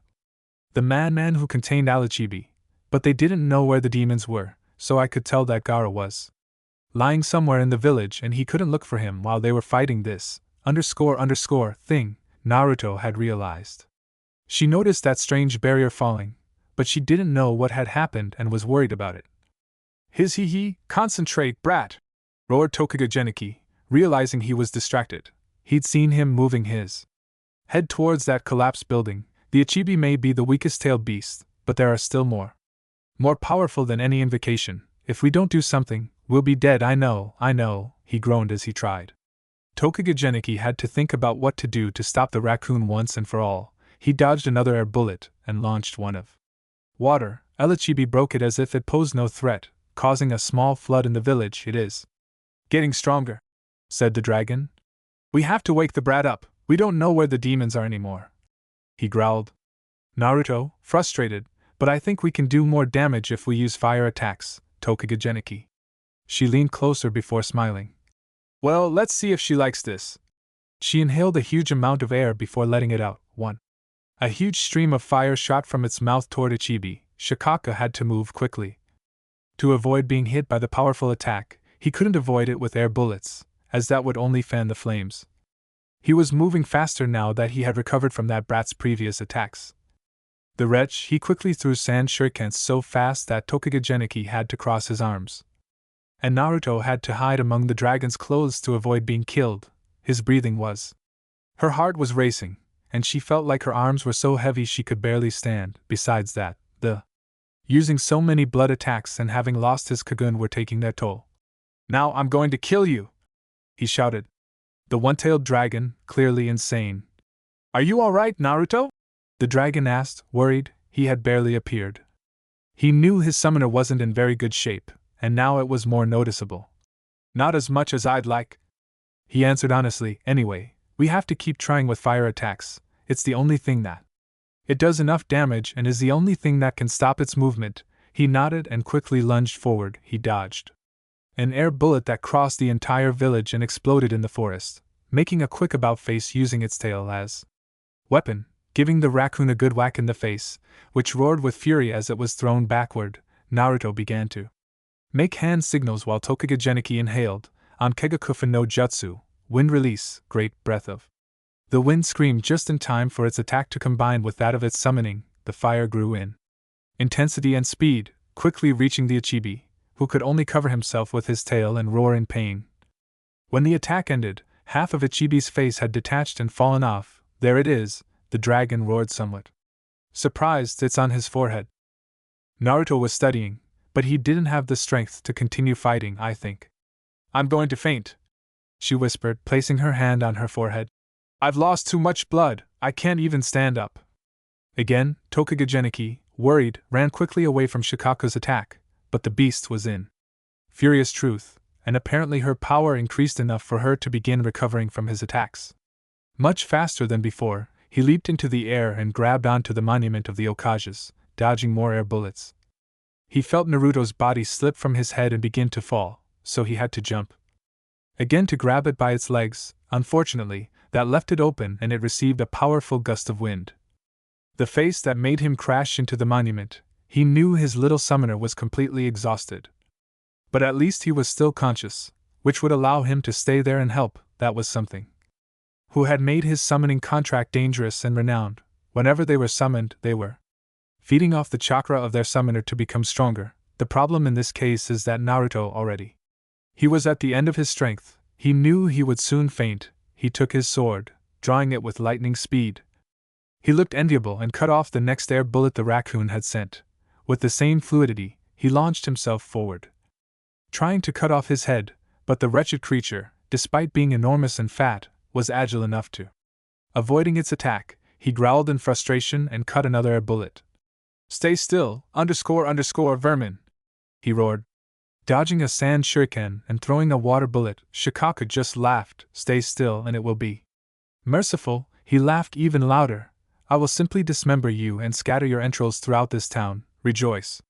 What I have planned for that brat he protects so much will be 100 times worse. He cackled at the sky, ignoring the. He roared in pain as the water cannon shot through his shoulder. He ducked, preventing the. He thrust his sword and struck the dragon with his tail, sending it flying back up the mountain. He managed to correct his course and. He stayed close to the monument. He decided to put Naruto in Suari's pocket. The one tail was too strong and was in too much of a disadvantage to have another. Keeping his summoner in his hand, he swiftly sliced an air bullet and.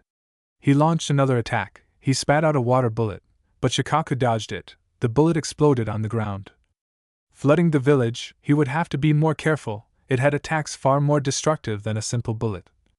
Water. If he made another mistake like that, Naruto would be furious and destroy the village. He opened his eyes when he felt more. He saw the sand shurikens starting to rain down on him from one side, so he had to keep running, trying not to be hit. The sand was moving faster every second and the terrain already looked more like a desert that resembled a ninja village. That only gave Lichibia another advantage. Its natural terrain, He had an idea to stop the beast's power from growing, but he needed some time to prepare. He kept throwing water bullets without really seeing. Surprisingly, one of those bullets passed between two shurikens and hit. The enormous hand made it disappear. Of course, that enraged Shikaku, who roared in pain. At least the attack. It stopped, giving him a chance to approach. He placed his free paw on his left shoulder and tried to give him a. He tried to headbutt the crazy brat to see if he'd wake up, but the Ichibi wasn't going to let him lock him up again. Achievement. Turn your head enough so it doesn't hit you in the front, exposing its container, giving a. With a swift half-turn, the dragon plunged his sword into the injured right shoulder, causing him to roar in pain. He pushed himself backwards again, surprising Tokuga Genaki, who could only release his sword upon losing the balance. He wasn't very good at fighting on two legs anyway. Taking advantage of that, Shikaku laughed. Fan. Kainutsuikinasuna, element of wind, devastating sandstorm, mouths open all over his body, drawing in air rapidly and releasing it in the form of a sandstorm. One storm much stronger than the other. What he had done, Tokuga Genaki was surprised to be lifted up from the ground like a toy and then began to spin around as he was thrown through the air. It received a couple of blows while being dragged along the ground before it was able to sink its claws in and to withstand the astonishing power of the attack. When the gale finally passed, he looked for the crazy raccoon. It was laughing loudly, as if he didn't care about being so exposed, smiling, knowing this was his chance, his glands. The salivary glands began producing venom rapidly and prepared their attack. He knew it was dangerous, since there was few creatures in the world could survive the poison their species naturally produced, a couple of frogs and snakes, but it was extremely poisonous to others. Shikaku, being a creature made of pure chakra, did not. It not only couldn't die from the poison, but it would also protect its container, at least it would stop its levels from increasing. Power. Perhaps he'll even manage to make what was very good in his book start to decline again. Anything that could stop a big one was good in his book. When he was sure he wouldn't dodge it, he lifted himself up a little. And it roared, and Dokudangan, poison bullet, spat out a bullet of lilac liquid half the size of a water bullet. It traversed the space between Tokuga Genaki and Shikaku incredibly fast, touched the beast, and gently burst. Instead of spreading everywhere, the poison stuck to Ichibi's body like some kind of rubber, the sand. The woman absorbed the substance and began to turn purple. "What did you do to me?" Shikaku asked furiously as he stumbled. He had to use his enormous tail to stay upright. He laughed softly. "I poisoned you." "Sure," he replied somewhat mockingly. "I'm going to kill you," he shouted furiously before starting to fire air bullets everywhere.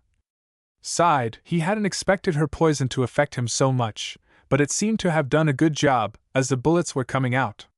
They were shooting from all sides without getting close to him. He knew it would be a problem when he got used to the poison. He supposed that these were advantages of being a chakra being, which is why he had to keep pressing on. He ran swiftly across the sand and grabbed his. With a powerful sword thrust, pulling with all the force of his running, his body cleanly severed the sand arm. Not even the wild chakra of a rich kid could have stopped that. He roared again in annoyance as he watched his arm emerge. Flying this time, he disappeared from the shoulder, leaving him with only half an arm. He would only have to make do with its tail. Tokugenaki slid across the sand, turned around, and gasped for air. It couldn't stop pressing. Fire release. Kanaki, fire element, flamethrower. The flame roared from his mouth, so hot. Like the sun itself, everything in its path melted from the force of its attack. Shikaku knew it could not be struck. Because of that thing, if a normal fire attack launched by those pestilent humans could do him good damage, something of that size and power would not only harm him. Fan Kaimetsu Kinasuna. Element, wind, a devastating sandstorm roared as well. Mouth sucked in air and blew it out just as fast. He tried to put all the chakra he could gather into such a short time, but it was enough to create the mother of all sandstorms. Both attacks collided with titanic force. The ground below, the ground split open as the entire village trembled as if shaken by something even greater. The monument cracked from the movement, dropping several sizable stones. The refugees inside the bunkers, they screamed in terror. They had felt tremors from the battle, but this was definitely something else. The largest in history. Only thanks to the various ninjas there did none of the shelters collapse. Although they would have to carry out several renovations, the two attacks cancelled each other out, raising smoke and covering the entire area, making it impossible to see what was happening. When the smoke finally cleared, Tokuga Genaki began. He scanned the terrain for his opponent, but he was nowhere to be seen. Suddenly, the sand beside him shifted. It moved, revealing Shikaku again, which unfurled its powerful tail to deliver a blow to the stomach that knocked everything out. He was lifted off the ground again, and the Ichibi continued its attack. Its left hand was on its. Having regained his majority, he grabbed the dragon by the neck and slammed it hard against the ground. The sand rose up everywhere, as the summoning felt itself about to disappear. What brute force this beast possessed! Hell, it wouldn't let him breathe. He used his last few seconds to put Naruto back on the ground. He was as pale as he was a ghost, but it seemed he could at least stand again. Naruto understood what had happened right away, so he climbed up and began to move away to maintain a good distance from the Yukaku. He hadn't traveled 10 meters when Tokuga Genaki disappeared in a puff of smoke. Now he had the problem that the Yukaku was keeping all his attempts to defeat him. He was low on chakra and therefore suffering from anemia. The fox was helping, but even so, he was too slow, and without chakra he couldn't produce more blood, leaving him practically defenseless. After Tabilo, feeling so weak, ended up on his knees in the sand, hitting the ground in frustration with himself, and she quickly got up to turn around. Shikaku was laughing maniacally, as it had been doing since he was released. His color was a little funny, but the one standing there, not caring about the poison worried him. Logically, he didn't believe it would affect him in the long term, being an entity composed of chakra. But I still couldn't understand how he could be there laughing when he was poisoned in the middle of a village. Ninja, as the furball said. This seriously supercharged raccoon, who had lost all his nuts a long time ago. A lot. Dagon murmured, channeling what little chakra he had into his eyes. He immediately received all the information about everything around him, but he focused especially on the Ichibi. His left arm was fully recovered, his right arm was beginning to grow back and her face only had a few small marks from her previous injury. Most importantly, she was suffering from chakra poisoning. At least that was helping to decrease his power instead of increasing it. He began to. She breathed rapidly and clutched her head in pain. She had no choice but to deactivate her Sujitsu, opening. His eyes met those of the Yaku, who gazed at him bloodily. I found you, he roared before extending his tail and attack. He didn't have time to dodge or even think about dodging before he was already being buried in the sand. Luckily for him, the sand cushioned most of the damage, but it left him buried. Used the chains to be able to. He tried to get out before drowning, but he couldn't hold on for long. Damn, I didn't think he'd take it off. So much chakra, he complained. He didn't have time to say anything else. When the Ichibi was attacking him again, he moved away from it. He walked, but not fast enough. The sand wave created by the impact sent him flying through the air. You have me. I've been hurt a lot, Shikaka said, smiling. No one has ever hurt me this much, and I don't like that. He was whining like a damn child who'd had his candy taken away. So I'm going to kill you, and that way the pain will end. It will disappear. But first I want to play a little longer. He stretched out his long, thick arm and caught it before it crashed against the sand. He threw it through the air again, now much faster than before. It quickly rose above the level of the raccoon's head. As soon as the tail started to fall, it hit him. It felt like crashing into a brick wall. But he knew he hadn't used any force. He had simply lifted it once more and was using it as a ball. He was about to make hand signals to launch a fire attack when he felt a pair of arms around him. Of him and some warm, comfortable balloons trapping his face. When he raised his head to see who that person was, she was surprised to see a beautiful face framed by a few strands of her long red hair. It was shades darker than her own, and of course, there was no trace of any other color. The woman possessed stunning violet eyes and a firm, curvaceous body pressed against his. He wondered who she was, but upon seeing the Aitate relaxed, the woman smiled amusedly despite facing the Yaku, and seemed to radiate power. You brute, haven't they told you it's not good to be a thug? The woman asked in a voice that exuded danger, but at the same time, warmth. I don't like bullies. How about you fight someone your own size this time? The raccoon bent. Her head was confused by this interruption, and worst of all, they were using her tail for support. Her tail. It was a bloody curse. He hated when people disrespected the deities. He tried. He threw them away, but the redhead had already moved, jumping quickly and landing smoothly and gracefully on the ground. Who are you? Naruto asked, confused but grateful. I don't think I've ever seen you before, and I highly doubt that. You'd be someone easy to forget. The woman laughed softly and stroked his head. My name is Kusina, she replied. Easily, and you're a handsome boy too, she winked at him, making the boy's face turn bright red. Like her hair, which only made her laugh more. For now, I have to get rid of a pest, so wait. Here, please, I'm not a doctor, but it's clear you don't have chakra and you're too pale. You need to start. Eat better. He winked at her again. Maybe I'll let you treat me to lunch after this. Naruto mumbled a couple of words. Of words that were not understood, surprised by how flirtatious this woman was. Kusina, on the other hand, only took. He drew his sword and turned to face Ichibi. The raccoon was clearly furious as it growled and stroked its tail as if it were alive. I knew BG tails were important, but this one. He was clearly insane. He frowned when he noticed a much fainter presence on his forehead, which he assumed was its container, but more importantly, there was a presence surrounding Shikaka that seemed normal, anyway. I take advantage of the One-Tail's madness to get into position and begin channeling chakra, Sura Uzumaki. Katingu, Uzumaki style, cutting wind with the movement of his sword. The wind seemed to die down for a moment before it began to blow fiercely, creating a kind of tornado. Shikaku. He turned back to see the tornado approaching at breakneck speed and sneered. He was the master of the wind. There was no way that the attack would harm him, especially if it was carried out by a human. He paid dearly for his mistake, and the tornado struck him. The stomach and not only took away his air completely, but began to tear his body apart at a speed that it couldn't regenerate even with all the sand nearby. For a couple of seconds, the tornado just stood there roaring, before passing through the body of sand, leaving behind a huge hole where the bulging stomach had once been. Silence hangs over the small desert for a few seconds before the Ichibi's cry of pain is heard. Throughout the village, Naruto was speechless, watching the impressive attack pierce through a beast. He hadn't been able to do much damage to her, despite his best efforts and techniques. This woman was terrifying. Shouted into the wind, placing her arm where her beautiful stomach should be. Kusina wasted no time. She ran swiftly across the sand, kicking it up with her speed before climbing onto Ichibi's body with ease. In a matter of seconds, he was on Shikaku's shoulder, Suteru Uzumaki, Gyrokin style.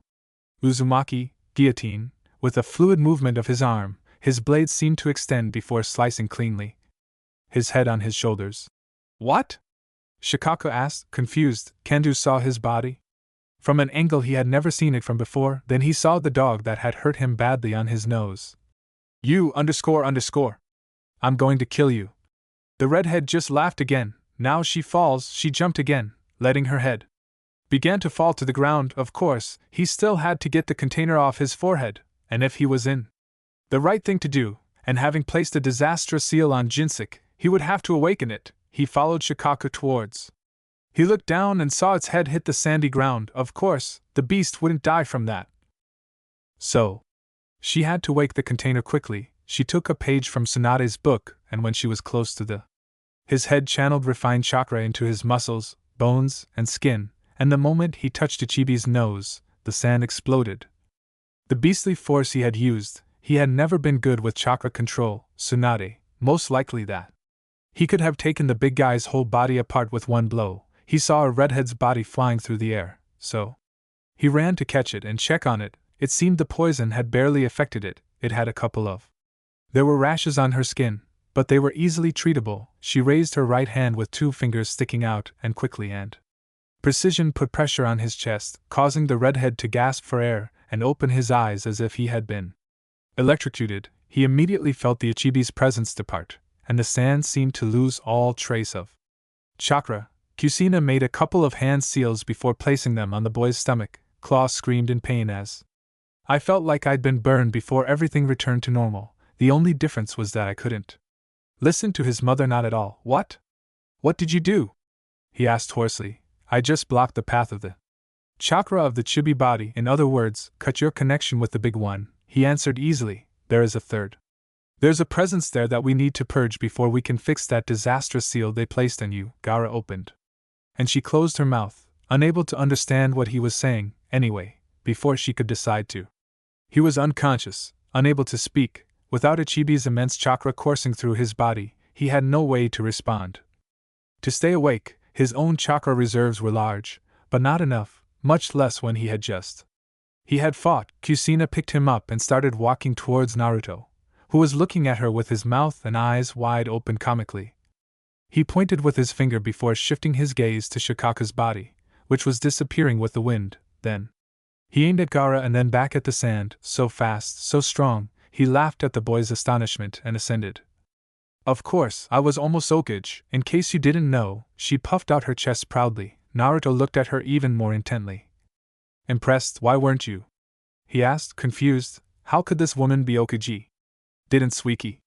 Did she leave it after the 4th one died? It deflated immediately, but she puffed out her cheeks, pouting she couldn't. Doing all that paperwork wasn't even worth it to save my life. They were silent for a minute before Naruto began to.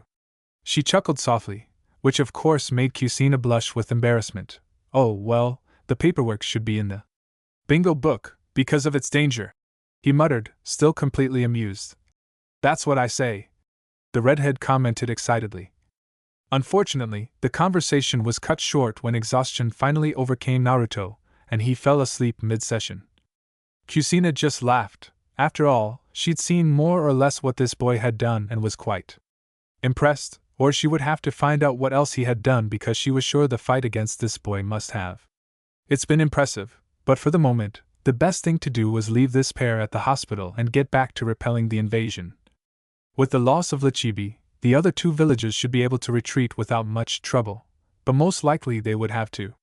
He needed to use some force for that, especially with that strange village he didn't know, since Orochimaru was the one who. He was fighting against Irusen. He knew this new village was his, and if he had implemented his way of thinking there, he knew it. It was more likely they would fight to the death. He started making his way to the hospital, hoping not to run into them. No enemy to complicate things for him, not that he was truly worried, but he didn't know what he had. The boy with long hair was so pale, therefore, it was best to get him treated quickly. She was even less certain that the Yaka container would be under control.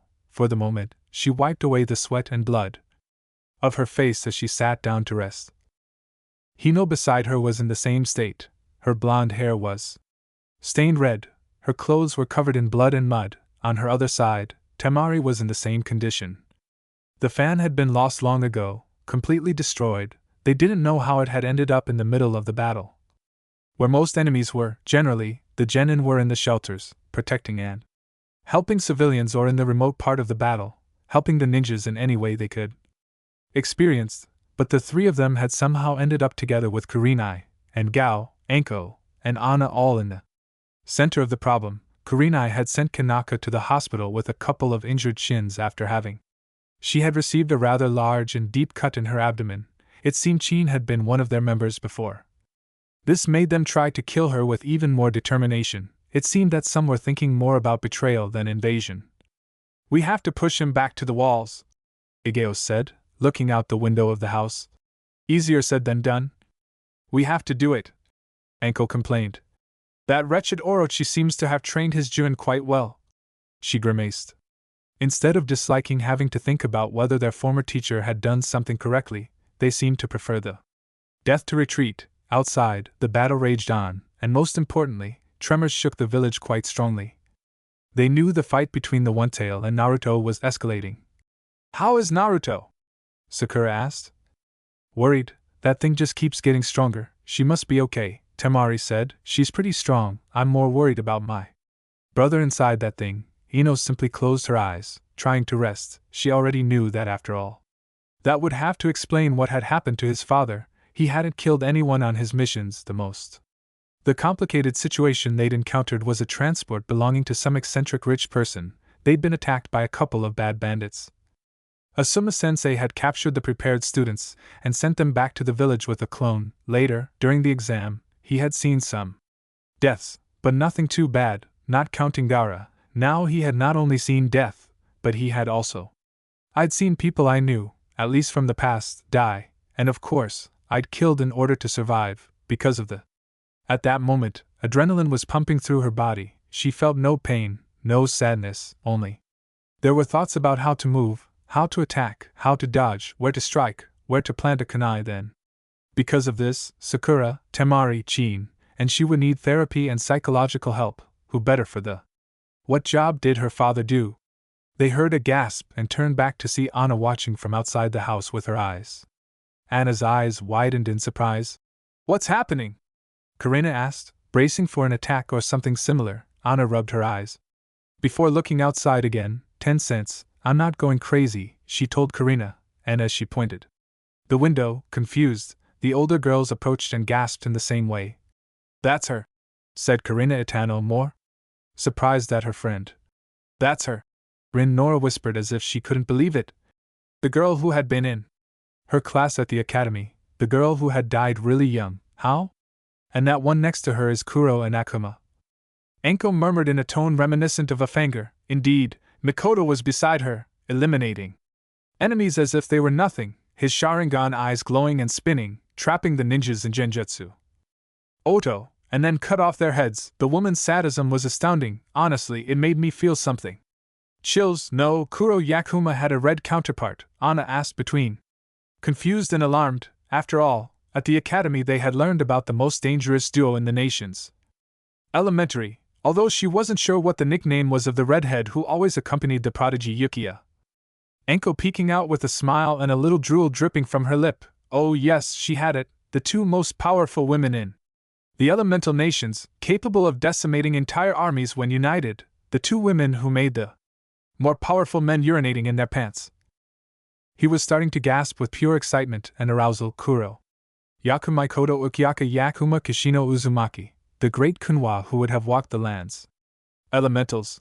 He finally shouted, stretching his arms toward the ceiling. They remained silent for a minute. It's not supposed to be that they're dead, Sakura said, remembering those nicknames from her history classes. They stayed in.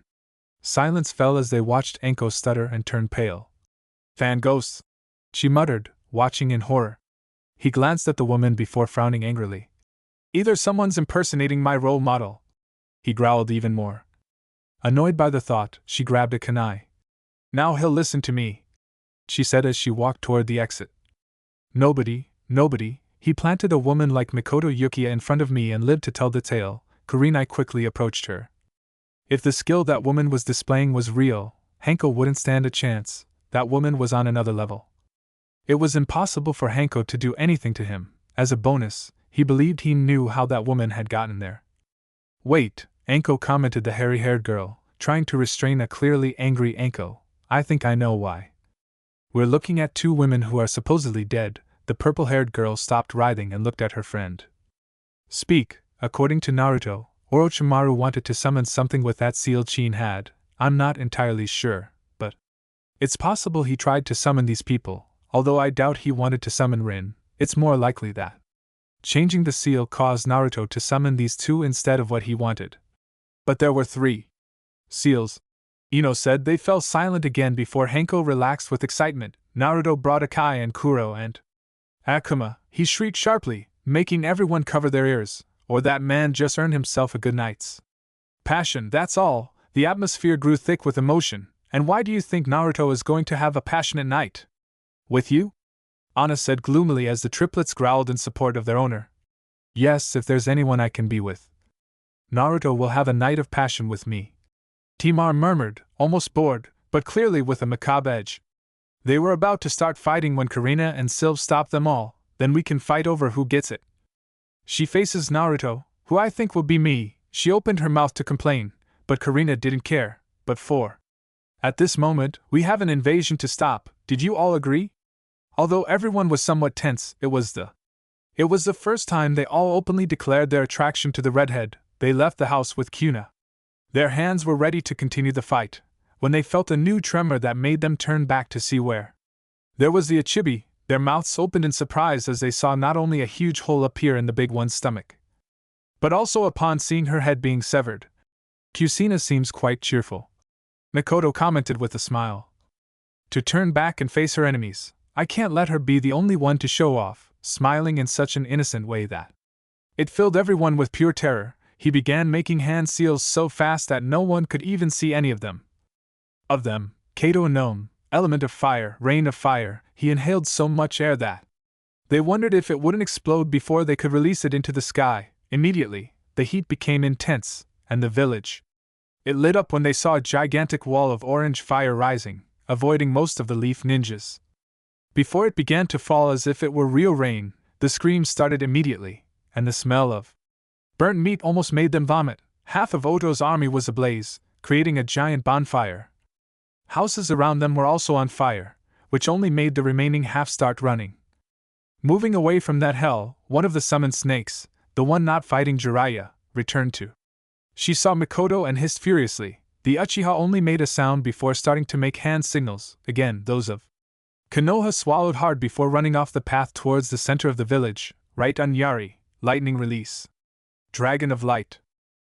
Its body was covered in electricity for a moment before it began to rise into the sky and they formed a fairly clear shape. They could sense the enormous amount of chakra being used without any kind of restriction. The dragon was almost as big as the snake and roared furiously for a second before lunging towards the summoning end. Wrap herself in it, of course. The invocation cooled and hissed in pain as she began to be cooked by the lightning's raw power. Thank goodness it wasn't Manda. The snake chief would have caused far more damage. But it would be much more difficult to eliminate, or at least send them back to their world. Once there was sufficiently damaged, she vanished in smoke, and her brother followed her when he was left completely alone, silence spread throughout the place, surprised by the ease with which this woman had not only finished off half of her attacking forces, but also with the ease with which he got rid of a summoning that even Jiraiya had. It was difficult to defeat, since he had been fighting her the whole time. The enormous toad also disappeared and Jiraiya was soon at his side, surveying all the destruction. For a Sannin, you're definitely a fool. You could have used powerful jutsu to end this, but you decided to be lazy, Mikoto said, looking at the old man. Unlike Kusina and you, I look out for the well-being of the village, she fell as she looked back at her with her eyes bursting out of their sockets. Mikoto but how? When? Where? Didn't. Should you be alive? They didn't know whether to laugh at Jiraiya's surprise or be terrified because Unin was practically hyperventilating. It seems this battle is over, Rin said, pointing towards the invading ninjas who now they were fleeing after losing Ichibi, and the two summons realized they wouldn't last long. Fighting, there was a Sannin and a woman who had killed half of them with astonishing ease. Rin, you too! Jiraiya shouted again, even more surprised, then closed his mouth, knowing what had happened. He had spoken with Naruto about the strange seal. He never told him exactly what seal it was because he didn't know, but now he had a very good idea. Edo Tensei, according to Kusina, something different, he replied. Mikoto, we're connected to someone else, not Orochimaru, and apparently in a different way than he describes. Edo Tensei. Before they could continue talking or Anko could start begging for an autograph, Ambu. He appeared. Jiraiya-sama needs you in the emergency room, he said in a monotone voice, although he could sense a little of in desperation. Okujizuma wasn't feeling well. That alerted all the nearby ninjas. They all rushed forward. They stampeded towards the hospital, worried about their injuries. Of course, the fastest were the Sannin and Mikoto.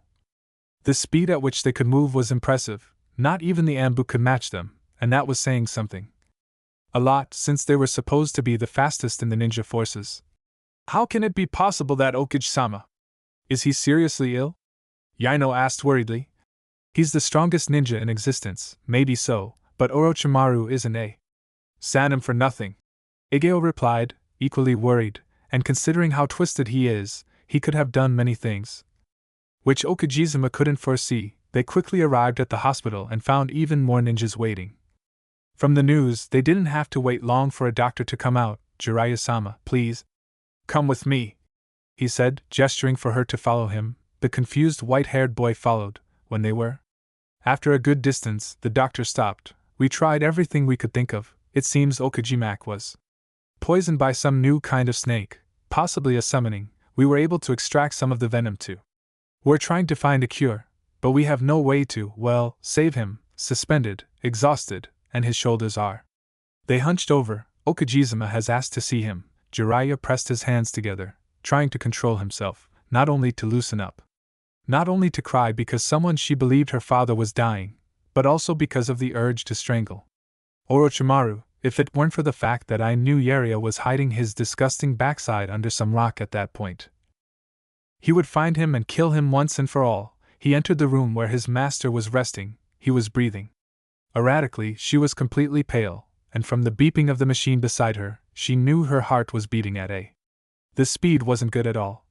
Look at you, you don't look good at all, he commented, trying to lighten the mood, although her voice broke off mid-sentence, and it was no use. Hiruzen didn't take it seriously and lightly. When he started training them, he had high expectations for the three of you, but I must confess that of the three of you, you were the one who that worried me the most. Your mind was on other things. You weren't serious about anything. You never dared to tell her how you felt. You truly felt Tsunade's presence, and of course you were so hyperactive that I didn't think being a ninja was for you. He began. His voice came out softly. Jiraiya almost had to strain to hear him. He smiled at the sight. Indignation was etched on Jiraiya's face. But what's surprising is that when you set your mind to something, you always followed through. Go ahead, no matter what obstacles you face here, you being considered the most powerful of the three Sannin, the only one who's mentally healthy, even though you have as many scars as the other two, you've made me so proud that I was thinking of passing the baton to you. As Osif smiled again when he heard his student's relentless criticism. But I know that's not the case. It's for you, so I have one last mission for you. I want you to find Tsunade and bring them here. even if you have to kick them.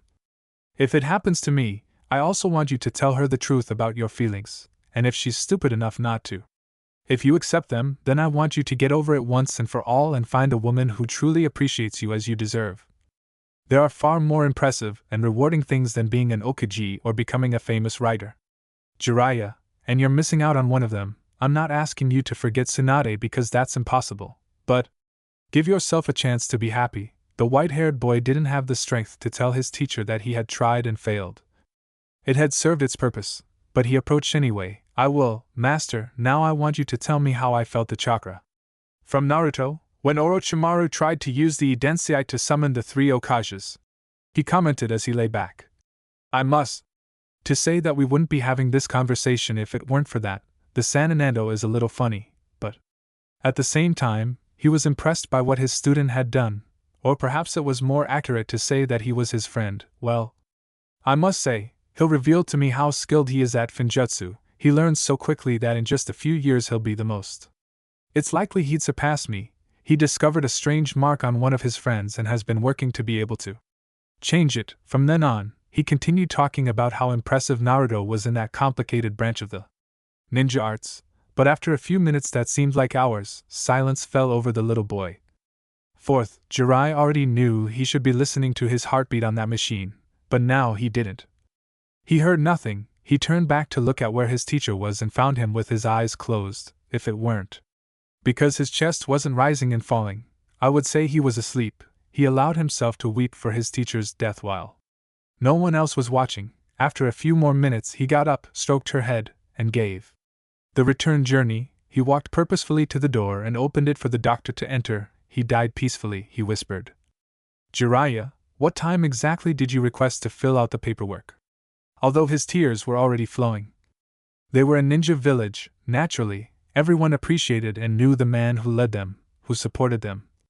Safe, and therefore everyone felt deep sadness upon learning of his death. They spoke for a while before the doctor entered the room and Jiraiya walked slowly towards the waiting room where Sabiya knew an entire village. He waited for news. Sure enough, every face in the place turned to look at him the moment he stepped out of the corridor, each one more expectant than the other. He was sure this would be harder to do than any whatever mission he might have had previously. After all, he was announcing the death of a man. He was revered and loved by many people. He smiled amusedly as he read the reports he had received from his loyal ninjas. The village had managed to repel the attack of 2 others with relative ease, despite having suffered some losses. The brat could be proved to be more skilled than expected. Not only that, but he possessed an impressive Kekkei and Genaki. Adding to that, he somehow possessed a summoning contract of the dragons of Komodo. It seemed that capturing the brat and making him their servant was now even more imperative. He hadn't been able to take advantage of the invasion lately, as it had taken him by surprise. That idiot Orochimaru. She had deceived him. She had told him she would try to assassinate Irusen, but she never said when or where. She was also a. It was a surprise that Asuna used it to strengthen her small army. At least the idiot had achieved what he set out to do. Now he just had to pull a few strings and he'd be the next target. After all, there was no one else for him. The position, everyone knew Jiraiya was too impetuous, and besides, they needed him out of the village because of her enormous spy network. The next series was Tsunade, but the silly girl wasn't going to return for anything in the world she had. He was certain that would happen. Kakashi was popular and powerful enough, but he was too young or he would make sure of it. That people thought he was too young, it didn't matter that the third person had taken the position being even younger. There were no other Chunin who could become Okage, and the Umbu were forbidden from doing so. Position, as long as they were still in the position. Moreover, he couldn't take the position of Okage if he hadn't become Jin again. At least for 6 months, which left the village's most powerful ninjas out of the fight. I would have preferred. They wanted to take the position with the least amount of baggage, since the invasion would bring them problems. They had been having few orders lately, which made the necessary repairs a serious problem. In addition to that, they had to take into account the funerals of the ninjas and the civilians they would have to perform, especially the Irusen's funeral. To get enough money, I would need to send even the Amba on missions, which this would leave the village too open for another attack. IWA could primarily take advantage of this and attack them when they're weak. Finally, I'd have to think carefully about what to do with Suna. Their allies were a considerable enough power to be a valuable asset if war broke out. But the problem was that his betrayal had hit Konoha very hard. After all, the Ichibi is the one who most damage had been done to the village's infrastructure. He could end up crushing them, or even better, he could make them. The Suna ninjas have to serve in Konoha as a sign of repentance. Perhaps I should fix a couple of marriage contracts were used to ensure Suna's obedience. According to wisdom, the Kekkei had 3 children, the middle one. It would be perfect to tie Suna to Konoha and then eliminate it as a separate village and unite it with theirs. What do you wish us to do, Sama? One of the Amba asked in front of him. I thought about it for a moment. The best thing would be. Keep your head down. He didn't want anyone to associate him with Orochimaru for now, stay in the shadows. But I want you to keep an eye on that Uzumaki brat. Any chance you get, I want you to catch him and me. Bring him, otherwise try to make sure no one sees you and no one finds out about you. Tresba nodded and they disappeared in a burst of speed as Danet returned to check the papers on his desk. Now there were some unforeseen problems, and if he was honest, it was quite large. He didn't know how the hell Orochimaru had managed it. It was done, but it had brought back 3 dead women, and not just for a few moments. It hadn't disappeared as it had been. It had to be. Whatever she had done, it clearly wasn't the Tensei. She didn't even know if it had really been the snake was the cause of this. After all, from what he knew, Orochimaru wanted to bring the Okages, the one who in his. Instead, 3 girls appeared, one of whom seriously doubted that Orochimaru would have wanted to bring them. Either way, it made it clear that someone had messed with the jutsu and, of course, had done something impossible, but it had also complicated their plans. Kusina and Mikoto were not only back, but who were at their peak, as if they had never left the ninja ranks. That power would only raise their village, but it endangered all their planes. Those 2 had very similar thoughts to that fool Sarutobi.